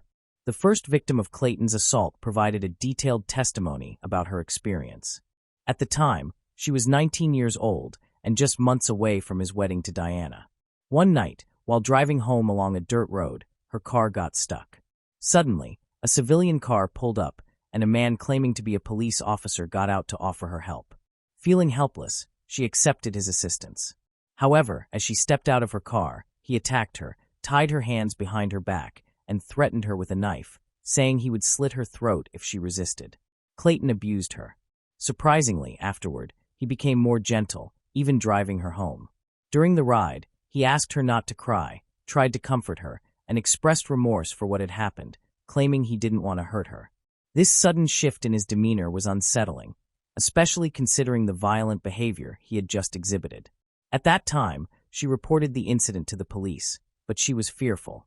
In court, she stated that she had forgiven her assailant and held no bitterness toward him. She did not want to cause Clayton any harm. She believed he was genuinely remorseful for his actions and would not commit another offense. This viewpoint played a role in the lenient sentence he was given. Now the first victim experiences guilt, believing that if Clayton had been incarcerated, it could have stopped Mary's murder. Furthermore, another victim gave testimony against the defendant during the trial. Earlier, she had been too frightened to approach law enforcement. This woman was also a friend of Diana and had remained in contact with her throughout their school years. According to her account, Clayton assaulted her one night in 2006 while she was living alone in her apartment. Their previous friendship enabled her to speak with him, and at first he seemed like a normal man until his sinister side surfaced. One evening, Clayton came to her apartment and disclosed that he was facing financial difficulties and experiencing problems in his marriage. He was persuasive, expressing that he needed someone to understand him and listen without judging him. Feeling compassion, she allowed him to enter. However, after she turned her back, he attacked her, pressed a gun against her head, threatened her, and assaulted her. He also utilized handcuffs during the assault. Once it ended, Clayton unexpectedly became gentle, apologized, and requested that she not report the incident to the authorities. She was frightened, so she chose not to press charges against him. After that night, Clayton never contacted her again. It is worth noting that his assaults closely resembled a scenario that might have taken place with Mary Edwards. Unlike the earlier victims, however, Mary resisted his attack.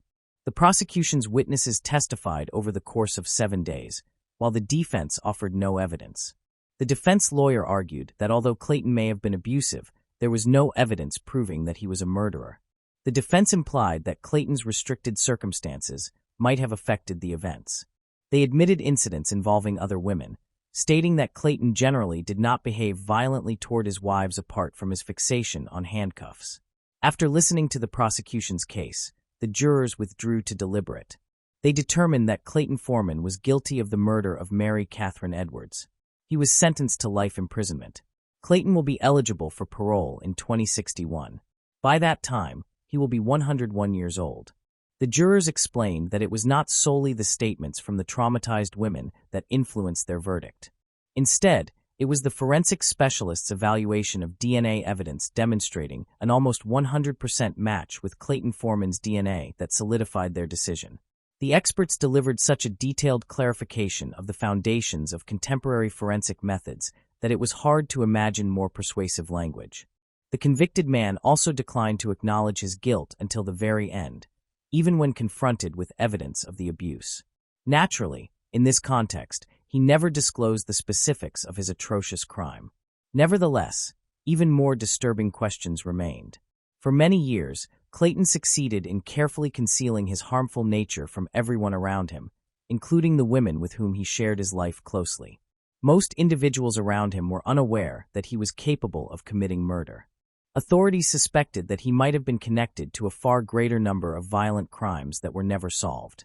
Clayton Foreman is incarcerated in state prison. He will qualify for parole in 2061, provided that he is still alive. He continues to remain silent, while authorities persist in hoping that he will one day disclose his secrets. Moving on to the next case. The case of Menhez Samaan. Menhez Samaan, a Canadian with a promising future, had the opportunity to attend York University to study mechanical engineering. However, he chose instead to deceive his parents and live a lie. As his expected graduation date approached, maintaining this double life became increasingly difficult, severely affecting his mental state. This ultimately culminated in the tragic act of murdering his entire family. In an effort to gain attention, he posted photos of his crime on his Discord channel. Initially, many assumed it was a joke, but it soon became evident that the images were real. Discord's anonymous features enabled Menhez to conceal his true identity, making it difficult for users to determine his real name, age, and location. In Bangladesh, a country burdened by poverty and overpopulation, many people sought a better life abroad. Monteros, born in 1971, felt an insatiable desire to improve his circumstances. Despite the country's rapid development, Monteros longed for more. He met and married Momtaz, born in India, and together they shared a dream of creating a better future in Toronto, Canada.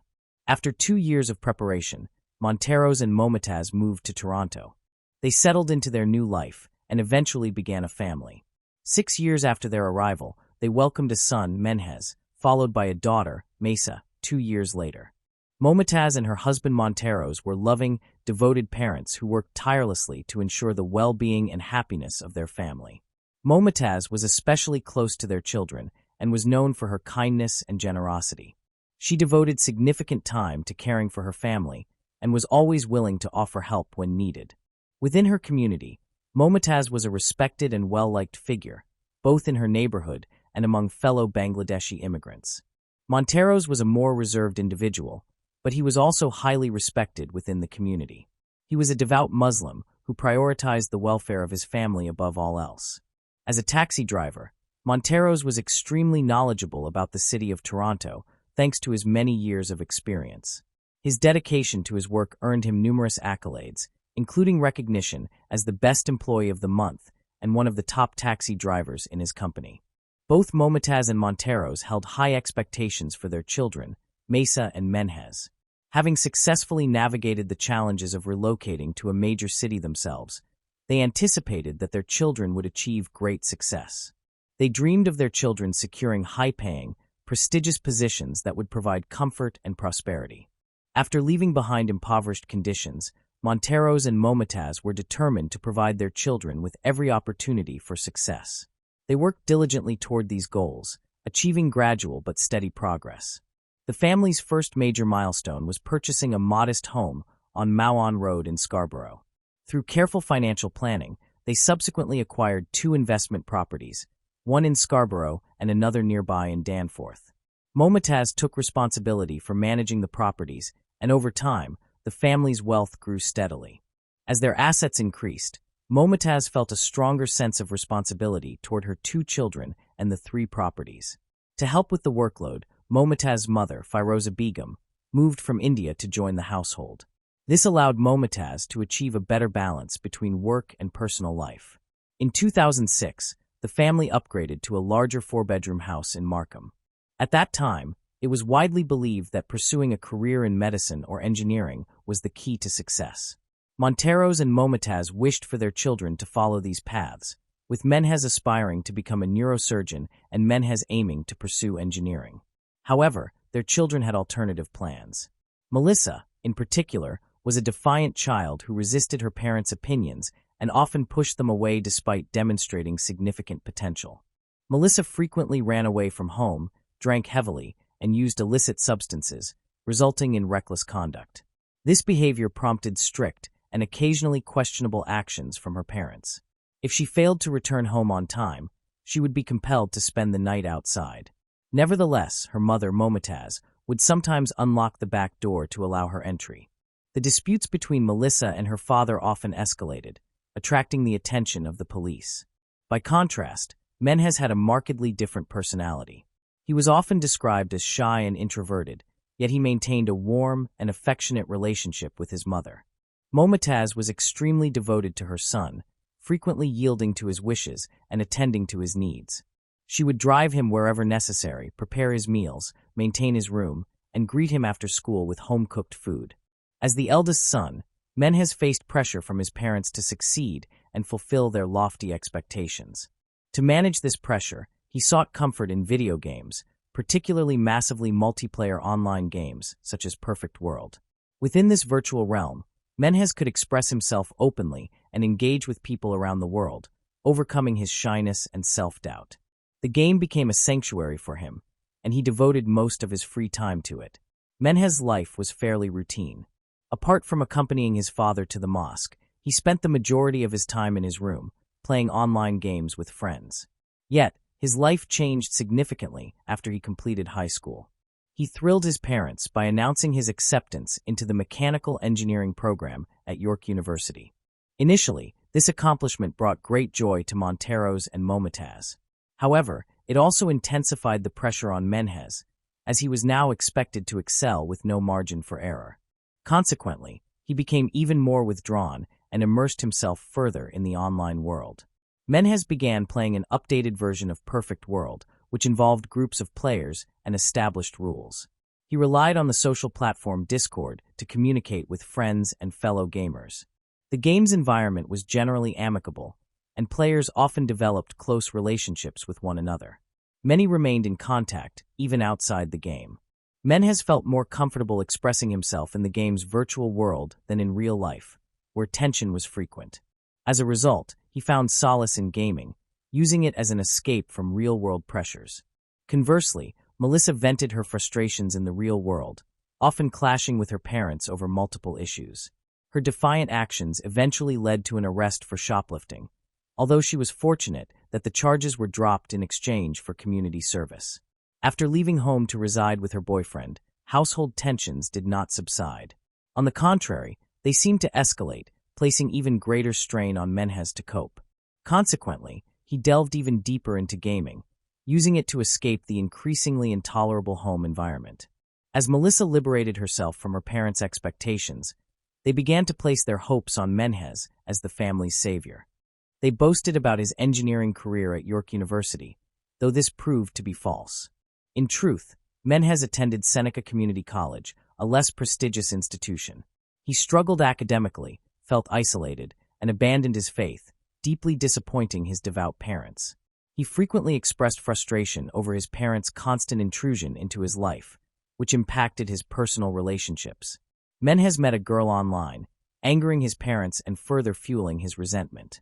Nevertheless, he discovered a sense of independence through Perfect World, connecting with friends in a Discord community.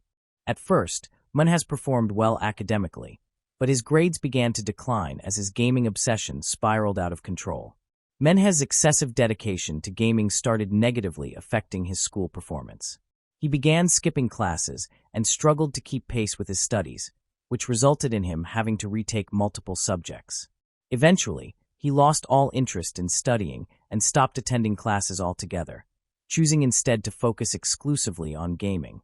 To avoid raising his parents' suspicions, Menhez would leave home daily pretending to attend York University, though he was not actually participating in any classes. Instead, he spent his days playing games at a cafe on his laptop, working out at the gym, and then returning to gaming late into the night.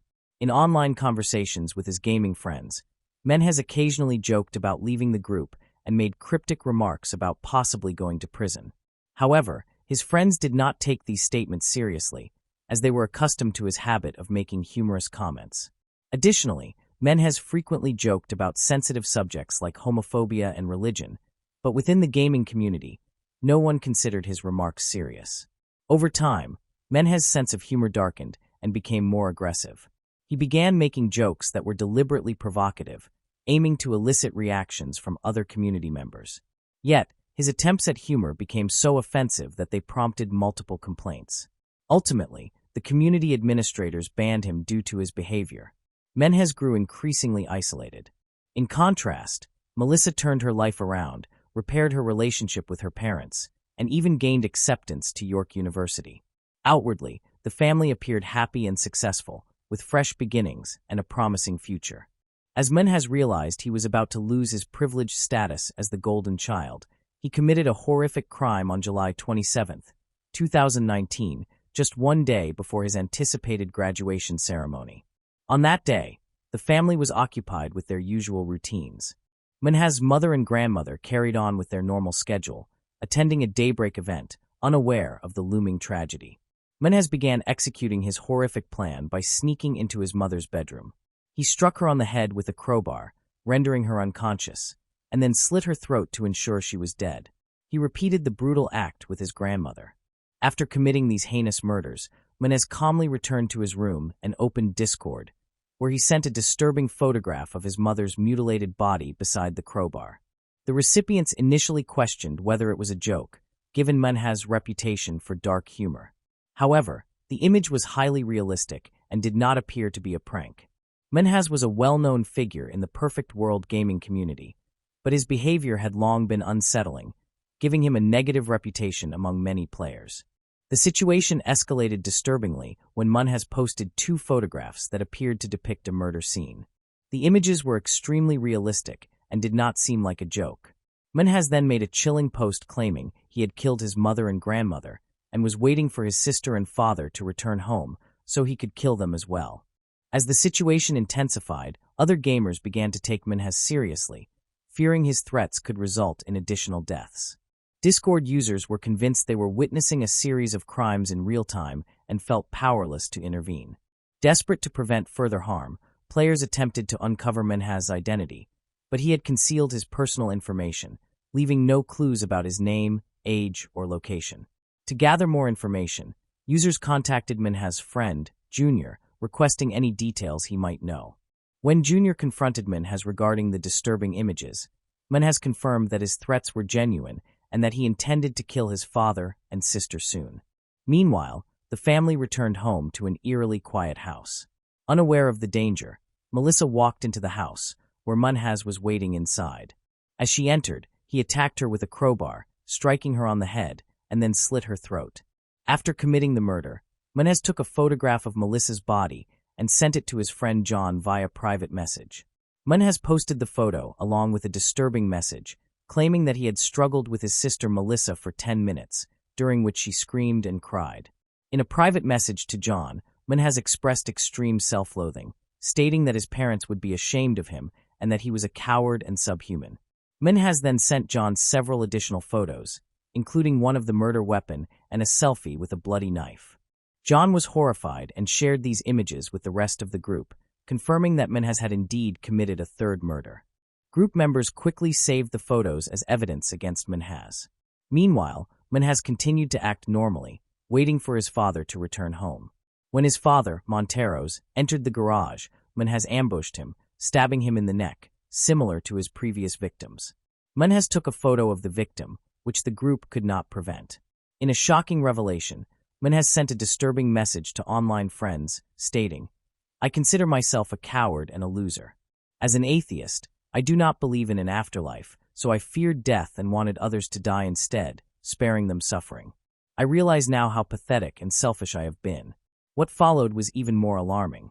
Menhez told another online friend that he had murdered his entire family and was prepared to spend the rest of his life in prison.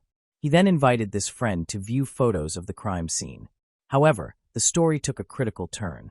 One of the online friends discovered a method to obtain Menhez's IP address, which could reveal his location.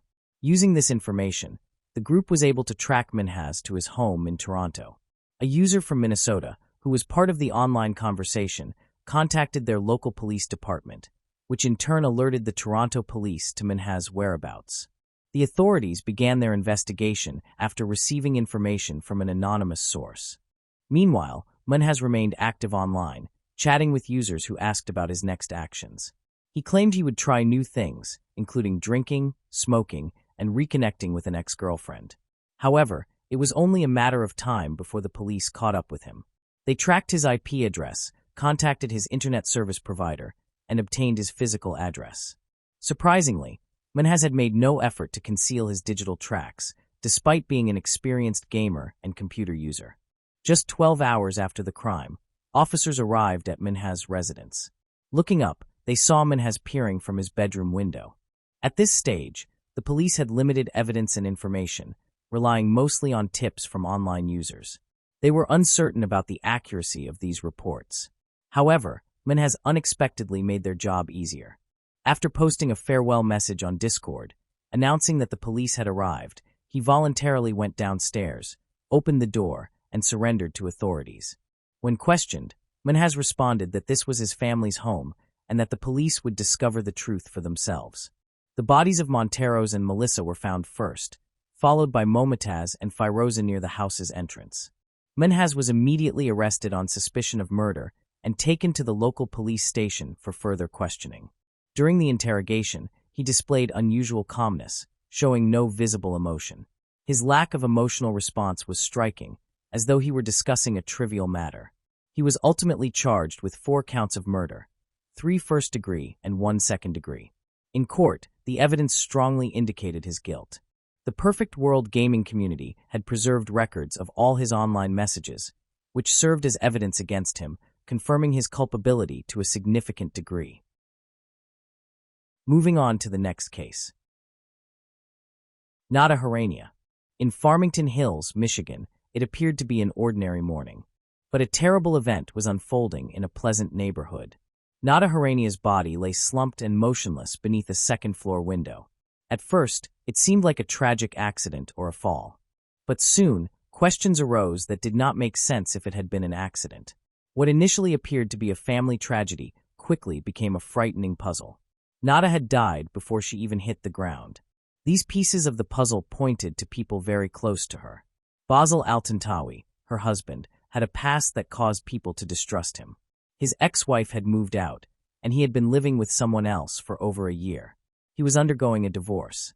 Nada claimed that he had pushed her down the stairs, which had sparked the conflict that led to the divorce. Because he was found guilty of domestic violence, he had to wear an electronic ankle monitor and was prohibited from contacting her for 2 years. Records indicated that he had not approached the house the morning of the incident. Their 16-year-old son, however, acted in ways that raised more questions than they answered at the most critical moment. The cameras showed that although he claimed to be trying to save his mother, his actions did not align with a genuine attempt to escape. His behavior seemed cold and almost like a rehearsal. The daughter also drew police attention. At the time her mother fell, she was the only one awake. But there was one more person on the list. One of the suspects was an unnamed boyfriend. No cameras captured footage from the window itself, but one recorded the light projecting on a wall and the shadow of another person just before the fall. What truly happened that morning? Was it a mistake or an impulsive act? Or was it a planned crime? One fact was certain. The truth could not be uncovered through the window where no one reported anything falling. It lay hidden in the darkness.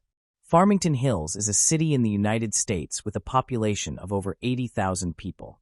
It is recognized for its high quality of life and is considered one of the safest areas in the Detroit metropolitan region. The city offers parks, cultural centers, strong schools, and a diverse economy focused on service, engineering, and technology companies. It combines quiet neighborhoods with convenient access to larger cities. Harania and her children lived in Farmington Hills. In 2017, Muhammad, 16, Aya, 14, and Sidra, 12, lived together. Nada Harania, who was 35, lived for her children. Friends described her as a loving, determined woman who always wanted the best for her kids and worked as a personal trainer. Neighbors said she was constantly active, often seen running through the streets. No matter the challenges, Nada always wore a smile. But there were times when she should not have had to. Her marriage was always full of conflict. Nada died 2 days before a meeting that would determine the outcome of the divorce. In 1999, she married Basil Altantawi in Syria. They were married for nearly 20 years. Basil is reported to have thrown her down the stairs on Valentine's Day, 2016, which led to the divorce proceedings. He initially denied the accusation, but ultimately pleaded guilty to domestic violence. Afterward, he was placed under electronic ankle monitoring and ordered by the court not to contact anyone for 2 years. He was only allowed to see his children during supervised visits. Basil was also facing the decline of his own career at the same time. In 2016, while working as a general practitioner in the Canton municipality, he was charged with healthcare fraud.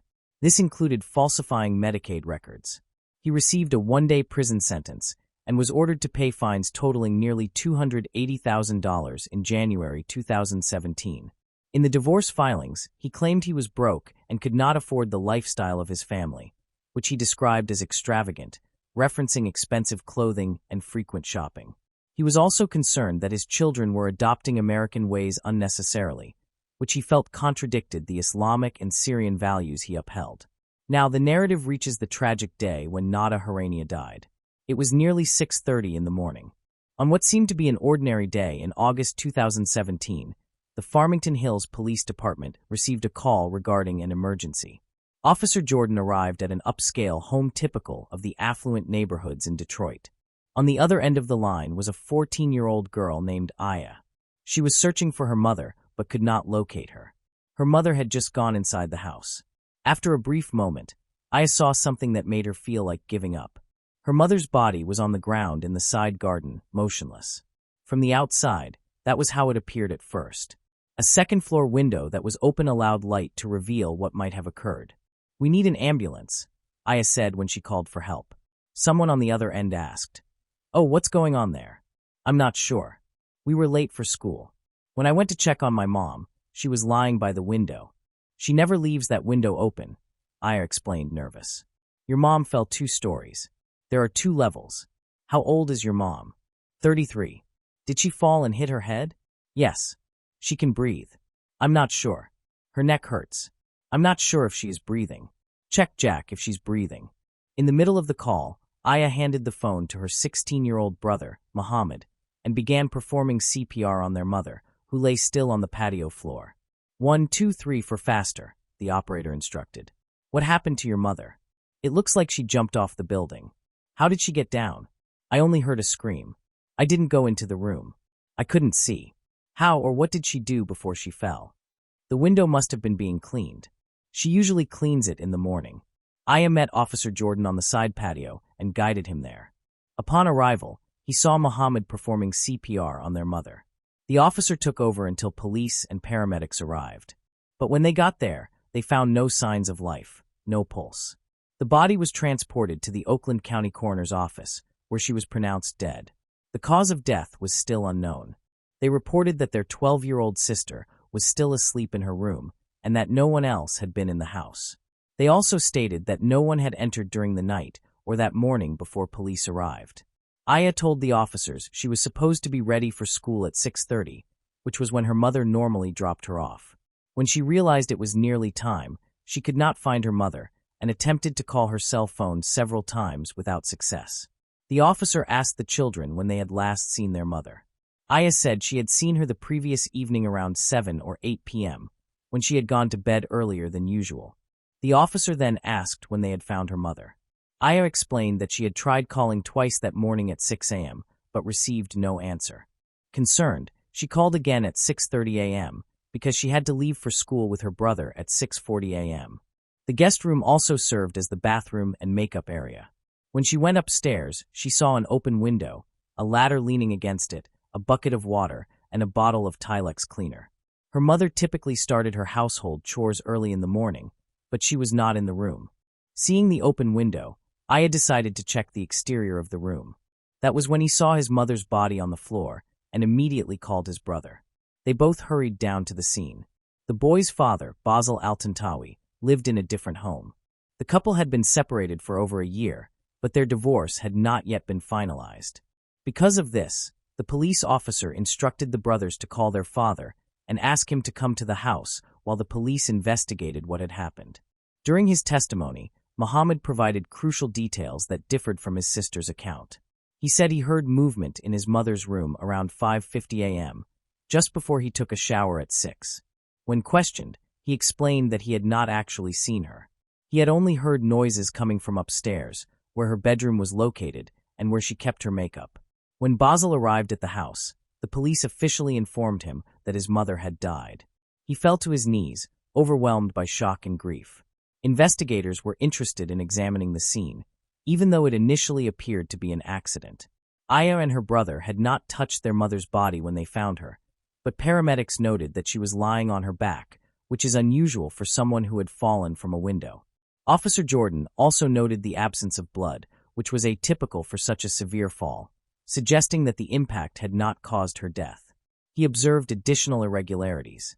The bucket that had been at the base of the wall beneath the open window was buried, as was the ladder that should not have been there, and the bottle of cleaner remained on the top step with a bandage on it. The lower windowsill had been torn off during the fall, and the closed side window had dry, opaque stains on the glass that could have come from cleaning products. Investigators suspected that Tilex had been used, as the marks ran from top to bottom. It is important to note that Tilex is not typically a window cleaner.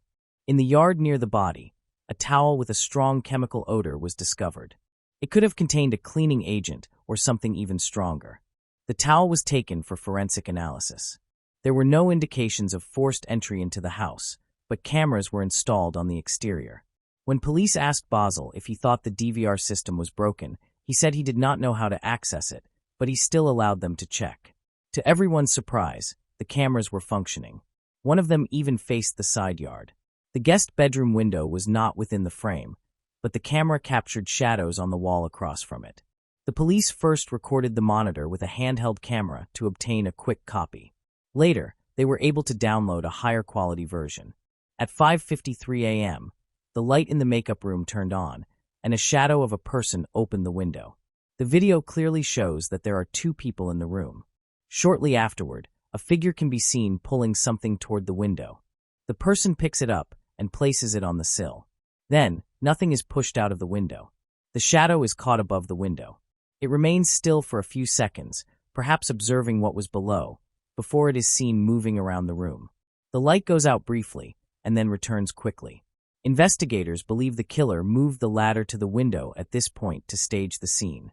The autopsy confirmed what the camera footage had already indicated. Nada died of asphyxiation. She was already dead before being pushed out of the window. In fact, she had died hours before her children discovered her, possibly in the early morning. Because of her history, it was not surprising that Basil was the primary suspect. However, the house did not have any cameras capturing anyone entering or leaving during the night. Additionally, Basil was on probation and was prohibited from visiting the house, with his movements monitored by an ankle device. The data showed he was only at the house after police arrived to assist his children. He was not present when Nada died. Aya and Muhammad called 911 less than an hour after finding their mother's body. Cameras recorded her handing the phone to her older brother as she ran to the end of the street to call for help and point them to the side of the house where nothing was lying. The footage also showed Ramad attempting to save his mother, or more accurately, simulating CPR or performing it very poorly, applying minimal pressure on the chest during compressions. When investigators compared the video footage with the emergency call audio, they found that Muhammad stopped performing compressions at least twice, even though he continued counting aloud as if performing them correctly. He said 1, 2, 3, 4, but was not actually moving or performing the actions. The video shows Muhammad becoming more vigorous as Aya and Officer Jordan approached. But the officer noted that the first time he saw the teenager, he was holding his cell phone in his right hand and lightly striking his mother with his left. On August 21st, the house was searched, but Farmington Hills police later returned with a warrant for a more thorough investigation. They discovered a broken washing machine in the laundry room. Looking through the glass door, they saw a beige rug. There was not a full load of laundry in it. Small white flakes floated in the water, likely pieces of the carpet covering coming off. Forensic tests were conducted on the carpet, the cloth found near the body, and other items scattered throughout the house. It was suspected that one of these items had been used to kill her, possibly soaked in a poisonous chemical or substance. In the garage, police found numerous hazardous products, including pesticides, rodent poisons, herbicides, antifreeze, bleach, and paint. All of these items were collected and sent to a laboratory for testing. After reviewing the security camera footage, detectives returned to the house and asked all family members to come to the police station to provide formal statements. Basil refused to go with the officers, but allowed them to remain at the house while he went to pick up Aya from school and spoke with Muhammad. While speaking with him, police asked Muhammad about his mother's routine. He stated that she usually went to bed around 9:30 or 10 p.m., but the previous night she had gone to bed earlier, likely between 7 and 8 p.m. at the latest. When asked why, he said he did not know because they had not spoken much that day. "And how do you feel about your mother? Is that okay?" the officer asked. "Things have been fine for a while," he replied. During formal questioning, he said he woke at 6 a.m. and remained in his room until he heard his sister screaming the next morning. "Did your sister call you when she knocked on the door? How did it happen?" "I ran to her when I heard her yelling in the dressing room. She asked for help while on the phone, so I went outside." Muhammad looked shocked when he realized that someone had been captured on camera at the window with his mother. The detectives then adopted a more casual approach, suggesting that it might have been an accident. Perhaps, they said, he had been holding the ladder while helping his mother clean the window and she had fallen momentarily. If that were the case, they said, no one would be at fault. Investigators then began asking Muhammad about the home security system. When questioned, the young man said he did not know how it worked and was unaware that there were cameras at the back of the house. His answer made the detective more cautious. He explained that the goal was to determine what had actually occurred, emphasizing that accidents happen frequently, such as someone holding a ladder and something going wrong. He made it clear that their focus was on listening to him, particularly since he was the eldest son, and investigators had already reviewed the camera footage. They wanted to hear his account of how his mother had fallen out of the window. Under considerable stress, Muhammad hesitated and asked the detective if he could answer more specific questions, saying he did not know where to begin, and was then instructed to start telling the story from the beginning. The young man said he had woken around 6 a.m. and saw his sister preparing for the day. He believed that his other sister was also getting ready at the same time. When asked if Aya had witnessed what happened, Muhammad gave an evasive response, only saying that she had discovered the scene. She appeared uncomfortable and avoided making direct eye contact with the police. "Yes, she found the scene, right?" Muhammad looked away and responded, "Was she there when it happened? Was I there? She may not have wanted to discuss my sister. I know she was awake before me," he said. The officer replied, "Someone was there. That is something we know.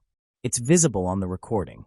As I said, I do not want to talk about my sister, but if I must, she was awake before me."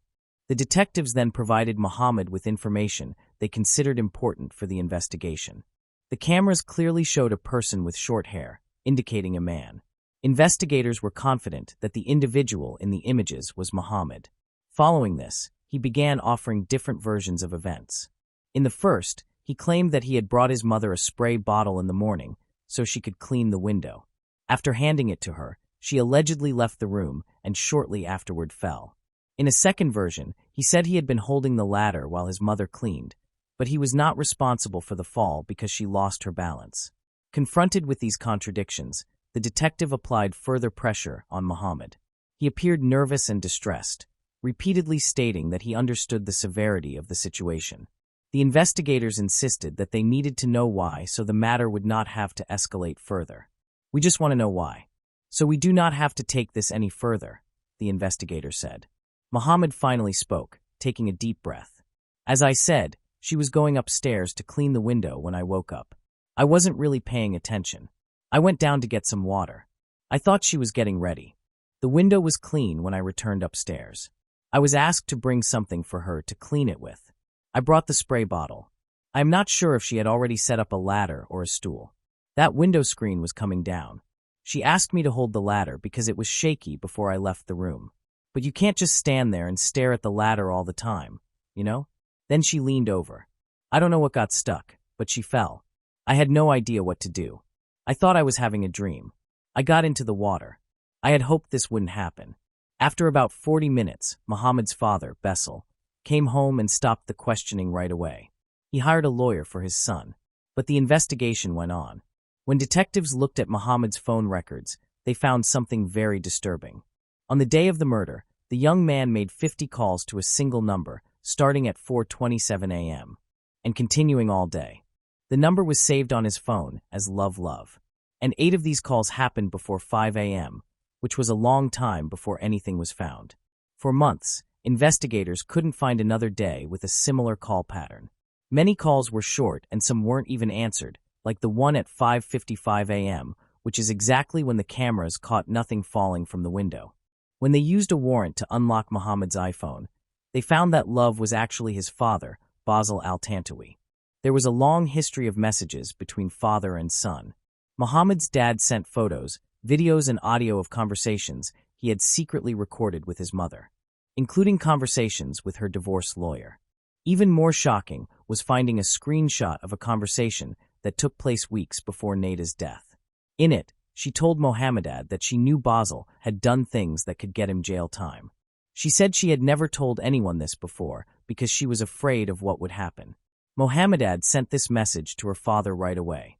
3 weeks before the crime, she also sent Basil a picture of the window on the second floor that hadn't been pushed on. Teenager had been searching online for ways to remove a window screen. At 8:10 a.m. on the day of his death, while paramedics were still at the house, Muhammad desperately searched his cell phone. How do you delete data from a computer? Muhammad, 16, was arrested and charged with killing his mother. Authorities didn't say much about Basil's role because they said there wasn't enough evidence to formally indict him. Muhammad had a strong case. People who knew the family said that the young man was much more in line with his father's traditional values than his sisters. His sisters went on trips with their mother and liked the American way of life, but Muhammad wasn't happy. He didn't like that his mother was independent as a personal trainer, and most of all, that she decided to divorce Basil. Muhammad also thought that his parents' divorce would make the family even less connected to the local Syrian and Islamic communities. The relationship between mother and son had been getting worse for months. A week before the crime, after a heated argument, Muhammad was said to have yelled, "It doesn't matter. You're going to get what you deserve." When the case finally went to trial, it was delayed by appeals and the pandemic. The prosecution said that Muhammad killed his mother by suffocating her with a cloth soaked in some kind of toxic substance, most likely in the makeup room. This theory didn't make sense. The young, healthy and athletic woman showed no signs of a struggle. Why was Muhammad also not hurt?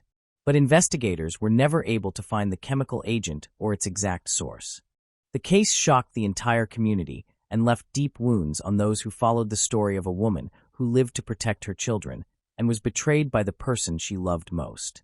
The room where the attack allegedly occurred also showed no obvious signs. The claim that she was not attacked in the guest suite bathroom was based on the fact that cameras captured the lights in that room, which had been on for several minutes. The defense attorney argued that the police should have investigated other men who might have been involved. They noted that Muhammad's friend, who was also a gym teacher and with whom she had been dating, had previously been able to enter the house without the children noticing.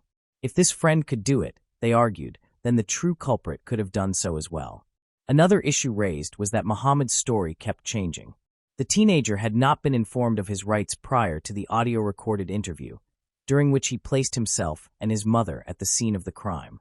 Legally, he could only be questioned after being informed of his right to remain silent, to speak with an attorney, and to have someone present during questioning.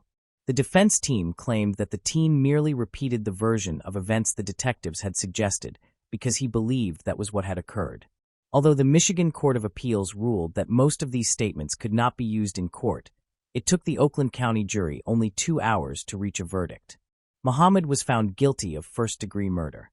He was 20 years old at the time of sentencing and represented himself.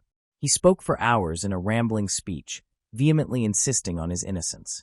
"I was pulled over and charged 5 years ago. Is this the worst act you can imagine? They want 40 to 80 years in prison. It doesn't bother me. Oh man, I wish I could change the fact that she died so horribly at age 35. He spoke incoherently and said, "Oh man," but the truth was stark and simple. His mother was not taken from him, he killed her. Judge Anderson became upset when Muhammad's father, Basil, stood to deliver his victim impact statement.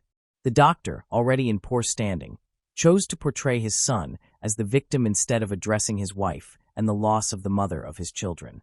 He claimed he had been wrongly convicted. He began saying, "It affected me just as it affected his sister."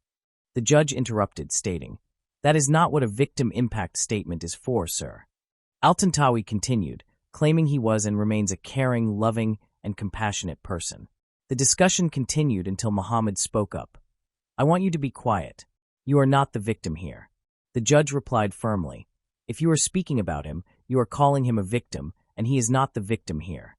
After Basel finished speaking, his daughter Aya was removed from the courtroom against her while screaming at her father. This was the reason Aya had grown distant from both her father and her brother. She believed they were both responsible for her mother's death, even though her father had not caused it directly. In the years preceding the trial, Aya never stopped speaking out, defending herself against accusations and standing up to her brother. He killed her. That was the verdict. Accordingly, the court ruled that he should serve 35 to 60 years in the Michigan Department of Corrections for aggravated murder.